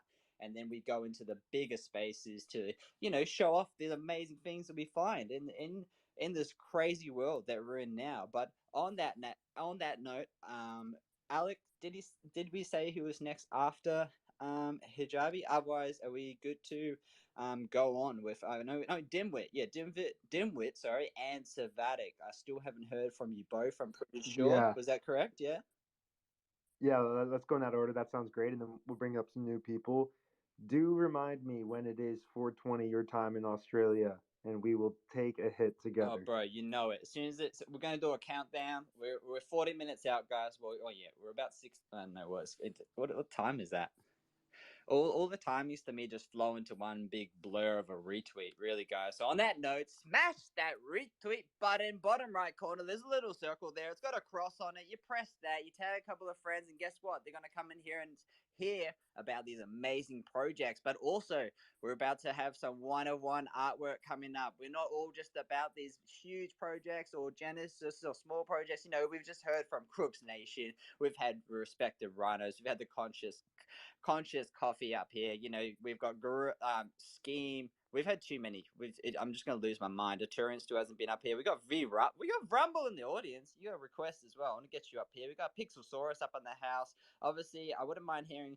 I don't know if you're asleep now, John Bourne, but that music you had earlier was absolute fire. So if you are still here, please chuck a request. I love, like I said, every hour we reset the room. We like to talk about some of the things we've done already in the past hour, and then we move forward. So I'm just leading into that because we've had a few people fall to sleep now, but we're gonna get it pumping again. We're back at 126 for 1 in the morning where most people are. Is insane. I don't give a shit if there's like 40 asleep because they wake up and then they start seeing the hearts. I love seeing that. I love seeing people like, where the fuck did I go? And then it's like, oh shit, and they start hearing the and it wakes them up. You know what I mean? So, Dimwit, on that note, please take the stage. I know you've waited for so long. I'm gonna pin your stuff for you, and you please share, bro. We got you. Hey, what's up, fellas? Thanks for having me tonight. I'm not on my A game right now. I'm actually a little bit sick. Nothing that a little power nap and Red Bull couldn't fix. Some Tylenol, but not 100% of my A game at the moment. So just kind of bear with me a little bit. Yeah, I'll tell you a little about myself. I'm John. I'm the founder of Dimwits. I go by John Slonk. in the Discord because I think I'm like the fifth John that came up here tonight. So yeah, I'm from New Jersey. I moved down to Florida a couple years ago. My team behind me, pretty much global, all over the place. We got guys in the UK. We got guys in Australia. We have someone in Ukraine. She makes our voxels for our sandbox stuff. Yeah, so a little bit about Dimwits. We're kind of like a metaverse first thing, more specifically gaming, and even more specifically play to earn gaming. Some alpha for you guys that I've kind of leaked a little bit here and there. I haven't made any formal announcements in the Discord yet, but we actually our first play to earn game is going to be coming out in less than a week, which is like way ahead of schedule for us right now. I told everybody that it was going to be within 40 days. I lied. It was going to be ready in like 10 days. I just wanted to kind of be sure and not over promise and under deliver. I like to kind of under promise and over deliver. Just makes us look better, and it's just it's kind of a treat for our guys in the community and all that. We'll talk a little bit about our games that we're making. So, the first game that we're making is built on NFT worlds. If you guys aren't familiar with that, it's really cool. The guys that make it, ArcDev and Temp Tranquil, they're really smart guys. They really know what they're doing. The metaverse it's built on Minecraft, and Minecraft is open source, and you can do literally anything with it. And these guys building on Minecraft have been doing it for like, what has it been, like 15 years now or something like that. It's, they're experts at this point and they're super passionate about it. So we have 3 official Minecraft partners that we're teamed up with that are actually kind of making our games and our weapons and our skins and all that kind of stuff. So yeah, our first game built on NFT worlds out this week is going to be like a team deathmatch style thing. So it's going to be 7 players versus 7 players. Everybody starts with the same weapon. Everybody gets like a little pistol. And you can actually purchase more guns with our native token, which is called DIM. And the only way to earn DIM is by owning a dimwit and staking it. So basically, our game is open to anybody. Anybody can play it. You don't need to own a dimwit. However, if you own a dimwit and you are staking it, you can get like extra perks. So you can like purchase other guns and stuff like that. And of course, we're going to have a level system that's going to be similar to like Call of Duty, where when you're a higher level, you can pick certain perks like faster run, higher jump, stuff like that. Um, and of course, it's play to earn. So when you win games, if you're on a winning team, you'll be earning the world token, which is just the native token to that specific metaverse NFT worlds. However, Dimwits is not a NFT world specific project. I say we're metaverse first, which kind of, I guess, means for me that we're building on multiple metaverses that is voted on by our DAO. So the DAO kind of, instead of the DAO choosing like buying any NFT or sweeping any NFT floor, the DAO basically chooses when we acquire and liquidate land in certain metaverses. And we're going to have a proposal pretty soon about the other side land. It's just I don't know really anything about it, but it seems really interesting. Yeah, so we have kind of a little bit more medium term plans to build in the sandbox. We already own the land in the sandbox, and we have some pretty sick partners that I haven't really announced yet, just because we don't have much to show, and I just don't want to kind of get too ahead of ourselves. We just want to take it one step at a time.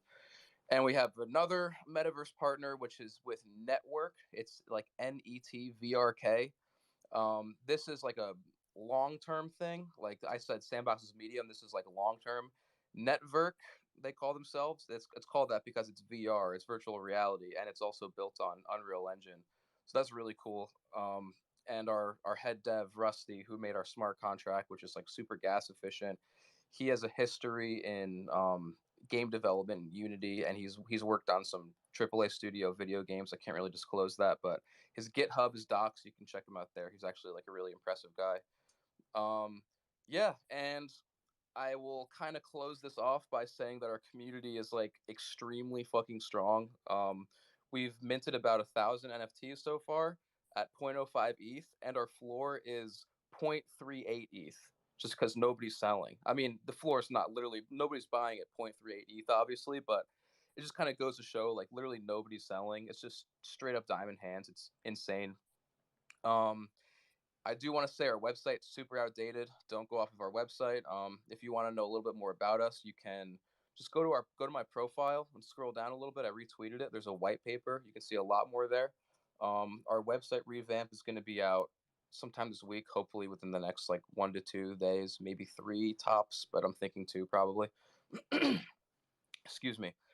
And yeah, that's basically it. We're currently doing a mint one get one right now. So if you mint an NFT from us, you'll actually be airdropped one within 24 hours of minting it. You don't need to do anything. You just need to mint, and that's it. You can either mint from the contract or mint from the website. Yeah, that's basically it. I don't think I missed anything, but if you guys have questions, feel free to ask. Like I said, we're pretty much metaverse and gaming first, but we're definitely, we have a pretty strong community and all that too. So, Bruh. Bruh. That was dope, man. I love everything to do with gaming, man. Anything like, yeah, NFT Worlds, NFT. That's cool, man. I love how you're building, but you're also coming out strong and having that presence straight away. Play to earn is obviously play to reward. Exclamation marks in the air these days. But it's amazing to see, man, and I love the artwork. Even your banner right there, I mean, the good versus evil type of thing going on. You got the masked people. You got a lot of stuff going on. I've definitely chucked you a follow. I haven't heard from you before. And I live on the space, so welcome. Obviously, Blind Buddy, Tanner, so obviously, anyone who comes up and is a part of that list, I know for a fact has that energy and has that drive to push their project forward, bro. So welcome to the family, dimwits. I guess it really is. I guess welcome myself to your family because I haven't heard from you. yeah, People man. have, but bro, I love what you're doing. Guys, I've chucked it up the top. You can check out the Dim City. This dope, man. It's dope. I'm loving it. Thanks for the love, man. I think I left a few things out. You said you loved gaming, and I left kind of a lot out there. I want to say, like, everyone involved, we're all huge gamers here. Like, we kind of love the old school stuff, like Quake and Halo, kind of like old school Call of Duty and like Battlefield, stuff like that. And this is where we're taking our game inspirations from. Like, there's just too much for me to talk about right now. I don't want to take up too much of your guys' time, but like, we have so many longer term plans. Like this first game we're coming out with is kind of just to like prove our chops a little bit and kind of like show people what we can do. And then it's literally just the beginning. Like, people are going to see really crazy stuff. And by the way, play to earn, I love the concept. Something I love even more than that, I'm probably not the first person that came up with it, but I'm going to take credit because I haven't heard anyone else say it, is play to lose. We're going to have game modes where you can actually buy weapons with your dim token, which actually, by the way, you can actually stake your dimwit now and earn dim as kind of like a head start. Um, the play to lose concept is like you go in with your weapons, and if you die, the person that kills you takes all your shit, and then after the game they can go ahead and keep your weapons, or they can like sell it and for money. So I love that idea. I know it's not going to be everybody's cup of tea, but for me specifically, I'm kind of a gambler. I'm kind of a risk taker, so for me that's cool. Bro, And it's also like our it's like supply is only you're 4,000. incentive. You're literally incent. Sorry, what's that word? Is it incentive? Yeah, Incentivizing, I there believe. you go. I'm not gonna say it again. What was the word? Hardcore gaming mode. You know what I mean? Like when you're back playing, Diablo 2 or all those old games. If you had a character and you died, that's it. But then your incentive. You say it for me. I don't know why is that the word of the day again today. What the hell? Incentivized. Hey, there you go. Nailed it. It's giving people the opportunity to get stuff as well. You know what I mean? Not just going through the game, dying and losing everything. Like, play to lose, bro. That's awesome, man. I haven't, like you said, I haven't heard that. Like, yeah, you're one of the first people to do that. That is very cool. I'm really excited to see that because I know how competitive some people get. So that's gonna be real interesting to see. And like you said, it's not everyone's cup of tea, but having it there, bro, it's literally another option. It's another way for people to show off and be the biggest dimwit out there. It's awesome. Yeah, man, I'm glad to hear you're so excited about it. It's really cool to hear other perspectives, so that gets me stoked as well. Yeah, I love it as well. I think that it's great, and I also hadn't heard about that. Especially the idea that you can take from someone else in a way. If you go up against each other in battle, I think that is more of a more stake to earn. You or play to earn. Sorry, you earn more. Um, Exactly. It's a great. much bigger payoff. Yeah, I love it. I'm all for it. Definitely will be staying in touch. I'm gonna give you guys a follow right now. Cool, man. Likewise. Hell yeah. Awesome. Does anybody else on the speaker panel have any questions for Dimwits? Very cool. So up next, we are going to Savatic, who is an awesome project that I've seen their artwork a few times, both here and on Instagram. And yeah, I'm pretty sure your girlfriend is also an artist as well. Is that right? Hey, glad to be here. Yeah, she's a new artist now that she's in the NFT space, and I'm actually going to talk about her a little bit near the end. But give me a second here to find my pin. It always takes me a minute. I should probably bookmark these, right? Yeah, bro. I pinned your pin tweet, but you always have so many amazing artworks to show off. So obviously, yeah, share the one that you want to, bro. I pinned your pinned one, but yeah, whatever you want to do, man, I got you. Thank you. Yeah, I've got it. And I'm so sad that Skirpy and Bullish aren't here because I'm still convinced they're the same person. And seeing them in the same room was, I never saw them talk at the same time. It still could be one person using two phones. I don't know, but they sound exactly the same. It's They're the same heck the person. game, bro. They're so similar in their mannerisms. I absolutely love it. Yeah, you're right, man. It's like Batman. You know what I mean? They put the signal out, the Skirpy. The Skirpy comes out of nowhere, and then Bullish is sleeping, but then he's in the room, bro. Yeah, it's crazy, man. It's crazy. I love that. Me, you, and Ricky aren't the only ones thinking that. Yo, and they're both in Long Island. Like, come on.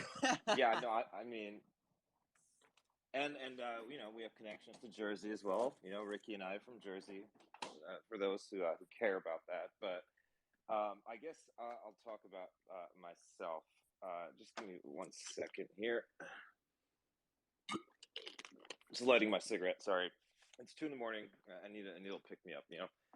So I'm a fine art, portrait, conceptual, nude photographer. Whatever you want to call me. I don't really know. I feel like those words mean nothing. Like conceptual, that just literally means anything. It just means you thought about your photo. But I don't really think about my photos that much. I guess I more so feel them.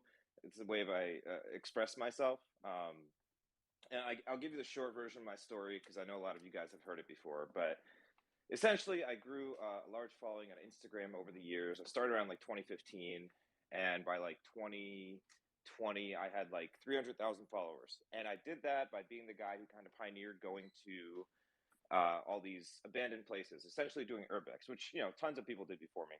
But I went to these places and these beautiful rundown homes where people just left all their furniture, all their belongings. It was like they just got up and left one day. It was crazy. And I thought to myself, this would look a lot better with a naked person in it.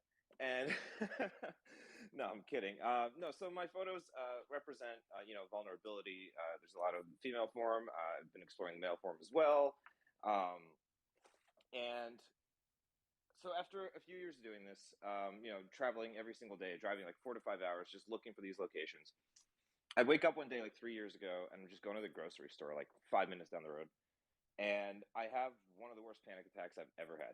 So I turn around and I go back home, and I feel instantly better. So I think, all right, that was weird. I'll try again tomorrow. And tomorrow comes, and I can't even leave my neighborhood. And then I'm like, I should probably call somebody. So I do all these tests, I do all these brain scans, all this blood work, and maybe it's an ear infection, right? And then I find out I have agoraphobia and panic disorder. And ever since then, I've been stuck at home. So yeah, I was doing it before the pandemic. Like the hipster in me, I had to do everything before it was cool. I was in lockdown before all of you, and I had to completely change how I created photos. So I had to learn to build my own sets. So I couldn't travel anymore. I had to kind of see the world and adventure that way. So I bought a bunch of 2x4s, a bunch of plywood, and I started building all these sets in my garage.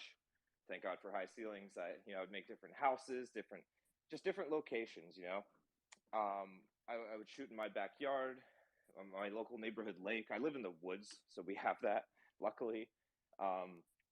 And yeah, every photo I've taken for the past 3 years has been within, I'd say, like 100 feet of each other, and I've been doing my damnedest to make sure that nobody noticed, because I was kind of embarrassed, being the guy who's kind of known for traveling and getting out there and finding these places. But now I kind of just own it. I've been getting even more creative than ever. Like I put a vintage clawfoot bathtub in my parents' pool, and it was a really cool shoot, my first underwater shoot. And then I broke the pool, but when I sold the NFT, luckily I was able to pay my parents back. I set a piano on fire at my local lake. Police didn't like that one, but the photos are really cool.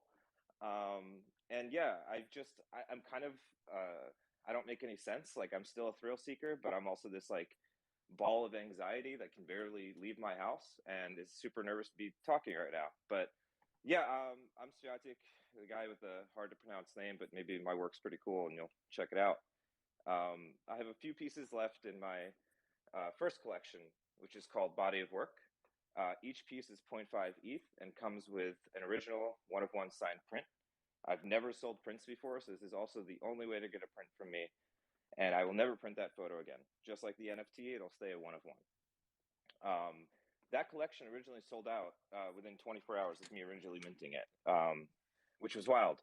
I made 6 ETH overnight, and it was mostly collected by a guy named Whale Shark Pro, if you guys are familiar with him.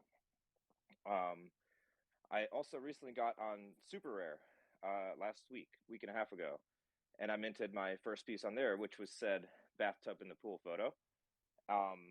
And that one piece sold for 4 ETH in less than 12 hours after I minted it, and I didn't even get a chance to promote it. It's been an amazing journey.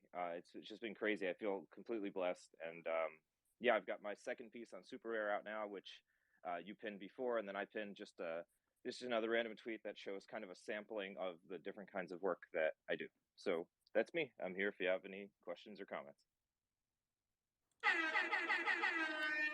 Shit, holy shit, that was loud. I'm so sorry. Oh my god, my ears. Oh, now I understand when people go, you woke me the fuck up, because oh gosh, Savannah, you killed it, and I killed my ears. But bro, I absolutely love your work, man. I love how you take things to the next level. You know what I mean? The piano and the water, that's amazing, bro. That's who comes up with that, and then having to repay your parents, for the pool. That's cool, bro. Like that stuff's that's next level stuff. Like that's next level art. Like words don't describe but the thoughts and images that you create, bro. Like I love your work, and that's why you've got such a big following on Instagram, bro. Like don't put yourself down. I know you have a bit of anxiety leaving the house and stuff like that, but you're surrounded by so many people that prop you up as well. I love hearing from you, and obviously Ricky as well. Like the community we have here just means a lot to me. And Savatic, you are right there in the center of you know what I mean? Like when it comes to showing support and being everywhere, like you're always taking calls, you're always in the Discord, you're always grinding away. So thanks so much for sharing, man. Props to you, and yeah, congratulations on the success so far. But we're only just getting started, bro. And you having that, that foundation on Instagram, and now coming across to Twitter and slowly building, like this, yeah, it's going to be cool, man. It's going to be absolutely amazing. I can't wait to see your art in all these NFT conventions and stuff. It's going to be insane. Thank you so much, all things crypto.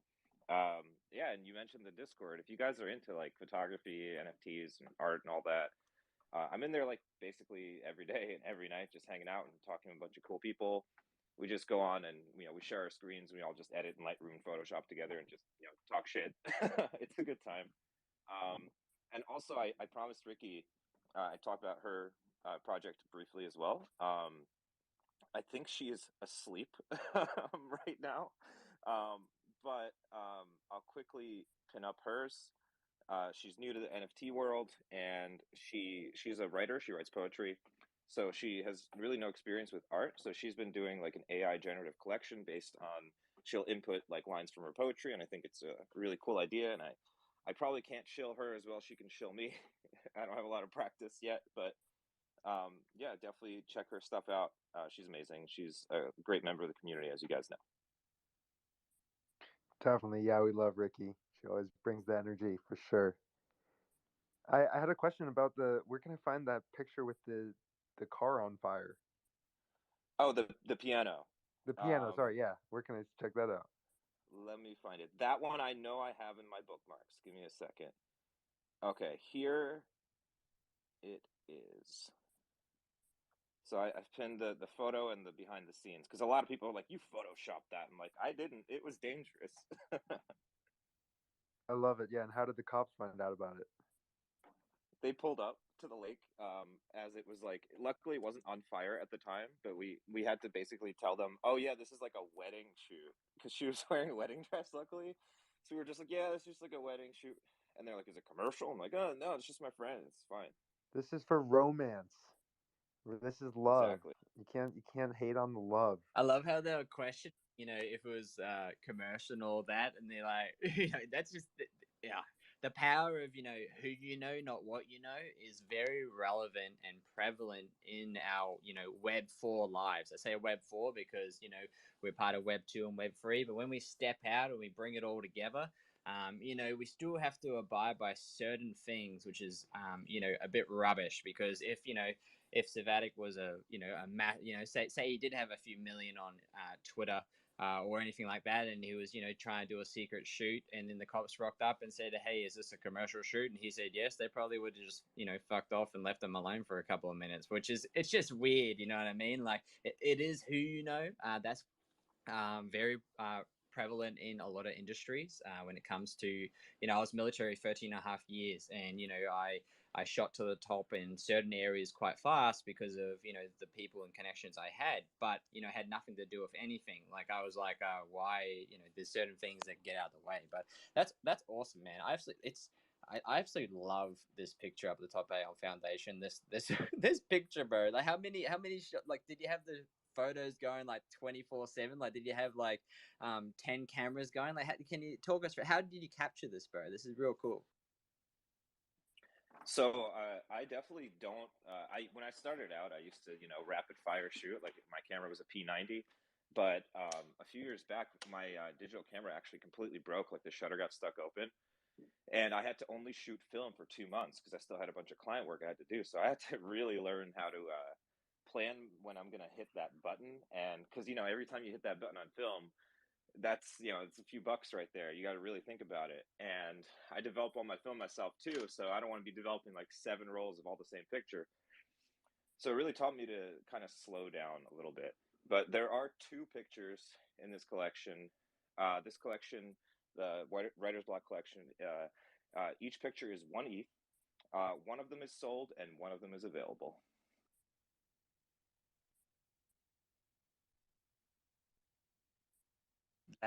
Awesome.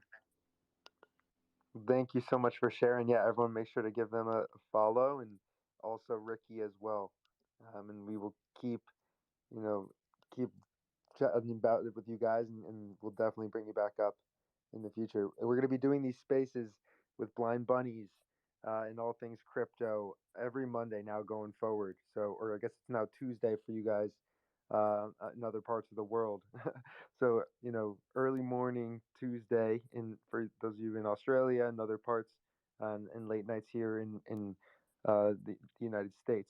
So make sure to continue to follow the pages here. Make sure you follow all the hosts and co-hosts and all the awesome speakers. And we will move on to our next speakers. I think we need to bring up a couple more people here to the panel, and then we will go on. But, yeah. Savatic, sorry, did you want to finish saying something? I saw your mic. I was just saying thanks, guys, for having me. I gotta head to bed. It's 2 in the morning here, and it's a school night. I gotta get some sleep. But thank you guys so much for having me. Have a good one. Nah, thank you. Thank you. We'll see you in New York for NFT New York. All right. Up next, we got the Pixelsaurus, and then we're gonna go to Rumble after that. So Pixelsaurus, please, I'll share your pin tweet to the top. If there's a different one, let me know. But you're good to go, bro. Please share. Thank you so much for having me up here, guys. Lots of familiar friends down in the listeners as well, so big hi to everyone. Yeah, my name's Sebastian. I run Pixelsaurus. We entered the NFT space back in September of last year. I've always been a fan of dinosaurs ever since I was a kid. I've loved Jurassic Park since I was 13, since the movie came out. That you guys do the maths of how old I am now. Um, and I work on these with my son Jacob, who is 8 years old. And that sort of collab happened completely by accident because obviously I had a very clear idea of what it was that I wanted to produce. And then my son was coming up behind me as I was designing these NFTs. And started to sort of put an input on what we were doing. And I realized very quickly how awesome his input was. He was coming up with color combos that I hadn't even thought of. And he was coming up with some of the background stories as well, which again I hadn't thought of. So these pixel saws, they're all non-generative. So every single one of them is handmade, and every single one of them comes with their own background story. It's very much a fun, family-friendly collectible. We have three different collections in the Pixelsaurus umbrella at the moment. We started off in September with Pixelsaurus Bronto, which is a little Brontosaurus. Then on the 1st of December, we came out with Pixelsaurus Rex, which is a T-Rex. And then on the 1st of March, we launched our very first smart contract, which was for Pixelsaurus Tri. So the first two are available exclusively on OpenSea. We do actually have a verified OpenSea account as well. And then the third one, as I say, we launched on the 1st of March, and that's on a super gas saver smart contract. So our mint price is just 0.05 for that. And we have 1005 in that collection. So it's a relatively small collection, but we do have some fantastic utility with it as well. So just very briefly, I'll outline some of that for you.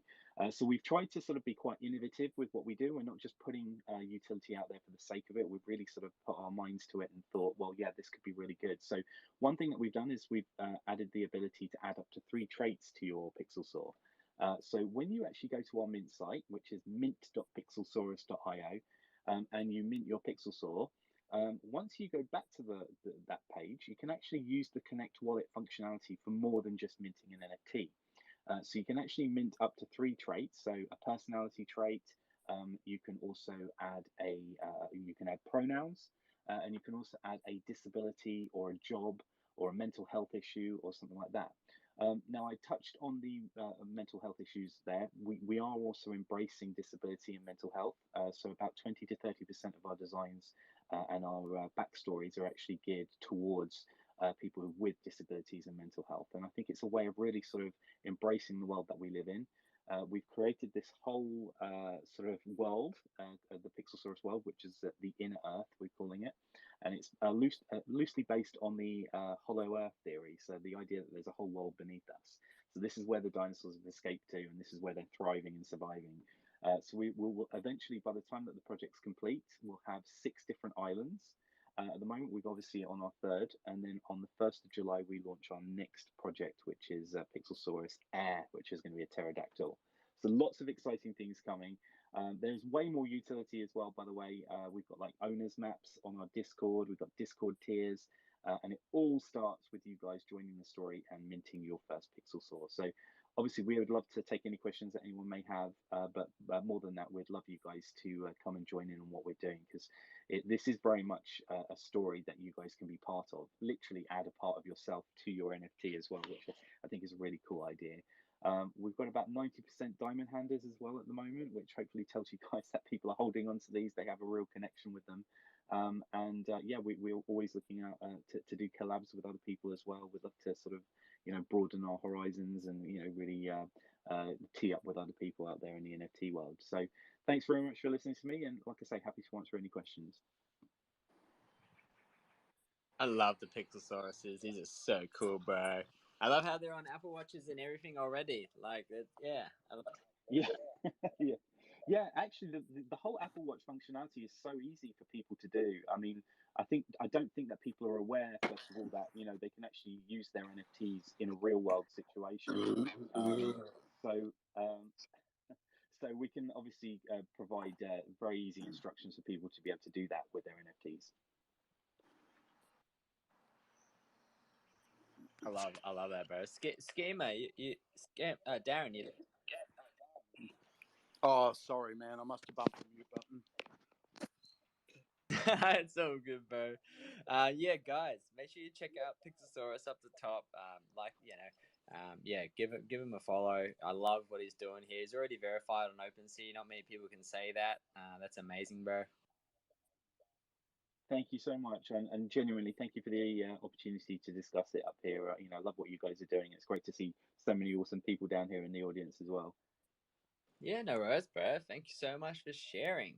Up next, we got V Rumbo. How are you? Hey, I'm doing good. How are you? I've after I get the kiddo to sleep, I've been hopping in gorilla spaces, and then I look here. Look at all these gorillas in here. Had to come say hi, all things. Good to see you. I don't know if Blind Bunnies have gone to sleep, but hello. And Alec, good to see you. Oh wow, so many people. Anyway, yes, I'm doing well. Thanks, Jimmy. How are you doing? Yeah, not too bad. Still, I got a few medical crap at the moment. I had another hospital trip, not yesterday, the day before. It might have been yesterday. I don't know. It just flows all together. I'm just in and out of the medical system at the moment with all my stupid crap going on in the background. But I'm still here, and this is why I keep coming back. Like you said, community, and like yourself.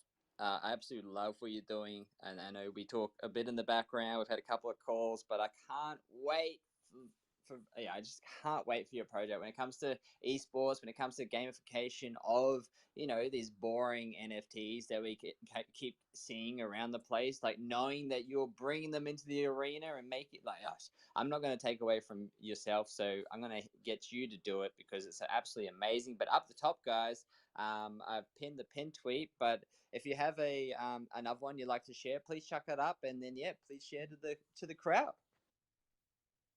Sure. I will pin one more up. The one that you've got up there is a great one. It is our AMA kind of about our sponsored collections, and we're going to be doing an app walkthrough at that as well. So that's kind of a really awesome thing because you actually get to take a look at it, which is, I don't know. It's really fun. We did one on Friday, and and it went really, really well. We had some technical issues at first, but we did it. Okay, I figured out. I was just killing time because I can't talk and and pin at the same time. Hi everybody.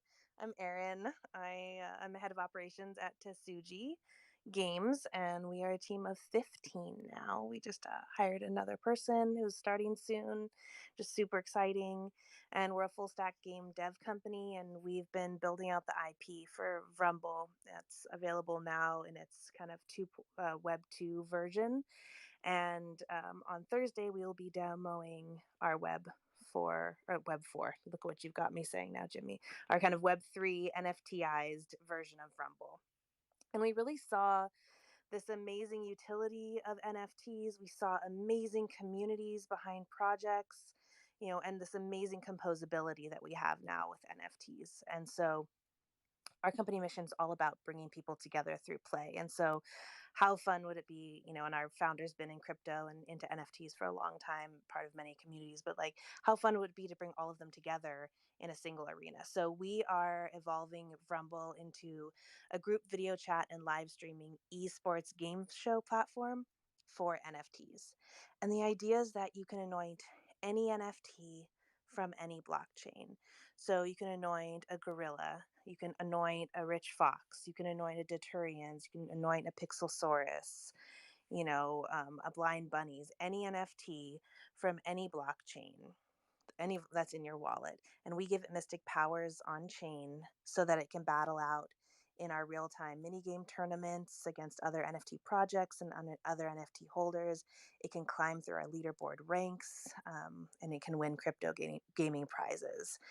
And we're really looking to, for NFT holders, something fun to do with NFTs you've been collecting, maybe ones that have been gathering dust in the back of your wallet, and be able to upgrade them in our ecosystem. And for NFT projects, we've created that pathway to sponsor your entire collection to offer either a gaming utility or an additional gaming utility where they can come together. There's play to earn, aspects to earn our ERC20 token called Suji. All kinds of fun things that can be done. You can live stream your games. We'll have tournaments and all that kind of stuff. Hold up. This is freaking exciting.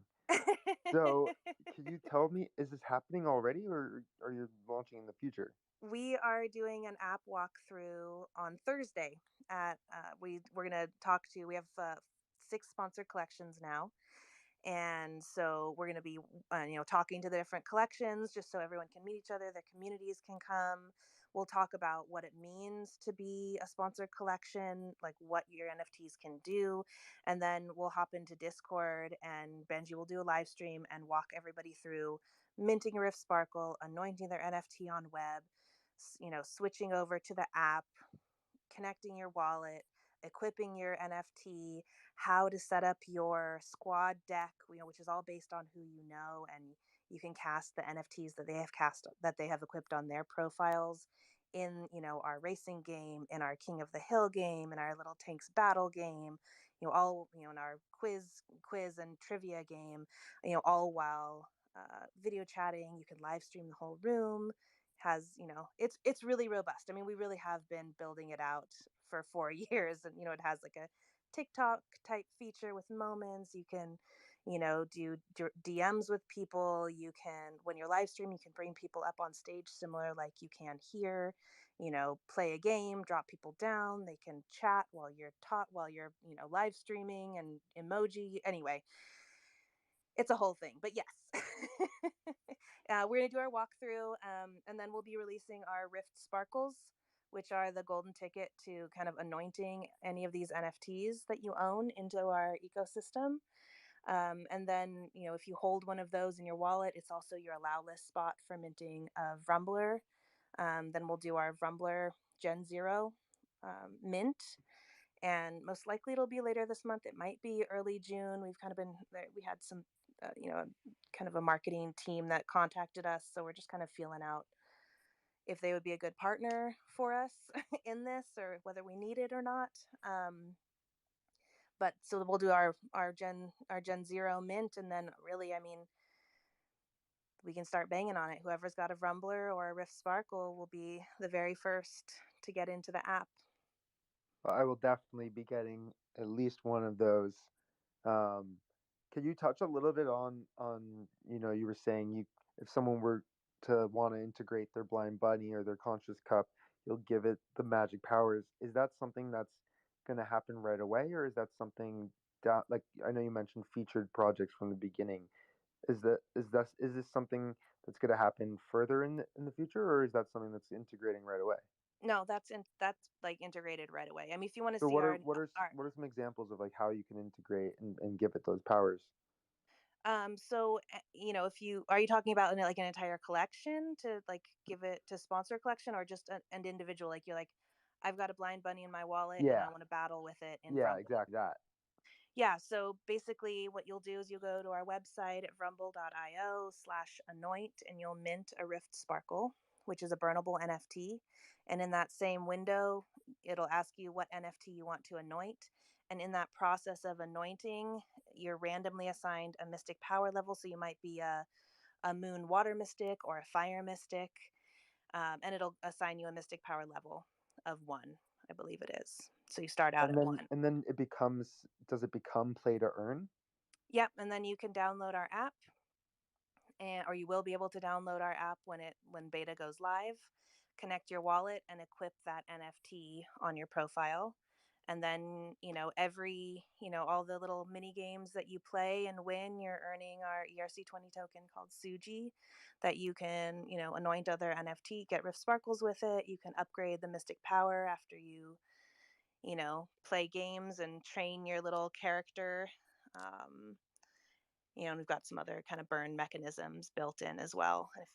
Yeah, which I don't want to get too much into details. It's pretty, That but is yes. absolutely genius. I'm so sold and definitely excited for the community. Right. Awesome. I can't wait. I know I got my 2 Rift Sparkles on the way. I'm gonna be there Thursday. Hopefully, yeah, I'll try and tie it in so I'm there for pretty much the whole time as well, because I'd love to, show support for yourself, but also what you've been doing. This is just crazy, guys. If you don't know, I help.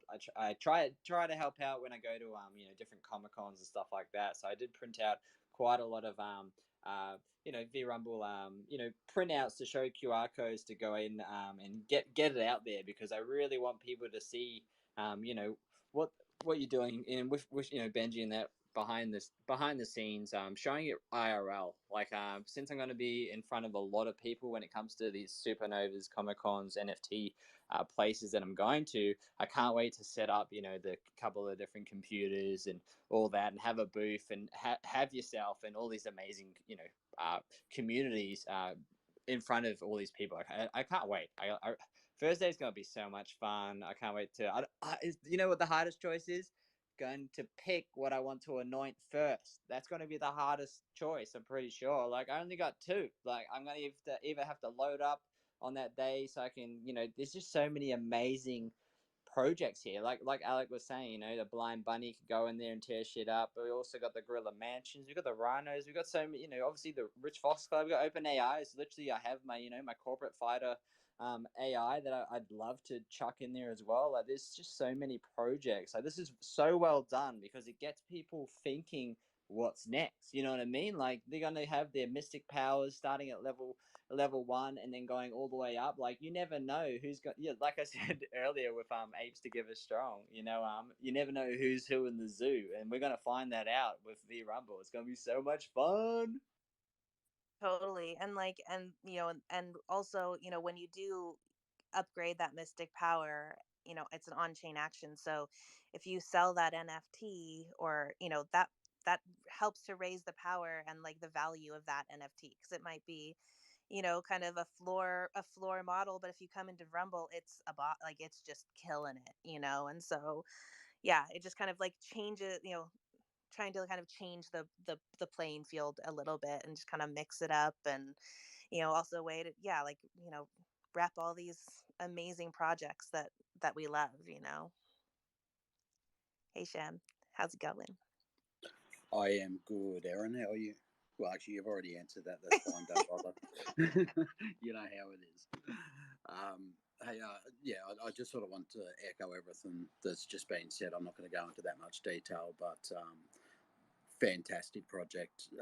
Obviously, I've bought into. So there was an original Geno mint on the Ethereum blockchain, which I bought into a very limited mint, and then the remainders on Avalanche. But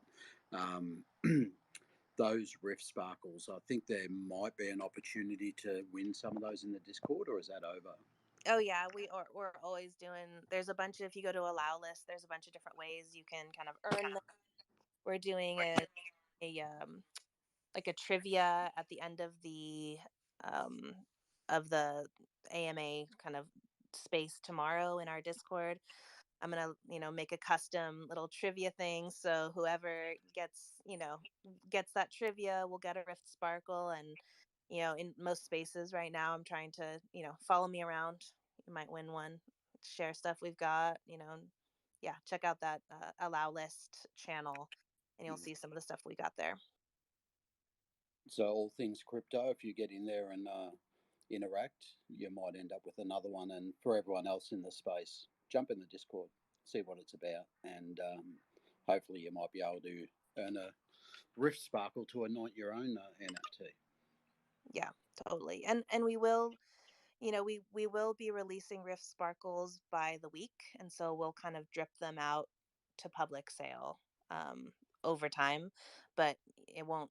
After we drop our Rumblers, it won't be the allow list spot anymore. If you want to get a Rumbler, which is actually, do you mind if I say a couple things about our collection?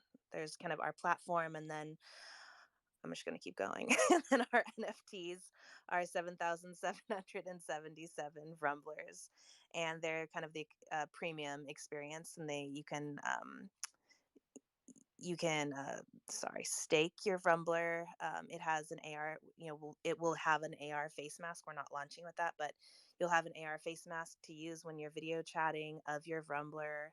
And it also will allow you later down the road to purchase a Island, which ties into our AR game that we'll be adding into Vrumble in late 2022. And owning an island allows you to host your own tournaments. So that's kind of a nice thing too. Yep. That's our mint of our Vrumblers. But yeah, hop in Discord. I'm always, if you are interested in, sponsoring your collection, have any questions, just hop into Discord and happy to talk about it, of course. Thanks, all things, Jimmy. Yeah, Alec, it was I nice. can't wait. You like my PFP? Yeah, just the Crooks Nation sent one over to me to show support. Like it's obviously I always rock. Anyone who like knows my story, I've had 15 surgeries now. I have, I literally live on my medical pension. So whatever gets sent to me, obviously I've never sold anything. But yeah, nothing to do with that. I'm not taking away from the great room at the moment. I can't be fucked dealing with that. So, but I absolutely love your project, and owning land and then being able to host your own tournaments. That is straight fire. Like that's gonna get so many people talking. Like, and it's only brand new. Like, I'm really excited for Rumble. Honestly, like from Thursday, like having a live stream, car battling esports. It's gonna be so much fun. But I'm actually really excited for the land. I won't lie. I like these these metaverse type things, but I love how you're integrating it straight away. You know what I mean? We're not going to wait for 7 months to say, oh, what are we going to do on the other side? You know what I mean? What's this and what's that? You're fully transparent. You're telling everyone what they can and can't do with what they have, which is what I love to see, because it alleviates the stupid questions down the line. It really helps the community, understand the project, which is, a lot of projects aren't doing that. So props to you, because, you're literally going through live, setting up the wallet, setting up the sparkle, showing off the rumblers, and then, leading into some amazing land plots and full on tournaments. It's going to be fun. I'm excited. Me too. Thanks for having me up. Appreciate it. No worries. On that note, welcome to the stage, Open AI. Good morning. Happy to be here. How are you doing, all things? Good. How are you? I'm good. I was like sick for the last 2 weeks, but now I'm back again. Back on track. Yeah, thanks for having me. And bring me up so I can share my project. I just pinned my tweet up there. So yeah, for those of you who don't know me, my name is Rebecca. I live in Munich, in Germany, and I'm one of the co-creators of OpenAI. With our project, we want to spread awareness about the ways artificial intelligence, which is short AI, is being used and abused by big tech corporations and governments all around the world to surveil, spy, and manipulate people by using our private data.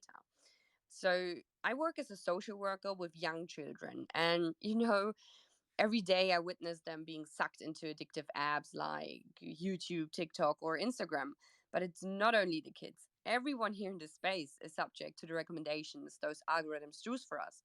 Whether it's news, politics, entertainment, or even the friends we make online are carefully chosen by an unregulated artificial intelligence. The idea behind our artwork is basically our visualization of how the AI would present itself to you in the NFT space in 10,000 different ways. So, obviously, having a big eye to watch you and gather all the information about you, while dressing up as a pop culture figure to appeal to what you may find interesting. So, it's supposed to be a bit creepy, but you get distracted by all the fun pop culture references you can find in there. And check out the video, my pin tweet that is up here, to see what I'm talking about. All of the 10K tokens are hand drawn and hand animated. They are always blinking and always watching your reaction. But all the AIs will get bored the longer you keep them in your wallet. We build a functionality into a smart contract that makes the eyes close slowly, one step at a time, every 30 days of staying in your wallet. So after 120 days, the eye is closed halfway and looks really, really bored. But once you transfer it to another wallet, the eye will pop open again, resetting the timer in the smart contract. And since it's a PFP project, we see having an OpenAI as a profile pic. It's kind of a sign of acknowledgement for our online behavior being constantly tracked and watched by artificial intelligence. And that way we can remind each other to be careful about what we share and what we consume online. Our NFTs are designed so that the eye is perfectly centered, staring the viewer in the eye, grabbing their attention, and thus spreading our message amongst each other. So, yeah, if you like the idea, our message, and the artwork, we'd love you to hop over to our Discord, hear your thoughts, be a part of our growing AI community, and join the others in discussing how AI will shape our future. Also, you can apply for early minting access on our Discord server now, so be quick and get yourself a spot on the list. Yeah, I would be happy if you give us a follow to always keep an eye on OpenAI. Thanks for having me. Straight up, absolutely love it every time you come up. It's been a minute. I'm glad to hear you're on the mend as well, guys. Check out my profile picture. If you do want to do like a custom or anything like that, OpenAI is absolutely amazing. Like, check that out.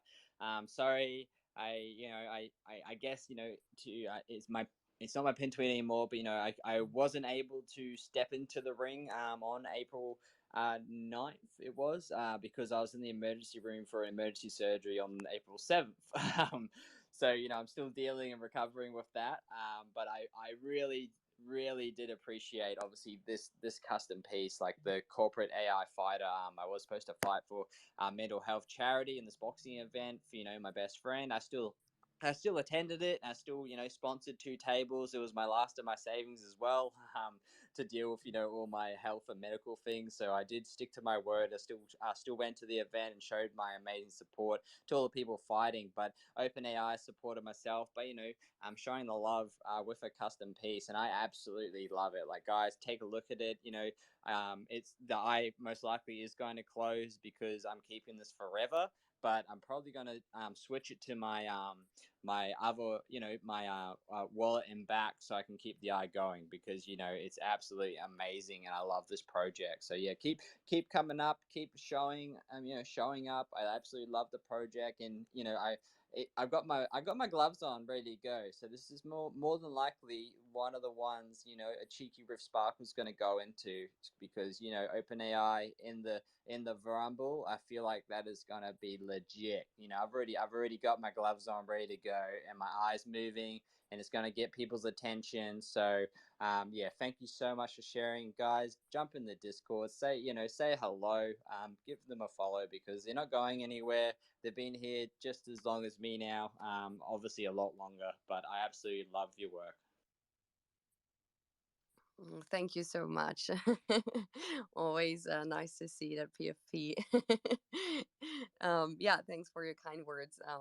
I was happy to be here, and it was a great start of the day for me, because in Germany it's like 8:30 now, and yeah, no, I'm gonna drink my coffee and listen to all the other amazing projects here. So thanks for having me. Thank you. Thanks so much for sharing. Alec, did you have anything to say, so bro? Or is he asleep? Sorry, no, my thing froze there for a second. No, all good. Love the project and love that you have one of the PFPs in there as well already. Yeah, man, it's absolutely dope. But yeah, I love the project. We're gonna have to we'll drop a couple people down just to get some more people up here. So guys, we only have a couple in requests. It's all good. We're just chilling, vibing. This is what I like to call the graveyard shift of this space network. You can go into, there's a lot of our rooms that we pumping of different areas, but it's not the same community. You know what I mean? So guys, what you can do to get this room pumping again, let's smash the retweet button on that bottom right corner. It has a little circle. It's got a cross on it. You can tag a couple of friends, tag Blind Bunnies, the 2 co-hosts, respective Rhinos, Pixels, Gorillas. We got so many people here. Rumble, OpenAI. You take all day with the amount of people you can tag that are here, supporting this amazing community. So let's retweet the room. Let's get some more numbers back up in here, because we're cracking 110, 115 all the time. But it's early, guys. It is so early. In about an hour's time, people start waking up, and then the room starts pumping. So we're gonna make sure everyone's still around when they wake up. It's hilarious. I love hearing people like come up and go, bro, you guys still going? And we're still going. Blind Bunny's having a nap right now. We got a few people in the audience bullish. Scurby, a couple of people that are in and out because they're sleeping. But that's their dedication to the space, guys. So thank you so much for sharing. OpenAI, and we'll start moving around. Let's get some people up here. Did you have? Oh, we had someone rug too. Alec, we had one of the other gorillas up here. So I think he wanted to had his hand up, but it got rugged. Give me a second. Mm-hmm.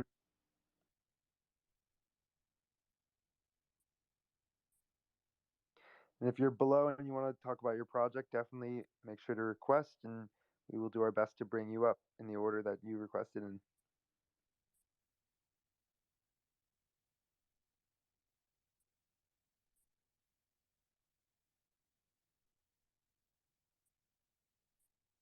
I think we also missed our 4:20 time there in Australia, huh? Yeah, I didn't want to interrupt. I lit up. I won't lie. I'm sorry. I did. Damn, Did. I'm gonna light up real quick for you guys, and maybe things will get a little interesting, huh? Yeah. That's it. Sorry, guys. Yeah, I didn't want to interrupt Rumble and their amazing pitch. It was 4:20. We're about to, we've lit up. It's 4:45 now, but I'm just about to pop to grab the kids from school. Well, after school here, you know how it is. So I'm gonna be back in like 5 minutes. I'm still here listening. I just won't be able to reply as much. But whilst I'm doing that, we got the poppin' Popping penguins? Penguins? What's it? Hey, bro, how you going? Hey man, it's actually Poppins Pogwin. Yeah, Pogwin. Cool, bro. Pogwin. Tell us about Pogwins. yeah, okay. Thank you very much, guys, for having the space. Thank you for Blind Bunnies, All Things Crypto, and Alec. Um, yeah. I'm gonna be shilling my our project. Can I pin it on top? Yeah, bro, no worries. Yeah, I'm just loading up the car to get to the kids. But yeah, definitely pin up the top and start. I'm listening, bro. I just won't be able to reply for about 4 minutes. All right. So you keep going, popping. I'm here. Alex here. You got the whole room listening. If there's a little lull in the battle or a little yeah, I have to press the button to talk. But I am listening. Let's go, popping. Okay. Thank you very much. Um, okay, so our project is about small little penguins wearing different costumes, different outfits. Um, yeah, so um, our NFTs are all animated. So if you could look at our pin tweet, um, most of them are having cute uh, walking animations. Some are flying, some are riding a skateboard. Some are one only one of them is doing the moonwalk. If you check our OpenSea, yeah. So our project, we made it, or we have our NFTs to be animated because most of the NFT projects um, in the NFT market are about PFPs, and we kind of don't have much utility for our NFT. It's just art. So just like any art, people would like to be looking at the art that they bought.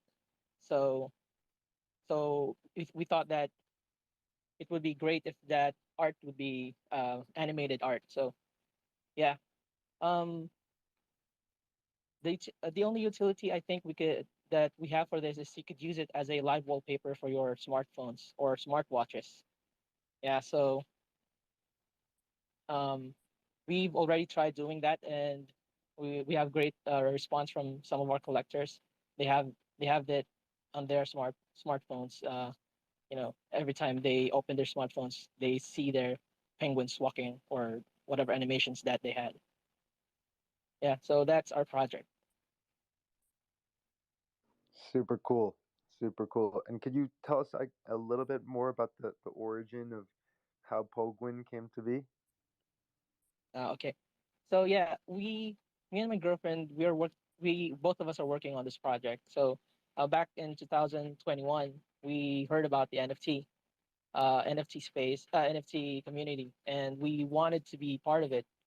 And we thought of what kind of because most of the time the NFTs that are showing up are mostly about animals or PFP projects that are bored apes or the lazy llamas.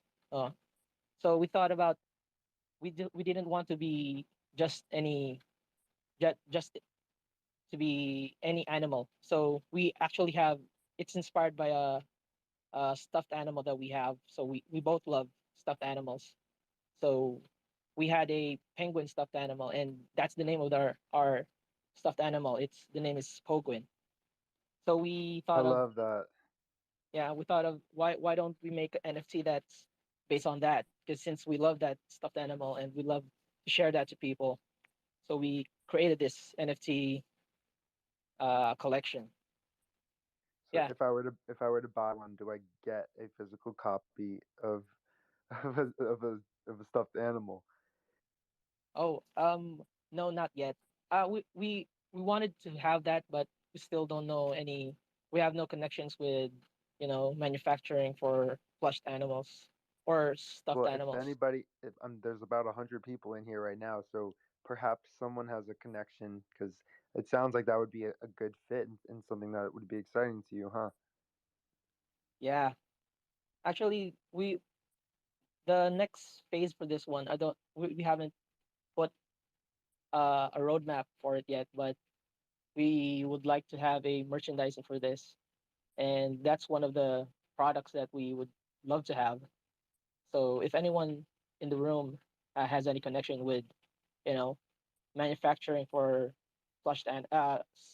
stuffed animals, we would really want to connect with you.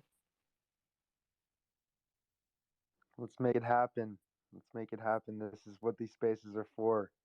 Great people coming together and making connections. So if anybody has any contacts or is themselves in the toy space, definitely help out our friends over at Pop and Pogwins, and we'll continue to share the story. Do you happen to have the story of it being your stuffed animal as part of anywhere on your website or anything like that? Yeah. We still haven't set up our website, but yeah, I'm going to the different spaces telling the story. But yeah, the website's not still not up.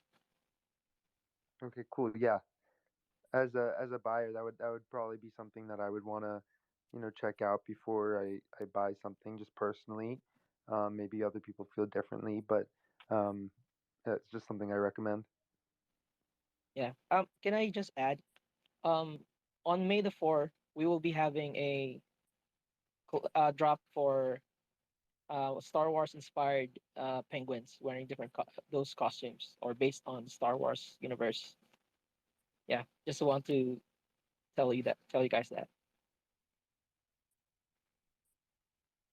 Awesome. Well, thank you for sharing. Really appreciate that.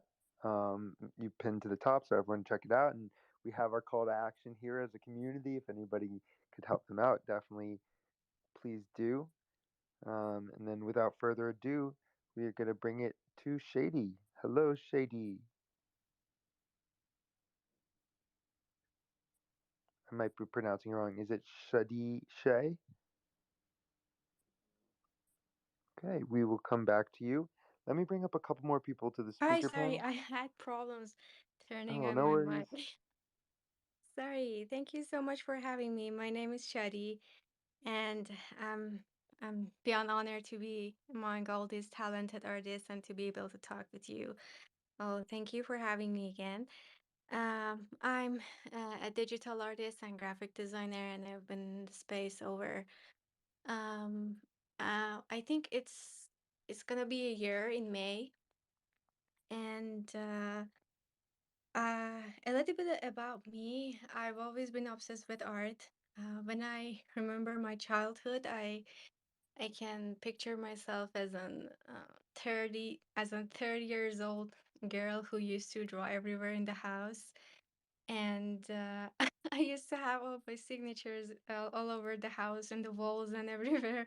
it was really funny that when I want to introduce myself, I always mention that because when I was thinking about how to introduce myself, I suddenly remembered that little girl who was really obsessed with art. But for some reason, I just studied engineering, and I have a background of engineering and graphic design because then I wanted to combine art and technology and find my way to be creative again. So after this pandemic that I lost my job, I promised myself I want to start my own business and I want to do what I really love because, life is short, right? So we all want to do what we really like, and we want to have this opportunity to be able to express ourselves. And I've found art as a healing process, as a way that I can share my stories, share the story of people I see. Um, I've had works based on stories that I've heard in the space and people who inspired me, people who I cried with them with their stories, and sometimes I could find myself, I could resonate with them.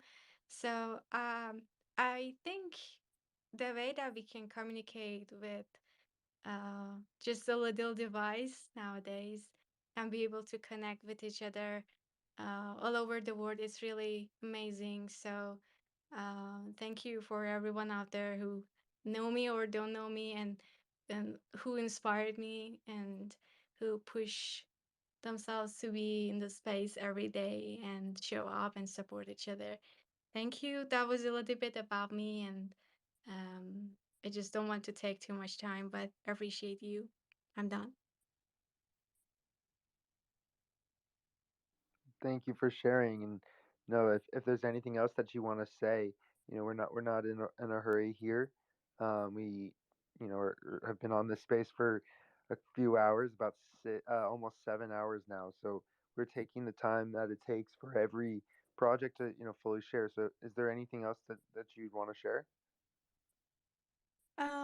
The only work that I have available now is on Noun Origin. So if you like to just check it out, it's there because I've been working in some project back in, like, in a physical world, and I'll be announcing when I drop them and where I drop them. I'm on Known Origin and Foundation. And if you like my style or want to know more about it, I will announce my new collection very soon. So you can have access to everything that I put out there through my bio and link tree. And yeah, that was my last piece. Thank you for pinning it up.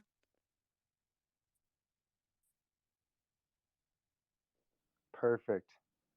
Super cool parallel universe. Yeah, I love that. I love that. Do you have anything to add, all things crypto? I know you were picking up your kids there. Um, if not, we can allow one of the other speakers to maybe ask a question, or if you have a another question for any of the other speakers. Was it Shady or Shadi? It's Shadi. Nice, Shadi. Yeah. Do you have anything else that you want to add, or maybe a question for the room? No, I don't have any question, but someone talked earlier that I can't see them, so I think I'm done from here. Thank you so much. Okay, awesome. Well, thank you for sharing. Everyone, make sure to go check her out and that awesome project. Um, Next up, we are going to hear from Black and White Film Photography. Super cool. Bring the vibes. Hello, hello. Yo, it's good. Thank you for having me. It's honestly a pleasure. Um, yeah, this is actually my first time speaking in a space, so please forgive me if I'm actually stumbling on my words. But um, yeah, I don't even know if you guys could pin my pin tweet or my recent tweet. I have like my website or the OpenSea collection. Yeah, so a little bit about my project. Um, I'm a photographer, and this is all like film, like old style photography, and I developed them all myself. So like I'm in the dark room, I'm printing them all myself. Um, yeah, it's quite a process. So it's really unique to just like go in the dark room, play with all the chemicals, and develop all these. So I scan them onto my computer and upload them as NFTs. Um, yeah, so the floor right now is 0.5 ETH, and yeah, I've been in this space for a couple months, just in the community. Yeah, I think about a year ago, it was when the big hype was, I guess, and I tried to, get into the space, and I think I just did it wrong. I think I was just making random art on Photoshop and then uploading it for like 100 ETH and thinking it would like sell. And yeah, I did it completely wrong, and it's just like now I'm back, and I'm really trying to do it right. So, I have 88 NFTs up right now. They're all like individual one of one photos, all black and white film photography. Um, what you call it? Yeah, they all have properties. They all have different characteristics. Some of them are series. Yeah, I haven't gotten a sale yet, but I'm just being patient. I think I can, work humbly and um, just try and wait for God, just whatever. But yeah, I'm really honored to be in this space and kind of just share for the first time, actually. So I'm really, really honored to be here.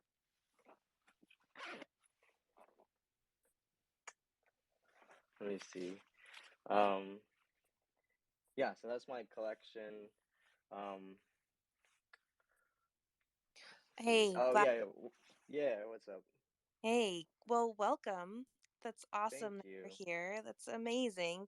It's not easy to hop up on stage. So, seriously, like that's the first step is hitting that request button and coming up and starting to talk. And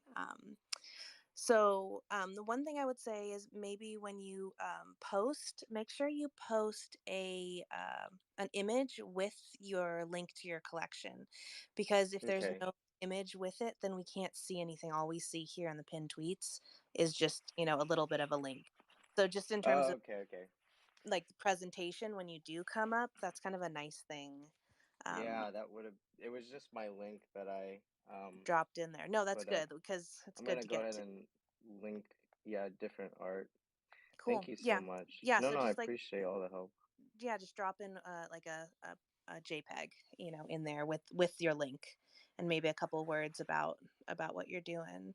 Um, so Yeah. I studied photography, and I Uh-huh. spent many many many hours in the dark room. So Oh my gosh, that is so cool. yeah, I do.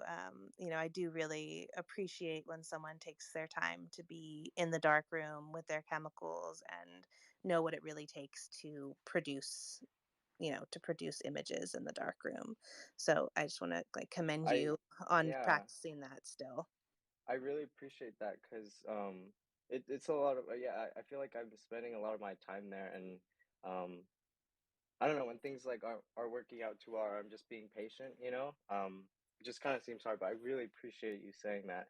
I'm putting a lot of effort into like each individual photo and going out to shoot, spending hours down there. So um yeah, thank you so much.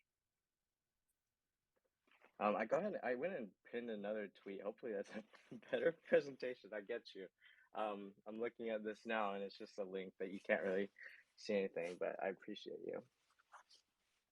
Yeah, no problem. When you do get up here, let's have you showing off your beautiful, pieces that you have. Love that. Thank you so much for letting me know Cool. that. Oh, that Welcome was the back, first thing Jimmy. I was going to say. Oh, welcome, Sorry, welcome.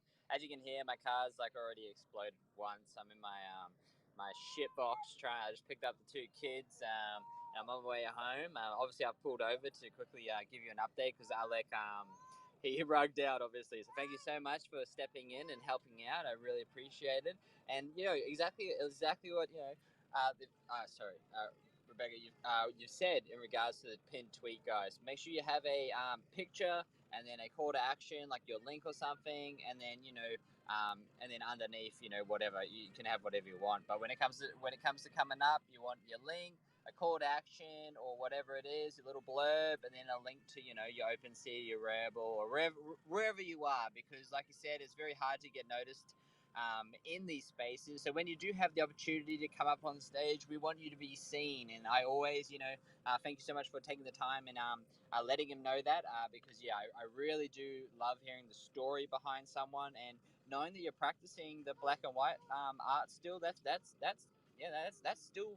that's crazy, man. Let's be real. It's crazy. It's awesome. I haven't seen it yet, and you must be very, very new because you've only got like 24 followers. So guys, make sure you give him a follow. Yeah, Let's give him a shout out. He's doing some hectic artwork. So up the pin tweet, guys. Give him a follow. Let's give him a retweet.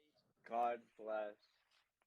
Thank you so much. I really appreciate all of you guys. Thank you so much. I just feel embarrassed now, but yes, it is my first time, and um, I feel all the attention on that pin Nah, tweet right now. bro. It's Nah, just bro. at It the happens. top, It happens to the but best of us, man. but please follow me. No, thank you. I really, I mean, I've been in love with NFTs. Um, I really did try it before, but now I'm like back and I really put everything into it.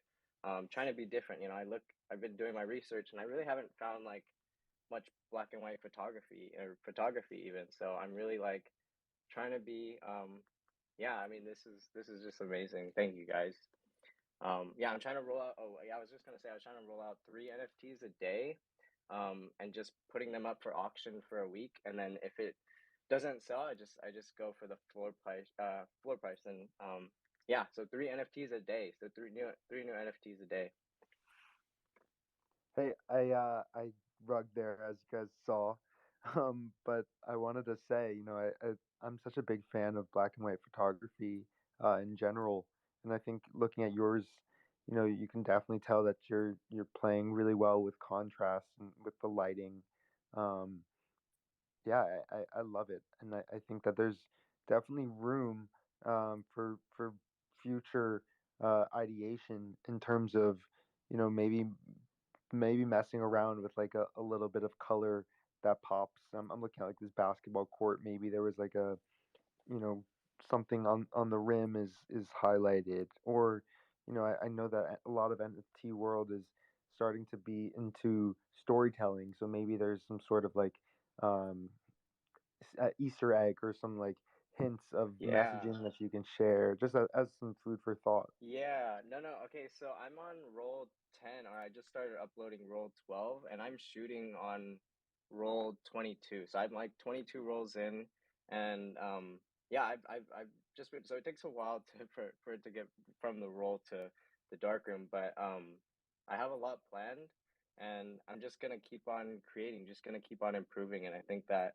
what I have now is just 88, and I see this being, I mean, if NFTs are just like a 10-year thing, I really do see this being a 10-year thing. If I'm rolling out three NFTs a day, which I'm still doing and I've planned to do, it would be like 10K NFTs in 10 years. And that's something that I hope to be. I mean, if it really continues to take off, and being in this space, I mean, being in NFT space, it's like I really do believe that, this is a 10-year thing.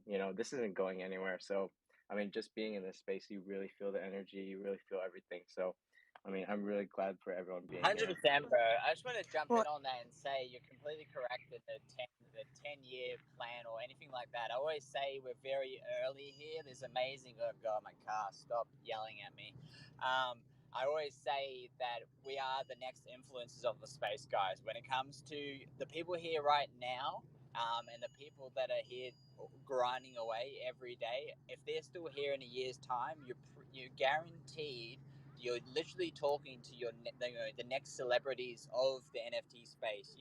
Within 2 months' time to 6 months, you're gonna have you know Vrumble and all the amazing things that her and the team have done. They're gonna be up here and like showing off crazy things, and then we got the rhinos. We got these amazing people here. Obviously, bullish trader. You know what I mean? Like the blind bunnies. Like giving sight back to 2,000 people, that absolutely blows my mind. You know what I mean? Like, we have that many amazing projects and people in here, but I always say, and I keep saying it, we invest in people, not projects. And bro, your artwork is absolutely amazing, man. So I've chucked you a follow. I'll be following along.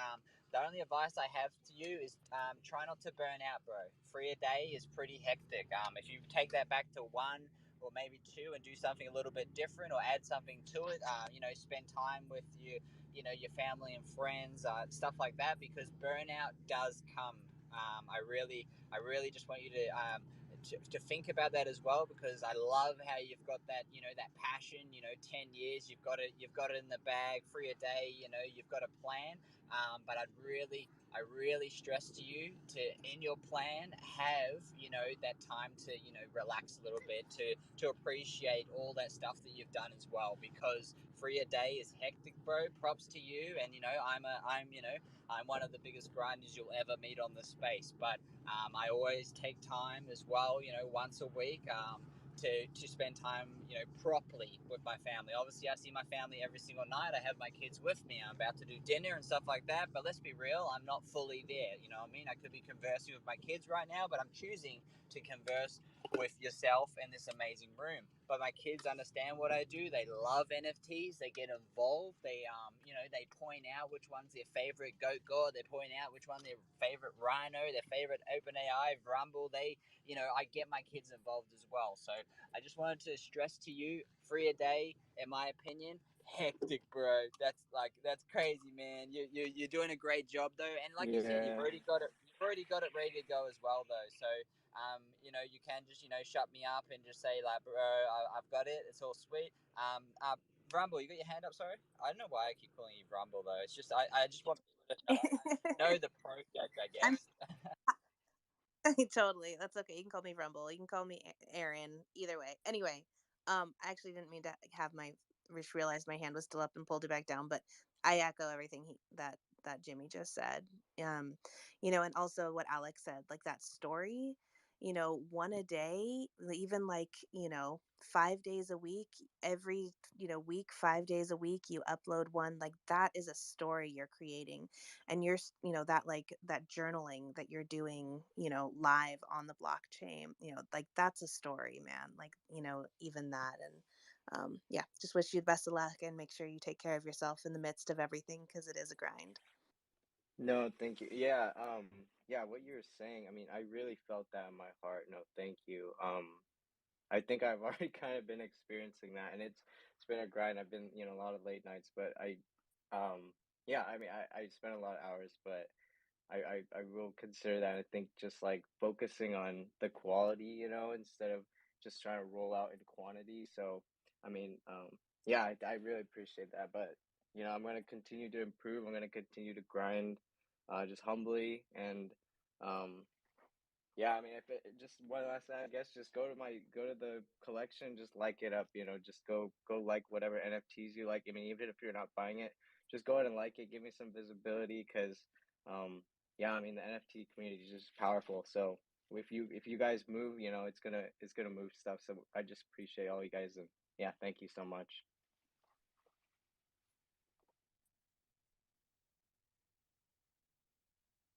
Thank you, bro. So I'm just connecting back into my Wi-Fi. I'm just arriving home. So Alec, you got it, bro. You got it for like 3 minutes.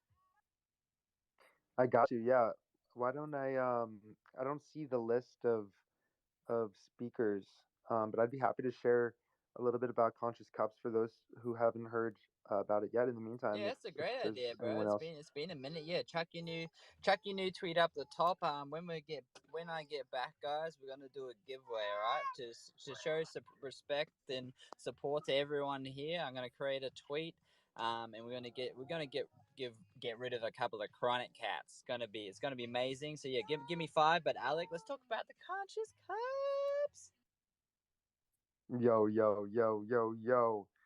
So, thank you very much. I'm sorry, everyone, that I rugged there a little while ago, but it's been an amazing space. We are going on hour number 7 here with Blind Bunnies, here with all things crypto. We had some awesome people on here earlier, awesome people on here already right now. Appreciate you guys listening in, and excited to hear more of your projects as well. So, Conscious Cups, how did that come to be? Well, this project is the first of a series of NFTs that I'm going to be releasing later this year, and it is based on this coffee cup character who who is in an animated music video that I've been working on for the past 6 months or so. And all of the NFTs will be based on the music videos that I'll be releasing later this year. It's the first project. It's going to be a 10K collection, and it is a project for coffee and tea lovers. So if you are into coffee or tea, we are growing our own blend of coffee in a farm in El Salvador and mixing it with a beautiful coffee farm in Ethiopia. And together we are going to create the most delicious blend for you guys all to be able to have monthly subscriptions for. As well as, if you're a tea person, we got you covered with an incredible matcha that's ceremonial grade from Japan. We're also going to be giving our holders opportunities to go on travel experiences all around the world to places where coffee and tea are grown. So we've partnered with the largest travel company in the crypto space to put these itineraries together. And we're going to be doing travel trips to Costa Rica, to Colombia, to Bali, to Thailand, and the list goes on. But yeah, we've been putting together a world of utility and experiences. And in addition to that, we've partnered with an incredible foundation to be able to do good for this project.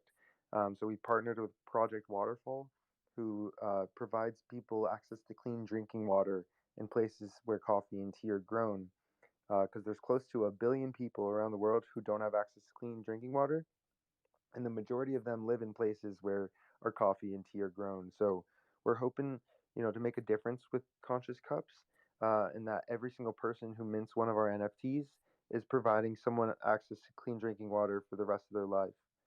So I wanted to share that. Not only are we providing them clean drinking water, um, young girls and women are walking up to 6 hours every single day to be able to bring water to their communities. So, we are not only hoping to be able to give them clean water to drink and shower with, but also be able to give the girls in these communities, uh, the same access to education and equality. So, we're super excited about what we're doing, and feel really good about it, and would love to have anybody that's interested in the project join in on our community and hop on our Discord as well. We've been doing some really fun uh, things where everyone's like taking pictures of what they're drinking and posting what they're sipping on. So yeah, I appreciate you guys listening. And, if anybody has any questions, I would love to answer it. It looks like we're about 13 follows away from 800. Would love to hit that number tonight or today for all of you guys. So definitely go check out Conscious Cups and dish us a follow and hop on our community. Would love to have you guys.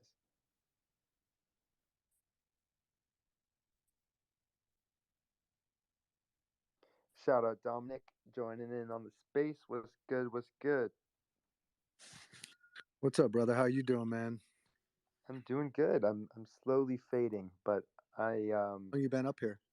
yeah, I've been here since or about 7.5 hours. It's been an amazing space. Really awesome projects came on here, and been a lot of love up here.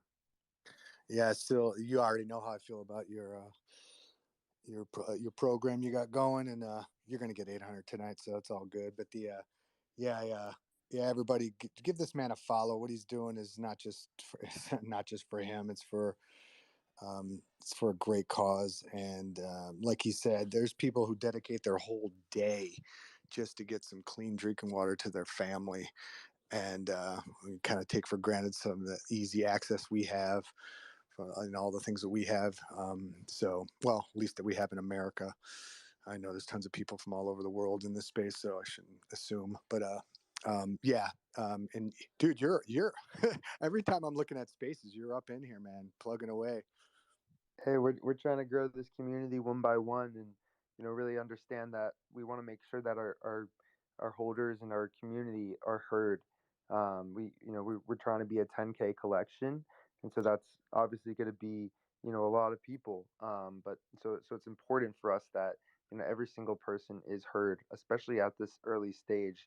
While we're figuring out what our coffee is going to taste like, what our events going to be like, what's our metaverse cafe going to look and sound like. And so everybody who joins in right now is having an early say in all of that stuff. So yeah, we're doing everything that we can right now to grow this community one by one, and we're shooting lots of awesome content. We're going to be going to a bunch of the NFT events coming up. We're going to be in Austin, Texas, if anybody's going to be there in the beginning of June. We're going to be in London in the middle of June, and then we're going to be in New York City for NFT NYC. So we're doing events at all these places where people are going to be able to sample and review our coffee to tell us which flavor profile they like best, as well as we've partnered with a great cocktail uh, experiential partner. So we're going to do some fun cocktail experiences with our coffee as well. So if you're in any of those places, or if not, we definitely will be coming to a city near you in the future. But yeah, want you to know that we're giving this project everything that we got, and we're super excited about every single person who joins in our community. So thank you. Dude, I was looking at your page a little bit ago when I first popped up in here, and I saw that animation piece you did in the middle of April with the cup being pouring coffee inside the head. Who did that? You? With the cup. Well, the cup. It's literally animated. He's pouring coffee literally in its head. It's a Is GIF. it a GIF? Is it a GIF? Yeah. I think I just sourced it, but we have an incredible 3D animation artist who we have a full length music video that looks like a Pixar film that's going to be coming out pretty soon. Oh, I see the GIF that you're looking at. No, that was someone in our community pouring it into the head. That they made that. We have like a whole meme section of our Discord that one of the members started. So yeah, there's gonna be a lot more memes like that, I guess, going forward. Yeah, I love that kind of stuff. See that, everybody? Like, this guy is like constantly in spaces. It's a great cause. He's got a community that's passionate, and they're doing their own thing in the Discord. So give this man a follow, a like, a retweet. He's been up here, like you said, for, what did you say, 7 hours? Something like that. And we just getting started, baby. Yeah, we are. Well, you are, because it's still daytime for you, but I may have to hop off in a second. But I will listen to some more projects here. I am buying still. I bought a couple of pieces tonight, and continue to look for some awesome other artists to be able to support. 100%, bro. Love it. Welcome up, Dominic. Thanks for showing up. I saw you yesterday in a few spaces. It's always good to see you turning up here as well. Thanks for showing the support. I think, we got a couple of new people up here now as well. Primates Board Club. This looks cool. How you going, bro? Hey, man, what's going on?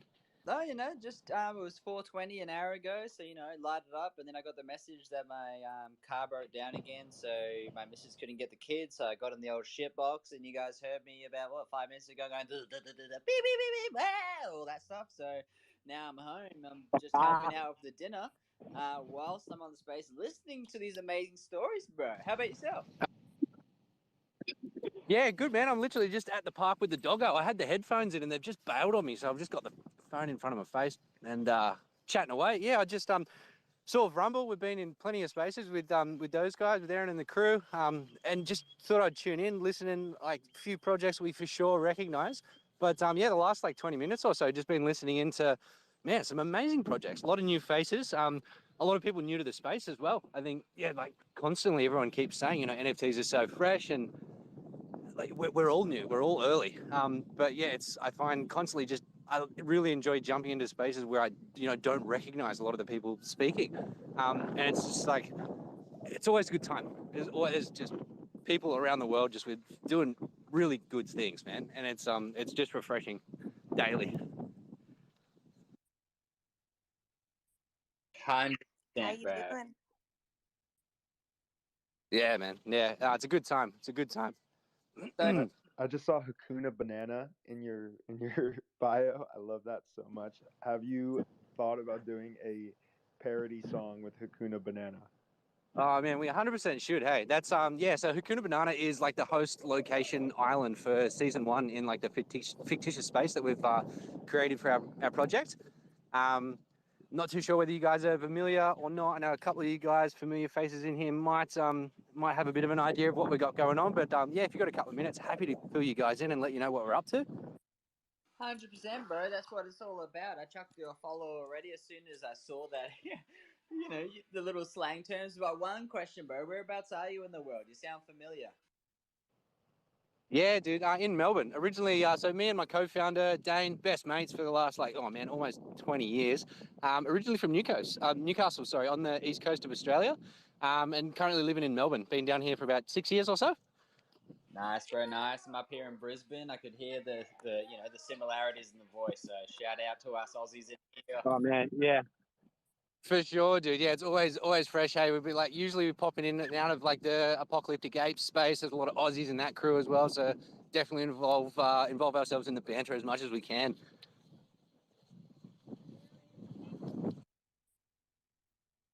Tell them what you got going on with the board club.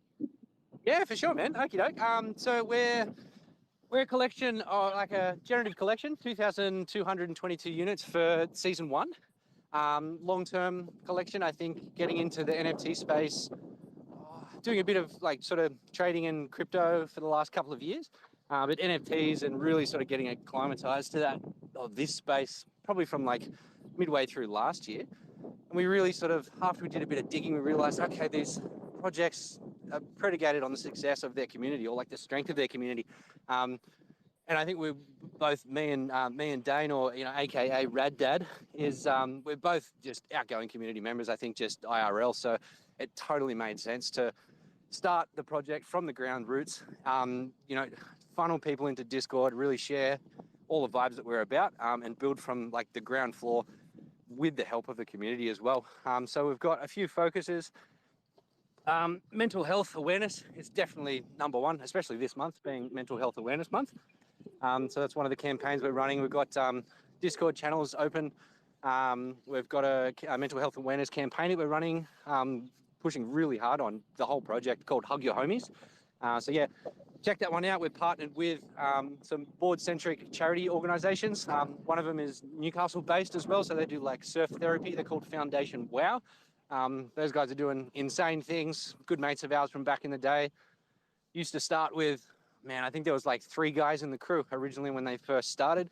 And they used to rock up on the beach on Fridays and encourage like kids with disabilities, mental health issues, and like people that are doing fine as well and just needed healthy outlets to sort of show up, help one another, share stories, get wet, catch some waves, and like have a good time.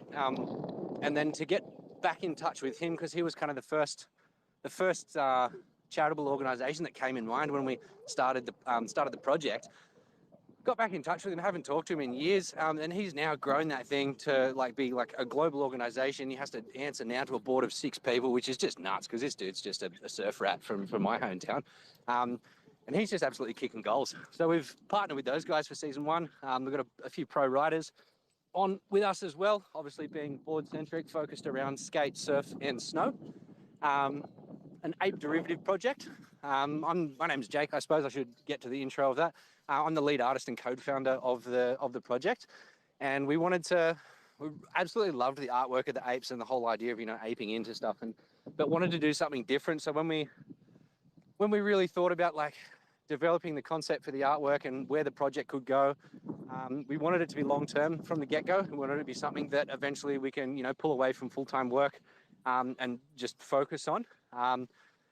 And just thought, okay, cool, what are we going to do that's different? It was like, oh man, like with the board riding community, like skate, surf and snow for both me and Dane, the other co-founder, has completely shaped our lives, changed our lives since we were little kids. And I think we didn't really realize that at the very start of it. We just kind of wanted to do boards because they were cool and it's what we knew. And then it also, that kind of like snowballed, and we thought, oh shit, if we do boards, we can create like an artist network hub and like a, yeah, I suppose that's exactly what it is, for like artists to get in touch, collab with us, and then really push them to get in touch with each other as well, but use the actual decks and the boards in the collection as like a canvas for them to host their artwork on. So that's what we've done for season 1, and just looking to continue to push that on and on. Community focused, absolutely like rad community in Discord. I think that was something that we recognized early on, where people were kind of coming in, getting a bit of sense of like the kind of people that we were. And I think just in that nature, because we've just been in those board writing communities, they're just chock full of like camaraderie, good vibes, like support, encouragement. And I think just, by de facto, that was the sort of people that we were. And people were coming into the Discord and they were sort of like, oh, this space is awesome. You guys are so fun and friendly. And we thought, okay, shit, this needs to be the focus. So that was definitely the direction that it took. It was always going to be community driven, but I think that for sure, like the feedback that we got in the early days definitely solidified that. We're currently minting 0.05 ETH. Been minting for, I think, just shy of a month at the moment. So it's been a little bit slow, but not really an issue for us because, it's long term. So I think we're at about, I think we've just pushed 700 in the last couple of days. So going really well. And we've recently introduced a few new utilities and perks as well, just to really give back to the community, make sure that there's like a lot of value in that. Other than a super friendly, safe space for people to hang out. If you've got any things you want to get off your chest, mental health wise, you've got a stack of people to talk to there and help you out and support you through that time. But yeah, for season 1 utilities, one of the big ones that we've got like a 50k mint out bonus, and that's split between a tiered system of our members. So I think if you hold 3 or more, we've split that up and we kept it board centric to keep it fun. So it was like if you hold 3 or more, you're a Grom. The next tier up is amateur, then it's pro, then champ. And then obviously everybody in each of those different tiers, depending on how many Primates NFTs that you hold, that 50k will get split up between those different tiers at the end of it. And we're also doing 2.5% of secondary sales on OpenSea will get equally split between those groups in the same factor as well. So yeah, really excited about that. That's hyped up the community big time. But yeah, I won't keep gabbing on. If anyone's got any questions, for sure, like shoot something my way. Let's have a chat. I don't like to listen to myself talk too much. What inspired you to do it, bro? We got into a space with, I think when Twitter Spaces first became like a thing almost, because I'd had an account, but I hadn't been on it for years. I'd much prefer sort of like hanging out, going for a ride, going for a skate, and not getting too locked into the digital space. But being a designer, I'm always behind a desk, 90% of the time when I'm at work at any rate. So I thought, oh, let's have a look at this. And I had a friend who's good mates with the guys that run Dead Fellas. And he kind of clued me into the space. At that stage, I'd only really just sort of skimmed the surface of like what NFTs were, what was possible, what people were doing with them. And to start with, I just assumed it was, I think like a lot of people, I'm just like, JPEGs? What do you mean? What do you mean they're selling JPEGs? I don't know if everybody has the exact same response, but I've definitely heard a few similar stories. And I think until it clicks and you realize that the NFT more or less acts as like, like a super cool like membership card, and you're buying into like the bigger core values of the project, that's when it really kind of like hit home. I'm like, oh, okay, that's what these things are about. I was like, this is so new in this game. It's like, we both talked about it, me and Dane, and I thought, mate, if we don't get involved in this, we're going to be kicking ourselves and we're going to get left behind. So like, let's get busy. And that was probably just before Christmas, the year just gone.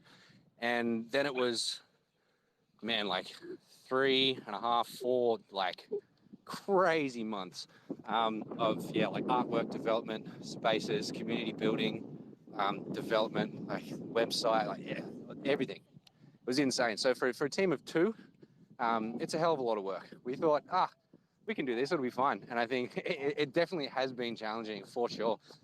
I think we originally launched on Polygon because we approached the community before we did. We sort of said, what platform do you guys think is going to be the go? What are you guys happy with? I mean, because of the low gas fees on Poly, it made sense to those guys, and we obviously still like community members. So that was the choice. And then minting, when we went live, it was absolutely firing. We were so hyped. We had like a couple hundred people just from all around the world for the first time getting to see each other like on FaceTime, which was insane. And then the Polygon network went down for like 14 hours, which was the biggest kick in the nuts. So we kind of took that in stride, let it go for a few more days, and then it kind of kept going down, then coming back up, and we thought, we're pulling the pin on this. We've got to do something. This is just not working. And I think long term, we wanted season 2 to be on Ethereum at any rate. So we just fast tracked that decision, relaunched the contract, and then minted on Ethereum. I think it's just on a month ago. But it's been gangbusters ever since. I think the space is insane. Constantly, having chats with people like you guys in like just similar situations, but like just everybody's developing amazing projects, incredible amounts of skill. I'm really looking forward to seeing what sort of damage the NFT space can do to the world. I want NFTs to be the reason that that line of like the starving artists, goes extinct. I think putting the power and the capital flow back into the hands of creatives so they can, instead of working the daily grind and then, working into the twilight hours, burning the midnight oil, doing what they love. Hopefully that'll be a thing of the past for anybody that gets involved in this.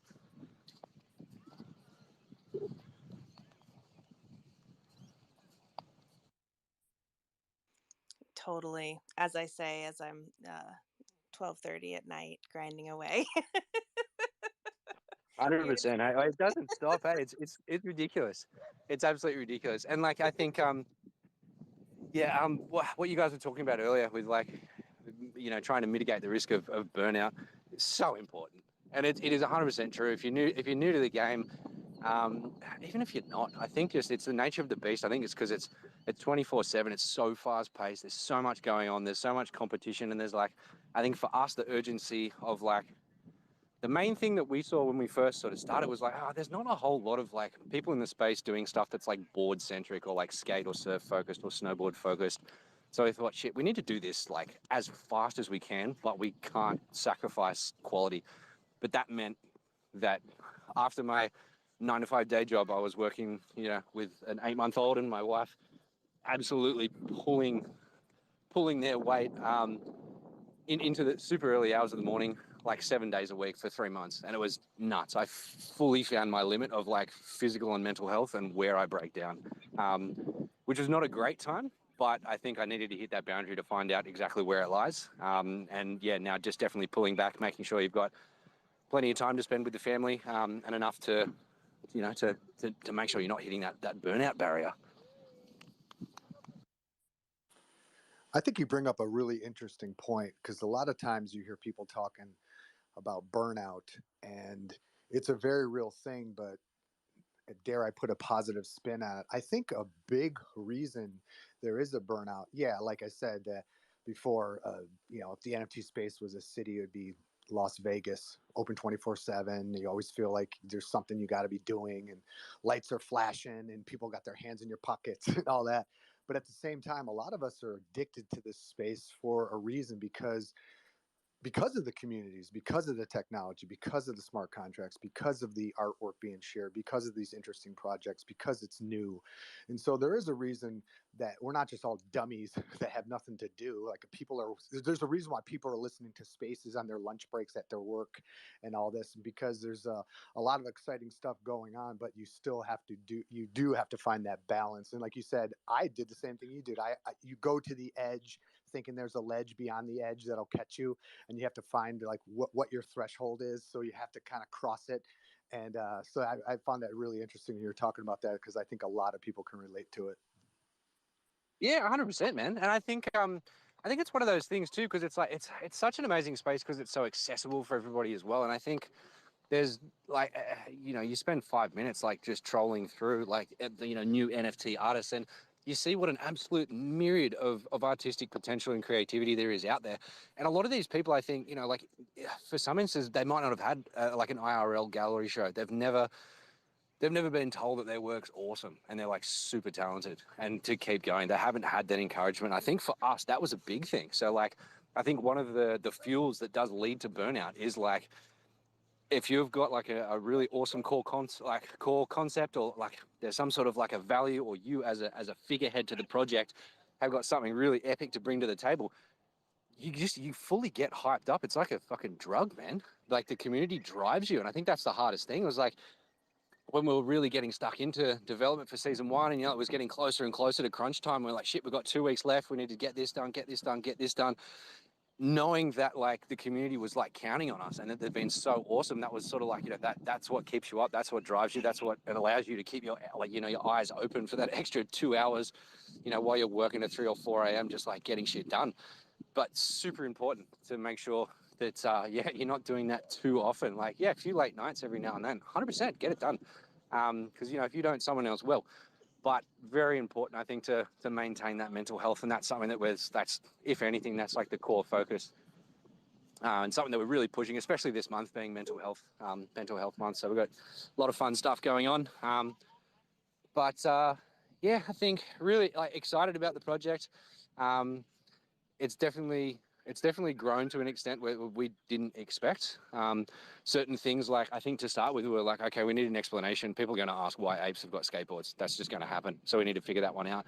And that was going to be originally it was just going to be like maybe a couple of paragraphs. And I think, my creative brain and love for creative writing just took over. And then it turned into like a semi-novel that we're actually now going to be rolling out as like a part-by-part thing that evolves along with the collection, to sort of give like a super deep dive, extensive backstory to the collection.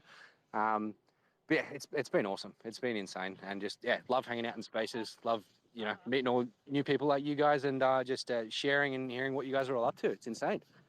Have you guys considered a graphic novel? Yeah, for sure. Yeah, there's like graphic novels. Also, we've been talking with game developers, because I think one of the long-term goals that we had for the project was that we wanted to be the first like Web 3.0 like board brand, and have like a metaverse board store. That was like the real thing that drove us. We're like, oh man, if we could do this would be awesome. So we want to, I think, for whether it's season 2 or season 3, depending really, as soon as we can get the capital to get it going, because I think we want to make sure we're not sacrificing quality, and that means at certain, I'm not used to not being able to do stuff myself, but in terms of like game development, it's just outside of the architecture of the things that I know. So I know that, and I know it's not cheap either, but we want to develop like a kind of like a crossover. I think phygital, I think, is the word that I've been seeing kicking around. So we want to have like a metaverse board store, which can be like our clubhouse, a space where you can hang out with other Primates members. You can peruse through. We were already working on like the contract and functionality of how season 2 is going to be operating, wanting to do fully dynamic NFTs. So things like your board traits, your hardware, the clothing that the ape might be wearing, it'll all be like swappable essentially. So you'll be able to like peruse the board store, check out what's in there, just like what you would if you were going into like your local skate shop. And then having all of the like the deck graphics or skins, whatever you want to call them, having those as like just super limited, like maybe even like one of ones as like collaborative art pieces that we'll work on with other people in the space. And then also having like merch and stuff that can actually get sent to your door in real life. And then we thought, oh man, on top of that, what else is it going to miss? And we're like, I grew up in the days of like Tony Hawk Pro Skater 1, and that was like a game changer. So I was like, man, imagine if we could have that built into it as well. So you've got a space where you can come hang out, customize your NFTs, and then go for a shred with your mates. That would be super dope. And then also expanding on that, and then wanting to build like a mobile app, which would kind of be like a find a mate and go ride style thing. So I think while like educating people on the importance of mental health and making sure that someone's always got someone's back, and there's always going to be someone there to talk to and help you out if you're going through any sort of hardships. In the digital space, that's fantastic. Making sure we can also like back that up in real life, and have an app where if you want to go for a ride, you want to go for a surf or hit the mountain, you can drop a pin, see who's in the area, and make friends, go riding with people in the real world and establish friendships that way. I think that that sort of duality of existence with the project is incredibly important to us. So I think that's where we'll be going for the future. Well, it sounds like you got a lot of exciting shit planned, bro. So good luck to you, and loved hearing in depth about this. Thanks. Yeah, thanks, man. Yeah, check it out. I won't take up too much more time. I'm just going to listen in. I'm really excited about some of the other stuff, some of the other speakers that we've got up here. Check out primatesboardclub.com. pmbcmint.com. That'll give you the deep dive and everything that we're working on. Join the Discord, give us a follow. If you want to mint, join the club, jump in. It's pmbcmint.com. Yeah, 0.05 ETH, nice, easy entry point.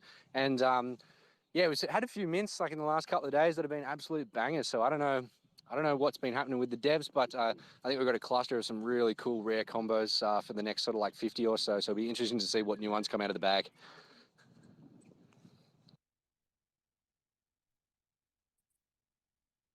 Straight up, bro. I love it. I haven't heard you before. This is my first time. But yeah, man, I'm definitely following along. I love that you're in Australia as well. I'm coming to PAX Melbourne. I'm going to be there as a special guest. I'm doing a lot of things in the background with that, so I'll be there, bro. That's And I'm sick. going to be swinging you a Yeah, man. swinging you a message to catch up. Yeah, 100%, dude. Catch up. We'll have a couple of frothies and yeah, have a good time and chat NFTs. Yeah, man, 100%. PAX Melbourne is the next Melbourne event I'm going to be going to.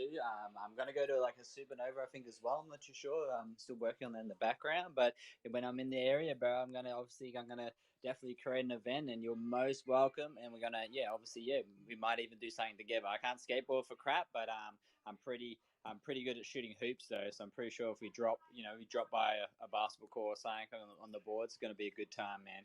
Like you said, a couple of frothies, couple Yeah. of shoeies, it's going to be a good time. Oh, stop it. Yeah, that sounds fantastic, mate. Keep in touch. That's unreal. Look forward to it. And on that note, we got the Alphaholics. Welcome. I haven't. This is a brand new project to me as well. So I'll pin you a pin tweet to the top, and we'll start hearing about the Alpha. Yeah, the Alphaholics. This is cool. This looks cool. Yeah, thank you for having us up. Props to you guys for being on for 7+ hours. That's huge. So if we can get some hearts in the room. These guys have been going at it for a while. I was here maybe 3 hours ago listening in, and I was surprised you guys are still here. So hats off to you guys, and let's get some hearts in the room because it's quite impressive. Talk about grinding and hustle. Yeah, let me talk to you guys about the Alphaholics. We're not actually a NFT project. We're more like a podcast type project where we don't have NFTs. What we do is we cover the NFT space. So we want to essentially get founders of NFT projects on the show, and we want to you know essentially put them on the hot seat and ask tough questions and ask questions that most investors want to know because we're all in this together. We build communities, and we share alpha with each other. So what we're trying to do is uh, be able to give the listener something to say, you know what, those guys were asking great questions. Like when founders talk about uh, what their vision is, what their roadmap is, uh, we want to get a little more in depth and find out, well, what steps are they taking to get to this roadmap. Once they complete certain levels in their roadmap, what's being done with the ETH to give back to the community? Is there going to be are the teams doxed? All the things that people would want to know and sometimes are afraid to ask. That's what we're essentially trying to do with the Alphaholics. We got a group of 4 guys that we've been in the space for quite some time, and then NFTs brought us together, and it was us questioning projects and the integrity of some projects at times because in this space there's so many rugs, and it is so new, and it is a very volatile space that we want to be well informed, and we want to make sure that everybody gets as much information as possible. Not everyone has the time to go into Discord and ask some of these questions, so we want to be able to provide something where we have uh X project, and we're if they want to jump on the hot seat and they want to jump on the Alphaholics, we speak to them. We have the ability to give them a platform so they can talk about their project, and we get to ask them some questions. If they're willing to answer, then those are positive things, and it makes an investor feel good knowing that, hey, these guys are not afraid of answering these tough questions, or they're not afraid of you know uh, being put on the hot seat. And that's something that I think is missing in the space, having that structure and having integrity to the space and to the people in here, because there's a lot of great people in the Web3. And like I said, half the guys that are from the Alphaholics I met through Web3. And that would have never happened if it wasn't for NFTs. It would have never happened if we were never questioning certain projects. And I'm really grateful that that did happen. And what we're trying to do is just cater to that 98% of people that you know may have those questions, and we want to be able to be the voice of reason and say, hey, you know what? Let's go ahead and ask them if they're willing to answer. So that's what we are. We want projects to reach out, and we're reaching out to projects. We love to give them a platform. We love to. All our spaces are recorded, so people can take that recording, post it on their page, and say, you know what? If you guys have any questions about our project, go ahead and take a listen to this. I did a space. Our first space, we did it. Uh, I think it was like 3.5 hours. I mean, the guy that we put through the ringer, kudos to that man, because he answered every question correctly, and it made me feel good knowing that this guy is actually going to do something to reward his people by doing in real life stuff. He wanted to create a brewery with his brand, so he's a very smart individual. So he's got to get lawyers involved as far as rewarding people, because when you start rewarding people in the space, you start talking about legalities and the SEC filings, and he's doing all of that stuff. So knowing that I can go to his brewery, and if I hold his NFT, I get some kind of royalty from that. That's a huge plus, knowing that this guy has the money coming in, and who doesn't like to drink beer? I mean, I'm pretty sure a lot of us will have a nice cold one when the time comes. But that's pretty much what we're trying to do with the Alphaholics. And again, I appreciate you guys giving me the time to show what we're trying to do. And if any projects, we'd love to come onto the hot seat. We'd love to have you guys. We have 4 guys that are we love to dig, we love to do research, we want to it's something that we need in this space. And if no one has nothing to hide, they shouldn't have a problem, and we shouldn't have a problem with them. So we'd love to have you guys. 100%, Thank you for bro. giving. I know Rumble's put their hand up a couple of times then. I feel like she'd probably be one of the ones. She's fully transparent with everything she does, so I know for a fact she would kill it on your show. I also went through the list as well. I'm friends with obviously, I just changed my PFP, bro, to show support for OpenAI. I'm usually ATC, the gold coin you see around. But I'm quite good friends with fully voxed. Quite a few people in this next space you're about to have. So I'm definitely gonna hop in and see the alpha. I love providing and also receiving it at the same time. I don't care who's who in the zoo. I love getting alpha and learning. We're all here to learn and experience. Let's be real, some fucked up things sometimes. I've been in a few rug pulls. I called out a scammer last year. They scammed 1.6 million out of the community fund through this project. As soon as I, found out what was happening in the background, because I was about to be inducted into the team, I put it out there and said, guys, this is what's happening. I'm not a part of this. And then, I was banned and blocked and silenced. But, Twitter, Instagram, all the other socials, you can just come back and talk and help other people. So, that person is extradited from Australia, is not allowed to be in this country anymore. That's how big of a rug pull that was. So I appreciate what you're doing, bro. I'm not a project either. I'm literally a community member. I'm a part of a lot of projects in the sense that people have gifted them to me to rock them and show support, because I am a veteran. I live on my medical pension, and this is my full-time job now, is building up the community whilst also fighting for mental health. I'm a massive mental health advocate, so shout out to the Prime Mates Board Club for putting a couple of posts up there for mental health. Hug your mates. It's amazing. I work with a lot of veterans, being ex-military for 13.5 years, so I do have a lot of knowledge when it comes to alpha on certain things, reading rooms and stuff like that. But not taking away from yourself, bro. The alphaholics. This is cool. I love it, man. I'm keen. I'm definitely gonna join in. I'm gonna see how you run things as well. Like you said, it's a podcast, it's a community thing. You love hearing from people and feedback and everything like that. And yeah, I'm definitely I'm following you back now. Sorry, this is the first time I've heard from you. I'm in a lot of spaces and I'm meeting some new people. Exactly like I think Dominic was just saying. You know what I mean? We're in that different part of the world right now. It's a bit different. the different people we're having right now, which is amazing. We get to, you know, with the we're meeting a lot of new people in the space, which is cool because I haven't met you before, bro, but I'm dead keen because you know you got a lot of people on that panel that I talk to, you know, quite regularly. So, guys, if you want to get involved with the Alphaholics, I'm gonna pin your pin tweet, bro. It's not up the top yet, but if you guys want to, you know, get involved, he's got, you know, get the popcorn ready. We're coming in hot, real talk. I'm chucking it up the top here, guys.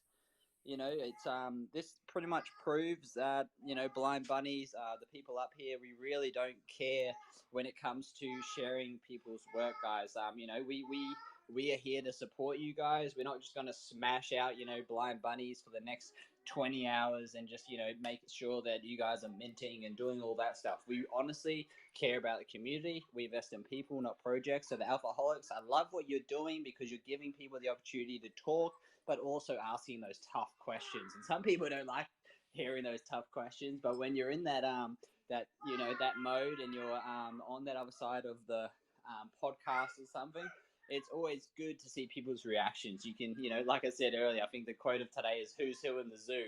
You know, Brando hadn't heard that before here in Australia. So Alphaholics, bro, love it.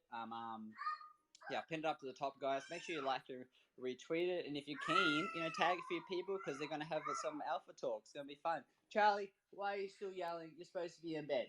Get your bottle. Go to bed. Go on. Go on. Go on. Yeah, no, I appreciate the love. Definitely. My man Operato, he's my the guy that's running the show. We call him the radio voice. He's our front runner. He's our guy. Go ahead and give him a follow too. We're gonna have a space coming up on Wednesday. It's gonna be a good one, and then we got a couple things also lined up, ready to go for Sunday, hopefully. So yeah, gotta stay tuned, guys.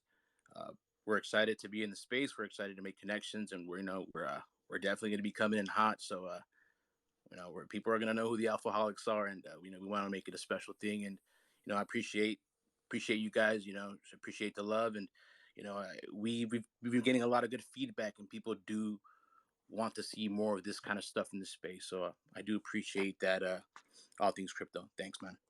I appreciate you, bro. Like you said, you're part of the community and you're building it. So I'm excited to see who you attach yourself with. You know what I mean? Obviously, we're all about going forward in life together with this community and the Alphaholics team. You know, you've teamed up with some amazing people so far. So I'm really, yeah, man, I'm pumped. I'm pumped. I can't wait because, you know, inviting other people to, you know, to host these spaces, podcasts, anything to do with NFT and community. You know, I'm all for. I don't care if you're running at the same time. You know what I mean? We'll have, you know, I always say support the, you know, up and coming new things, whilst also supporting, you know, the people that get you in front of these people. That's, you know, it's just respect. I always come back to the original rooms. You know, I'm just going to do a quick shout out to, you know, Dandy Edibles, Crypto Buds Worldwide. So sorry, they're you know, marijuana projects, but the reason it's behind that is because I am in a lot of pain constantly. I've had my latest surgery, number 15, was 17 days ago, and you know I was switched between two emergency hospitals, two ambulances. Had my insides on the outside. Like it was pretty intense. So anything to do with mental health advocacy for anyone, not just veterans who are going through pain, and anything you're going, you know, we have a few people up here that have anxiety, they have depression, they you know, they have certain things. They're not okay to go up in these big rooms or something like that. So sometimes we, you know, get them to speak and hear their stories, give them that opportunity, sometimes in a smaller room as well, just to, you know, we run different spaces, different sizes, just to cater for everyone because we want to hear from you. We want to make sure that you guys know you're in a safe space. We always fight for that. And Blind Bunnies, you know, Tanner is absolutely amazing at bringing people who, you know, who are great at doing that. Let's be real. So Alphaholics, bro, shout out to you guys. Make sure you like and retweet that pinned tweet. It is now going on to the hour. What we do at the hour mark, we like to reset the room. We like to get it back out there so you guys have more people up in this bitch so you can share your amazing stories in front of a wider audience. So guys, smash that retweet button, that bottom right corner. It's got a little circle there. It's got a cross on it. You hear me do it every year. You know the drill by now. Tag myself. Tag Blind Bunnies. Tag the Rhinos, Dominic, Lars V, Rumble, Rez is here now. You know, we got David, we got the Alphaholics. We got so many people up in here, and everyone has their own little community, guys.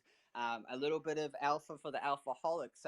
When it comes to Twitter and the algorithm, if you invite someone from the Discord into a Twitter space, it will pump it.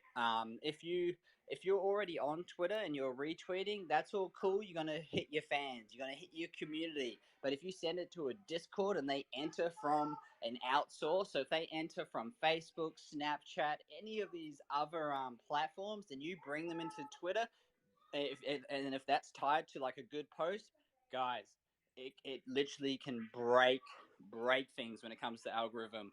I speak on facts, not on like rubbish. I like to think I'm pretty good at analytics now.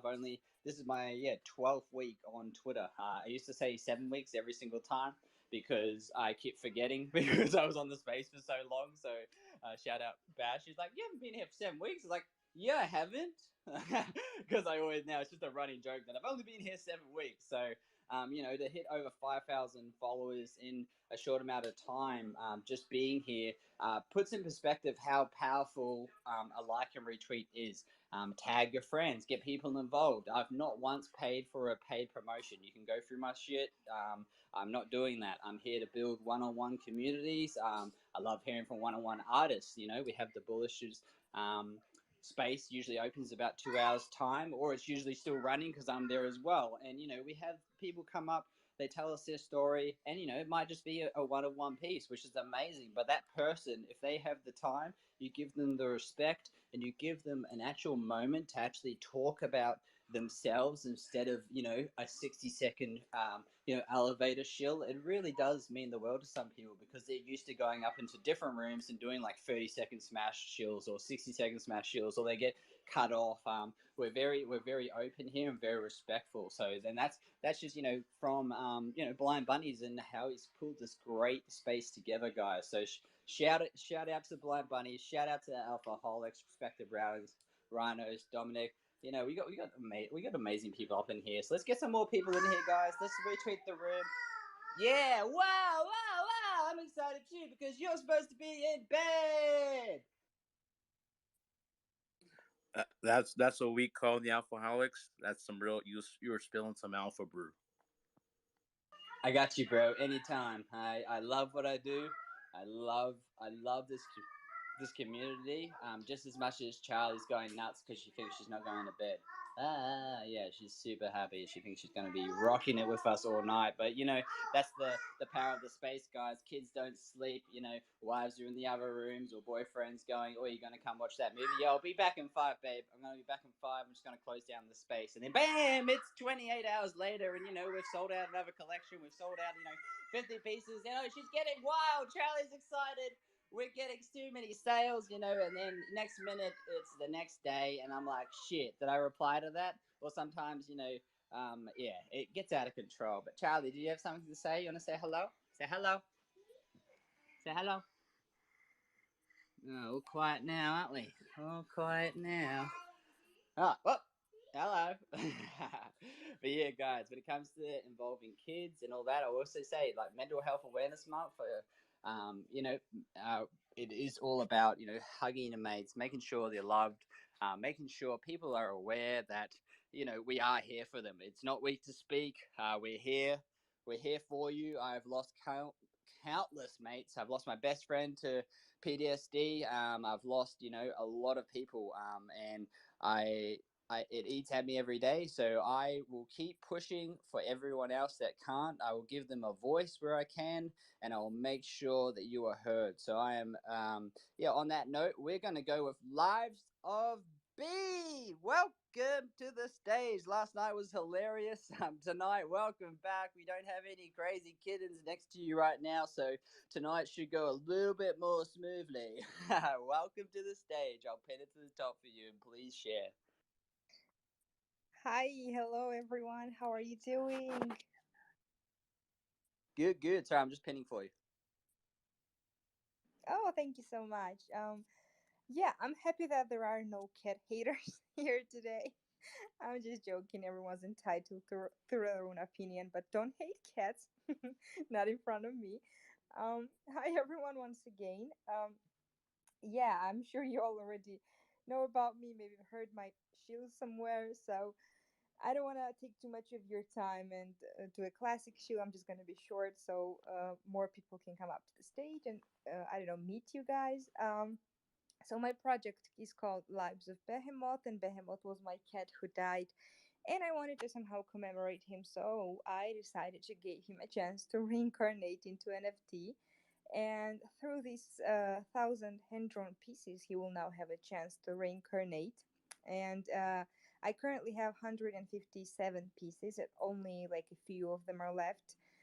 So if you want to check them out, the floor price is 0.009. I also take commissions, like if you want to see a cat with your name or you want to dedicate it to someone, maybe to your own cat, just DM me and I will work on that as well. And I just want to say that I'm eternally grateful that I started this project these 3 months ago, because I met so many wonderful people. I see a lot of my friends here in this spaces. Shout out to them and shout out to you as well. And I'm just happy that I got a chance to meet so many wonderful people, all around the world. And I just want to say thank you for hosting these spaces and giving us a chance to connect with each other.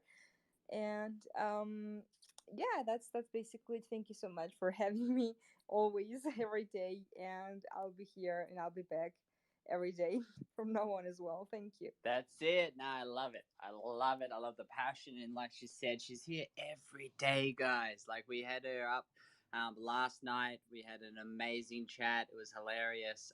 And, all these different things that happen in the spaces, we remember them. You know what I mean? We remember, who's here at the beginning. We remember who drops off. We remember who comes back and says they were here the whole time.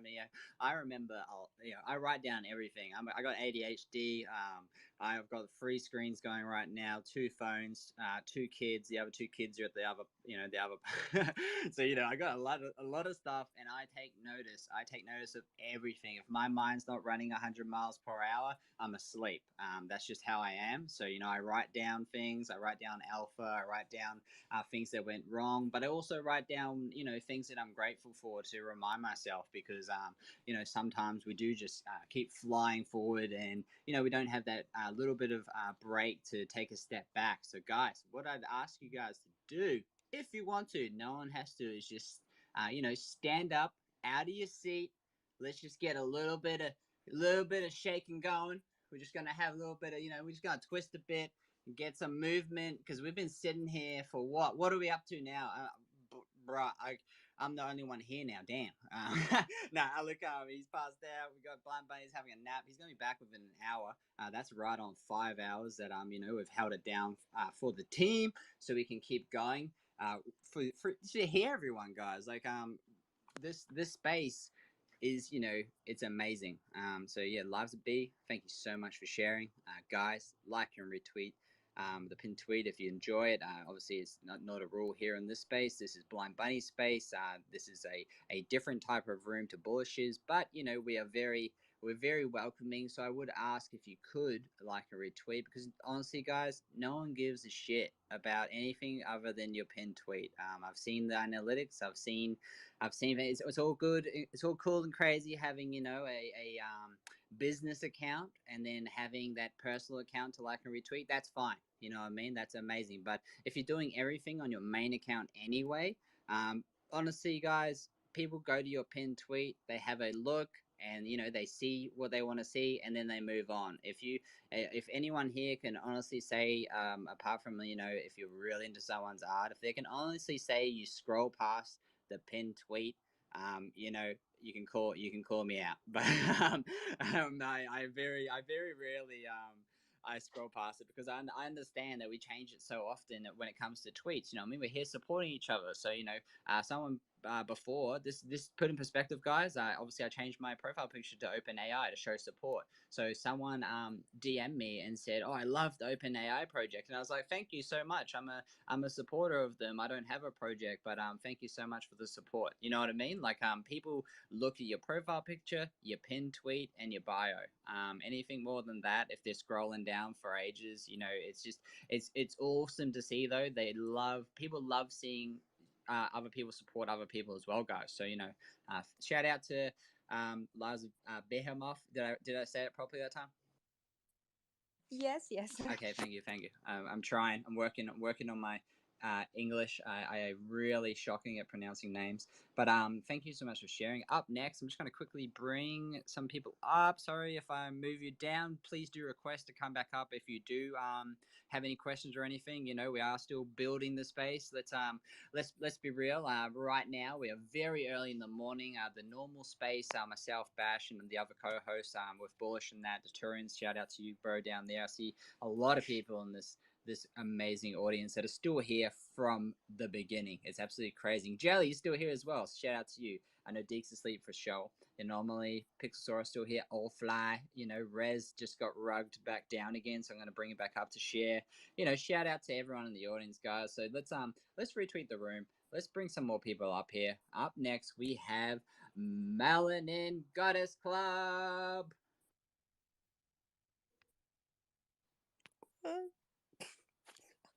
Hey. Hey, Oh how my are god, you?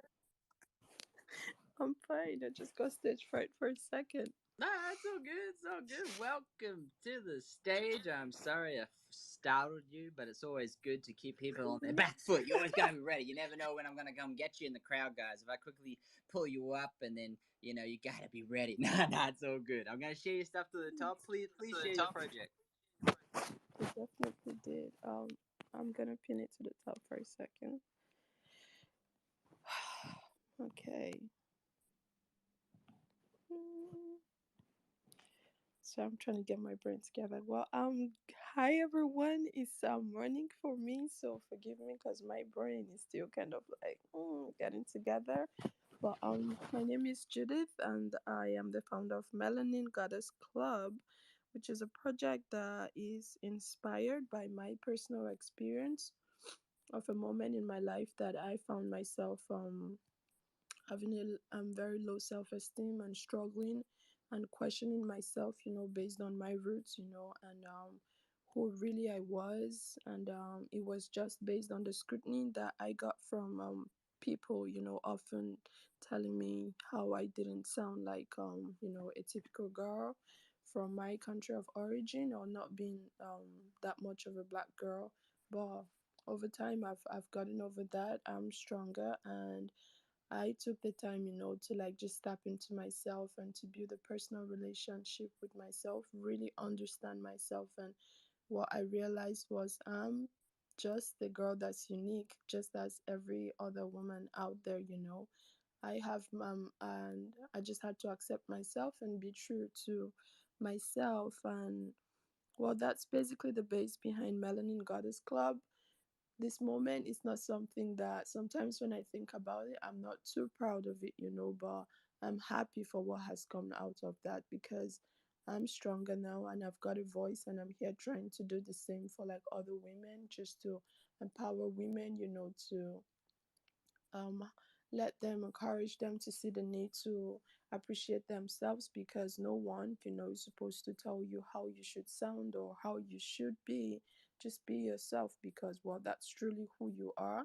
And because well, like I said, I was low on self-esteem and all of that, all of this, you know, have to do with like your mental health not being stable. So I tend to focus on this a lot, because the truth is that we never know, you know, things that affect us or how deep they affect us, like mentally or physically.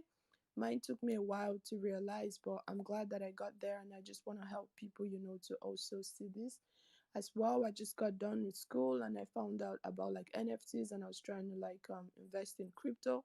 I've made a couple of mistakes, but I'm still here and I'm trying to do better. So yes, I'm also trying to help my fellow ladies, you know, to see the importance of financial freedom, you know, like just work and invest in the right way, because yeah, you should never have to depend on anybody.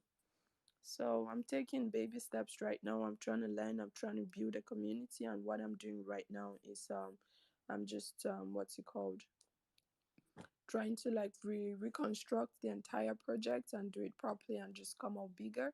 Currently, I'm looking for a contributing artist. So if you know of a 3D, sorry, a 2D artist or even 3D, I'll actually be good. I'd like to have them, like welcome them. And since, like I said, I just got done with school and I'm not working currently, I don't really have like the right funds, to do everything that I need. So, and since a lot of people have been kind of asking to maybe buy, I've decided that I'm gonna do like a very, very, very special and very, very limited collection that is gonna drop. It's gonna be so little, really, for like a reasonable amount that I know if I sell, I'm gonna have like the funds that would help me to build this project the right way. So yeah, that's it. Just expect and a very limited edition of a collection from Melanin coming like real soon, and I will be happy to have the right people actually invest in this. So yeah, thank you. That's awesome. It's actually so wonderful to hear somebody come up here who's fighting through some of their insecurities or vulnerabilities and turning a negative into a positive, and especially when it's a creative outlet. I so respect you for that, and I think a lot of times people, I have a decent, a lot of black friends here in America, and I think a lot of people are shocked to find out that within their own community, there's types of racism, like they're not light enough, they're not dark enough, they don't speak a certain way, they're not they're not from the streets enough, they're all there's all these things that they hold against each other. And I think other communities, white people especially in America, aren't fully aware of like some of those struggles. And so to see you dealing with some of those issues in your own tribe and in your own world, and bringing it to the NFT space is really, really interesting, and I commend you for it. Well, thank you, and I'm glad that you actually see that, because sometimes, this scrutiny comes really from within, and that's what I experienced, and that was what made me, like to really question myself, like, hey, am I losing touch with like my roots? Am I like not representing my culture? Am I not this enough? But yeah, that's it, and that's why when you look at the art, it's made this way. The girls look as modern as possible because that's who I am, but because I'm not ashamed of where I come from, or my culture, that's why I dress them to look and give you like that cultural and like traditional effects. It's just a way to represent that I'm proud of where I come from and like my race and culture. But then I shouldn't be questioned, for who I have become. I think it's okay for me to be like a perfect blend of two. Yeah, I think a lot of people can relate to this, even if they're not, specifically your situation. They're not a woman, they're not black, they're not, whatever. I think a lot of times people have these prejudices within their own families, even where if you move away from the home or move away from your town, in my case, I was the first one in my family to go to college, and you think that would be something that was celebrated, but I come from a very blue collar background, and there was a lot of people in my neighborhood that thought like I thought I was too good for them just because I wanted to go to college.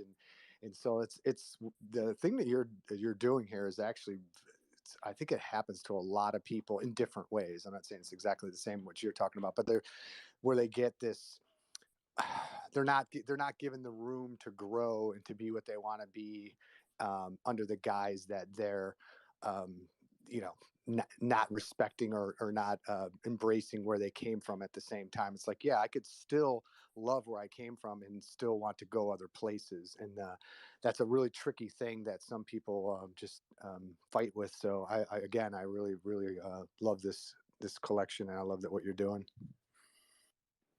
Thank you again. And yeah, initially when I started, actually, I was just looking more to like the black community, but the way I've been accepted, it's not like I'm ignorant of other people having, like other struggles like this as well. But then since I've been so embraced by everyone, like the collection is going all out, it's more inclusive than I actually planned at first. And what's it called? Yesterday, I was in a space where um, a man, asked me why he wants to know why my collection is excluding men. And I just want to clarify that I am not excluding men, but I think I have my right as a creative to know, like, pick a direction. And I have chosen to focus on like women because I think we actually suffer these things more. That's the honest truth. And no, I'm not saying men don't, you do, but and I'm not excluding the men from this project. Just I'm focusing on women, but we're doing it together. And that's why I've said this before. Like, for a guy who is well invested in this project, we give you that honor by having you, like maybe like curate a goddess, maybe based on someone that you love or just anything that you want, and that becomes yours. So it's more or less like you're making your own custom goddess. But anyway, this is for later. But like I said, just expect something like coming real soon. It's not gonna look like the same style that you're seeing right now. Actually, we're gonna make it like look a little bit different from what everyone is used to, and that's the reason we're doing that, because it's limited, it's special, and that form we're gonna bring right now, it's never going to come back, and the people who own this are going to have like a lot and a lot and a lot of benefits within like the project itself for later. So yeah, stay tuned. I'll probably be coming back here more for when it's gonna happen. But if you see anything, let's say like weird on my Twitter page or anything, please don't freak out. I'm not hacked or anything like that. I'm just changing up I'm just changing up everything regarding the project, making it better, and trying to come back bigger. No shame in that at all. I forget his name. I've only heard him shill one time, but I'm usually good at remembering this kind of stuff. But I forget his name. But he was up here or a couple days ago. I heard him talking about he's from a traditional Indian family, and I think a lot of people can relate to this on this level. Another layer of this type of not accepted from your own tribe type of thing, where in his family, everybody has to be a doctor or a lawyer to be accepted as successful, and he chose to get into the arts, and they were not happy about it. So it's like these weird little prejudices that happen within shockingly the people that we're most close to. It does happen to a lot of people, and I don't think you should have to explain to people if you want to focus on women and women of color to top it all off. Like, um, I appreciate you, extending a courtesy to that guy who asked you about where the men are. But just because you're focusing on something doesn't mean you're excluding anybody. It just means that you want to focus on this thing that's personal to you, and this is your story. So yeah, just keep doing what you're doing because it needs to be heard, and don't worry about anybody questioning how you're doing it. If you're being authentic and true to your heart, then people will pick up on it, and they will, that passion in your art and the way you talk about it will be contagious. So keep going. Thank you very much. Thank you. Actually, I'm gonna keep quiet now because I think I'm going on for a while. So I'll love like other people either say something, ask a question, or I'm gonna step down to listener and just listen to other people. Thank you Yeah, very thank much for thank you having so me. much for sharing. Sorry I startled you, but you're welcome anytime. Okay. Keep doing what you're doing. I love it. I love the passion. I mean, Darren, you got your hand up, bro. Did you have a question? Yeah, I have, man. First of all, I'll actually clarify Shem, so just ignore the C. Sorry, bro. But you can Shem, call me got you, Darren. bro. No, that's all right, man. You can call me Darren. I don't. Yeah, call me anything but late for dinner. Um, Malin, and yeah, love what you're doing. I think your approach, from a I struggle a bit, I guess, with any project that's focused on one demographic or whatever it may be, with the exclusion of the others. And I love that you're not excluding the opposite to what you're trying to promote. It should be all about inclusion. So, just wanted to say well done on that. And well done on what you're trying to do. I think it's all been said, but yeah, sounds great. Um, Thank, thank you. Sorry, Shim. Just before I go, we do hold like conversations on our Discord that are like focused on like mental health and just talking about things. And there is a section for men. We actually found someone yesterday who was willing to like step in, so always organize that for men. So no, we're not excluding, and you're welcome to join our Discord and take part in like these conversations and whatever. They're not recorded and all of that. So feel free to say the things that maybe if you say before men, it's gonna break your ego. Yeah, that is awesome, and that's exactly what I'm talking about. Actually, actively being inclusive. That's awesome. Uh, all things, I'm going to have to step away from the phone. Um, Obviously, I've been busy in real life, not as capable as you as washing the dishes and being on spaces at the same time. So um, I'm gonna step away. I'll be listening in, but yeah, just won't be able to talk or react. Just want to Yeah, let you bro. know. No, it's all good. I appreciate you hanging with us. I love all the support, bro. So yeah, go spend some time, and I know you'll be in the listeners. And if you ever got any more stuff to bring up, bro, just hit that request button. We get through everyone. It just takes time, guys. It just takes time. This time in the night now, it's 6:20 here in Australia. We're about to move into a very, very crazy time on the space, guys. With the numbers and everything like that, we're gonna be, we should be cracking that 150 200 mark within the next 3 hours pretty easily. So guys, it's not on the hour yet, so we're not going to do it yet, but we're going to have right now, we got the residents. Sorry you've rugged a couple of times. I know a few people have rugged as well, guys. I have written your names down. I always come back. I always ramble for like 20 hours, and then I come back to you and go, hey, I'm so sorry. I don't, I come back. I always come back. We always, go with the flow. But yeah, just know you're not ignored. You will be heard. We have a lot. It's a crazy space. You know what I mean? We're gonna be here for a long time. So the residents, I'm gonna share your stuff up to the top, and you can start talking.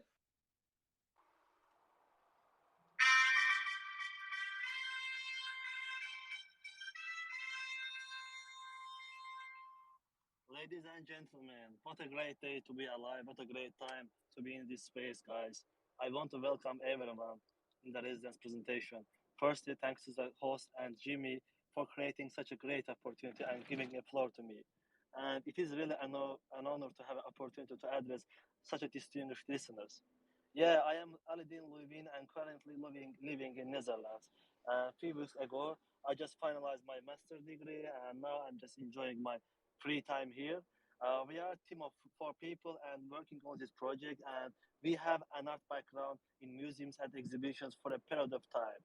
Yeah, first, we transformed tangible artworks to digital arts, then changed our currency from fiat to crypto, bought assets in metaverse instead of real life.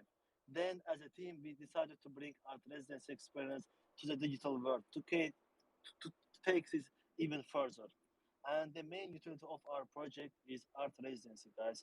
There are many digital artists out there who are working alone, solo, and we will gather talented digital artists together, create an environment where they can share their experience, inspire each other, and create their own crazy artworks. These are the events called art residencies. Art residencies will offer a temporary paradise for all artists who participate in the event. Our team will bring artists together where they are away from their everyday life, and attendees will get to meet other passionate creative artists, and they will be able to spend their times devoted to their artwork. And just want to give brief information about our artworks of our collection. Each attribute is hand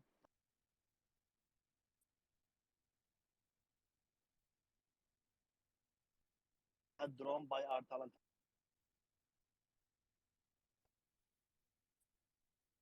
Yeah, so how project work and why do you need the residence NFT? Because the residence NFT is like your entrance card to get a chance for participating in the art residency. The owners of our NFTs, whom we call residents, or their representatives will create a sample artwork, sketch, or share their existing portfolio. Afterward, these artworks will be voted by our DAO. The winner will get a chance to participate in the art residency. And after holding art residencies, the created artworks will be marketed again in digital world as one of our artwork collection. At the end, the profits will be distributed to the residents themselves, their artists, and our members. After all, yeah, we are planning to launch on Magic Eden. Then, after minting, we will be listing on marketplaces such as OpenSea and SolarArt. And currently, we are building our community. We will launch our Discord server this week, and also our next promotion campaign will be very soon. And Discord will be the same time with that. Additionally, lastly, our amazing website is in development process and we are doing some final touches. Yeah, guys, I just want to mention that we believe in the power of organic growth and prioritize having followers who really believe in our project. Thus, if you like this brief info about our project, follow us and stay tuned for more updates. Thanks for opportunity, yeah, guys. Just smash that button, retweet, like, and become our member. Thanks, guys. Feel free to ask questions. Thank you, bro. Nah, that was dope. Thank you so much for your patience. Yeah, guys, check out the pin tweet. I love a little intro, bro. You guys take note when it comes to making an impact when you come up on stage. That was awesome, man. I love the little musical intro as well. It's cool. Um, what's up, Charlie? Okay, give me a second. Sorry, guys. I usually have my partner here, but she actually went to go get nappies, and the second shitbox car broke down. So she's getting an Uber to come home to help me out, which is all good. But yeah, so I'm still here. I'm listening, and I'm always giving feedback as well. But just know right now I have a very fun Charlie. Say hello, Charlie. You gonna say hello this time? You're gonna keep crying. Would you like a bottle? No? What's wrong? Okay. All right. All right. Good input. The crowd. Oh, all right. There we go. Yep. You're pointing at the bed. I get it. I get it. We're gonna go to bed. I'll give you a cuddle. We'll do a bottle, and then we'll have a chill. So, guys, give me a couple of minutes. But whilst we do that, thank you so much for sharing the residents. I loved your pitch, and I love what you're doing for the community. We do have any. Oh, sorry. Is there any questions for the residents before we go into the next person?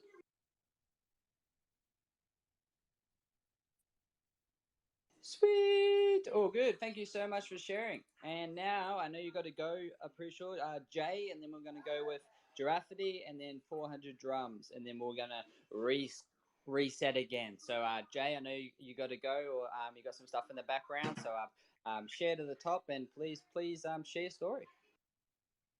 Hey, thanks a lot, man. I appreciate you for sharing the space with me, guys, and I appreciate everybody here. So I'm not even actually gonna share my story, right? It's not the point of me being here.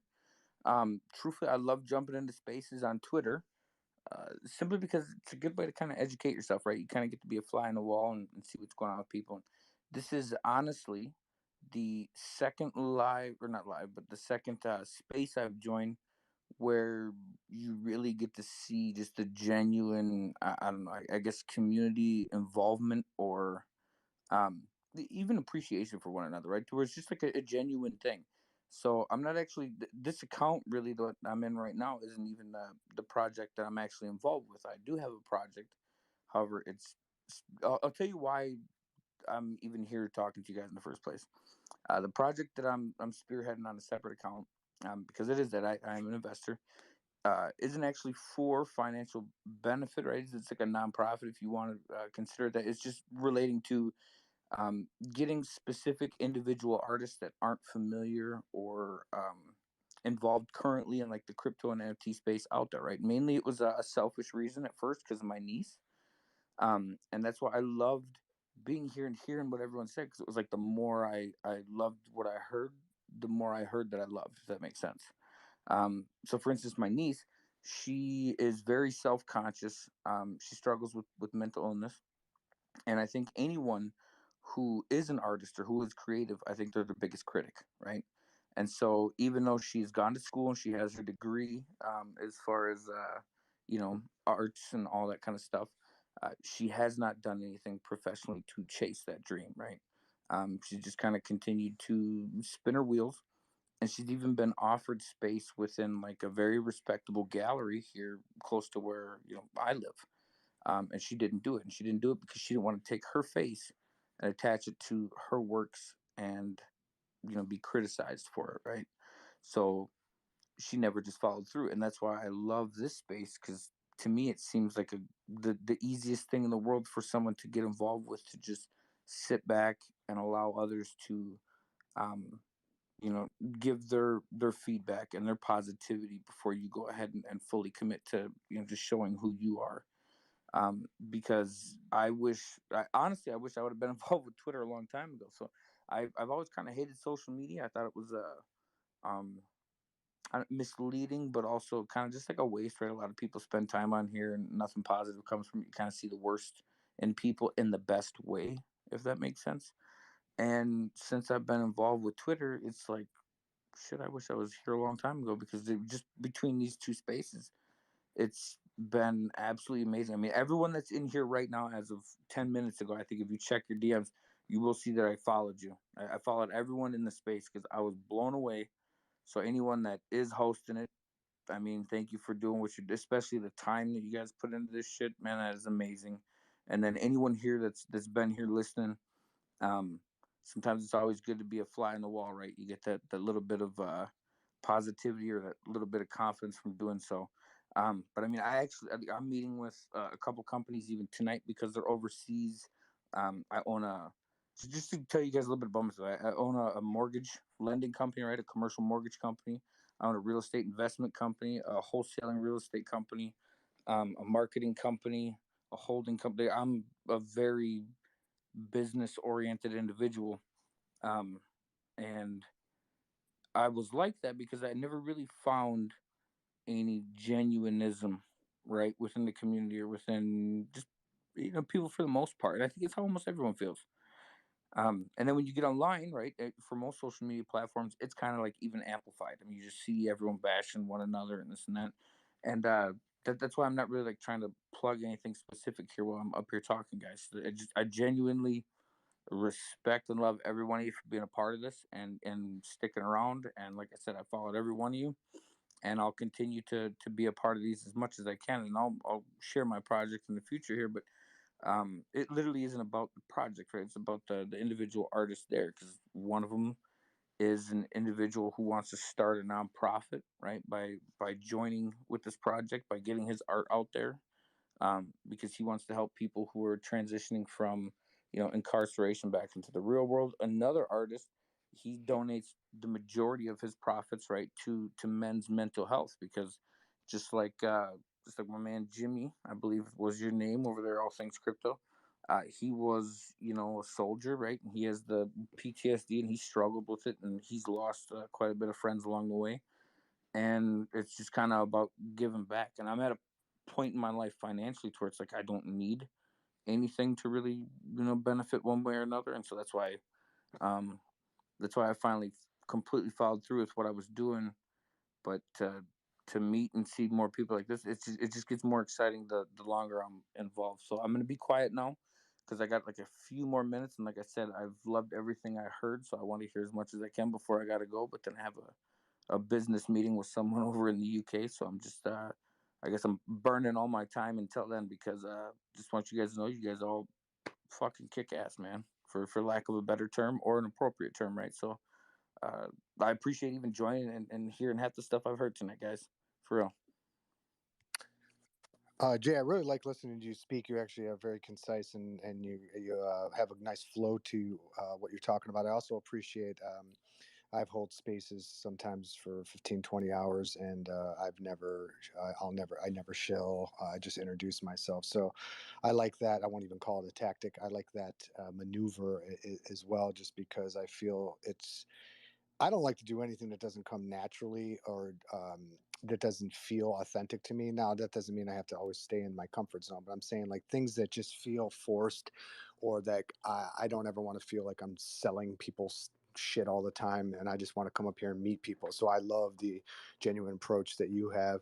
If I were to give you any kind of constructive feedback, and this is not something I'm beating you up on at all, because you just got onto Twitter, like you said, and I think there's a lot of people that can relate to that. People have had Twitter accounts for a long time, and then they didn't even look at Twitter because it was just a place where people argued about politics and dumb shit. And then now NFTs is like a necessity. But for you, you're missing an opportunity to promote whatever you're going to. And I know you didn't want to pin your tweet, and that's fine. But I'm saying, like, your banner is just a blue thing right now. I would definitely change that to whatever you got working on. If it's a tagline, if it's another piece of art, whatever it is, your business ventures, whatever it is, it's something that people are going to see, especially when you come up in these spaces like you're doing right now. Like I know a lot of people do what I do. I actually take the time and go to your page, look at I definitely look at your pinned tweet. I read your bio. I see, I obviously look at the profile picture and the banner, and I think you're missing an opportunity to let people know a little bit more about you by leaving your banner blue. But so that's all. Just like I said, a little piece of advice, because like you said, you're just getting started on Twitter, and it's a really elementary thing that's really easy for you to do, and just to kind of flex, what you got going on, without having to, people just can passively look at it and check out, whatever it is that you want to put there. So I would highly recommend you put something there. And really do appreciate you coming up here, and you can come up here anytime. I know I'm not listed as a co-host right now, but I'm helping Jimmy run things a little bit right now. He's got a, situation with his significant other in their car. So, but again, I appreciate you coming up here, and good luck in your meeting. I appreciate that, man. Thank you very much. The reason I was saying that, and this is, guys, like I said, the longer you hear, the more you love, right? Like, that's nothing but respect. And I don't know why the hell anyone would take offense to what you just said, because that's genuine. That's genuine knowledge. That's genuine information. And I love that. But that's kind of the reason I'm in the profile I am currently right now, right? Because I didn't plan on shilling anything or talking about, because I do have a separate one just for that project, right? But the point of that project is to benefit others. The point of this profile, or me, right, is to benefit myself. So that's why I'm here, because I am new, just like I had said, and just like you mentioned. So I come into these spaces traditionally, not necessarily to shill, because I am, like I said, I do own a marketing company. That doesn't mean I'm necessarily a marketer, right? I pay people who are much better, at that than I am. However, anything that I personally want to get involved in, or personally have a point of view, I like to do myself, right? It's like, I thought NFTs originally were waste. I thought it was kind of a joke, mainly not because of any personal knowledge, just because of general conception, right, or concept. But the thing is, the space I'm involved in here in the U.S., the real estate aspect, I started out in real estate, right, as just a regular wholesaler. Now, anyone that's unfamiliar, that's kind of like, if you Google it, most people are like, it's kind of illegal, or it's this, or it's that, and it's not, right? It's not what it's made to appear. It's just the way that people perceive it, because they're uneducated within that space, right? So when I found out about NFTs, I felt the same way until I actually looked at it. And when I looked at it, I understood exactly what it was, because I understood real estate, and I understood contracts and legality. And it opened my eyes to what NFTs are. And I don't care, crypto, whatever, right? I mean, you can say ETH, you can say Bitcoin, you can say Solana, you can say a word that doesn't exist yet, because the coin isn't here. Point is, NFTs will be. They will be. Whether it's us or government that actually continues to implement it, it does not matter. NFTs will not go away. And it's an amazing aspect, right? But I learned that only by myself being involved, and that's why I made that decision. So that's kind of why I'm just here as Jay, right? It's because my name is Jacob. That's my real name, guys. Um, and I'm here because, like I said, I'm infatuated with what's happening. I want to learn about the communities. I want to get to meet people. I want to know people. I don't want to do business, right? I'm here to see what everyone's about. And, I guess in all fairness, everyone deserves to learn what I'm about, right? And so that's why I do it. So I do know I am missing an opportunity to plug. I do know that. And I love that you said that, because that's just, like I said, it's just more genuinism, right? But I am aware of that. However, that's not why I'm here, right? Because the whole point of me doing that project in the first place isn't for myself. It's for the other individuals involved. And so while I am here doing this for myself right now, that's all it's for. It's just my own education, right? My own understanding of where I'm trying to operate, or what I'm trying to be a part of as far as in the long run. So once again, another example of great love, and appreciate it, man. So like I said, I think I got about another 8 minutes to sit here and eavesdrop, guys. So That's what I plan to do. Thanks for giving me the space again, just to speak my mind, and love the kind words, and love everybody here, man. I hope everybody the best and great success. Great success to you, brother, man, and I appreciate you coming up here. And when I talk about any kind of suggestions, or dare I say advice, not just to you, to anybody that's listening right now, and I think Jimmy is in tune with this as well, that we don't pretend to be experts. I mean, I've been in the NFT space now for 7 months. I've been making a living as an artist, primarily as a designer and an illustrator for big brands like Nike and HBO and Wendy's and Victoria's Secret. So, and I've also been in galleries. So I have a real world art experience, but a lot of that shit doesn't apply here. So I am by no means an expert. And I think when we give out advice here, we're just trying to say what's worked, what we've seen work for others and what's worked for us, but that shit can change in a blink, as everybody knows in this space. Like, I don't think everything I say works for everybody. I don't think everything I say will even work for me in 2 weeks. Like, I just try to, like, where I see something where I feel like I could help somebody. It has nothing to do with an incessant need to be right. It has nothing to do with being the only authority on NFTs or crypto, which I am not.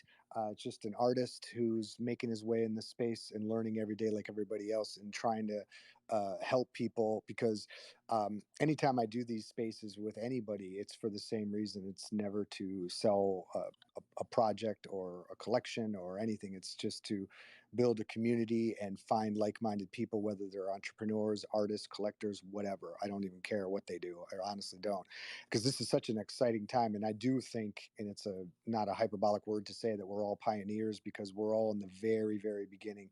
And even like 3 or 4 years from now, we're going to look back at this time and go, holy shit, man, we were the ones that were just figuring it out, really figured out. We were here when Bored Apes blew up. We were here when, ETH was at this amount, and now it's all that stuff. We're going to look back, and it's not even going to be that long from now, and just go, wow. And so, yeah, I really appreciate you being one of those people. You're more than welcome to come here anytime. And next up, we have Giraffity.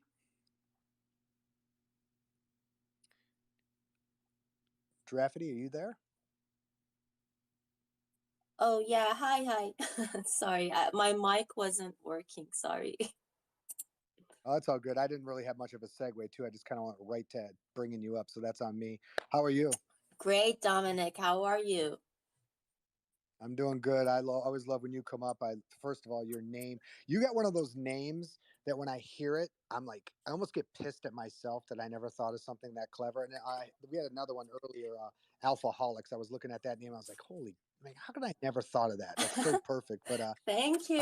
It's so nice to hear that from you, Dominic, because I'm a very big fan of your art. Like, the first time I saw you in a space, like it was maybe 2 months ago, if I'm not mistaken. And then I went through your art and I was like, oh my God, this is one of my favorites. And like, because I was working on stuff like that 3 or 4 years ago, and I was working with neon and stuff like that, like creating lights in the middle of and using fluorescent color. So then it's great. Like, I can't imagine your works in a like black light gallery, using the black light with lots of fluorescence inside. Yeah, it would be so cool. I really appreciate the kind words, and yeah, I really do love color. And I don't want to talk about myself. I want to give you the floor and tell everybody about your exciting work and your awesome collection. Thank you. But like today, I don't want to talk about my work that much. I just wanted to sing a song for you, if it's fine. Hell yeah, let's do it. Okay, so let me just I have a back like a back music for that, so I will just play it, then I will sing on it. Let's go, Drafty. I can't wait. I'm here just for this. Let's go. Okay, thank you, Jimmy. Birds flying high, you know how I feel. Sun in the sky, you know how I feel. Breeze drifting on by, You know how I feel. Yeah, it's a new dawn. It's a new day. It's a new life for me. And I'm feeling good.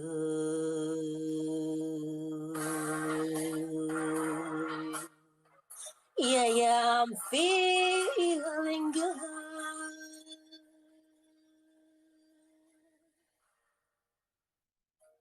Fish in the sea, you know how I feel. River running free, you know how I feel.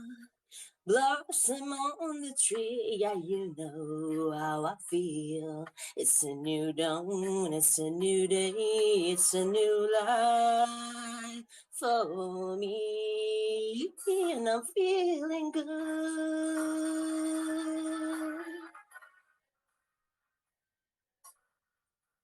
Dragonfly out in the sun, you know what I mean, don't you know?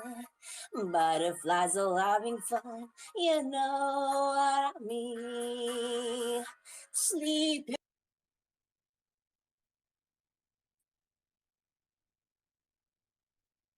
A new world and a bold world for me, for me.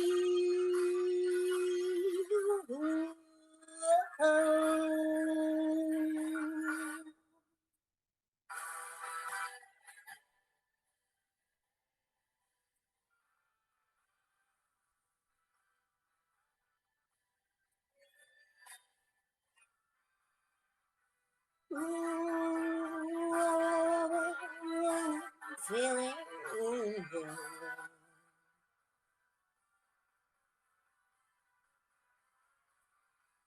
Stars when you shine, you know how I feel. Stand up the pine, you know how I feel. Oh, freedom is mine, and I know how I feel. It's a new dawn, it's a new day, it's a new life. Yeah, it's a new dawn, it's a new day, it's a new life. It's a new dawn, it's a new day, it's a new life for me. And I'm feeling good, feeling good. Yeah, yeah, I'm feeling good. Oh, and I feel so good. Yeah, I feel so good.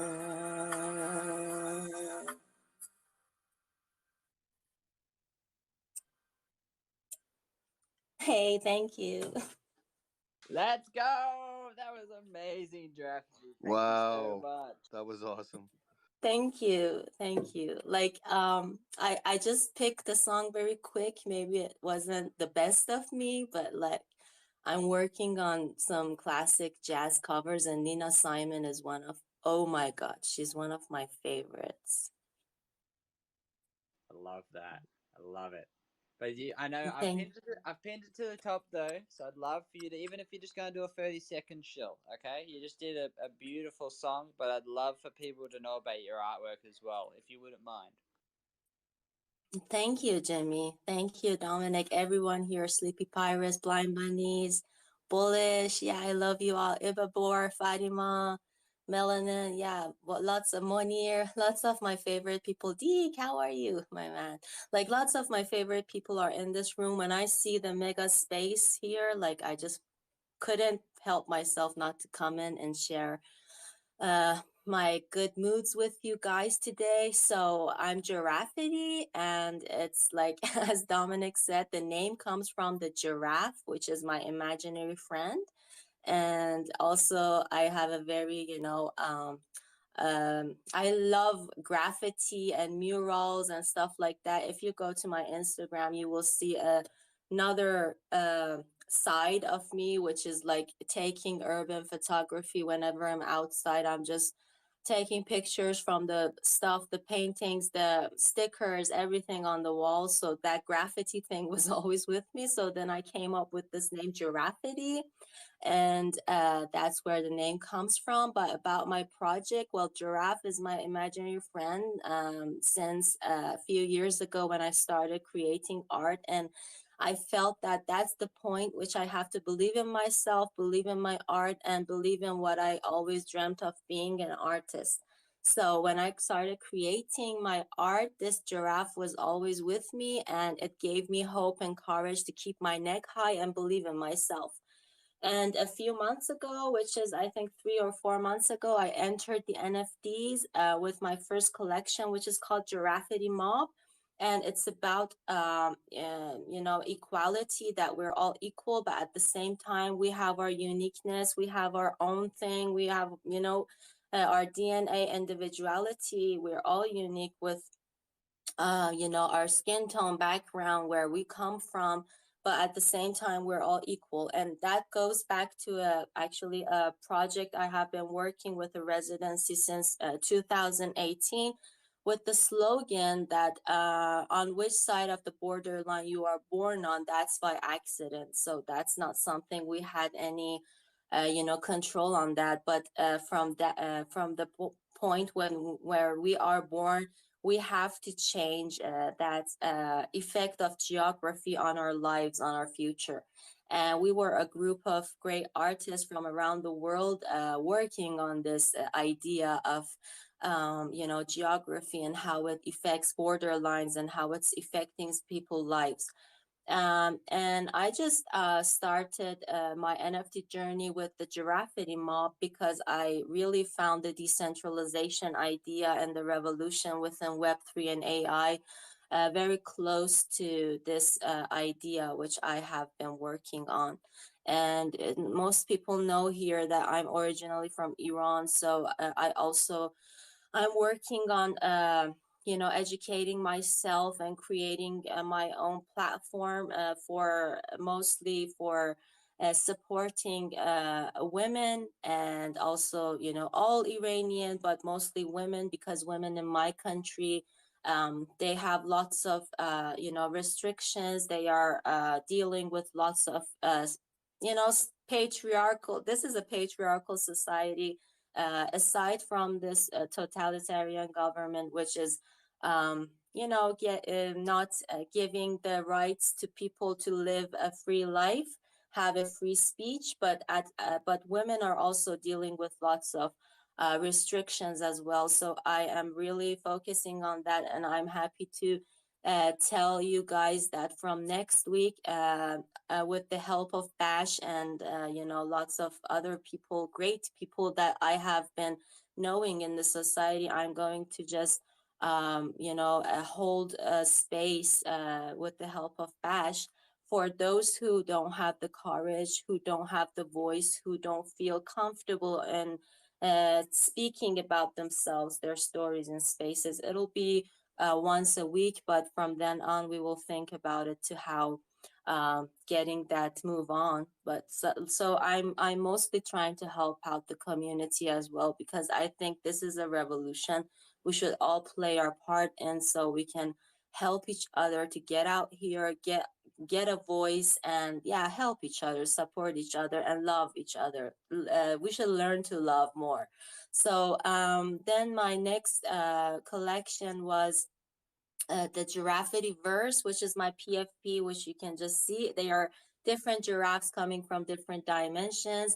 I'm happy that, like I think 16 or 17 pieces from this collection has been sold so far, and I'm having a good time, a very fun time creating these giraffes. They are going to hit 100 items, and after that I will just get into the next phase. I'm working on my smart contract for mainly this collection, as well. So then, and trying with the chronic cats, like Jimmy helped me out a lot with that. And yeah, I'm so excited for these things I'm doing. And also, I have another collection which is called Giraffity Doodles in 15 Minutes. They are pieces inspired by famous paintings, but guess what? With my giraffes. So yeah, I do my stuff with mostly do digital paintings. I mostly use Photoshop, but for some motions in my works, I use Photoshop, After Effects Premium. And yeah, so that's me. And I also have a collection on Rarible, which is called my MS Playground. They are on Tezos. You can also go and take a look at those. Those are my favorite, like doodles I have been doing a few years ago. And yeah, so, and I also love singing, and I'm always practicing. I'm always like right now I'm working with a jazz band. I'm a vocalist of a jazz band, and I'm working with them. We're working on as I said, classic jazz, standard jazz covers, but like I'm doing some songwritings as well on those classic jazzes in Farsi. So then we can have a mix of English and Farsi together, like a very unique thing we're doing together.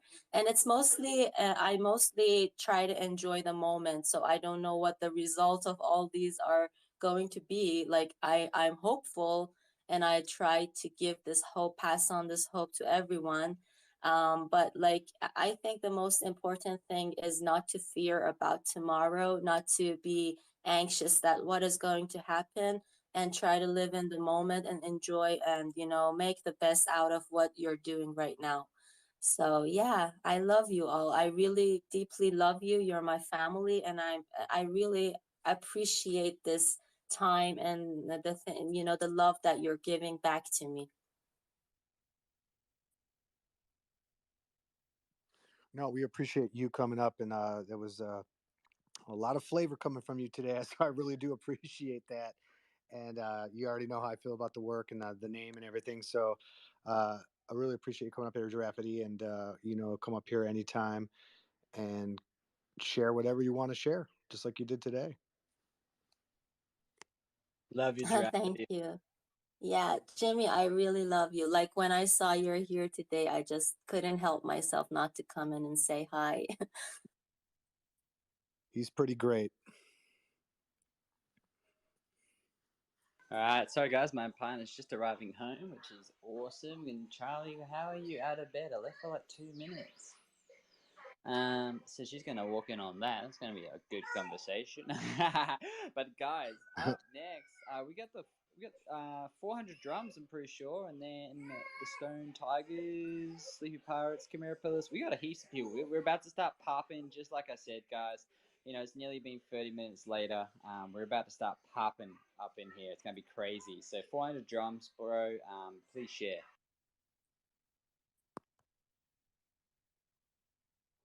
Hello, thanks for having me. Thanks to the host, thanks to the co host, and thanks to all the listeners for taking the time for us to share our art. We appreciate it. I just wanted to mention Giraffity. Um, so, we're an indigenous NFT art project, and Giraffity in our culture, in indigenous in Canada, um, women are to us are sacred. They're the life bringers. They're the heads of the table. They are they're the most sacred in our culture. So I just want to honor you, and I want to honor all the women in the space that are listening. Just so you know, to us, you are sacred, and we appreciate you and we love you. Um, so my name is Chris Nelson. I'm from 400 Drums. We are a collective, business-minded Indigenous that are located in Canada. Um, we create, if you could see my pin post, we create museum quality indigenous drums. These are all handcrafted by myself and our master drum maker David. And if you look at the image, um, they're very unique. So these drums are made of elk hide. That's an indigenous uh, mammal that runs pretty wild, and they're pretty big. They look like big bulls. They're pretty rampant in North America. So we utilize the meat, but we utilize the hide for our drums. Um, we make the ink ourselves. The ink includes phosphorescent ink. So if you put these under the dark light, they glow. And I think it was Dominic, you work with this kind of ink too. Um, we also have one of our team members is a forager, so he collects mycelium mushrooms. We cure those, we dry them, and we crush them up, and we put them in the ink also. So these drums are live; they're living drums. This project's very unique, and our NFT is includes still images of the drums. Also, if you click on the image, it includes audio. So an NFT purchasers will get 1 hour audio of these authentic drums. So it can help you with meditation and relaxation. Another thing about being indigenous, we're born activists and we're born environmentalists. So this project is going to help us. It's a long-term project. We're going to start with a smaller mint of 444, and then we're jumping into 222, and then so on and so on. So this project's a long-term project. We're here to stay. We are environmentalists and activists. Myself and a couple other members of the 400 Drums, we plan to take on some really ambitious sustainable projects here in Canada. As we all know, deforestation is one of the main contributors to global warming. We have extensive knowledge of the forest. We have a few decades of knowledge between our team.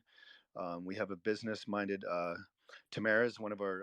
She's got a master's in Indigenous economics. I myself have extensive knowledge of commercial and residential construction. I've worked in forestry. I was a forest firefighter. So we're going to put a lot of our resources from this NFT into two areas of tackling deforestation. Um, in Canada, residential construction uses timber, lumber, for to build walls. We plan on introducing a new product to the residential construction to slow down and hopefully uh, I'll add an alternative timber to the residential construction to slow down deforestation. Also, we want to plant trees on a mega scale. The traditional method is using humans to plant trees, and it's very outdated and it's very inefficient. And we have a way. We think we have a way to scale it up and make it a lot more efficient and at least 100 times faster than just hand planting these trees. So if you like what you see, I'm hoping you can click on the link above, hit a like, give it a share. In the link, you'll see there's our Discord. We're very active in there. So if you want to know about what we're doing and what we're up to, um, we randomly give away a few of these drums in our Discord, and also NFT holders will be randomly gifted these drums too. So yeah, there's also inside that thread of that link. There's a link to our whitelist, so you can get on the whitelist for our first 444 mint, which is probably happening within a week. So yeah, I'm hoping you like what you hear, and thank you very much for your time. Chris, I was really curious when I first saw you come up here. I was kind of like looking at your Twitter and just kind of digging around, and I read your bio. Just got one of the most interesting bios I've ever read, like psychedelics for harm reduction enthusiasts, focusing on indigenous healing from colonization, is just like wow, what a mouthful and a brain full of that. And I was just like wondering what that really meant. And now hearing you speak, dude, I mean, I'm really impressed by what you're doing. You're doing something that like I've thought about, tons of people have probably thought about, but they haven't done shit about it. Like I just think I'm like I don't even know where to begin, and it's just I'm so grateful that there's people on this planet like you who actually have dedicated their life to doing something like this. I have a question though. Why 400? If you said it, I must not have heard it. Is there a reason you chose 400? Yeah, actually, to touch on your first part of your question there is the psychedelics and the healing that we've been going through. My team and myself and other indigenous that are part of this project is all of this project is inspired by the medicine. We've as you've a lot of people have known, indigenous have many challenges with colonization, and we've done like a pretty good job of healing with these plant medicines, and we're entering a time where we're not just surviving, with the creativity and the healing, we're actually getting ready to thrive in the Web3 space. So the reason why we chose 400 is this, like I said, this is a very very large project. We're going to do a small mint and then like a larger mint, and then it's just going to go up and up throughout the life of this project. We are going to randomly give out 400 drums and no more than that. Oh, so are we speaking? I know not exclusively, but primarily about ayahuasca. Yeah, actually, I don't work with ayahuasca myself. I work with Flesh of the Gods. Okay. Flesh of the Gods is a Mexican tribe's version of shrooms. So I work with shrooms. I Okay. work with LSD. I work with DMT, dimethyltryptamine. Mm. That's one of the active compounds in ayahuasca. Also, No, yeah, um, I actually did DMT one time, and it was fantastic. And my only regret about DMT is I didn't really blast off, because I was a little apprehensive, and honestly I don't know why. I haven't done any kind of psychedelics or anything for a very very long time, and I was with the right group of people, and this was like right at the beginning of COVID, and I was just, I don't know, it just hit me, and just visually, I mean, I can't even describe it. Obviously, it's visual language, but it was being an artist alone that it helped put a boost of inspiration in my artwork. And if you look at my artwork, you could probably see it very easily. Just with yeah, I could color, see it. yeah, with color alone, I was just like, I was so grateful for it. So I'm by no means an expert on any of this stuff, but I have a dear friend who had was basically suicidal, and she swears that ayahuasca saved her life. And so I've had a lot of other people. I've not done it myself. I've really been thinking about it. I'm probably going to try it here next year, but I'm just in psychedelics in general. So I know, like you said, you don't deal with ayahuasca, but like, and I know that these medicines, and that's what they really are. I almost hate when people call them drugs and stuff, but it's like these medicines have been around forever, longer than we've been around, and to preserve them and to use them in the correct manner. I really think people like you are a godsend, because it's still kind of underground in a weird way. You know what I mean?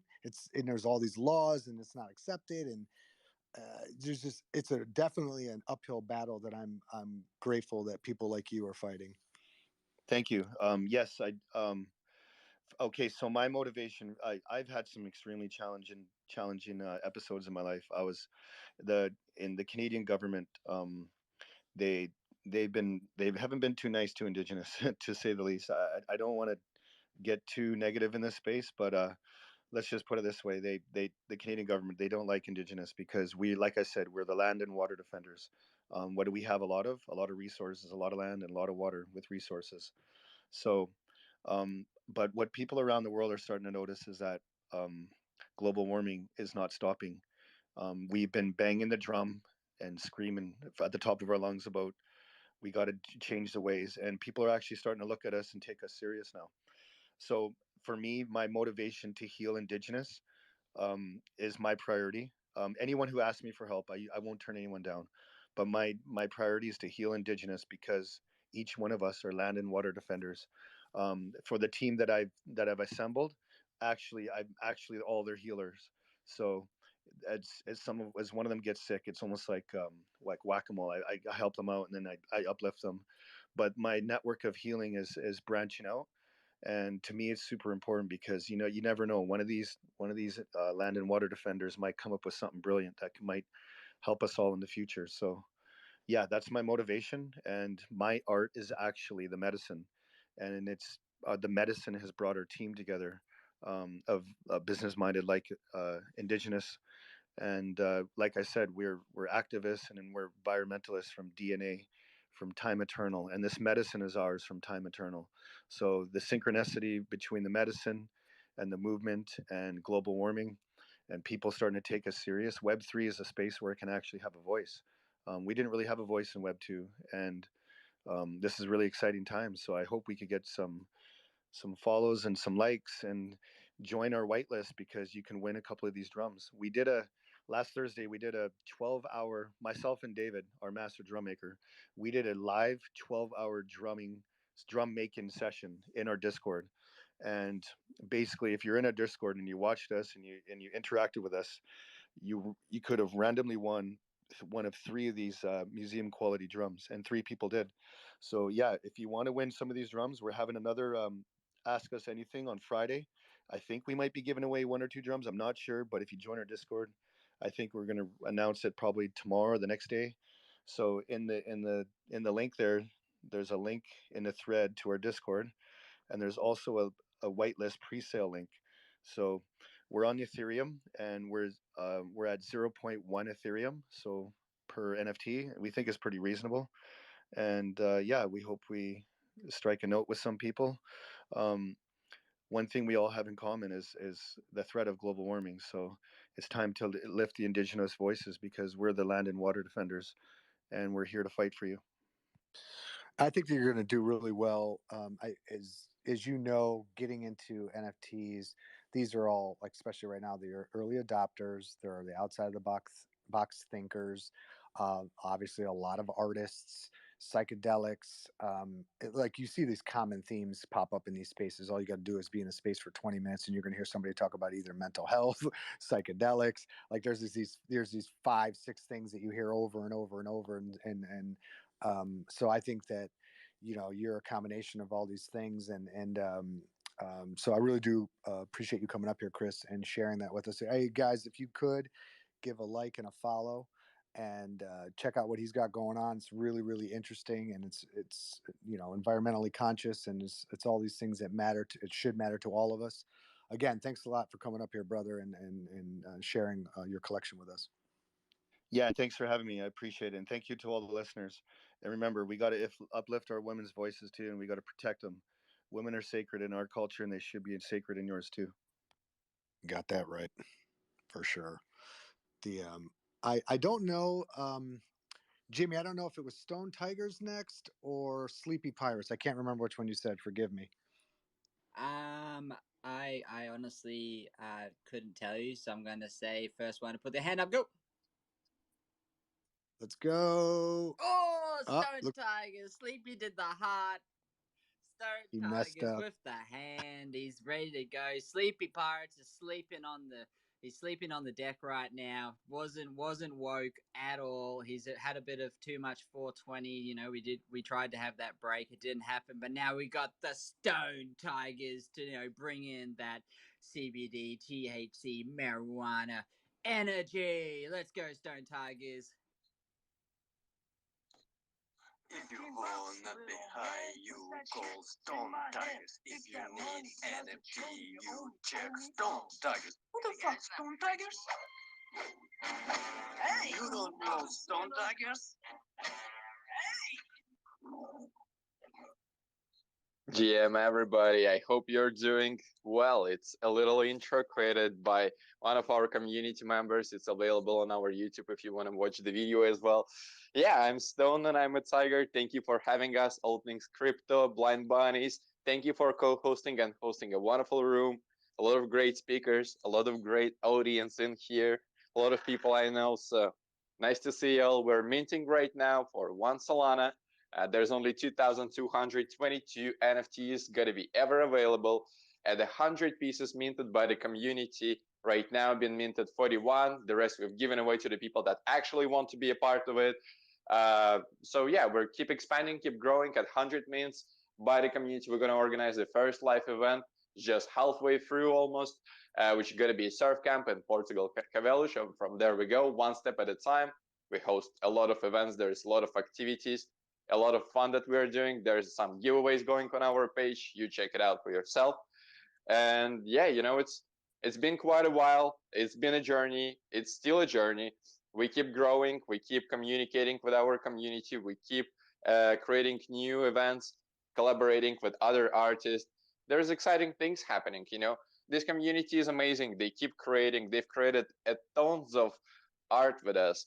And now I've seen like the people that won the NFT of Stone Tigers in the giveaways, and they wanted to cash out. They went to the OpenSea because it's reflecting right away on the NFTs that's been minted, and they put it below the mint price. There's the guy was like, hey, not on my watch. I'm just gonna simply pick it up just simply for art. That doesn't make sense for you to sell underneath 1 sol. Even if you wanted to cash out, It's not, there's already the hunt happening. People are already trying to discover which are the rare pieces of what already available and just going hunting for them. So go grab yourself a tiger. That's just the start. We're minting slowly. There wasn't any marketing budget or anything. It's all purely organic. The community is fascinating. They're beautiful people. Been staying here for the long, long time, and they're gonna be going forward. They're not going anywhere. They're not panicking. They're just here with us as they were. And yeah, that's just fascinating that we bring all this culture together, and the people just staying with us. So if you feel like jumping on board and surf these waves together, make sure to do that. But for everybody in the audience that are listening and thinking, oh, that may be a good flip. No, guys, that's not a quick flip for you, okay? It's not the project you're going to flip in a month. That's the project you want to invest on the years ahead of you. So if you're not ready for that, don't even go and look at this, all right? I'm just telling you.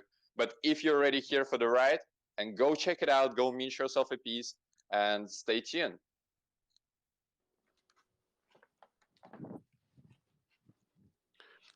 Thanks for that. I love this project.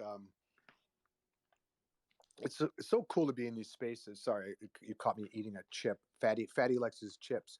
But I love that I get to like sit there and meet new people every day, but at the same time, I see a lot of familiar faces and hear people come here and listen to their pitches and projects and the way they speak about their story. I see it evolve and change, and I see them edit it and kind of, what I mean? So I've heard you talk a couple times, and this time is like completely different than the last time I heard you speak, which is cool. You're keeping it fresh. Um, how many of these? So they're minting now. You said there's 2,222, correct? Yeah, absolutely, my friend. And it's all on Solana? Exactly. What made you choose Solana? All right. So when we've been originally planning our project and everything going forward, building the roadmap, it just didn't make sense to actually go for the Ethereum. And back then, the gas optimization till the level as it's now wasn't yet a thing. And with a game in mind that got to be built later at the current stage of all the blockchain technology and all the airdrops that we got to be delivering our community, it just didn't make sense to go, let's say, for the Ethereum, as it's got to be slow and it got to be expensive. Not just for us, but for the community who actually will want to have trade and have fun with it. So we went for the Solana, yeah, and it's also not harming an environment as much. So basically, environmentally conscious and just basically the gas. Well, not only the gas, the TPS as well. Because imagine if you like want to exchange the single item, just go in the shop or just do a little action like logging into the game, and it takes you like 5 to 10 minutes. Maybe you wanted to play this 5 to 10 minutes, but now you have to wait for actually transaction to go through. It doesn't make sense. And well, Ethereum 2.0 is not yet, the thing, and nobody knows when it will. But what I know is that 5 years ahead, Solana is still going to be here and still going to be as a blockchain for the gaming with a high TPS and low transaction cost.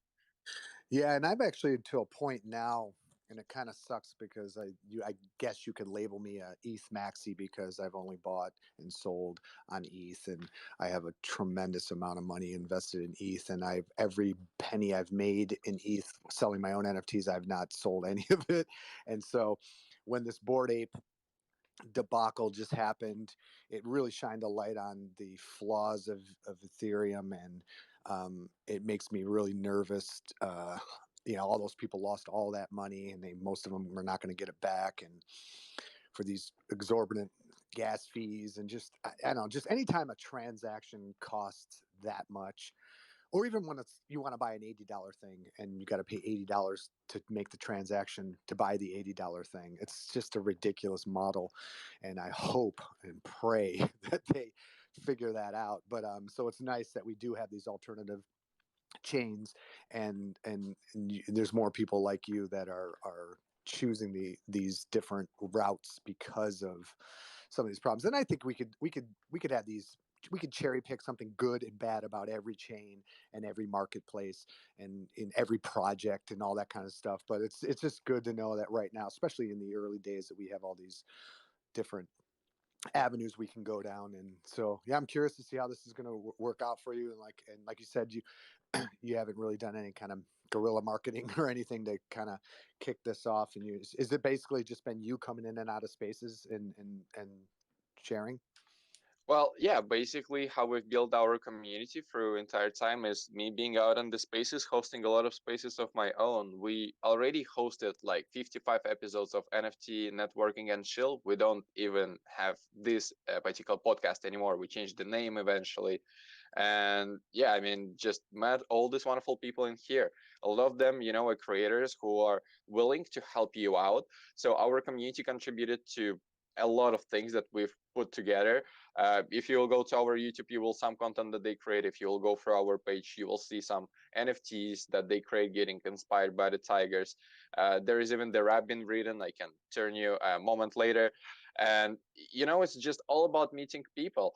And yeah, there wasn't any capital for the marketing. I'm telling you, we started from scratch. Originally, when I started, I didn't have a team or anything. So the team are the people that are actually here to stay because they decided to join and actually contribute to my vision, to what we have in plan. They believe in me as a leader, and they work not for pay. They just do that because they believe in us.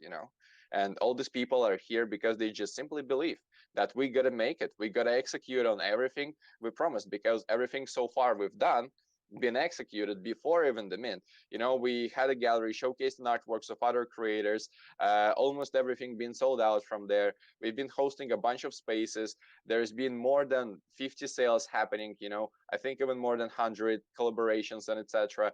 Like, there is no reason not to be a part of this community. And if you have a tiger, you can get access to the private community where we're dropping some information about how to code, utilize Candy Machine, answering the questions, helping out each other. There's a creative launch as well. Like many things that are coming together, it's coming slow. So for everybody that are building the project and you don't have a capital, be ready for the challenge, for real.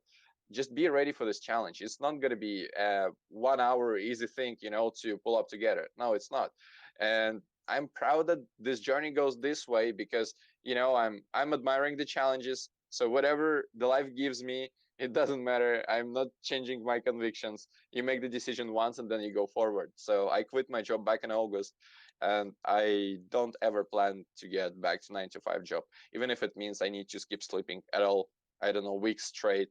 I don't care. I'm not going back to 9 to 5 job. I'm gonna make it work. I'm gonna make this successful project, and there's just nothing else that I can do in my life. I just quit everything else, and that's what I'm doing full time already for all this time. And yeah, that's just organic marketing. That's right, mate. Well, that's awesome to hear because I know a lot of people have been on the fence about, maybe going full time into NFTs, but they can't because they have, different obligations and responsibilities. But I love hearing people just go all in on anything. I feel like, again, this isn't universal, but I feel like if you have a plan B, sometimes you're going to fall back on it. And I grew up with no safety net. So for me, it's just like, if I'm going to do something, I'm going full steam ahead, 100%. And if it crashes and burns, I'll never be able to look back at it and go, I didn't try. And so people are listening right now. If you want to buy into this man's project, I mean, you hear the dedication right there. He's going to give it his all full time. He's saying he's going to sacrifice sleep for it. So that's the kind of people you want running a project, people that really are passionate about it, really listen to their community and build and constantly are trying to innovate and push it to the next level. So I appreciate you coming up here. Thank you. I wanted to say that's sometimes a real struggle. So everybody that may be just starting out, if you're one person and you want to put the project together, start with a smaller supply, just start more as a one-on-one artist and then go from there. You can always expand later. There is no problem. But I'm gonna tell you, it's gonna take a dozen of people and of your energy and time to pull it together, especially if you don't do that full time. It's gonna be complicated. And 2 minutes, a little music clip created by one of the Stone Tigers, if you don't mind, and then I go just so everybody can vibe for 2 other minutes. And thank you everybody for listening to me.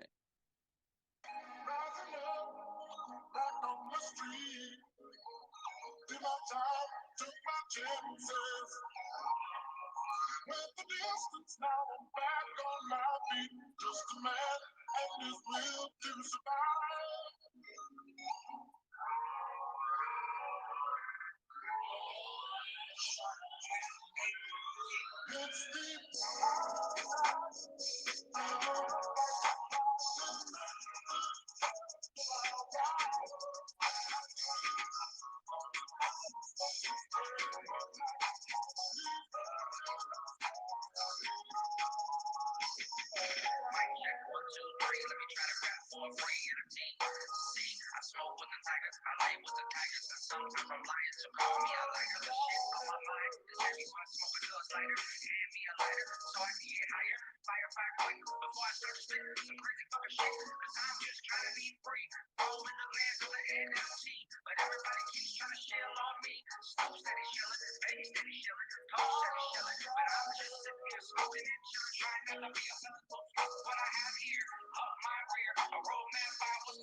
All right, everybody. Thank you for listening. And yeah, Dominic, you just noticed that, yeah, every single time I'm giving kind of different pitch. The reason is that I don't have a blueprint for that shit. You know, I'm just speaking whatever there is in my mind at the current moment. There's too much to talk about. So I'm going to try to explain to you everything. And yeah, so I'm just, mixing it up, playing around with the words, telling a little different pieces of information so we can touch different people. That's all the beauty of the space. There's just no blueprint for that. You just try different things, you see how it works, and the people resonate when you're just being sincere and honest, when you just do it from your heart. So I'm just doing it this way. And thank you, everybody. Community continue to create. Follow us on the YouTube as well. And you can listen to this music on the repeat if you'd like to. Make sure you follow us there too. Thank you again. Next Wow, up. did I? I'm sorry. Did I arrive just in time for the party? Sure did. All right. What you gonna bring to the party? You bringing the potato salad? What are you bringing? Marijuana? You gonna Chips, dance? dips. You gonna dance? Chips, dips, chains, and whips. That's what I'm bringing. Nice. Weird science. Yeah. I think next up we have Sleepy Pirates.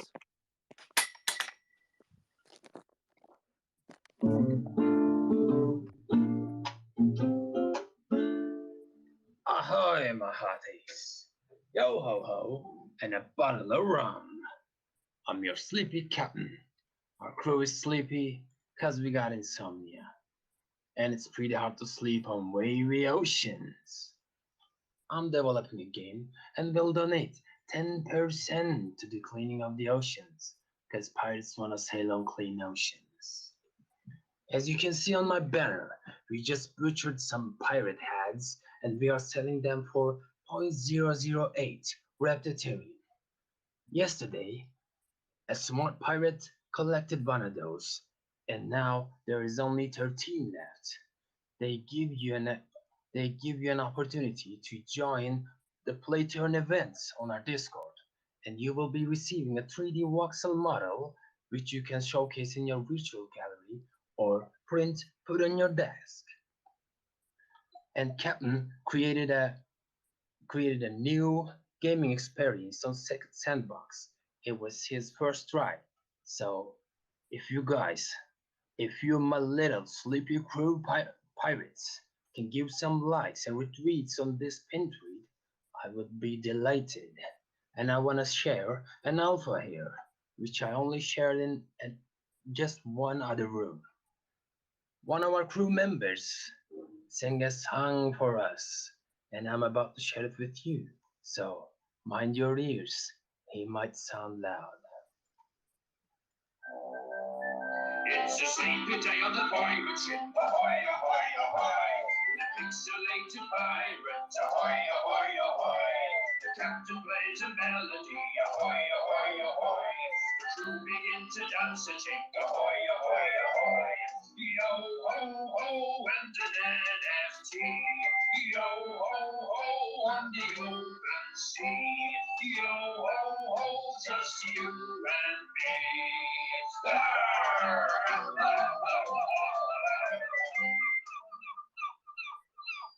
And the last thing I want to mention is I just released a token called Dream Doubloons. Each of my holders, my Sleepy crew, will be receiving one of these, which gives you discount on each of our products, depending on the price of the product. But try not to hold them for long, as they can give you insomnia. Thanks, my hearties. See you on Metaverse Oceans. You got to love this space, man. The creativity that people have when they come up and share what they want to share. And I, Sleepy Pirates is always one of those people that you kind of look forward to because it shakes it up a little bit and it's definitely different. So these are 2D pixelated and 3D voxel art mixed with NFT projects, and also a game. If anybody has any questions, I don't know, Jimmy, if you're still around, if you have any questions. No, I love the Sleep Pirates. I've seen them in a few rooms. It's always great. Yeah, like you said, to shake up the room. It's an amazing project. I love how he's got that. Yeah, it's really cool how he gets the room going differently. Like it's a different vibe with the Sleep Pirates. I love it. How are things going for you over there? You got your car situation figured out? Yeah, she's home. Say hi, Rochelle. Hey guys. Yeah, so we're all good. The kids are slowly getting to bed now. But yeah, Sleep Pirates, thank you so much for sharing. It's really cool. I love how you're already in the sandbox. Some people say they're about to be in the metaverse, and we're going to do this in their roadmap and that. And you're already in there. So props to you for that, bro. Showing off the Sleeping Pirates in the sandbox game. Actually with some film clip in your pinned tweet. That's great, bro. And the song, I love it. You've changed your pitch from last time I heard you, Sleepy Pirates. It's been I don't know, a few weeks, maybe 3 weeks or something, since I've heard you, and you've really changed. So much stuff has happened for you. That's amazing. Good for you. Thank you. I never sleep. That's the reason I work as a 5 man. And as all things crypto mentioned, I also have some 3D files that you can showcase in your special gallery too. So I'm already in Metaverse, and I'm working with another project coming soon. I'm developing their game too. Champion. Yeah, that sounds awesome. The game looks good. It all looks good to me. I think that I've been quite keen on your project. I like the look of it. I like the whole pirate theme. I like that you do the arr.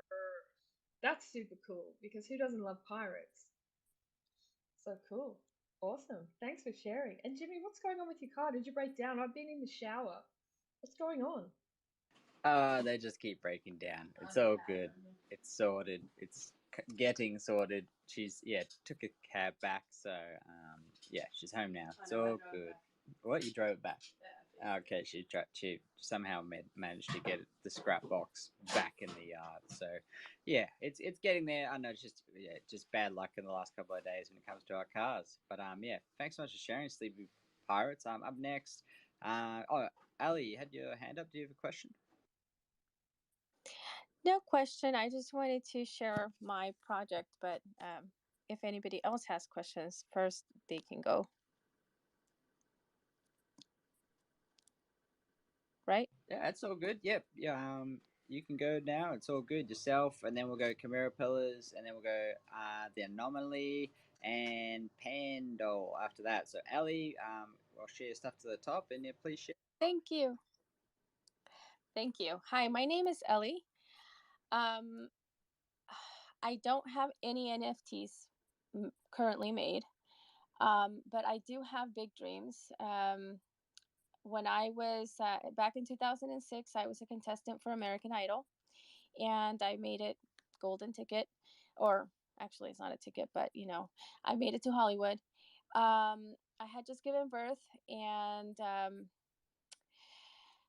I had to make a choice whether to be a mom or a contestant, because they kind of sequester you during that process. And so I decided to be a mom, of course, because I couldn't leave my baby um, with her dad, and she was still breastfeeding and everything. But I gave that up at that point in time, thinking later on I will go back to it and I will continue my dream of singing. So um, I have been using these spaces to basically get my voice heard. I just interpret music. I'm not, or I haven't delved into the writing process or the music aspect of it. But I do have, because of all of the space hopping and the great communities where I have been, I have found amazing artists who want to collaborate with me. And so my dream is to make the very first bilingual NFT album with collaborations with different artists. And I'm hoping that maybe some of the artists that are here in your space would like to join my project. I already have a music producer on board who wants to help bring it all together. It's just getting the collaborations from different artists so that we can mend, blend everything. The my voice, possibly their voice as well, so duets and music, and someone who writes the lyrics. And I already have, my father-in-law is a world-renowned watercolorist, or he paints fine art. His paintings are anywhere in the thousands of dollars. Um, he owns all of the images. The paintings belongs to the client, but the images are mine because he gifted them to me.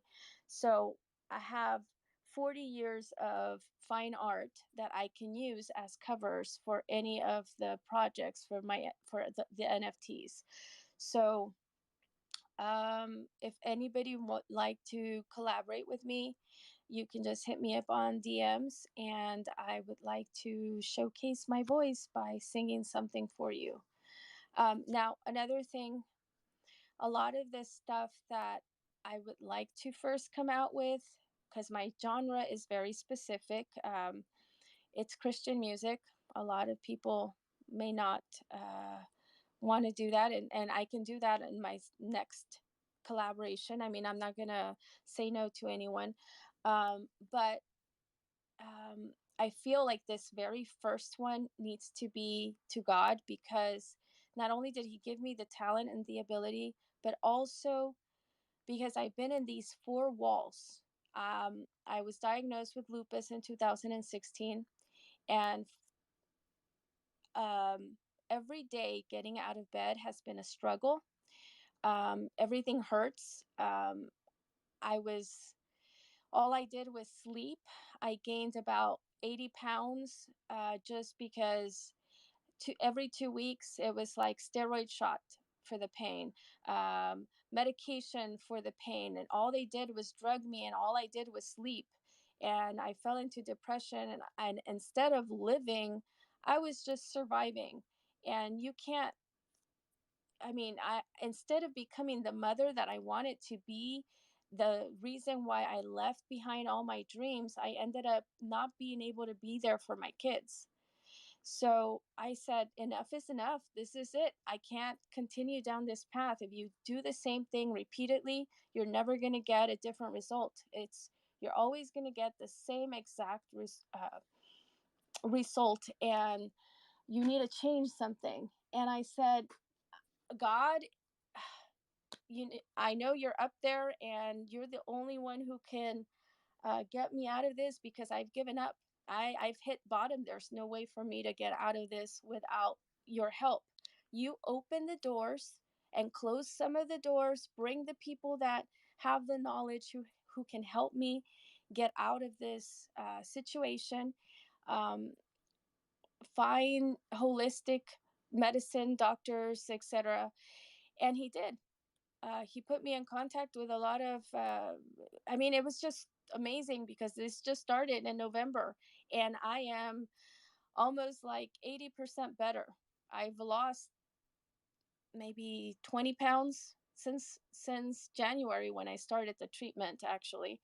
And I mean, everything is, I get out of bed and my joints are not popping. I can move. I had to depend before for food, for everything, on people around me. And I felt like a baby and I felt helpless. And now I can actually do stuff. So I'm excited about what my life is, where it's going. And I said, if you do this for me, God, I'm going to be a speaker for you. I'm going to let my light shine and only bring positive and peace and love and joy to the world. And so that is my life's mission and what I would like to do. So without further ado, this song is called Flower in the Rain. And I hope you guys enjoy it. I've been singing all day, so my throat is kind of already dry and stuff, but for the glory of God. Okay. You are the one. There's no one else who lifts me up and gives me water from the well. But there's a hole that seems to drain it all away. And once again, I'm left in fear and doubt when all my strength is crying out. So here I am again, willing to be opened up and broken like a flower in the rain. Tell me, what have I to do to die and then be raised, to reach beyond the pain, like a flower in the rain. The evil wind, it blows a storm to rock my world. Just when I think I'm safe and warm, I'm led astray far too easily. It's always hard for me to say I'm wrong until I know I can't go on. So here I am again, willing to be opened up and broken like a flower in the rain. Tell me, what have I to do to die and then be raised, to reach beyond the pain, like a flower in the rain.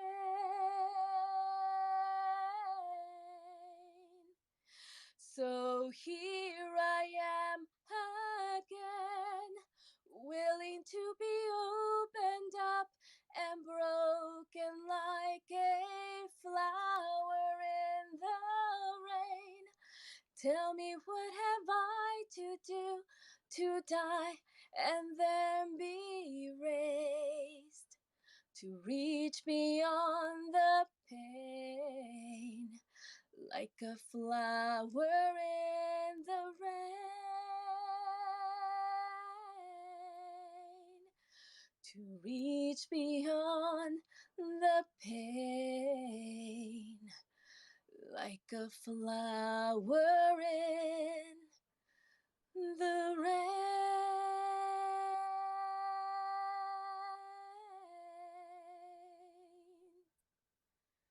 Thank you. Thank you, Ellie. That was beautiful. I mean, you definitely have a gift, and we've heard a decent amount of people sing tonight. But yeah, you have a you're a pro. What season of American Idol was that you were a part of? 6. 6. Did you make the telecast? No, I didn't. I basically left after the 3rd audition. So everybody thinks it's just one audition, right? You go to the main one with the big uh it was kind of like the Astrodome. Was like a sport arena type thing. And then What city did you audition in? in Seattle. Okay, well, go ahead. I'm sorry. And then after that you get sent to a hotel, and like the producers hear you. And then after the producers hear you, the next day the judges are actually there. So it's like 3 different stages before you actually are sent either to Hollywood or, you know. So by time you see the judges, they at least have an idea if you're going to be a cornball or somebody that's actually talented. You know, Exactly. yeah. So I always felt that. I was like, they know that this, like when the knuckleheads come in, and because a lot of people like to see that, crash and burn. But I think they also have an idea. You know what's crazy? I've watched a decent amount of American Idol. I can tell. I swear to God, you could ask anybody who's had the misfortune to watch American Idol with me because I could tell the second somebody walks out if they're good before they even start singing, just by their body language. I'm not every time, but I'd say 90% of the time. I'm not kidding. I'll be like, this person can sing just by the way they walk out and in their speaking voice when they just start talking and their confidence. And it's just like, it's hard to explain. I don't know. I just, for whatever reason, I have that radar. Every once in a while, somebody will surprise me. Somebody I think is going to be good is terrible and vice versa. But for the most part, I think you can train somebody to sing to a certain level, just like you can train somebody to do a lot of things. But I do believe the most gifted singers are just kind of just born with it. That doesn't mean they don't work hard to perfect their craft and all that. I'm just saying there's this Correct. some people they open their mouth and it's just like, man, like that's why you see like Michael Jackson when he was like 6 years old, just like nobody taught him how to do that. Like he's just had it. And I think you're one of those people that just has a gift, just a beautiful sounding voice, and you know how to do the vibrato and all that. So it was a pleasure listening to you sing. And I'm sorry that you had to go through all these hardships to get to this place, but it's good to see. I'm not a religious man by any means, but it's good to see that you have found your path, and if in choosing God as your way to not only pull you out of the hole, but to also try to inspire other people to pull them out of theirs. And so I think it's a really beautiful thing that you're doing, and I appreciate you coming up here. And one question I have for you beyond which season you were on American Idol is what when you talk about collaboration. So for me, I don't know why, maybe I just got lost when you were talking about your dad and all this stuff. But so when you collaborate with an artist, do you just want to sing over their NFTs that they mint, or how do you? I wasn't really clear on what how you collaborate with artists.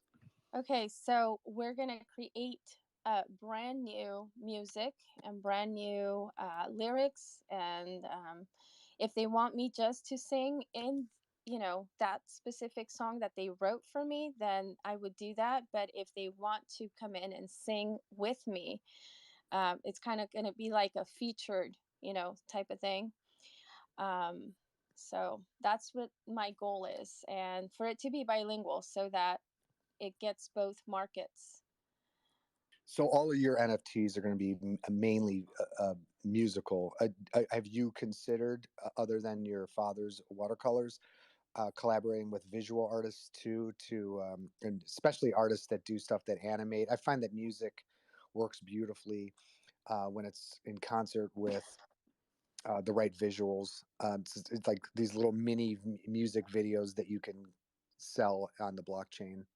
No, of course. I'm leaving it up to all artists to, if they want to collaborate, if they want to join in with their visuals, we will use those as well.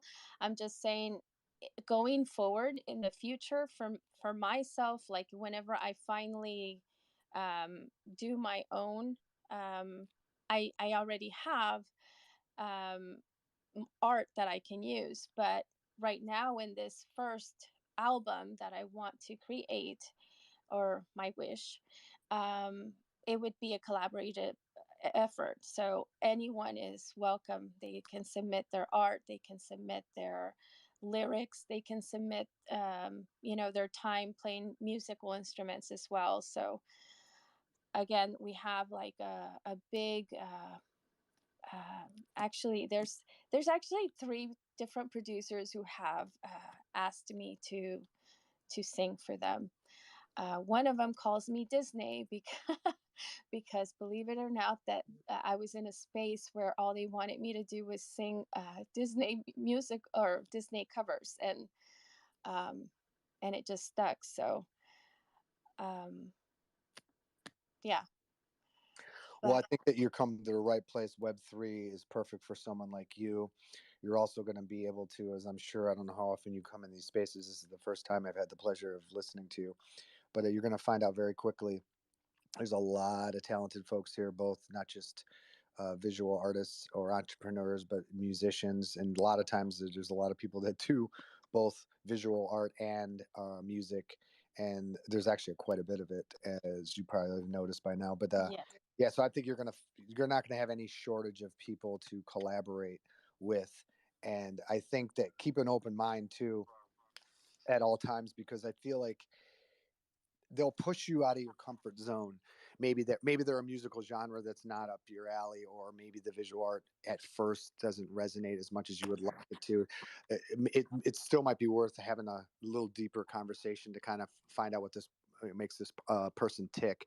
Also, as you know, with collaborations, it gives you the opportunity to uh, have their audience, and then you give them your audience too. And that's a great, Exactly. it's just such a great way now with this technology that we have, where it's so easy, so much easier to share and to collaborate. And so yeah, I think you're making all the right moves, and just keep pushing. And I know lupus is not it's not a walk in the park, and it's good to hear that you've like, getting out of bed and you're losing this weight, and you're feeling better and more confident, and more inspired. So I hope that you keep moving in a positive direction, and please feel free to come back and share with us.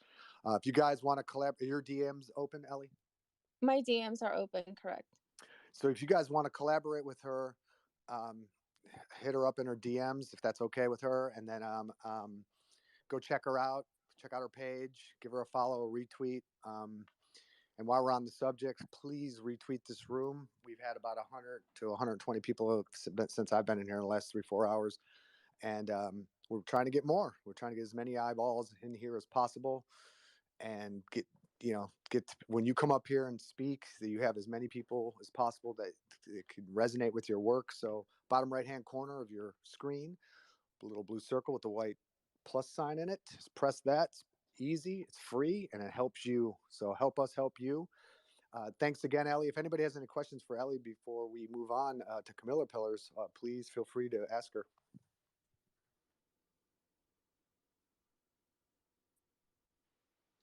I actually have a question for Ellie, but can I go? Absolutely. Oh, thanks. Ellie, I hope you're here. Uh, One thing I heard a lot of times in your speech was God or good or God, I guess. I assume.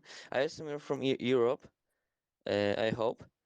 And my question is, because I consider myself as Catholic. Are you a Catholic too? Non-denominational, but I was Catholic. I grew up Catholic. I did the whole Catholic thing growing up. So um, baptized and um, everything. Yeah. Okay. Thanks. Thanks.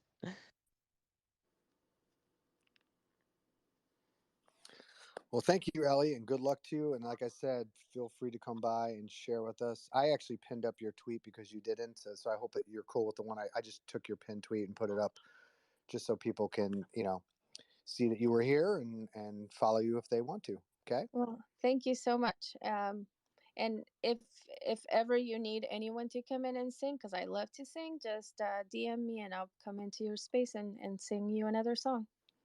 You got it, sister. Next up, we have my friend John Bainart from Camilla Pillars.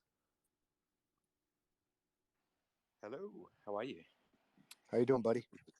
Oh, okay, my headphones aren't working. Sorry, I'm just trying to get the headphones working just briefly.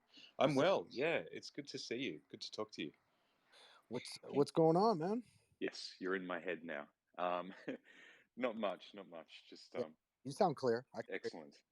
Yeah, I'm just doing the rounds, just I guess sharing. I don't know, I kind of hit the road, like sharing about the derivative art contest pretty hard, but it's sort of it's occurred to me that we are approaching mint and I haven't been talking about the project, so I probably should do that, do my duty. So I'm here to absolutely. You could talk about both here.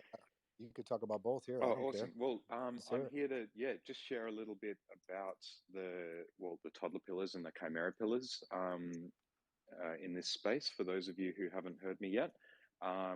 So the toddler pillars were based on a series of doll sculptures that I created 20 years ago, and they were quite popular. They kind of set off my career. They used to go viral and were sort of memed online quite a lot.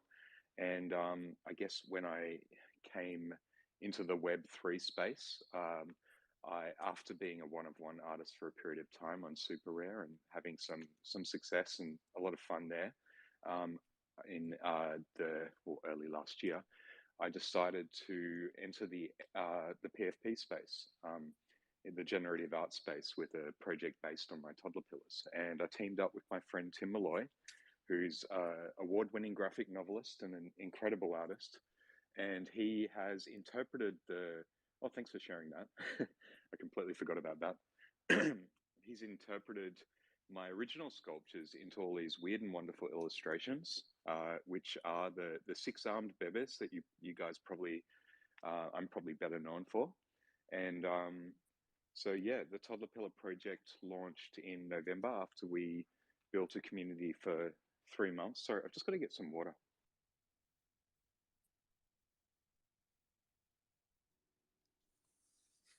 I hate when that happens. Like I've had that happen to me too. Like in the middle of a deep thought, and I was like my throat gives out on me. That's it. Yeah, I was either gonna keep going and start like making strange noises, or I was gonna drink some water. Yeah, it sounded like Darth Vader. Totally. Well, where was I? Okay, so we sold out. The Toddler Pillars sold out in November last year after building a community for 3 months, and we've just hit the road running and been working towards the various things that we have planned on our roadmap. Some of those things are, well, I guess the most significant thing that's kind of coming up soonest is this Chimera Pillar mint. So basically, we are dropping an entire new collection of 8,888 Chimera Pillars. They kind of complete our story. They're like the heroes of our world in the orphanage dimension. And they are basically being summoned to save the toddler pillars and save humanity from the toddler pillars. There's a lot more to it if you kind of read our lore, because it's quite complex, but and a lot of fun. But yeah, basically the toddler pillars are minting in, well, the pre-sale starts on the 16th of May, and we are currently collecting wallets from toddler pillar holders so that they can get their one free Chimera Pillar mint. So if you do hold a toddler pillar, this is a good time for you to submit your wallet on our Discord, because the wallet submission will close on May 10th. So yeah, this is kind of the time to basically get on the list for your free Chimera Pillar mint.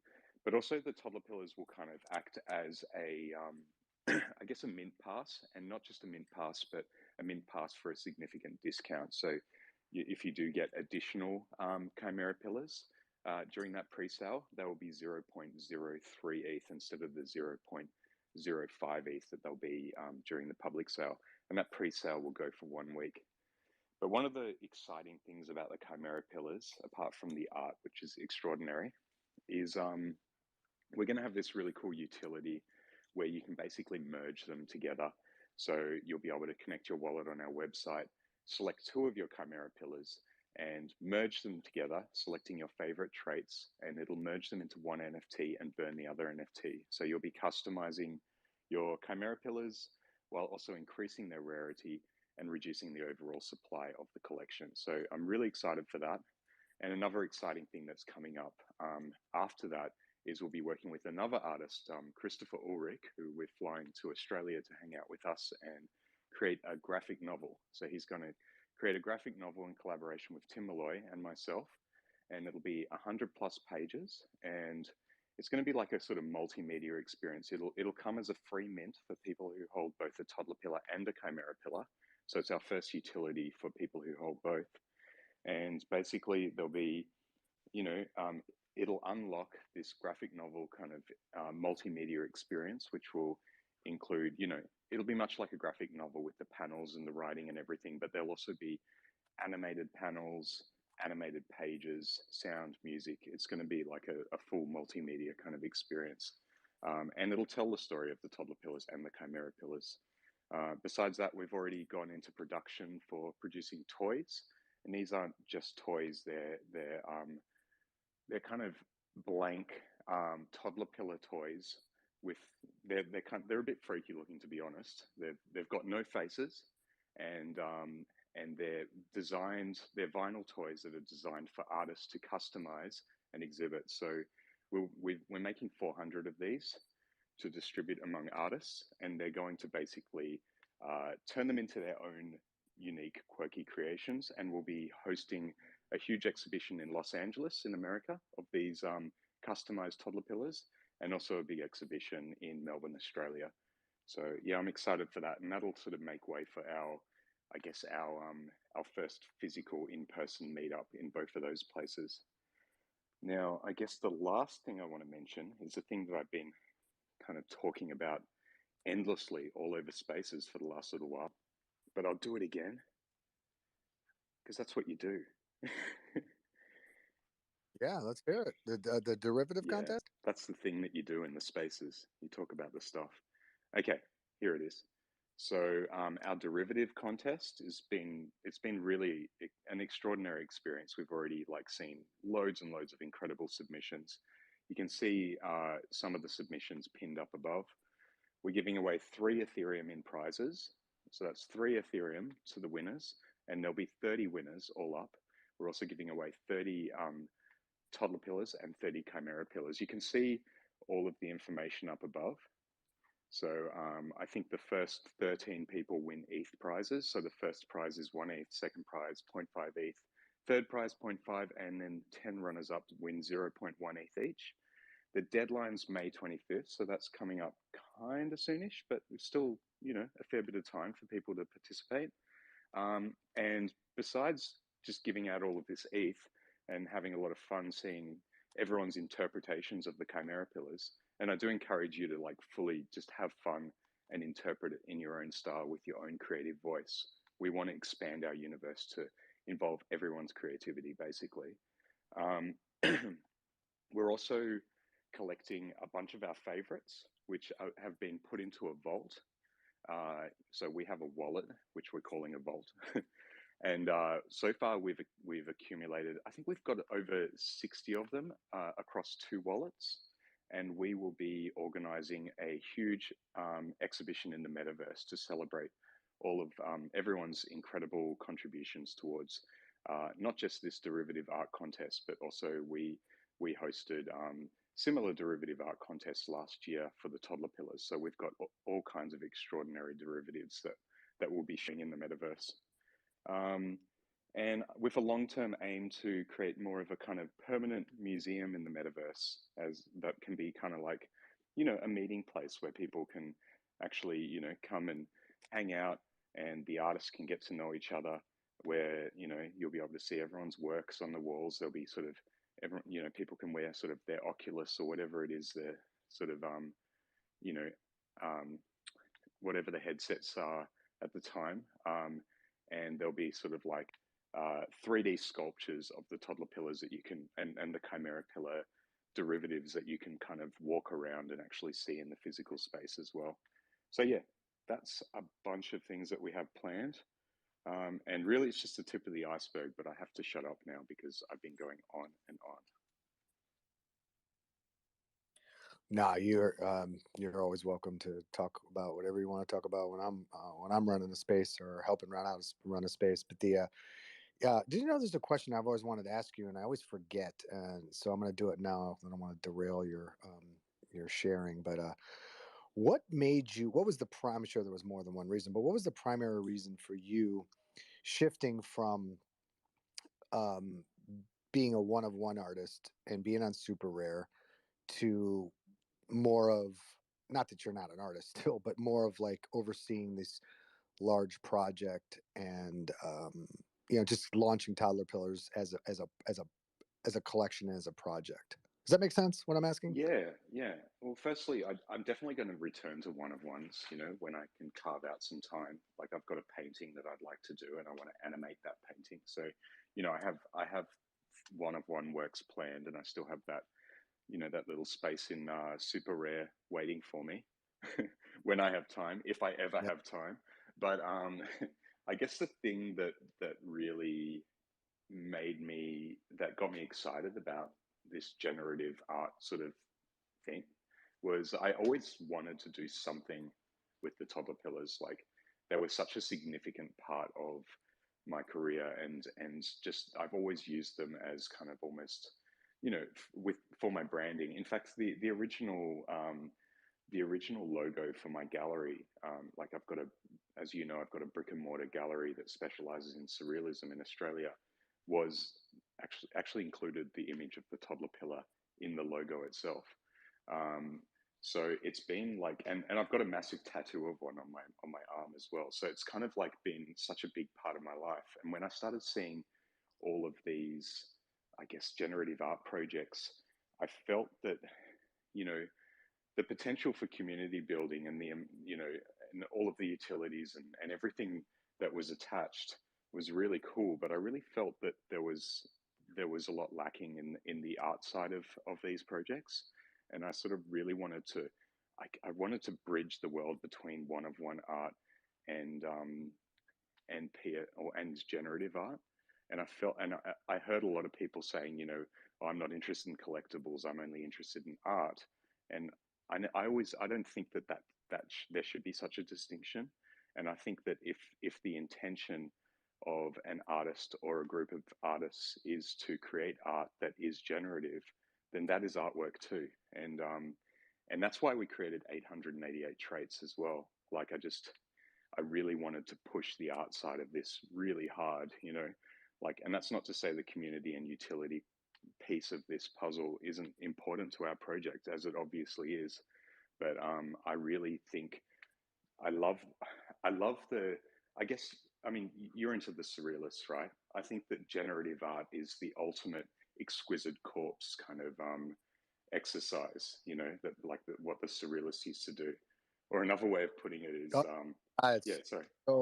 it's so up that alley, and just like even the way collage, even not just visual collage, with how they would collage sentences and books and words and just taking random associations and somehow trying to mash them together and create these new universes and narratives. Yeah, so yeah, I agree with you. The generative process is very much in tune with that, and like you said, maybe the ultimate last step in that. So I actually had a hunch that you were going to answer this question like you did, but I wasn't certain. And now hearing you say it and the way you say it makes it's even more crystal in my head of like, yeah, that's because it's some things I've kind of been considering myself Oh yeah, in my. totally. I could see you stepping into that and having a lot of fun with it. I mean, just briefly, we created like a number of sneak peeks as we were approaching the toddler pillar mint last year. Where we sort of handcrafted these toddler pillars with the traits and really sort of tried to build the most amazing looking ones we could think of.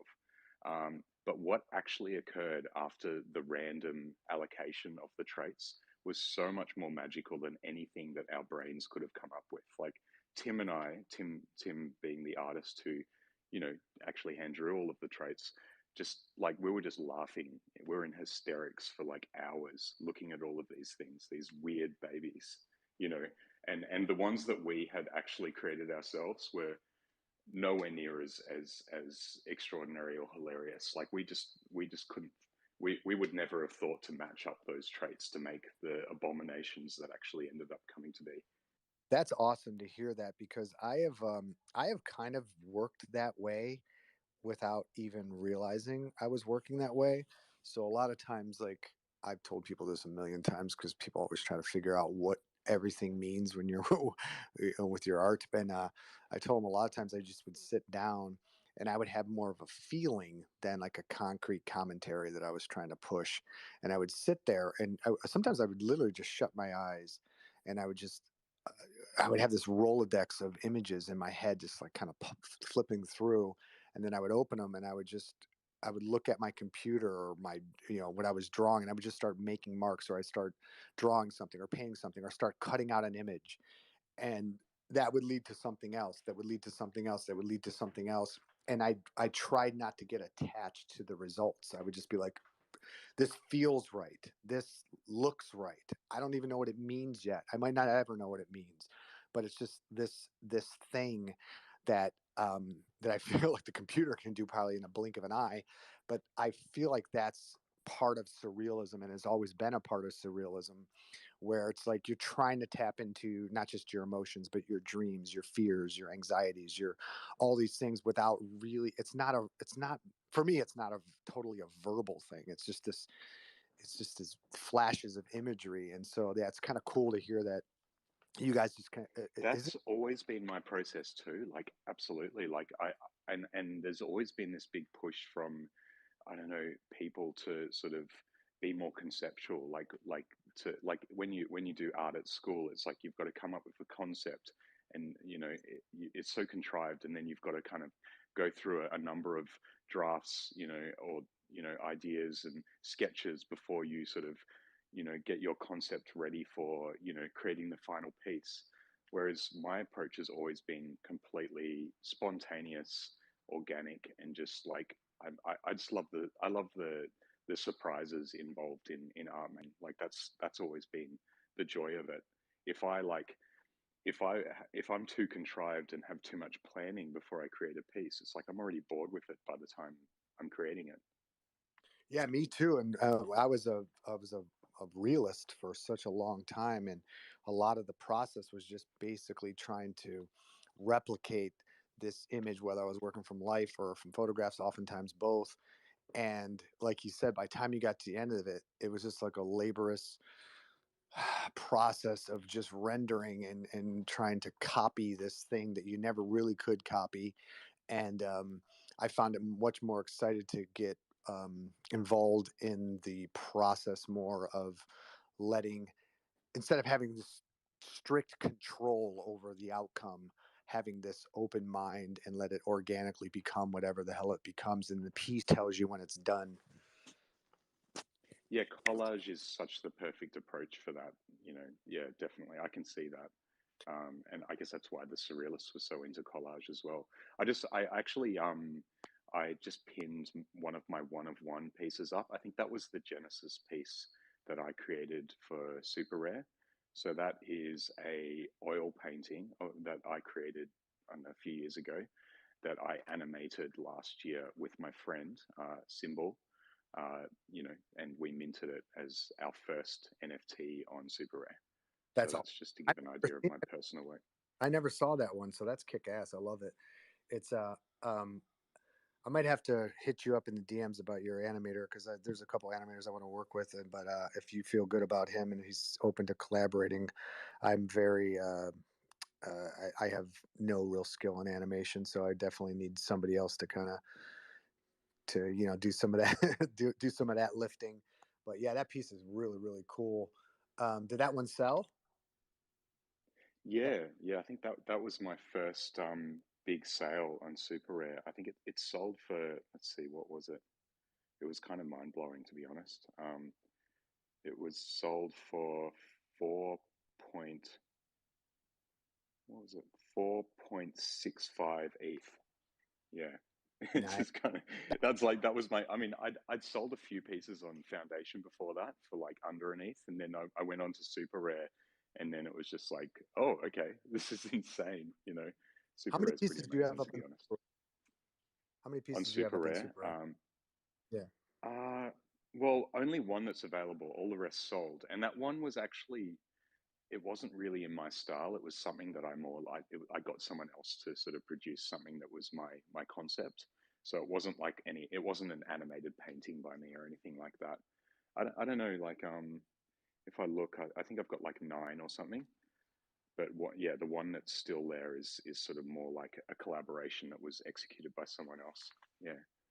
Okay. Well, I mean, I don't know what people would want more. This guy's got a bricks and mortar surrealist art gallery. He's a one of one artist, very successful there, has a very successful project that's continuing going, and he's got this derivative art contest. Like, if that's a perfect way to get into this world, get a toddler pillar, maybe win some ETH, get some exposure, because he's gonna, he's got a pretty damn big following on both pages on Twitter. And I mean, I don't know what else you would want to, what more you would want uh, to get involved with this. Got a graphic novel plan, toys. Yeah, John, you really are got your hands in a lot of stuff, and it's very inspiring for someone like me, because um, it a lot of times we put they're self-imposed limits and boundaries and barricades, if you will, on ourselves of what we can do. And I like seeing people like you that are mature in this space, but still pushing the boundaries of where you want to go. And I know you said that your ultimate goal, or one of your goals, is to be on Adult Swim, and just like that big thinking, I really do appreciate. And so it's always a pleasure talking to you, and you know that. And so you're always welcome any space that I'm in to come up here and share whatever you want. If you want to come up here and sing too, you could do that. Oh, by the way, how's your new Well, Chihuahua? How's your new Chihuahua? Didn't you get a new one? she is amazing. Like, she's ridiculous. She's just the cutest thing. Yeah. They're actually, I've got both Chihuahuas are like right now just curled up in a ball together. I'm just looking at them right now. Yeah, they're amazing. Yeah. We're Well, Chihuahua fanatics. I'm sorry I took so much airtime. I just kind of, no, I that's went all good. on and on this time. It's all good. I was asking questions, so that's on me. But again, appreciate you coming up here, John. Like I said, you're welcome anytime. And if you want to hang around, it's up to you. If not, we'll talk to you soon. Yeah, I'll probably stick around for a bit. I'd also love to get you to co-host with me at some point. I've been meaning to approach you about that. You're a great co-host, and I love I don't know, just there's very few people in this space who are giving like such in-depth feedback, and I think you do it really well. Oh, I really, really appreciate that. I really appreciate that. And I absolutely will. You just you and I are on different time zones. We're about 14 hours apart. So it would probably be a good What match. is time? No, really? like, dude, it's 6:30. Yeah, it's 6:30 in the morning. It's 6:30 in the morning here, and I haven't been to bed yet. So I got you. Just hit me up and let me know if you want to do it. Give me a You've day. got DGen hours completely. Yeah. Yeah. I have a kid, so I can't get away with that entirely. But yeah. Yeah, just give me a 24-hour heads up, and I'll put the time aside for you, brother. Thank you. I think next up, Jimmy, wasn't an Anomaly next? Yeah, sure was, bro. And welcome back. He's awake. The man, the myth, the legend, Blind Bunnies. Are you up, bro? I saw a couple of hearts there. Yeah, what's going on, man? I just gotta get a few things situated here. I'm gonna be back rocking with you, bringing that energy, bro. Let's go. Yeah. Love to hear it, bro. The Anomaly, please. I'll share it to the top. If you guys don't know, Anomaly uses a machine, like a machine to some AI for his voice. So give him a couple of seconds to get started though. So yeah, Anomaly, I'll share to the top, and you're good to go, bro. Hello everyone, I'm the Anomaly. I was born mute, but I hope you could spare some of your time to listen to me. I want to share one of my collection, the Doodle Elves. These elves are all hand-drawn PFP projects. I made these elves because I've always been fascinated by their wits and their mischievous personality. Also, growing up, my grandmother used to tell us stories about elves and how they help unfortunate people to succeed. Recently, my wallet got compromised and it drained my funds. which is very devastating. But this unfortunate event won't stop me from doing what I love. That being said, I'm starting with zero again. I created a new wallet and new collection, the Doodle Elves. This will be a limited collection of 500 101 NFTs. Also, it's hard for me to find a job and I don't want to be a burden to my family. NFT has helped me and my family a lot. It helped us pay off our debt and it has become our bread and butter. That's why I won't allow anything to stop me from what I have started.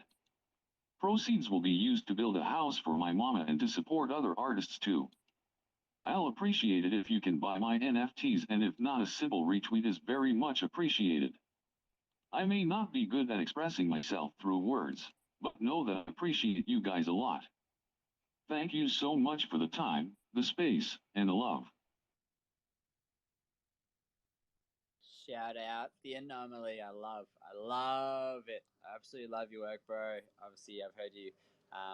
You're up on the bush, bush trader space nearly every night. I guess every morning when I'm up there as well. And I really do appreciate you coming back and showing that passion and that grind, guys. He's here every single day, and then he had to go through a little bit of rubbish with the wallet situation, but it didn't hold him back. He kept going. He's got a new collection now, so the least you can do if you're not purchasing some of these amazing pieces of art is give him a little bit of a like and a retweet. That's it. And if you think someone else would like it, then tag them in the comments, and then you can be that voice for him in the community. So the anomaly, absolutely love it, bro. Thank you so much for sharing.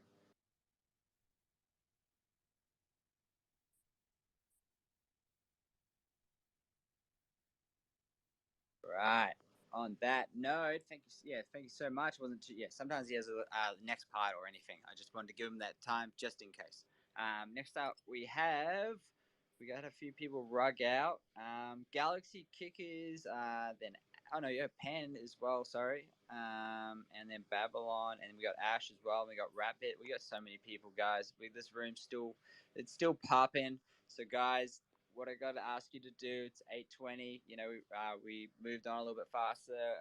The missed the hourly reset because we like to get involved. We like to hear people's stories. We like to get a little bit more than your quick shill and then you're off on your merry way. We like to get to know you. So what you can do, guys, is smash that retweet button in the bottom right corner. It has a little circle. It has a cross on it. You press that. You can invite friends. You can tag people if you don't have any friends. I'll be your friend. Blind Bunny will be your friend. Dominic will be your friend. You got so many people up here that will be your friend if you need to tag some people to get them in the space. Because the bigger the room, the wider the audience, and they get to hear your amazing stories whilst also chilling with us and listening. It's just a good time, guys. So on that note, we'll go with Pendolino. Pendolino. Yeah, Pendolino. You can call it. I know. I'm Peter. Well, that's Yeah. a hell of a lot easier. Hey Peter, thank you so much for clearing that up. I'll share your stuff to the top, bro, and please share your story. I can pin. If I can. Because yeah, I can pin a specific one. So give me a few seconds. Yeah, there we go. So first of all, welcome everyone. I don't have prepared speech or something like this, so I'm gonna do it like freestyle.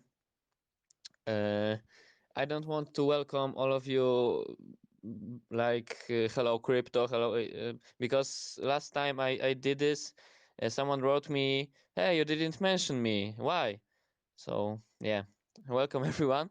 And I want to be quick because I don't want to take too much time for every other person in this space. I did a project some time ago, like 3 months or 2 months. I don't even know right now. And my project is about bearded dragons. Bearded dragons is like a lizard from Australia. It's specific lizard because he looks like a dragon. I don't know. Everyone knows how dragons looks like. so I think I don't need to explain it. Moving on. I have few things in this project. I have very few things in this project, but I don't have much time because I'm biomedical engineering student, and also I have few disease that no one cares about, so I don't want to mention it.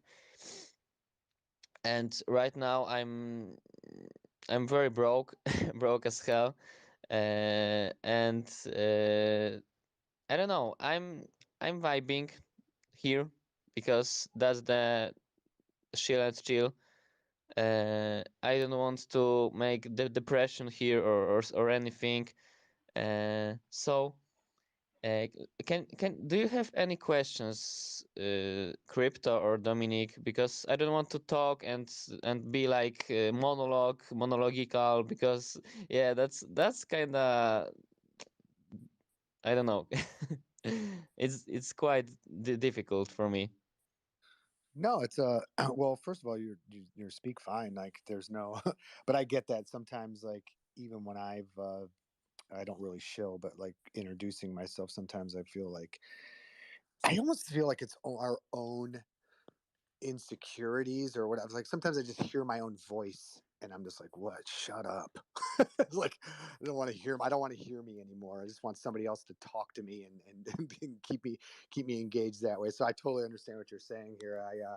I guess my question for you would be that um so biomedical engineering student, how did you get yourself into NFTs? Like what pulled you in and started your journey? Okay, so first of all, art, because I consider myself as a person who likes specific art, and I have like this. Sorry, I'm Polish by the way, and my English is not as good as can be, should be, but definitely art and not money because I love community. I love community. I love meeting new peoples, sharing stories, not going for like selling coins, selling selling this, selling this. You make more and more and more and more money, and then you do I don't know what. So yeah, definitely art and community. Answering their question. Yeah, you did, and those are my two reasons. So, for me, it was art and community, and then smart contracts where artists. If I were to describe one word that pulled me in, and also that I would use to define the NFT space as a whole, is ownership. And by that I mean it's like traditionally artists got nothing in the secondary market. Now we get a percentage of the residuals in perpetuity, and on top of that, I feel like people can own their own creativity, not just monetarily, but you hear there's a lot of designers and illustrators and people from other creative endeavors who come into this space, and they've been guns for hire, so to speak. So the collector creator relationship is inherently more intimate. The client creator relationship is a little bit more cold. They're not buying into your journey, they're buying into your skill set just for a moment in time. And so when I say ownership, you get to own your own creativity as well beyond the money. You get to come in and create these projects, this artwork, these things that you're passionate about. Just look at the people that have come up here um, in the last couple hours. You got people talking about psychedelics, you got people talking about their musical backgrounds, you got people talking about um, marijuana, you got people talking about, I mean, you name it, and pirates. You know what I mean? And they're all here because they're passionate about this thing, and they built this artwork or this project around it. And so it's really refreshing to be surrounded by that all day. And that's why I love doing these spaces with Jimmy too, is because like we get to hear these stories, and I know some people don't want to hear them, and they just don't care, and they just want to come up here and speak. But I like hearing them. I like hearing what people are working on. I get really inspired, like with Camilla Pillars that was up here, John. Like, look at all the stuff that he's trying to do, and he is doing. And so, sorry, I went off on a little bit of tangent on your time, but No, yeah, no, but I can I bring something up yeah, because of course. yeah, you were saying about misfortune. I really like this because I playing League of Legends myself, and I want to bring something what is very important for me because I don't like making promises that I can't like afford. And I was involved in one big project, Polish project from Poland, and oh my God, it is so different. They are making more and more and more promises, and they're not doing it. So like they made promise to make to like give away free Ferrari in first quarter of uh, 2022. Right now, they are saying we have freaking May. They're saying, oh, we will do. So my project is simple. My project is all about assembly. I don't know if anyone here is involved in programming stuff, and assembler is like programmer's language. My project is simple as assembler language. And yeah, I guess that's all because I don't want to take too much space and too much time. You're in no danger of that. I talked more than you did. I apologize for that. Um, well, I love your PFP, dude. I think that you know, you come up here and you're very, very courteous, and believe it or not, that is that shows signs of trying to build a community to me, because it's like you're not up in your own head and just worried about what you have to say and what you want to do. And so I see that, your pinned tweet, I was looking at it, and this 16 bearded dragons on OpenSea. How many? What's the floor on those? 0.01, and it will be all floor for all birded dragons. Like there is no like raising up or like lowering down. It will be 0.01 all time. Okay. Well, thank you so much for coming up here. And don't ever have to apologize about your English, because English is my first language and I trip over it all the time. So it's all good. And so you never said anything that was out of pocket or didn't make sense. So you're probably doing it better than I am. So don't you worry about it. And you have to keep in mind too that it's one of the most beautiful things about this space is diversity. Like, I can't tell you how many times I'm in a space where, a person comes up from Hong Kong, a person comes up from Thailand, a person comes up from, to the Philippines, and just all these different places, in Nigeria, and it's all these different accents and these different ways of, different sense of humors and different artwork. And just, I think it's the best thing about this space. So that's something you certainly shouldn't be apologizing for, because you're part of the stew. You're in the pot, and being mixed around with all of us. And so it's a beautiful thing. And I look at it as we're all just creators, not even just NFT creators. We're all creators. And so you're part of that family, and you never have to apologize to your family for being you. So I appreciate you coming up here. And I don't know, Jimmy, who you have next. I'm sorry I didn't get to your list. I do not want to. Do I need to go to the listeners mode, or can I stick around for a while and maybe have some question? Sure. I mean, Jimmy's running that, but I have no problem with it. Yeah, bro.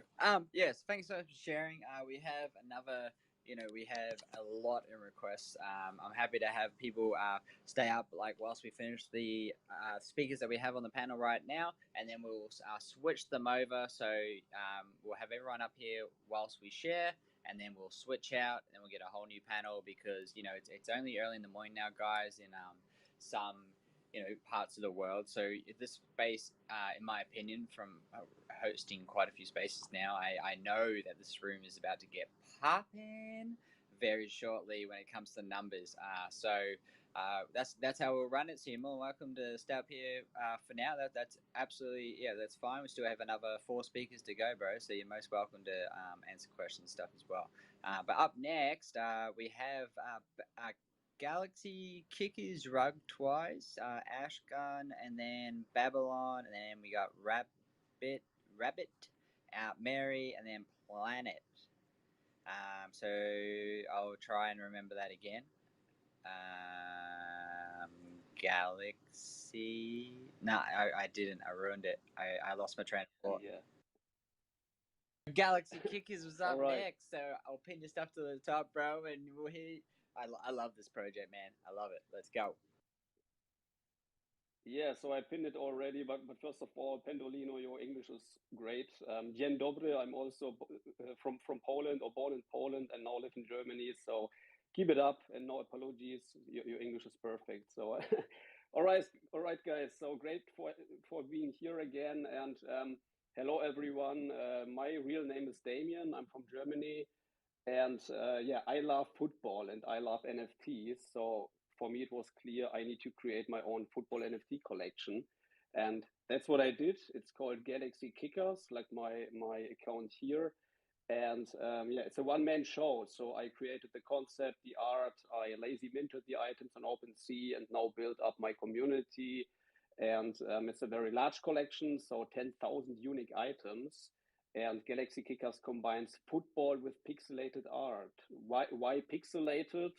I grew up in the era of NES and Super Nintendo, so early video game consoles, and I love the style, and I wanted to show this style to you as well here with my collection, so that's why I decided to use it. It's a fully original collection, so you will not find similar concept, and for this collection I've created 4 types of characters from different planets, which is why I call it Galaxy Kickers, so it's sort of intergalactic. You will find human, Lunarian, Martian, and Proximarian in my collection. So my collection is to show how it could look like when we let several characters from different planets compete, or let them play football together. So that's my collection all about. It's about football, but not only for football lovers. It's also for people who love pixelated art and collectibles in general. And it's a generative project. So I created all the items from more than 150 different assets, like different skin colors, hairstyles, accessories. And yeah, I also have 50 team colors in my collection. So if you like football, you may find your favorite team here. And you will also find some special traits, rare and super rare traits. So there is a lot to discover in my collection. Just check it out. I have a stair-stepper floor price model, which means that I will gradually increase the floor price over time. The current price is very cheap. It's 0.003 ETH, so affordable for everyone. So for early birds, I have 23 items left for this price before floor price rises. It's on Polygon blockchain, so no gas fee for you. And yeah, so this is my collection. Why should you invest into my project? First of all, World Cup is coming this year in November, so 6 months to go. And football is the most popular sports in the world with 3.5 billion fans around the world, so a very big audience here. And supporting me means you will also support other artists as well. I'm not only a creator, I'm also a collector, so I want to see how the entire NFT community grows and support other artists. So yeah, that's my idea here. And I also currently working on a sort of add-on for my collection called Galaxy Kickers Team Coach. I will announce it mid of May. It will be linked to a benefit system for the best holders. So there is a lot to come. I hope you like my collection. If yes, appreciate when you support me. And yeah, so guys, have a good day and thank you for listening. Thank you for coming up. I have checking out your project here. How many? So these are all on Polygon. Yeah, it's a Polygon project, correct. And so it's on OpenSea. And I'm sorry, my phone's taking forever to look at these things. So you have 46 owners already and a floor of 003. Um, you love football, obviously. You mentioned that. And did you do all of the generative or all of this yourself, or did you have a team? Yeah, I made everything alone. So I started in December, created the concept, then created all the layers and made the code for generating all the items. So it's a one-man show. I spend a lot of time for this project all the day and keep grinding, and it's a long-term project. Super cool. Yeah, everybody give him a like, at least a retweet. If it resonates with you, please follow him, Galaxy Kickers. Thank you for coming up here. I really appreciate you sharing your work with us today. Blind Bunnies, I don't know if you want me to take over the list or if you have. If you listen, man, if you're gonna take over the list, you've been an animal so far from when I've been up. So, if you want to run the space, run the thing. I'll run the list, and I'll give some feedback with you, and we'll keep things rolling here. Cool. Well, let's go with Slow Turtles because I'm very familiar with this collection. So, Slow Turtles, the floor is yours. Hi, thank you for bringing me up here. Let me just share a tweet real quick. I'll try to be quick today because well, I don't have much time because I prepare for the mint that is happening in 4 hours from now. So I'll introduce myself first and then talk a bit about the project itself, the things that I'm most excited for, and well, let's go, right? So my name is Dima. I'm from Ukraine and I'm a Web3 developer. I was actually introduced to the whole blockchain concept and NFTs as a Web3 developer, and only after that I started investing into crypto, into NFTs. I worked for a couple of projects, NFT projects in the marketing team, and now I'm working with on my own project with my brother. His name is Alex, and he's the artist behind the turtle. So I'm more like responsible for all the technical stuff, like smart contracts or website. And well, I'll just go through a couple of things in the roadmap. First of all, we are going to have a multi-role DAO, which means that the role that you will get will depend on how many turtles you have and which turtles you have, because there will be 33 like one-of-one exceptionally unique Genesis turtles in the collection, and if you're lucky to get one, well, you'll get a high roll. If you don't feel like it, then having 3 regular turtles will also be enough. So, it's kind of your choice, right? Not a financial advice, but yeah. Some other things are issue bills in order to kind of keep the floor price up. First of all, we are going to have a special giveaway system where the key thing will be that the longer you hold, the higher are your chances to win. Uh, and also we'll integrate turtles into the sandbox game. So these two things, the first one will cut the supply in the secondary market. The second one will increase the demand. And when it happens, usually when these two things are combined, then the floor price goes up. And well, we also donate 10% of the mint revenue to Sea Turtle Conservancy, which is a charity organization that we have signed a legal contract with recently.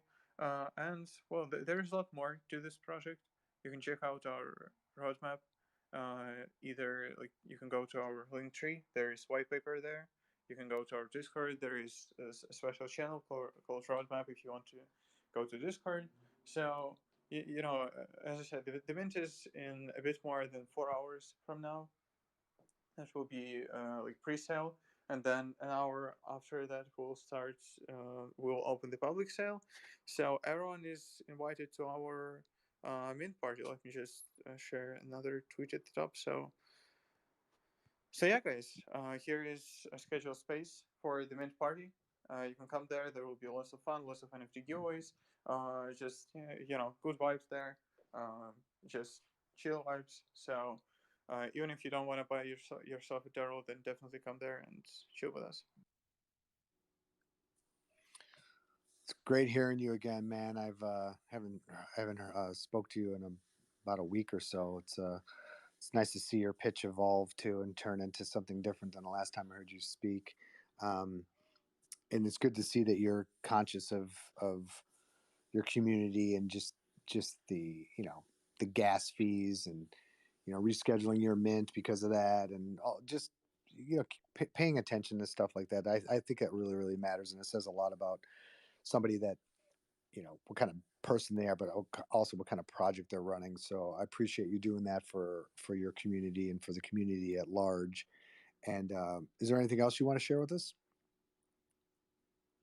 Well, not really. I mean, I can actually pin another tweet at the top so that people can see the turtle because, well, we don't have one on this particular tweet. And by the way, I didn't mention that we offer some things to artists, so I don't want to take much time. If somebody wants to check this out, then there is a pin tweet at the top. Yeah, pin up the other one. Appreciate it. Again, thanks for coming up, and you're always welcome. And I'm sure I'll see you around in another space at some point here this week. Next up, we have Babylon 6. Hello there, you're right. How's everyone doing? You're good? Doing great, man. How are you? How's your day been? Yeah, it's okay. It's still morning here, so I'm over here in the UK, up in Manchester, north of England. So it's about 10 to 12 here. So it's lunchtime, so almost time for a cup of tea, which is how the English clock works, really. How far are you from a cup of tea? It's no problems. I was up quite late doing spaces till about 1, 2 in the morning, so a little bit croaky. Yeah, so basically Babylon 6 is, it's a sci-fi story. It's like an epic sci-fi story that we tell through NFTs. How do we do that?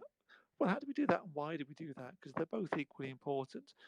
Basically, we drop a collection every 2 months, and every collection is like another chapter, another scene in the story. And the story is, 6 humans arrive on a completely unknown, unexplored alien world, and they try to explore it and at times survive it in the style of most sci-fi. And that's obviously the story, the sort of spine of the story, if you will. And every drop comes with a series of one-of-one pieces, the high quality AI generated art. And you also get a piece of text, and the text is like the narrative written from the viewpoint of one of the humans. And then, of course, the images are the visual references for the story, and they come together to form like an immersive whole. And obviously every drop is a different chapter as the story progresses. Although we're dropping something in June called Tribes, which will be where the community drives the story. We're forming 4 tribes, and you will pick which tribe you belong to, and then obviously you'll vote how you want the story to progress. So that's going to form the side quests. So the main plot will be the drops, and the side quests will be the tribes, and that's what Babylon 6 does. We also have audio chapters now, so you can listen to the story over on the Discord. We've got a professional actor who's done the audios for us, an old friend of mine called Andrew. But basically, Babylon 6 started as an Instagram community as part of my mental health recovery. This is kind of why I do it, and this is the important part for me. Basically, I was a writer for over 10 years. Mainly working with the fringe theatres in Manchester, running writing workshops, poetry workshops, writing poems, short stories and plays, and getting funding from the Arts Council, which is a grants for the arts system that's funded by the National Lottery that we have here in the UK. It's an excellent system to allow artists to earn a living. So I was using that and I was making a living. And I did writing at university, so I was trained to do it. But then in 2016, in July, I was hit by a car that ran through a red light, and I was quite severely injured. I was right side of my body was quite severely hurt. I took out their window with my elbow. I crack the sunroof briefly with the back of my head, and I basically flipped along the side of the car and over the back. So that was interesting. And obviously, I was quite severely and mentally struggling, and I was dealing with that. But then, about 6 months later, well, in January of the following year, my father had like a massive heart attack, and he was dead in a millisecond at the age of 68, which was quite a shock. Um, yeah, so that happened there. Um, but I learned later from the therapist that because my brain hadn't dealt with the first trauma properly, it didn't deal with the second trauma at all, and my brain just dissolved.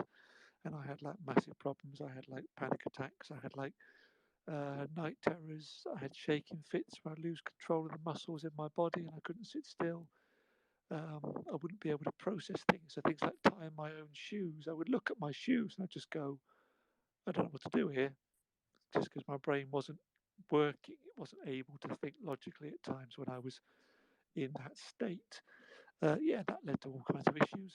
And basically, the point of this, why I'm telling you this, is that the way I found my way back is I started making art. I started making art with just a pen and pencil, doing really bad drawings of what I dreamed or what I was afraid of at the time. And that made some sort of connection in my brain. And it also gave me things to do that I enjoyed, which sounds really simple, but it was such a huge, important point, you know, to be able to do that. And then that led me into finding Blender, which I think most people do if you got a laptop. And that led me into Python, and that led me to making AI generated art, you know, which is what we're doing at the moment. I think looking back, I was trying to retake control of an artificial mind whilst trying to retake control of my own mind. And that's what I was doing. And the better the images got, um, you know, the healthier I felt. So there clearly was a correlation there. So, you know, and like I say, I was building a community on Instagram originally. That's where I first started using the name Babylon 6. I started doing Instagram really to connect with other people. Then I discovered I could also connect other people with other people. I really enjoyed that. So the community started to grow on Instagram. I think we've got like 62,000 followers now on Babylon 6 IG, all purely organically grown just through doing it every day for a long period of time. No bots, no automation, no nothing, no spamming, no follow, unfollow. Just doing it and being honest every day. And then, of course, I started seeing people posting about NFTs, that sort of thing. Artists that I knew who were doing NFTs, I asked them about it. They told me. I was very interested in the idea of being able to create a revenue stream that would allow me to, expand the Babylon 6 community and, of course, improve my life as well. Of course, I want to improve my own life as we go along because my life is how I help myself and my family. People depend on me, you know.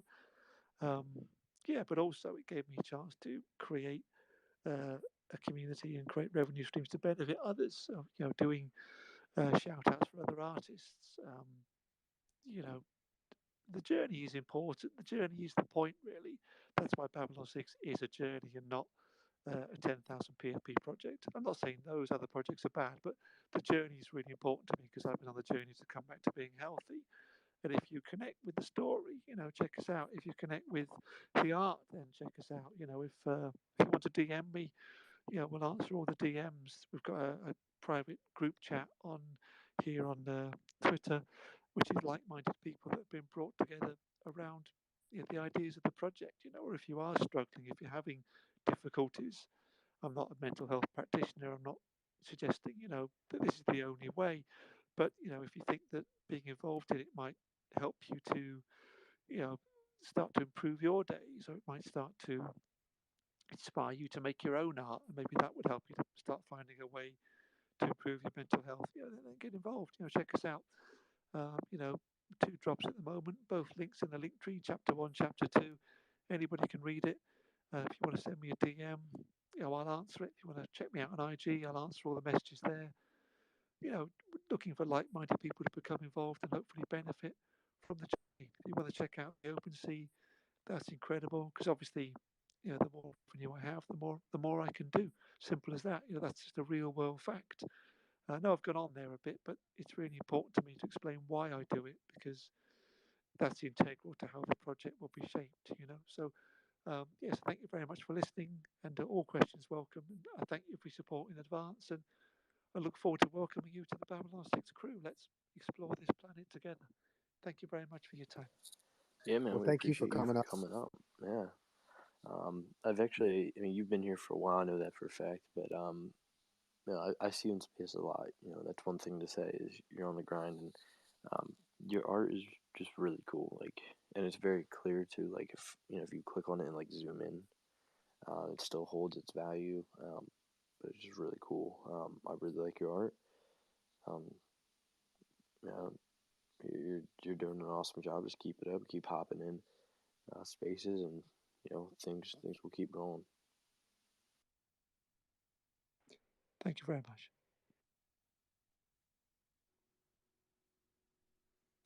If you haven't gone, put your hand up. We're gonna get a list going here for everybody that's here. So if you're on the speaker panel and you haven't gone yet, put your hand up, and we'll get to you.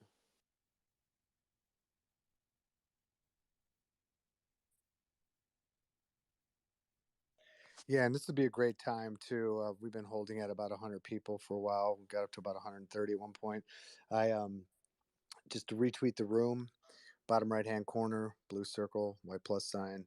It alerts not just Twitter, but the Twitter algorithm that this space has value, and it gets more eyeballs in here for people to look at your work, more eardrums for them to hear about your projects, and just more opportunities for everybody to share and to grow their own communities. So that's the whole point of all of this. Blind Bunnies and myself and Jimmy before me were, donating our time and energy for free to just build community. That's the only reason I do it. I'm not, like I said, I don't get paid. My artwork, I'm a one of one artist, and I've built my community just by doing art and to getting in these spaces and talking to people. But when I'm part of hosting a space, I'm just here to serve you guys. So help me help you by retweeting the space, retweeting people's work that's up here. You would want them to do it for you. It's free. And it also is another thing that sends out that this, to the algorithm that there's things going on in this space. It just gives us more engagement, and that's really what we want here. Like, everyone's fighting for attention, sadly, and this is one of the ways that we do it. And so a lot of you are sitting in line for hours to just come up here and speak, and that's why we don't rush you off. We don't make you shit it out in an elevator pitch for a minute. We give you time to breathe, talk about some of the things you want, go into your own personal stories, tell why you, just as Babylon just did, explain deeply why he got involved in this. And so we're giving you the opportunity to do that. So try to give back and give other people the same opportunity to do that in front of the biggest audience possible. So that's enough preaching. And follow Blind Bunnies. Follow your host. If you want to follow me, that's great. It's not mandatory. No, yeah, make sure you're following the co-host guys. These guys are putting a lot of energy, putting thought into your feedback and all that kind of stuff. And to go with that, I just put up a pin tweet there. Make sure we're retweeting that out, or use the blue button, tag us. But right now we're sitting at like 12 retweets. We got 109 people in the space, and we got way more than that in the request. So make sure we're retweeting that. That it's just free, like you said, man. It's free, and you can always go on and retweet it later if you're worried about it messing up your feed, which I don't think it does. But if you think it does, then go and unretweet it in an hour or something like that. You can go in and just clean it all out at once. That's usually what I do. I'll go through and clean up the feed, but I don't necessarily think it makes it look bad or anything like that. But we're gonna keep things rolling here, man. We have a hand up. It was from Ashgun. What is going on, man? How are you doing? Hello, hello. How are you guys? I'm doing good, man. How are you? Thank you, thank you. I'm right now, I think I'm sleeping. I'm here about 10 hours since the first rock from Blinds Bunny. Yeah, thank you guys. You are killing the space. I really appreciate it. you letting me up and you letting me speak here. Thank you very much. You are doing an awesome job. I'm sorry, I'm from Persia, Iran. I can't speak English very well, but I'm trying. Okay, I'm Ashkan. I'm from Iran. I'm 20 years old artist, and yeah, I just pin my work. Check it out. I'm just art. Nothing more. And you can check my art in OpenSea if you are interested. And yeah, DM me and ask me whatever you want. I'm sorry, my brain is shutting down. I would love to talk a lot more here. Yeah, but if you have a question right now, I I will I will be glad to answer.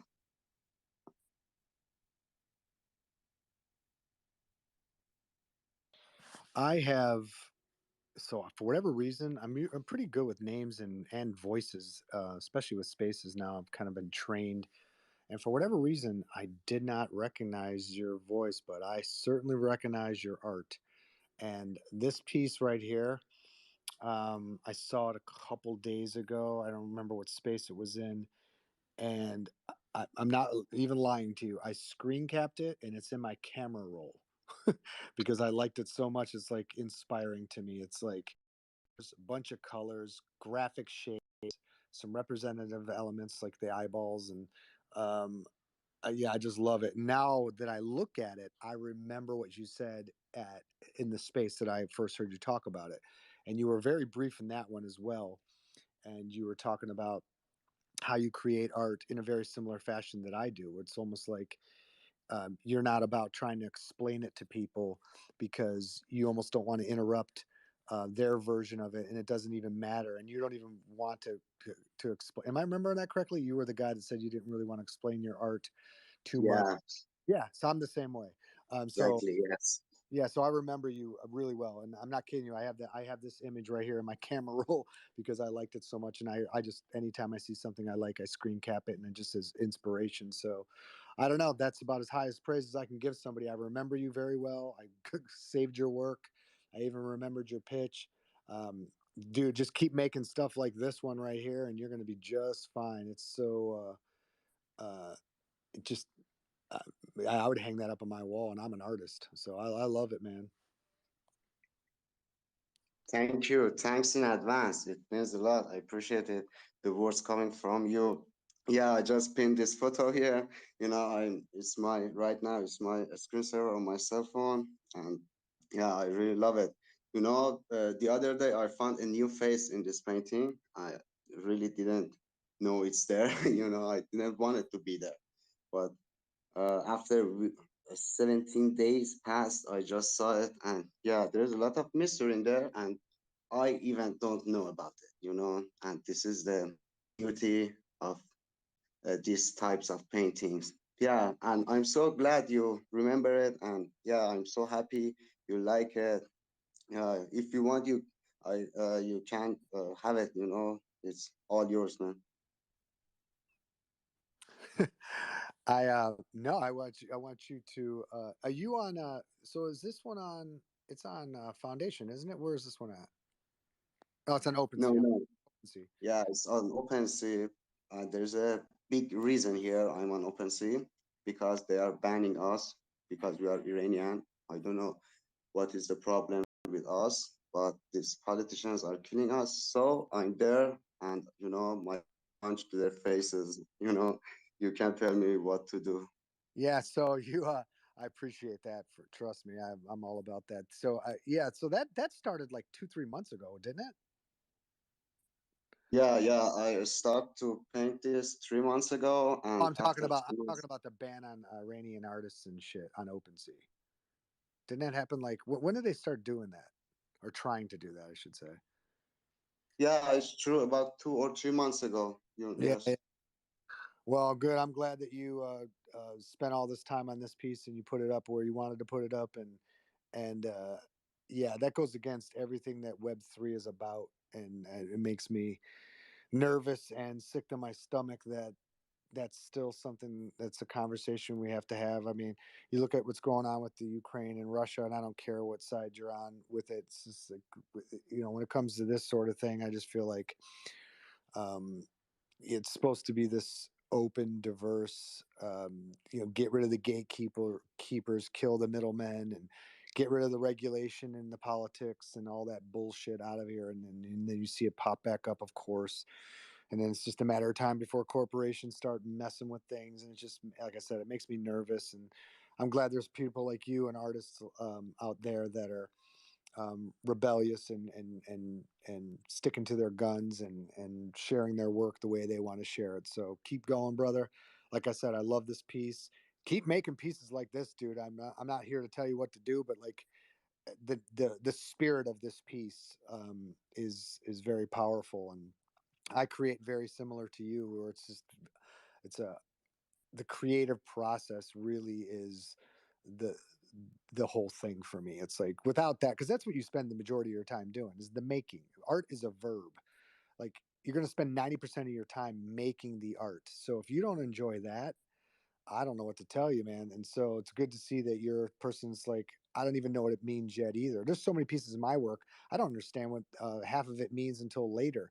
I'm like, oh my God, I guess I was depressed with that piece.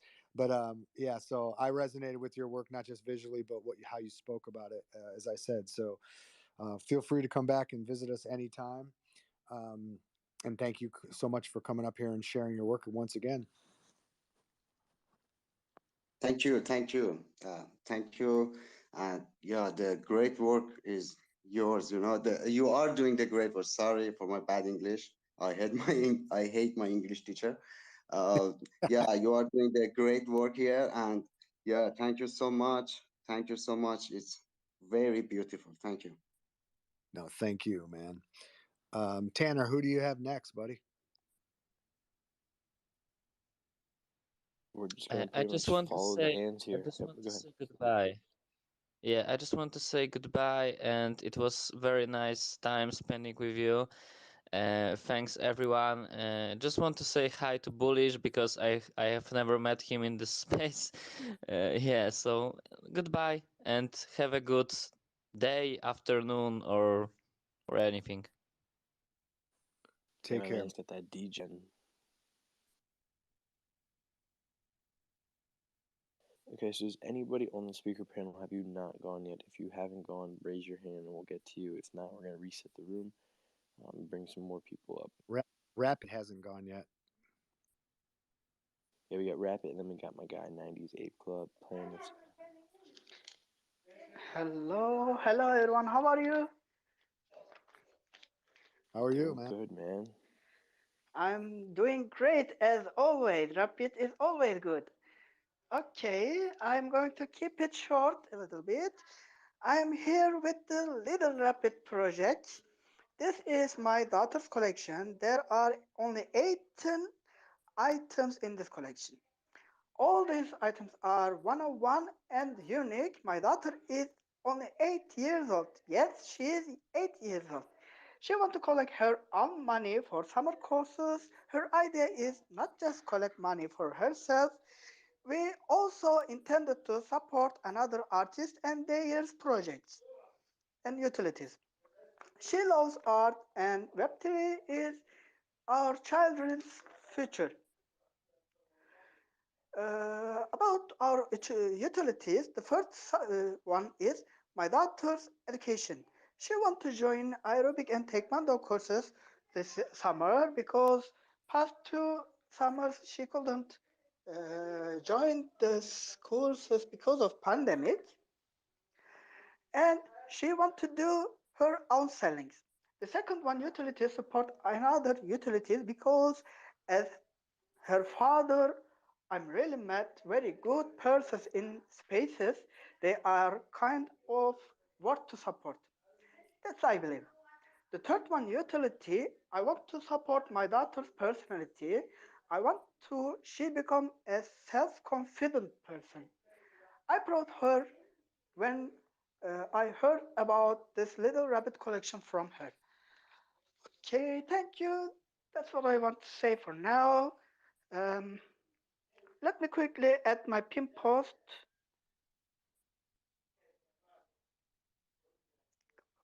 If anyone have question, please feel free to ask. Do you want to, while you're at it, because I always have a lot of respect for anybody whose children are involved in this Web3 thing that we're trying to kick off. If you want to pin up whatever she's working on as well, I know you. I know you. I know this is basically the rabbit contest you have with your family, and you won. But I'm saying if you want to, doesn't she have her own collection as well? Yes, If you this want, is her. if you want to pin that up, are you pinning that up too, or just? I pinned up. Okay. Okay. I'm sorry. It just popped up for me. My bad. I just wanted to make sure because, like I said, I want to support because there's very few kids in this space, and I want to support them as much as possible. So, thanks for coming up here and sharing your work. And if anybody has any questions for him right now, would be a great time to ask.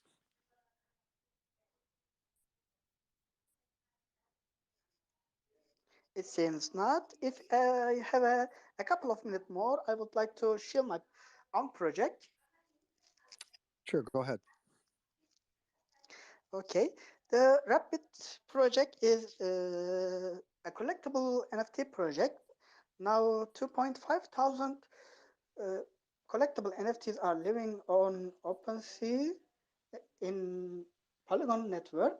So without no gas fee, uh, rapids have different kind of face expressions such as happy, bored, sleepy, so, and different color of clothes and shoes. I love bunnies. Everyone loves bunnies. You can grab your bunny. My floor prices are 0.002 Ethereum. Special items have special prices. My prices are friendly and affordable for any artist. So everyone can find a favorite Rapid from the Rapid collection. Thank you. Thank you, and I appreciate you being concise. And there's a lot of times people come up here and they show more than one project, and they are not very conscious of people's time. And I so, just as a host, I appreciate you coming up here and doing that. For somebody else, I know it was your daughter, but doing it for somebody else, and then being very, like I said, concise with your own project. And I love it, and I love the characters. They're cute and colorful. Always do pretty well in this space, so I'm sure you're going to do just fine. Come back anytime and share whatever you want to share with us. Thank you. Thank you for having me up here. See you next time. Bye bye. Thank you. You take care. Next up, we have 90s Ape Club. Um, I know you've been sitting up here for a while. 90s Ape Club, you there? So you got your hand up. Yes, hello, how are you? Good. How are you? How are you? What's going on? I'm doing great. I actually hope everyone's having a good day. Today, Tuesday. And yeah, so I'm here to talk about our 90s Ape Club NFT project, if it's okay to you guys. Absolutely. What's on your mind? Okay, great. So, a bit of a summary of what is our project. It's a collection of 5,555 unique apes with 19 spive. This project was created as a place for 90s kids, both in age and spirit. So that means if you're not born in the 90s, still, if you love that decade, you can form part of us. And also, we created this to come together for the next big rise of the internet, which is the metaverse. And by the way, we're so ready. Actually, one of the things that I like from the 90s, if we have some 90s kids here, is that we know these two worlds, like the world before technology and then the boom of the technology. So it's quite amazing, to get a new community of the 90s dudes to come up to the metaverse. So on the more details or specifics, our main date it's in May the 12th. So we're practically 10 days away from it. So it's gonna be a good time if you guys can join right now. Actually, let me pin something here. Oh, I'm not very sure how do you pin this. Oh, I yes. I could do it for you if you want. No, I think I did it. Ooh, probably. Oh, also, I didn't introduce myself. I'm so sorry. My name is Cynthia Reyes. We are a fully doxed community. And actually, all of the team is from Slovenia except me. I'm the community. Oh, sorry. I'm the community manager, and I'm from Mexico. And the rest of the team is from Slovenia. So we could say we're a proud Slovene community because I'm actually and currently living in Slovenia, which is my second home. Yeah, so I was saying that the project it's gonna be mint in the 12th of May. We already had a mint for the OGs back in January. So there's if you can check our OpenSea, there's gonna be some already listed apes, but it's because of that. And we are in the blockchain Ethereum. The mint price for the whitelist members is 0.06 Ethereum, and the public price is 0.08 Ethereum. I just pinned here one of our cool videos. I'm very proud to say that it's one of the greatest videos that we have ever done. We worked with a editor, and he just read my idea and put it in a video, so I'm pretty happy with it. And also there, you can get a link to enter a raffle to get a free NFT from our 90 Safe Club collection. So you may be lucky. So maybe you guys want to get in that. And also in our profile, you can have the links to our Discord, our Twitter, Instagram, TikTok. We're everywhere. And what else? Also, I want to talk to you about the art. As we said, we're like a 98 club, which is very based on the 90s. So we wanted to portray all of the 90s good things in our NFTs. And the art, it's made by a Slovene winning artist, which is Kevo. His real name is Clement, but we say Kevo. And as you can see, he went all in with the 90s inspiration. And also, the 90s was very colorful, so that's why we have a lot of bright and colorful um, designs. And also, a pretty cool stuff and about the collection, it's that the rarest apes are based on celebrities, like in some of our childhood idols, such as Michael Jordan, Britney Spears, Dennis Rodman, Tupac, Fresh Prince, etc. So if you guys are interested into the 90s, if it's your type of vibe, if it's your type of art, I would highly recommend you to join us. Oh, and this is the great thing about it all. Our community is really, really the best. Hopefully, some of them are listening to me right now. If not, I still love them. They're very, very friendly community. They're really helping each other and they watch out for each other.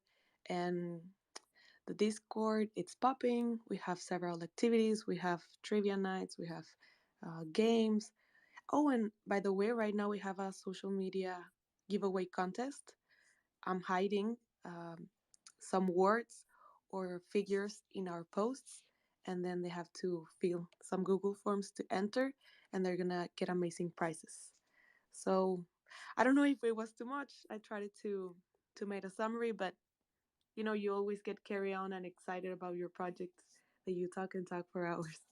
So if anyone has any doubts, I'm gonna be here. How do you say your name again? Cynthia. Cynthia. Sí, Latino. Yeah. I am.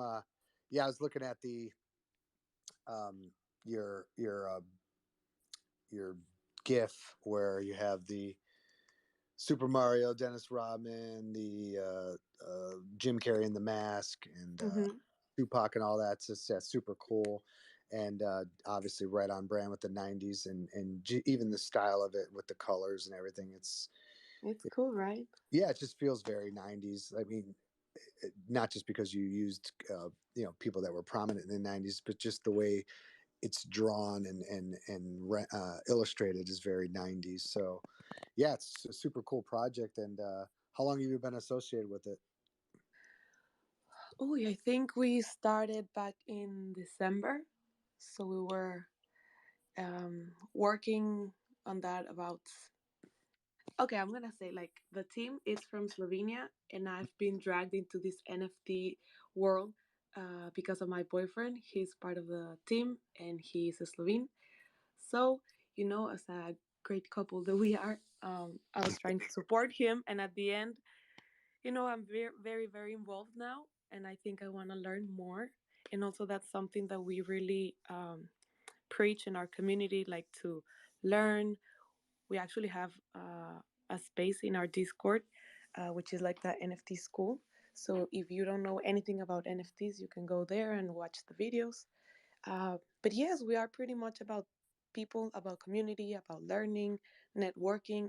I've met some pretty nice people. I've met some designers. I met everything, and the greatest part is that like it's so international. We could be sleeping right now, but someone could be. I mean, I'm not sleeping. We could be talking right now, and someone's sleeping, and then they're gonna wake up, and they're gonna hit on the chat and talking about their day. We actually been invited to a wedding, so all of these NFTs and these international communities really excites me a lot. So yeah, since December, since December, and now we're in May. Happy May to everyone. Cynthia, how did you, this may seem like an odd question, but how did you get your blue check? Oh, we we actually got some.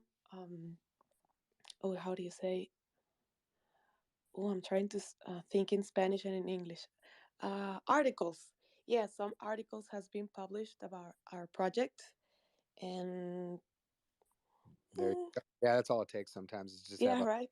if it's a reputable journalist or publication, they will. That's enough to get you verified, and so congratulations on that because it does have clout in this world and in this space. Thank So you. kudos to you, and please give her a like and a follow, or give them a like and a follow. Please. 90s Ape Club. If you want to stay in touch with what we got going on here, Cynthia, please follow the host and the co-hosts on here. I know that Blind Bunnies, Tanner, and the Bullish Trader always have basically they're running 24/7. I host tons of spaces, so it's good to kind of know what we're up to, and so you'll always be alerted of the Bullish Trader alone. He always has spaces that are at least 100 plus. There's always a good audience, and like I said, they're pretty much 24/7. So it's just good to follow them and get the notifications of what's going on. So just a heads up. It's not a requirement at all in this space, but just letting you know. Okay, we will. Thank you very much, and hope everyone is having a good day on their part of the world. You too. Take care. Bye bye. Tanner, I know you're kind of, I see you bringing people up. I don't believe we've heard from Respected Rhinos.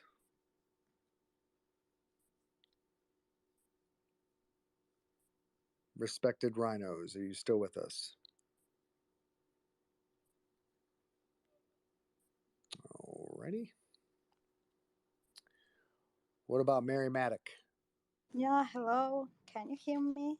Yes, I can. See, that's how you jump on the mic, man. I barely got your name out and you were ready to go. So nice to meet you and happy to be here. Thank you to give me the possibility to speak. I'd love to tell a little bit about myself and about my inspiration, which brings me in NFT world. So I am 23 years old. I'm from Georgia, but I live in Italy. It's 5 years that I live here. And I'm doing master in international relations, and after university I doing babysitting as a job to pay my fees. So I had never drawn before, but I draw every time with children when I doing babysitting. And so when I heard about NFT for the first time, I opened new Twitter account and I see this huge community. I wanted to be part of it, so I decided to make my own project. So my project name is City Adora. It's a magic city where you can see that every animal, plants, every object that we see every day has their own magic house. And I like to draw for every object different houses. I enjoy a lot, and I like making them different because I think that every house is different and there is no place like home. So I really love doing this, enjoy a lot, so that's why I'm here. And as I said, I'm not an artist, so I know that my art is not perfect. Also, in my houses, you can see many imperfections, but I like make them like this because also in the real life, I think that it doesn't exist perfect houses, perfect families. Every one of us has the imperfections. That's why every person of us is unique. So my house is full of love, full of happiness, and I make them on my phone, so it takes time.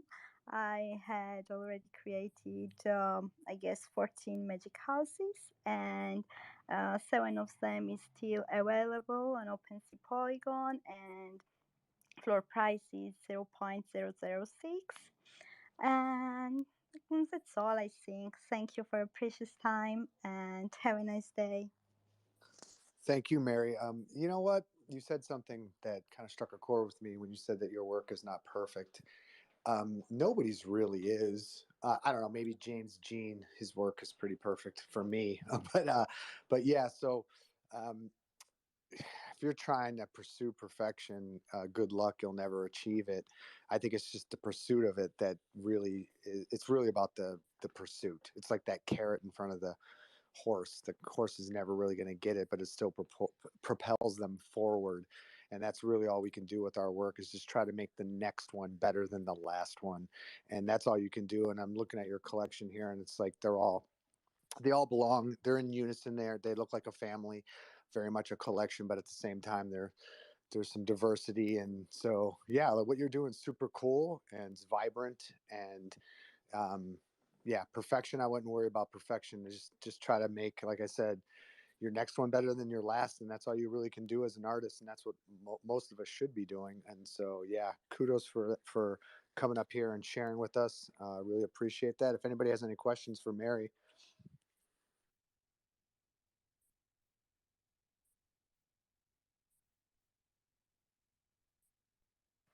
Well, again, thanks for coming up.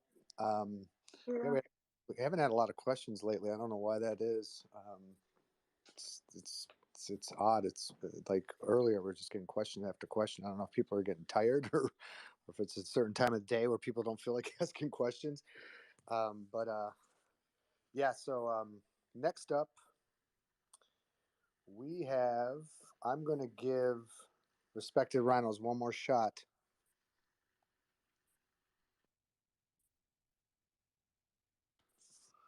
All right, respected rhinos. That's twice. You might have to get dropped down to make room for somebody who's ready and wants to speak.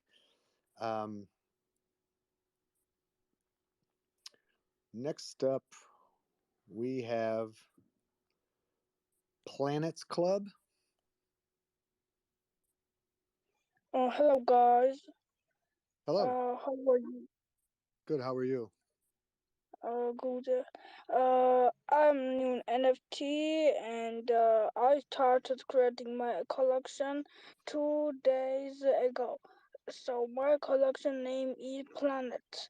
Now I have 5 different planets in one cell. Each one wants to draw like 4 hours. Price is 0.080 Ethereum. I might accept offer too. And with this money, I want to buy a telescope with whatever I get with NFTs. Also, I interest in planets, cosmos, galaxy, and I want to observe it. And I will be glad if you read with my post. Thank you. You want to buy a telescope? Yes. That's awesome. I had one when I was a kid as well. How old are you? 40. 14. Well, welcome. Like I said, I have a soft spot for kids. I really love it when kids are entrepreneurs or aspiring artists. and especially in the NFT space. I live in Ohio, and I've yet to look in the eyes of somebody who knows really anything about NFTs. All my NFT and crypto relationships are online, mostly, through Twitter Spaces. So when I see a kid who's your age, who's in NFTs and making art, and I don't know, I just think it's awesome. So congratulations on that. And one suggestion I would like to make to you. What's your name? Nick. Neek. One suggestion I'd like to make to you is on your banner, so behind your profile picture and on Twitter, it's a real missed opportunity to not showcase your work or something that you're promoting or just a flex of yours that you want to share with the world. Um, Even if it's just one of the pieces of artwork, a section of it, just something there. It's free. It's really easy to upload. Right now, it's a blue banner. It also kind of says that you're not paying attention to details sometimes of people. It's just a little thing. It's just like I said, it's a suggestion. If you don't feel like doing it, you don't have to do it. But I just think it's a missed opportunity um, to and it's an easy way to help promote yourself and get whatever message you have out there. So yeah, if you could, I would make that your mission for today is to find something cool to put in your banner to, like I said, help promote you. Does that make sense?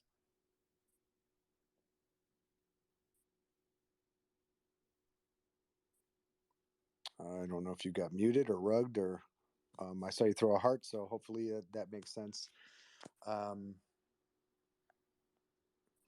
Next up, we have. I'm going to go with Ibaber.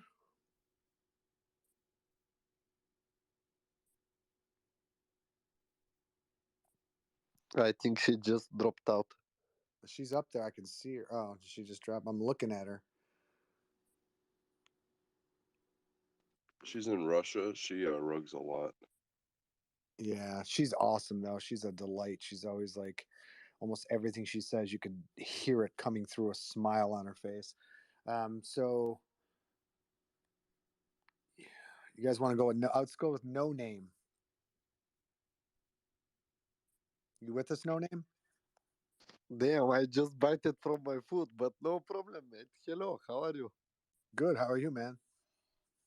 Of course, I'm very, very, very happy, very good. I'm feel very awesome around you guys, like people like Bunny, like Bullish, like Dominic, like Magic Skywalker. All of the big people are here, so this is kind of cool opportunity to speak. Hell yeah, let's hear it. What do you want to share with us? Yeah, I will say that I'm a one-on-one artist. I'm doing all crazy things with the art. Like we start from the paint canvas and brush. We go through the paints and spray around the buildings. Then we go to jackhammer on a real home wall. After that, we are going to a booth drawing with Swarovski crystals. So I'm kind of one of the interest artists around here. I will pin my last collection because it's very unique. It's my own style that I have built it through the years.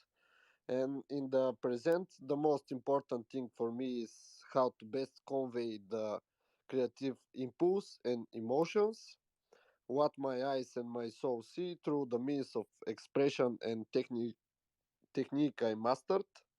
And as a variety of painting styles and techniques, I have extensive experience.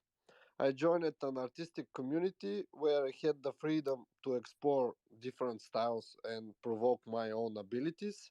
The result is my own style, which is characterized by contrasting colors, sharp and primary. From the various styles in which I create, I have chosen to present you the most favorite to me and characteristic for my expressive style, which clearly distinguishes it from everything else. The Secret Erotic Art Collection presents influential composition of realistic naked bodies on which I superimpose contrasting colors, shades, and nuances. I created this technique with a mix of acrylic and oil, sensual erotism, and explosive passion.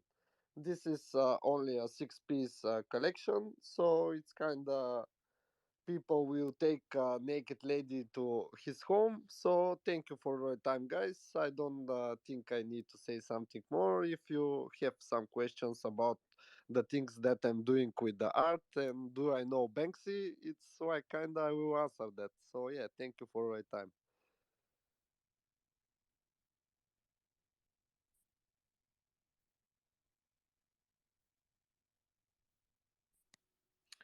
Well, thank you, No Name, for coming up here. I've had the pleasure of listening to you speak before, and you're always teasing me with the Banksy connection. Yeah, I feel like this kind of art. I really love the one piece. I think it was on. I don't. You're on Foundation, correct? I know this piece you're talking about is on OpenSea, but you're on Foundation as well, right? Yep, I have foundation where I keep in secret my paintings. That is kind of with bullets, Swarovski crystals, and all kind of things. Yes. I think there was one on Foundation. I have, believe it or not, I have a photographic memory. There's one. Isn't there one with two people? Or I'm sorry, three people with, and two of them have TVs on their heads. Yep, someone sniped it last night because I missed one of the points in the price, and someone bought it instant at the moment that I put it in foundation. Oh, you actually messed up the price and somebody bought it. Yep, it was an instant buy. Did you did you rip yourself off, or did you what happened? Nah, I was Oh, very smoked and I was typing the price and I didn't saw that I have missed one of the points where that should be. And after that, I was already received the sold mail. So it was a kind of work for the person that took the painting. what did it sell for? I think maybe $30. Oh man, damn it! Even my foundation gas fees and pricing the thing was more on the cash. Yeah, you paid that guy to take your art from you. Well, it's a fantastic piece. I remember it. It's a shame it didn't sell for more than that, but what are you going to do? It's crazy that somebody jumped on it that fast. But I guess if it's sitting there at such a low price, but we won't make that mistake again. Yeah, that's one thing that dude, every time I do anything with numbers, I really stare at that decimal point because if you move that thing any right to the right or to the left the wrong way, it's like it really could cost you. Yeah, my guy No Name's an animal though. Like I'm not even gonna lie. Like this dude's just a tank. Yeah, he's got some cool shit. Can I use the opportunity to pin my video with 10,000 keyboard button paintings because Travis missed it? So yeah, it will kind of help me a lot. Dude, I feel so bad that you sold that painting for $30. You can pin whatever you want. Knock yourself out. As long as it's not porn. Okay, this is a project that I have around 2 months doing it. This is a 10,000 keyboard button painting, guys. I made a pop art portrait from the buttons, so you can see the process video in the pinned post. So yeah, $30 painting, mate. Sorry, I don't mean to laugh, but God, that sucks. Nah, don't mind. It's about the NFT community and other people. I am not a person that will cry about the price, so it's kind of 50-50 for everyone. And I'm telling you, if I was the collector of that piece, and now granted, I got the inside scoop from hearing you tell me what actually happened, but he or she has got to know that just by the quality of the work, A, and B, the other prices of your work, to know that was a mistake. And if I was that person, at the very least, I would just buy another piece of your art. You know what I mean? At a normal price. But I don't know. Some people just want to, because I'd be shocked if they didn't know that that wasn't a mistake. You know what I mean? Because if they bought your work, they obviously looked at more than one piece. In there, they're going to very quickly see that that's not a normal price for you. and I don't know. I just feel like that would be the good thing to do, but who knows? But yeah, it's I see your pin tweet now, the 1,000 keyboard, or I'm sorry, 10,000 keyboard button painting. Yeah, it's cool. I've actually watched this video. Yeah, it's cool. Well, thanks for coming up here, and by all means, come back and watch the decimal point, bro. you don't want to you don't want to do that again. Of course, of course. Thank you, guys. Thank you. Take care. Next time I will put it for $1, so it will. Yeah, dude. Yeah. Thanks, No Name. Come back.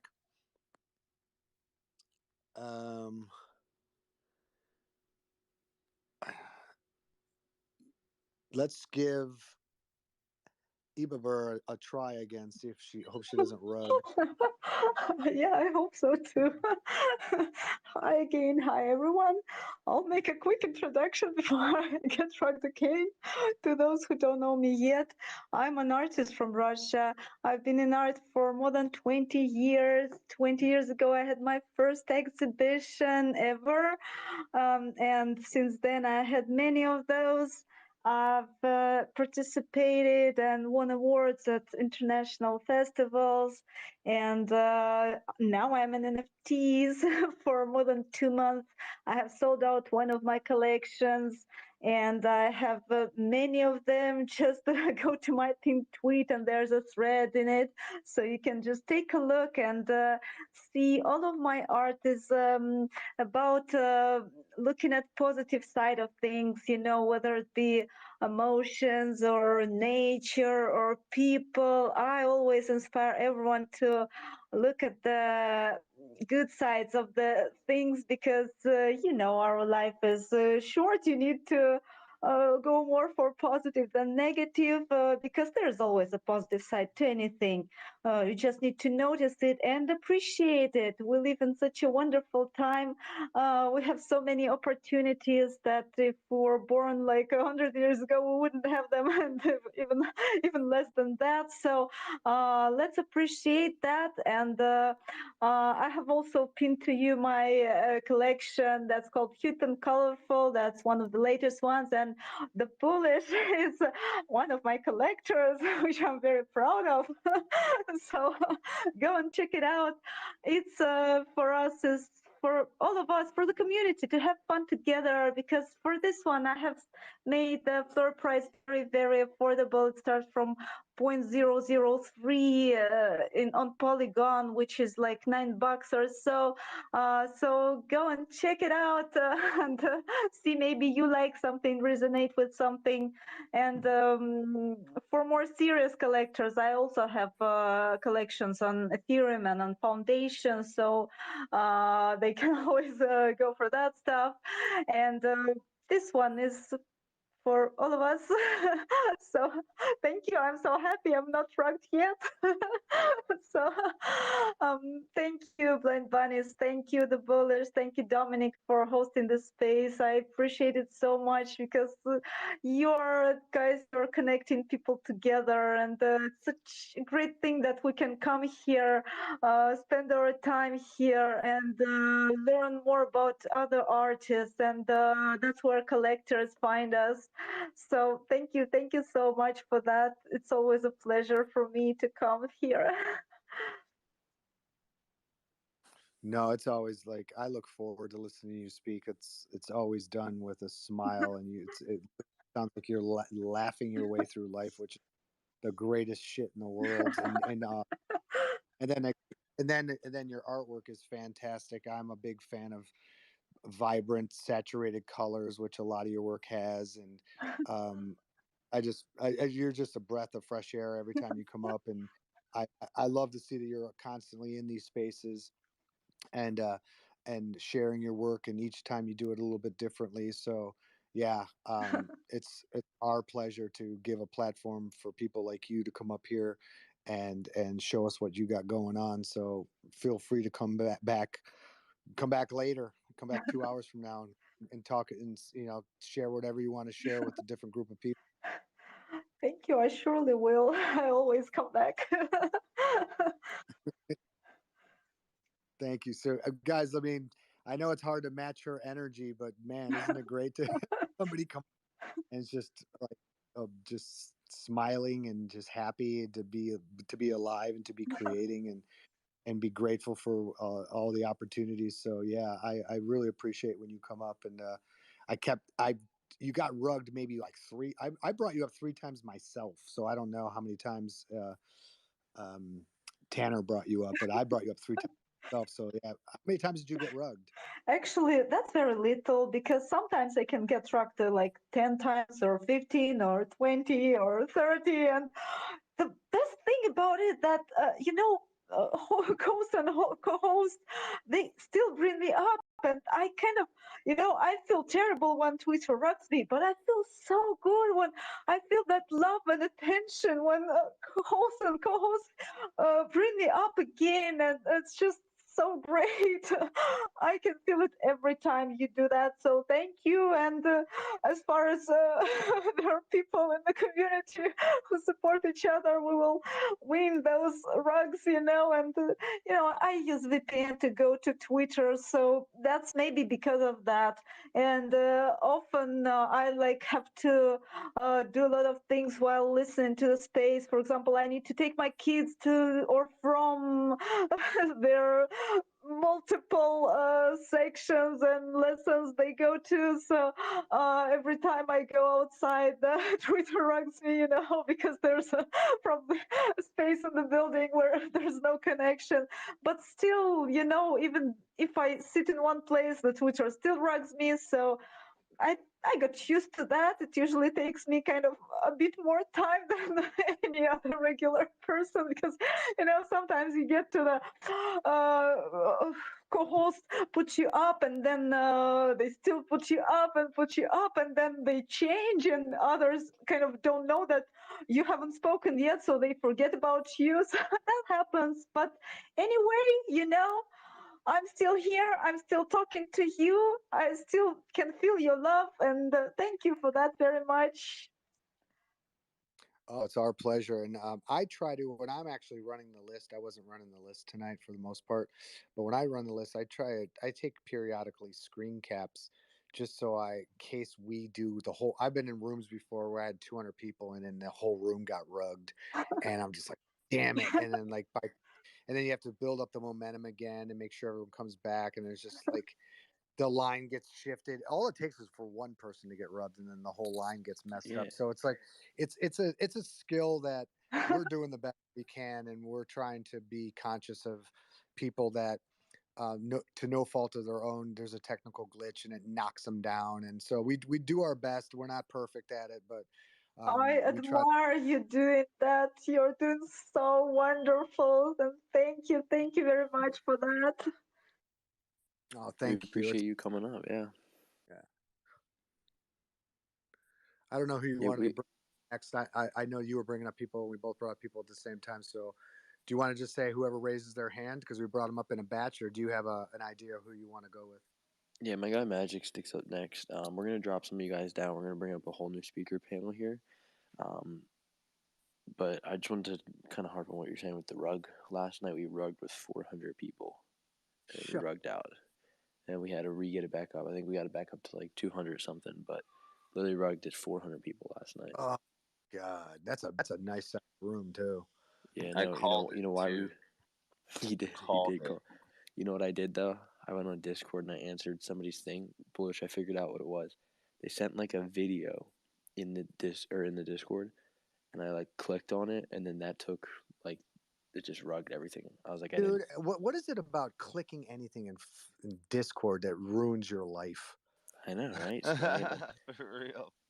It's sickening. Like my business partner just sent me a message while a little bit ago. It's like, what do you think of this? And I'm just like, I barely even looked at it. I go, just don't click on it. I don't even know. I don't trust anything. It's in Discord. Just don't. He's like, I don't click things. Yeah, me neither. So that's why I said, just don't even click anything in there. I just want to even go in there. Stopped minting like projects. I buy off floor immediately. I wait for the first paper hand. I just snipe off floor now. I won't even mint links no more. Dude, I thought I was the only one that did that. I'm not kidding you. I don't even like. First of all, so you're not in the FOMO mindset, and secondly, like you said, you just sit there and wait because there's always going to be somebody that's just ready to flip. Always. Yeah. Every project, there's always somebody that will dump it under mint while it's pre-reveal. Like, you always get one for, if not at mint, but sometimes under. Yeah, it's or a little over. Who cares? Like, it's close enough where you're just like, I don't have to worry about the security. I don't give a shit about your whitelist. I don't care about, you know what I mean, all that stuff. So I thought I was the only one who was kind of quietly doing that. I actually thought I was being lazy by doing that. I'm like, am I just kind of just waiting to see what happens? Like, dude, the last mint besides the other side I connected my wallet to was Board Bunny, like last year, whenever the hell that was, and that was it. And I hadn't connected my wallet to anything since then. I will always. It's so not smart to do that. Like, I've, knock on wood, but I've never had wallet compromised. I've sent money off to the wrong fucking thing before, and I've put money into an account, like a trading Bitcoin account, and got screwed. That's like how I got last year. How big of a chunk?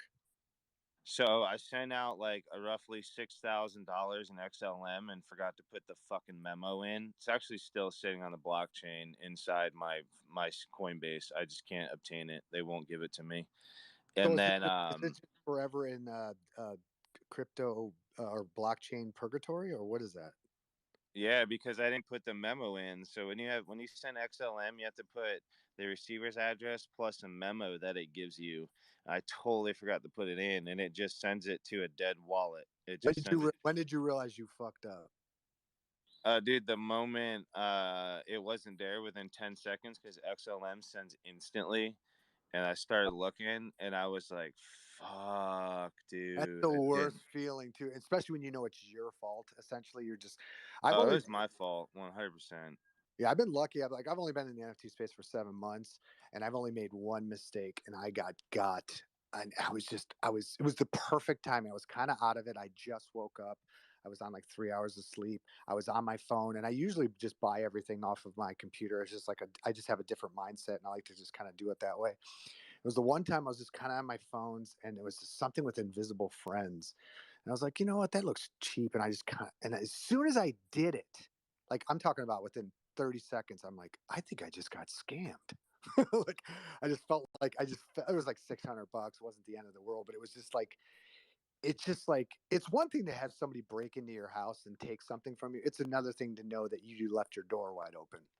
You're just like, God dang it, man. So yeah. Oh yeah. Yeah. Well, dude, last year I dumped a bunch of money into this fucking scam that I didn't realize was a scam till a couple months later, because at the time, like, I was just letting it sit. But there was these programs or these websites going around, these companies that were, some were legit, some weren't, but they were Forex companies that were taking Bitcoin as trading ability. So like, I dumped a bunch of money into one, and I just put my Forex trading automated, like, buys and sells and shit in. And like, I built this account up to like 50K, bro, and went to withdraw, and these motherfuckers wouldn't let me withdraw, bro. They won't let me get my fucking money. Yeah. So I put like roughly 10K into that when it was all said and done. And then I traded up to roughly 50 grand, made the account worth 50 grand, and they would not let me take the fucking So money out. 10 of it was out of pocket and 40 was your profit. Yeah. And they sniped it all. Oh yeah. Oh yeah. Man, dude. That's rough, man. Yeah, it sucks. I hope everyone's listening to these stories, because these are important, because I don't care who you are. I don't care how experienced you are. I don't care how long you've been trading crypto or even in traditional stocks and doing NFTs. There's always something. And I don't consider myself an expert by any means, but I thought I was way better than the move I made where I got scammed at $600. Like, the second I did it, I felt it. It didn't even feel right, and I was doing it. I just went against like all my better judgment, And I just, the second I did, I looked at Etherscan. I actually have. So I just worked a deal with a couple offshore accounts and workers that have just been non-stop all day pulling analytics for the tool that we're building on, like rugs, like going through everything you can possibly imagine on the internet related to popular things going on that alert in the tool that we're actually building. So I literally, as we speak, people was pulling. It's actually pretty dope that because we got pretty cheap to do it, not gonna lie. Is there some I don't know, standard for sure things that you addressed immediately, like these 1, 2, 3, these are my 3 things on my checklist of like, we gotta rectify this shit, this happens all the time, this is these are the red flags of a traditional rug pull, or blah blah blah? Are there a couple bullet points you want to share? Well, I mean, you just gotta look at the page. A lot of these pages will have a lot of followers and no engagement, or then you'll have these pages that have one pinned tweet or 1 or 2 posts with an insane amount of engagement.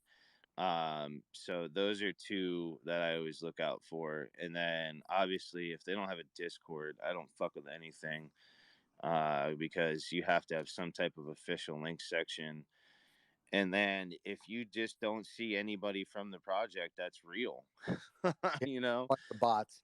Yeah, like if it's just a bunch of bots and shit, that's the biggest thing you got to be careful of, because they will suck you in on FOMO off of bots. They can do it, and they might suck 100, 200 people in, but that's enough for people to mint enough to where they can take what they wanted away. Not all of those things sell out. Look how many rugs are they only mint a couple hundred, and then they just walk away with their $30,000-$40,000 all happy and shit.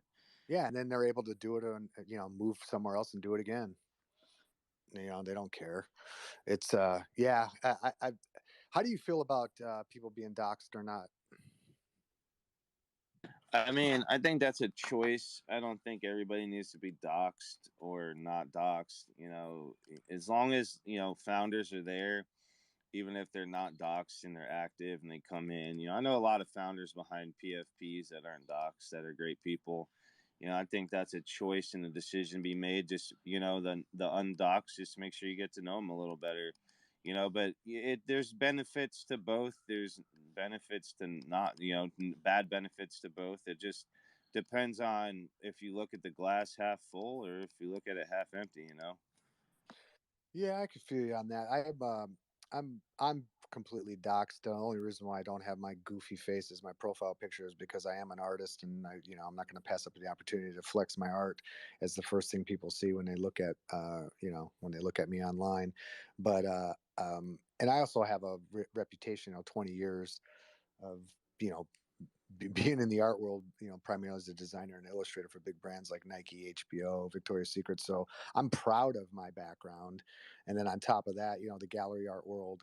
But in the NFT space, a lot of that stuff, as it doesn't matter as much, but it matters to me as far as like if people do some digging on me, then why would I hide some of the things that I'm proud of? But at the same time, I do get some people don't even have the opportunity because of their jobs. They can't dox themselves. But like you said, I'm not going to buy into anything huge unless I at least get a Zoom meeting with somebody.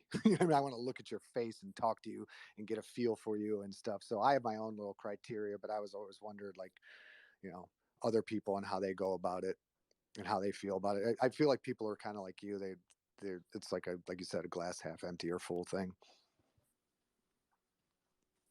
Yeah, that's I'm doxxed. Like, I'm about to meet a lot of my holders in New York City. I don't care. Like, for me, I have bad stuff in my background. I've been honest about it. I have good stuff in my background. I've been honest about it. You make your judgment here. You like me, you don't like me, you meet me in person. I say everybody has their opinion regardless of what's been said about you in the past. So I was transparent about everything. And it is what it is. I mean, you're only a Google search away nowadays. So, I mean, I truly believe you can only hide for so long, but some people are very good at staying docs. It just depends on the person, the situation, the project. Like for my project, I would want to know me. I would want to know me. We're working on some pretty cool tech stuff, so it'd be, maybe it'll go bigger than Web3. You never know. Maybe fucking we'll have something traded on the stock exchange. Maybe some crazy company will come invest in this. You never know. You're just one phone call away, or somebody could come offer a couple $1 million for this project, and then it turns this huge business. That's how I always look at it. That's why I keep myself out there. I want to always have an opportunity. I want something to always be available to me, even when I'm not looking.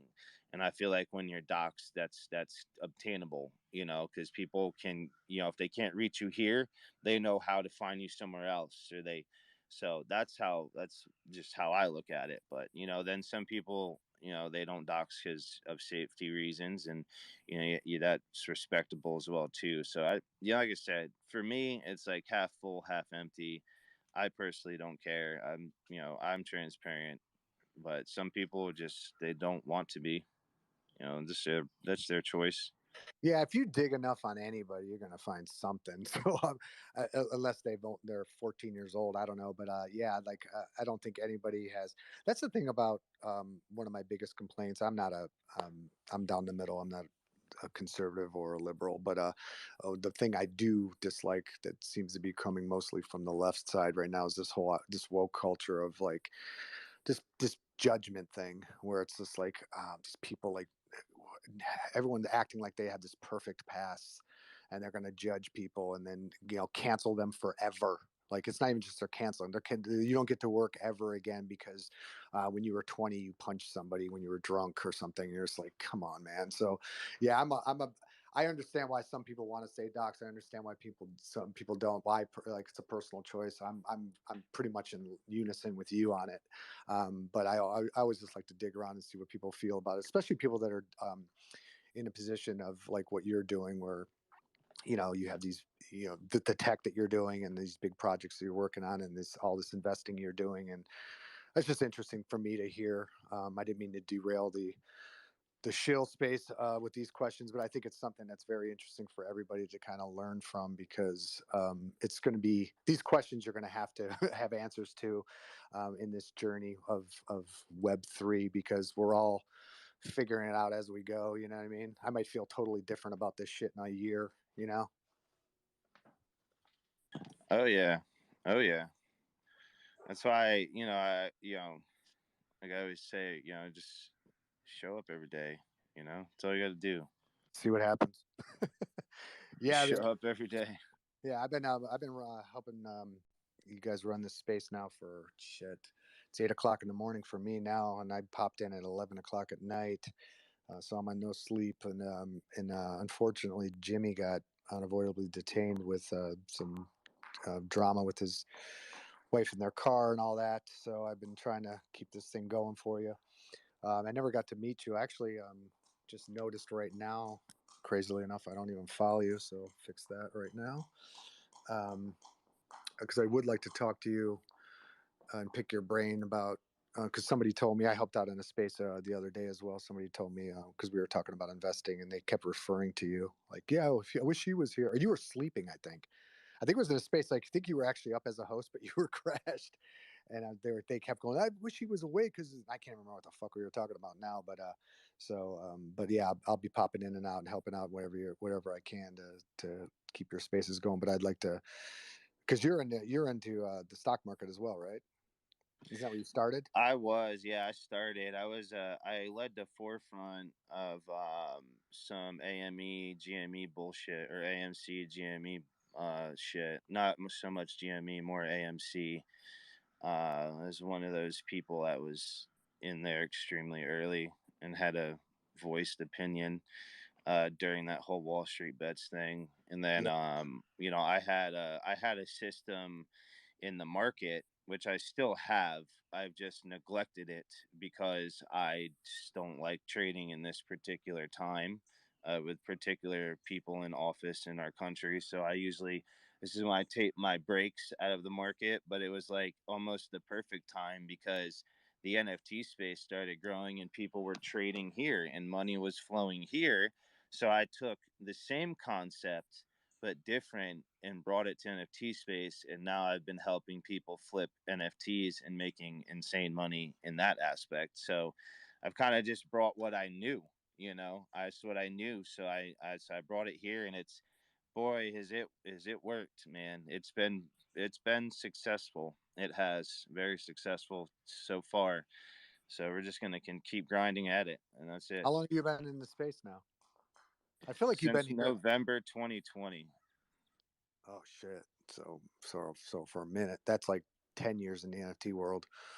Yeah, I've actually been involved in. If I had a Bored Ape, bro, so I was a part of the BAYC. Sold that a little early because I tried to save something that was unsavable, but I still made an attempt. Like my business that fell, I tried to save it, but now I wish I would just kept the ape. Yeah, but at the time, it's hard to regret shit that at the time seemed like, you know what I mean? Like, yeah, retrospectively, but at the time, like, now you have the perspective. Yeah, I had a Bored bunch apes of are people fucking. breathing down my neck, threatening to sue me and all kinds of shit. I had to do something, and I saved it for a little while. I saved it for a little while, but I just got ate up in COVID, man. So I jumped in that space, like, yeah, November 2020, like, kind of like when shit was just getting shit on, when everything started getting really bad. And the market was kind of just over. The bull run was done, man. So I liquidated a lot of stock, tried to save my business, and then what I had left, I just put in some NFTs, bro, and I just flipped some NFTs. Like, I literally just used the same strategy I did trading. I made like quite a few ETH, man, the first like week or two. I started with like, I think I had like a half a ETH, dude. I ended up at the end of that week with like 4 Ethereum. So I was just like, I'm in love. I was like, I am in love. Minus the gas fees, I probably would have made more than that, but that's where I started. And then, I was already in the space because I had an ape that I sold. So I was kind of already in the space ish, but not, because I was so busy with my business. I wasn't able to focus in the space. I was kind of just popping in and out like a lot of people do when they got a lot of IRL shit going on. And then, like, when shit started getting bad, I just hopped in full time. I took like everything I was making from flipping and just kind of dumped it into it's for last hurrah. Like, this is either gonna fucking work or it's not, and it worked. And we're here. I mean, it's working, I should say. It's working. So, Well, congratulations, bro, man. Yeah, I've been pretty fortunate. I bought I bought Apple. I bought a shit ton of Apple before the iPhone. I bought Facebook right after IPO. I bought Netflix when they were still mailing you movies. Unfortunately, I still was holding Netflix, so I got murdered this past month. I mean, if I told you how much money I lost in Netflix, you would think I was lying. It's such a chunk, man, dude. You could buy a really nice house with it. That's all I can tell you. I'm just like, oh, I don't know why I didn't just bail right after the I've held Netflix for so long. I think I got stupid and sentimental, and I saw the writing on the wall, especially after like the pandemic. Like, that was their peak. They're never going to get back up to 600 again. And I was just like, I don't know what I was just asleep. Honestly, the the opposite. winner, our winners last year, bro. I made my server a couple people made over $1 million on DWAC last year. I called that around like 9-10 bucks, ran that motherfucker to like 175, and then the DocuSign dip.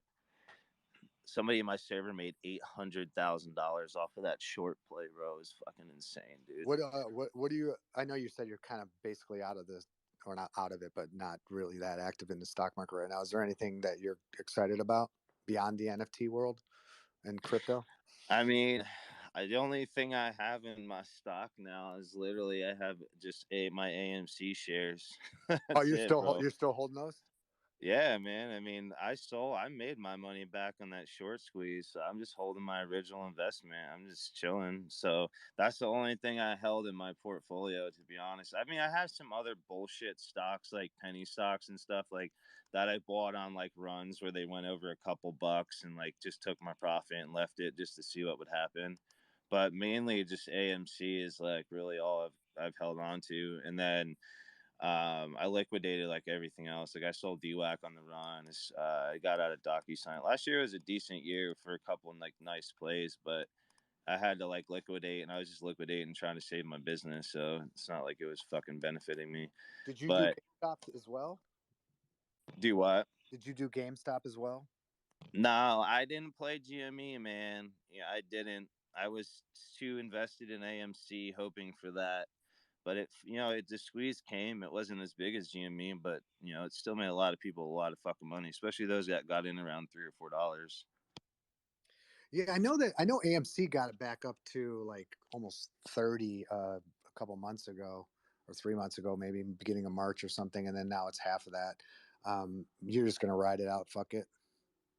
Yeah, man, I made my money back on it, so I mean, yeah, whatever.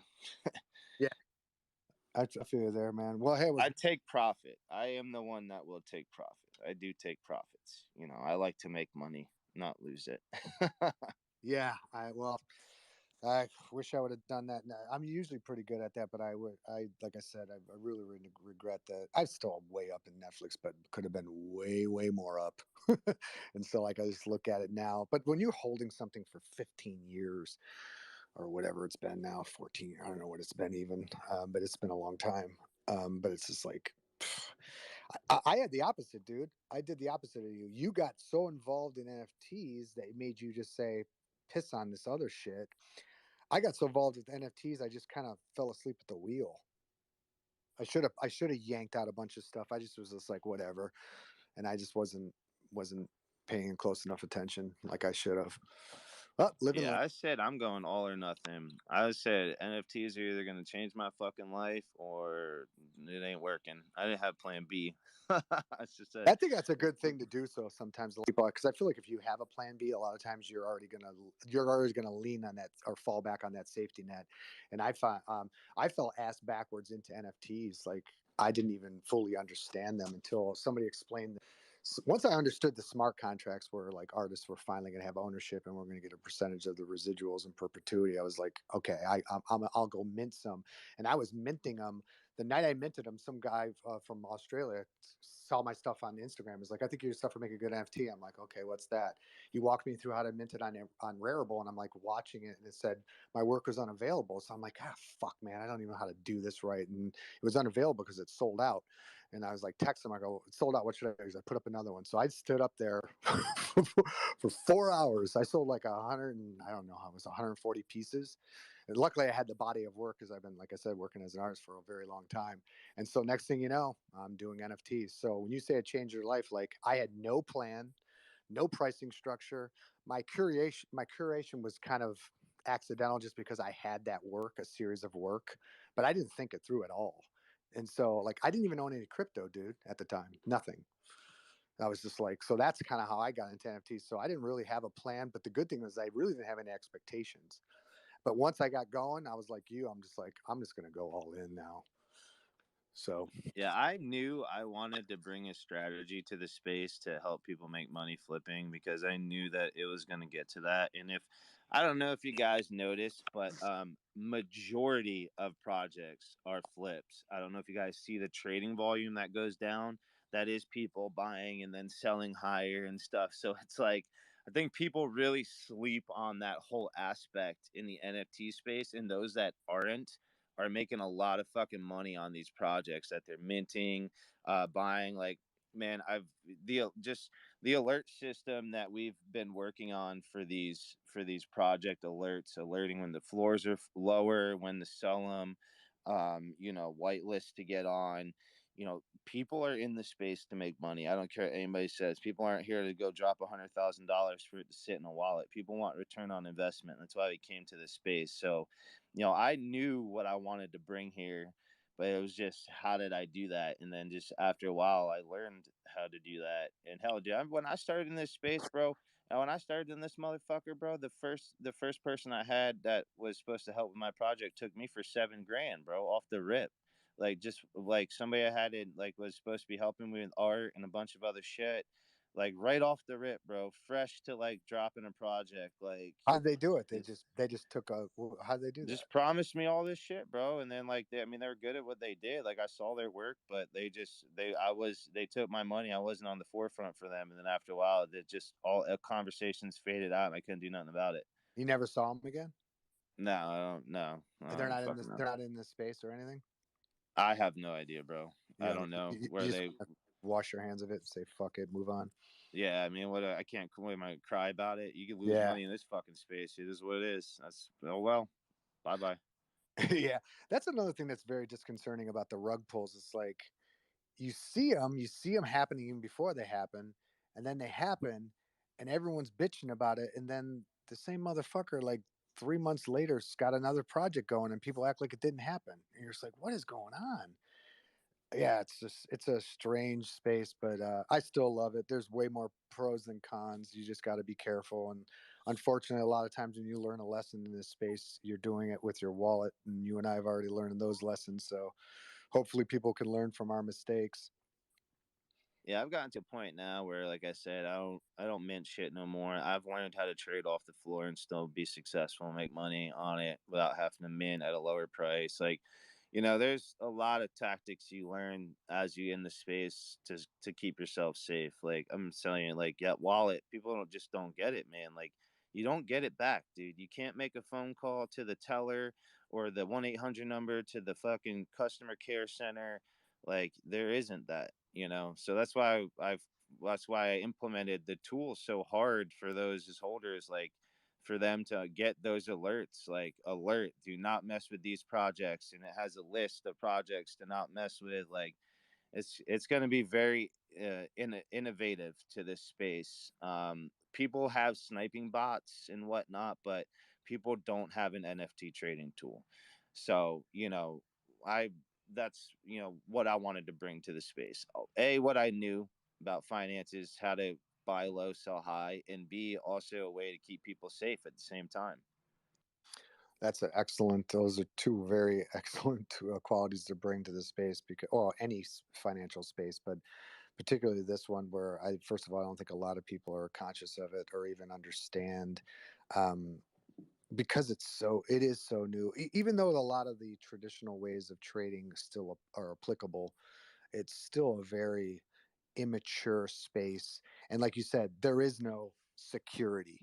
It's the blessing and the curse of decentralization. Like you don't have, like you said, you can't call up and go, hey, I don't there's no insurance, there's no fraud protection, there's no, if you like you said, once that money's gone, it's gone, and there ain't shit you can do about it. Like you said, you can't even cry about it, because it's just like, it is what it is, and that going in. So it's the Wild West, but I still love it, and I like I said, like I know people like us are going to look back in not even like a year or two. It's not even going to be that long. It'll feel like 15 years because it'll be NFT years, but we're going to look back at this time and just go, man, that's where I made my mistakes, but I'm so much better for it now. Those $7,000 hits that Sting would have probably been 70 or $700,000 hits in like 2 years. So you're just like, fuck it, live and learn. But it was great talking to you, dude, man. It really was. Like I said, I've done a couple of your spaces now for like 10 hours plus, and I have never really actually got to speak with you. And I don't think I've ever even been in one of your spaces before, even as a listener. So it's cool talking to you, man. And I will definitely, I actually probably, I have a meeting, and I definitely should probably get a couple hours of sleep before I try to live my normal life. But you gonna try to run this all day? This space? I don't know what Blind Bunnies is doing. What are you doing, Blind Bunnies? Yeah, honestly, not even sure. Well, I'll come Yeah, back. whatever he's doing. I know I got I'm gonna do my space probably later tonight. I was just gonna ride it out with Blind Bunnies until he's done, because I got a bunch of shit that's getting done in my house today. Cool. Yeah, Well, if you what ever time need, are you running your space tonight? I'm gonna start it at 8. I'm gonna try to do like a mini mega space. Maybe get like just a panel full of projects, like good projects to speak, so we can get some traction in there. So we can just start getting people's mints going. I think we just need to consistently run mega spaces every day. And just help people get their momentum going forward. what part of the globe are you at? I'm on East Coast. Yeah, so it's 8:30 in the morning then for you then. So cool. So we're on the same watch. Well, like I said, if I could help you, co-host or whatever you want, let me know. My DMs are open. I just dropped you a follow. Again, I appreciate you giving me the opportunity to come up here and speak to all these people today that were sharing their projects. And yeah, like I know you run marathon spaces now. So I know a lot of times, to find a capable co-host to kind of keep the train rolling is a difficult task. So just let you Oh know. no, man, we have we got a whole system, bro. Cool. Cool. Dominic, Legit, before like you go, what part of Ohio are you in? Columbus, Ohio. Okay, that's what's up, man. Born and raised in Canton, but I go to Nelson's Ledges a lot. Oh, nice. Yeah, I was born in Cleveland, Ohio, and then I, got scholarships to go to art school here, and then just stayed and started a business here. But yeah, I haven't met a lot of people in Ohio in the NFT space, but I've actually met a couple from Columbus in the last month. I was about to say, Dominic, I'm up in Cleveland here, from the Torians camp. I help Bullish over there with the co-host deal. So I know that Magic and I has been talking for a minute. We got to get some sort of Ohio group message going to make sure that we all stay connected and kind of figure out our stuff, because I feel like we are in an area that's getting, more savvy in this direction, but definitely we need to stick together a little bit more too.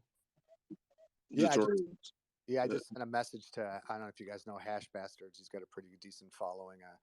Him and I conversed quite a bit, and we talked for probably like 4 or 5 times in spaces before we realized we both were living in Columbus.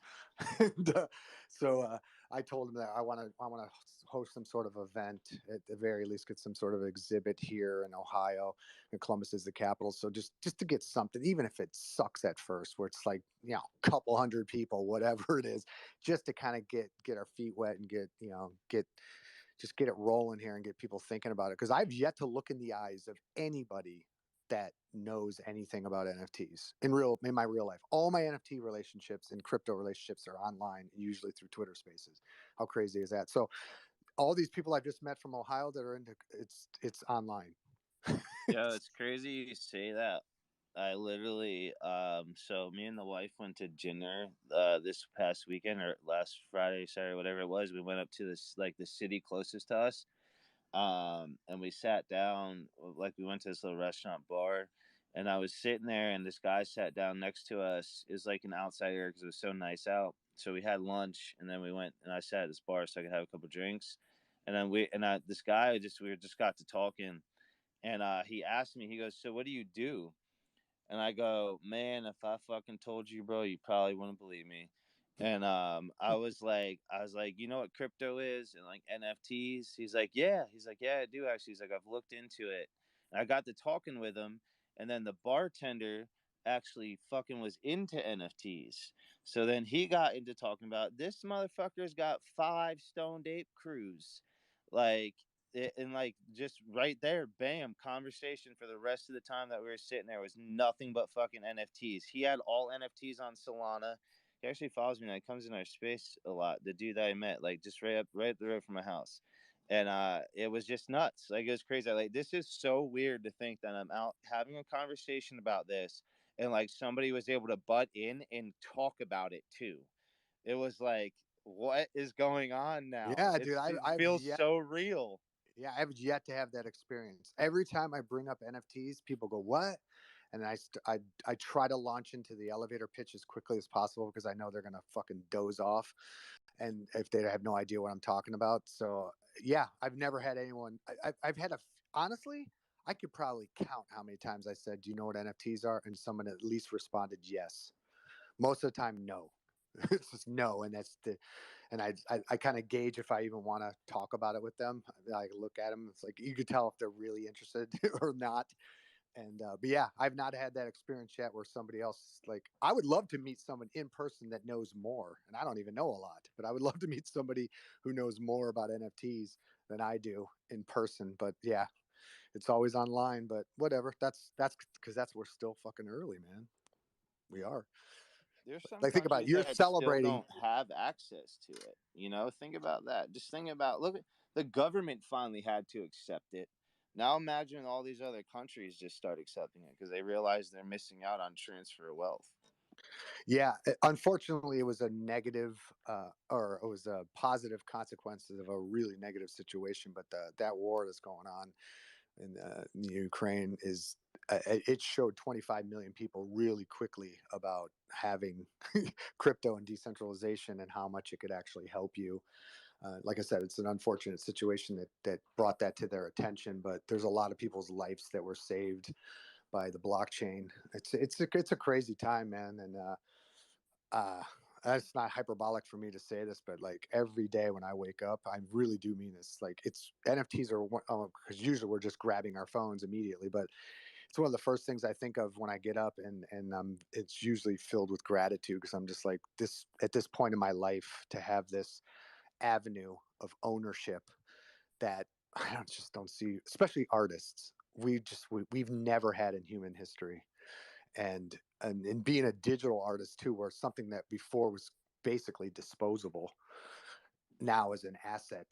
Like just I don't know, in my lifetime for that to happen, I'm just really, really, really grateful. Is it my turn to show? Let's do it. All right. All right. So I do want to give a big thanks to you, Dominic, and Bullish for co-hosting, Blind Bunnies for hosting the space, bringing all of us together. For those that don't know me, my name is Magic Skywalker.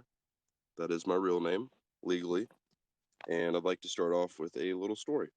So one day before he became famous, a barely conscious Hunter Ape Thompson stumbled across a briefcase that was about to change the world as he knew it. After ascertaining that the briefcase was in fact real and not just the final hallucinations of a 3-day trip, he took a closer look. The briefcase seemed to have a life force of its own, and without even opening it, one got the sense that the entire universe could have been contained within. Despite the warning label and strange depictions, the compelling urge to open the case took over. With bated breath, he raised the lid, and at that moment, nothing was ever going to be the same. 3 years later, Hunter Ape Thompson suddenly reappeared. Nobody had seen or heard from him, and he had formerly been listed as a missing chimp. He came back with stories of wondrous entities, fantastical creatures, mind and body morphing substances, discoveries of secrets and wisdoms beyond conscious understanding, and more enthralled, one and all, soon more and more were asking how they could go on such a journey. There was only one way, and so the Psychonaut Ape Division was born. The astral explorers of the kaleidoscopic realms and lucid discoverers of fractal wonders. Our launch date was on March 30th at a 0.1 Ethereum mint price, sold out in 4 days with a current floor of 0.1. Collection consists of 7,777 unique Psychonaut apes, all ready to venture into the unknown. Each Psychonaut will act as your entry into the way station and lodge. This will be a place where celestial worlds and psychedelic realms collide in our future metaverse home base. We did acquire the other side land. This will also include partner collections of Psychedelic Hub and future psychedelic collections with experiences we create. We believe community is everything, and ours will be a sanctuary of enlightenment and awakening, where you'll be able to travel into psychotropic frontiers using your briefcase and or other artifacts earned from our future staking and burning mechanisms. We also do have a partnership with Ape Liquid, so your psychonauts will be able to be staked in the forge to be able to earn metal. They'll also serve as an interactive portal to provide access to exclusive future projects and collabs cooked up by our Psychonaut Experimental Acquisitions team. Connection underpins our community, and it is connection the Psychonaut Ape Division will deliver. So come and join Hunter Ape Thompson and his Psychonauts in the ultimate expedition of discovery. As Hunter Ape Thompson once said, too weird to live and too rare to die. You guys check out that pinned tweet up there. If you can't afford a pad, that's okay. I'm giving away one every week. All you have to do is like, retweet, make sure you're following, and then tag 3 friends. Yeah, dude, I remember seeing you. I love the psychedelic nature of these colors, are just popping and saturated the way I like them. If you looked at my work, you'd see that very quickly. Hunter S. Thompson as well. Just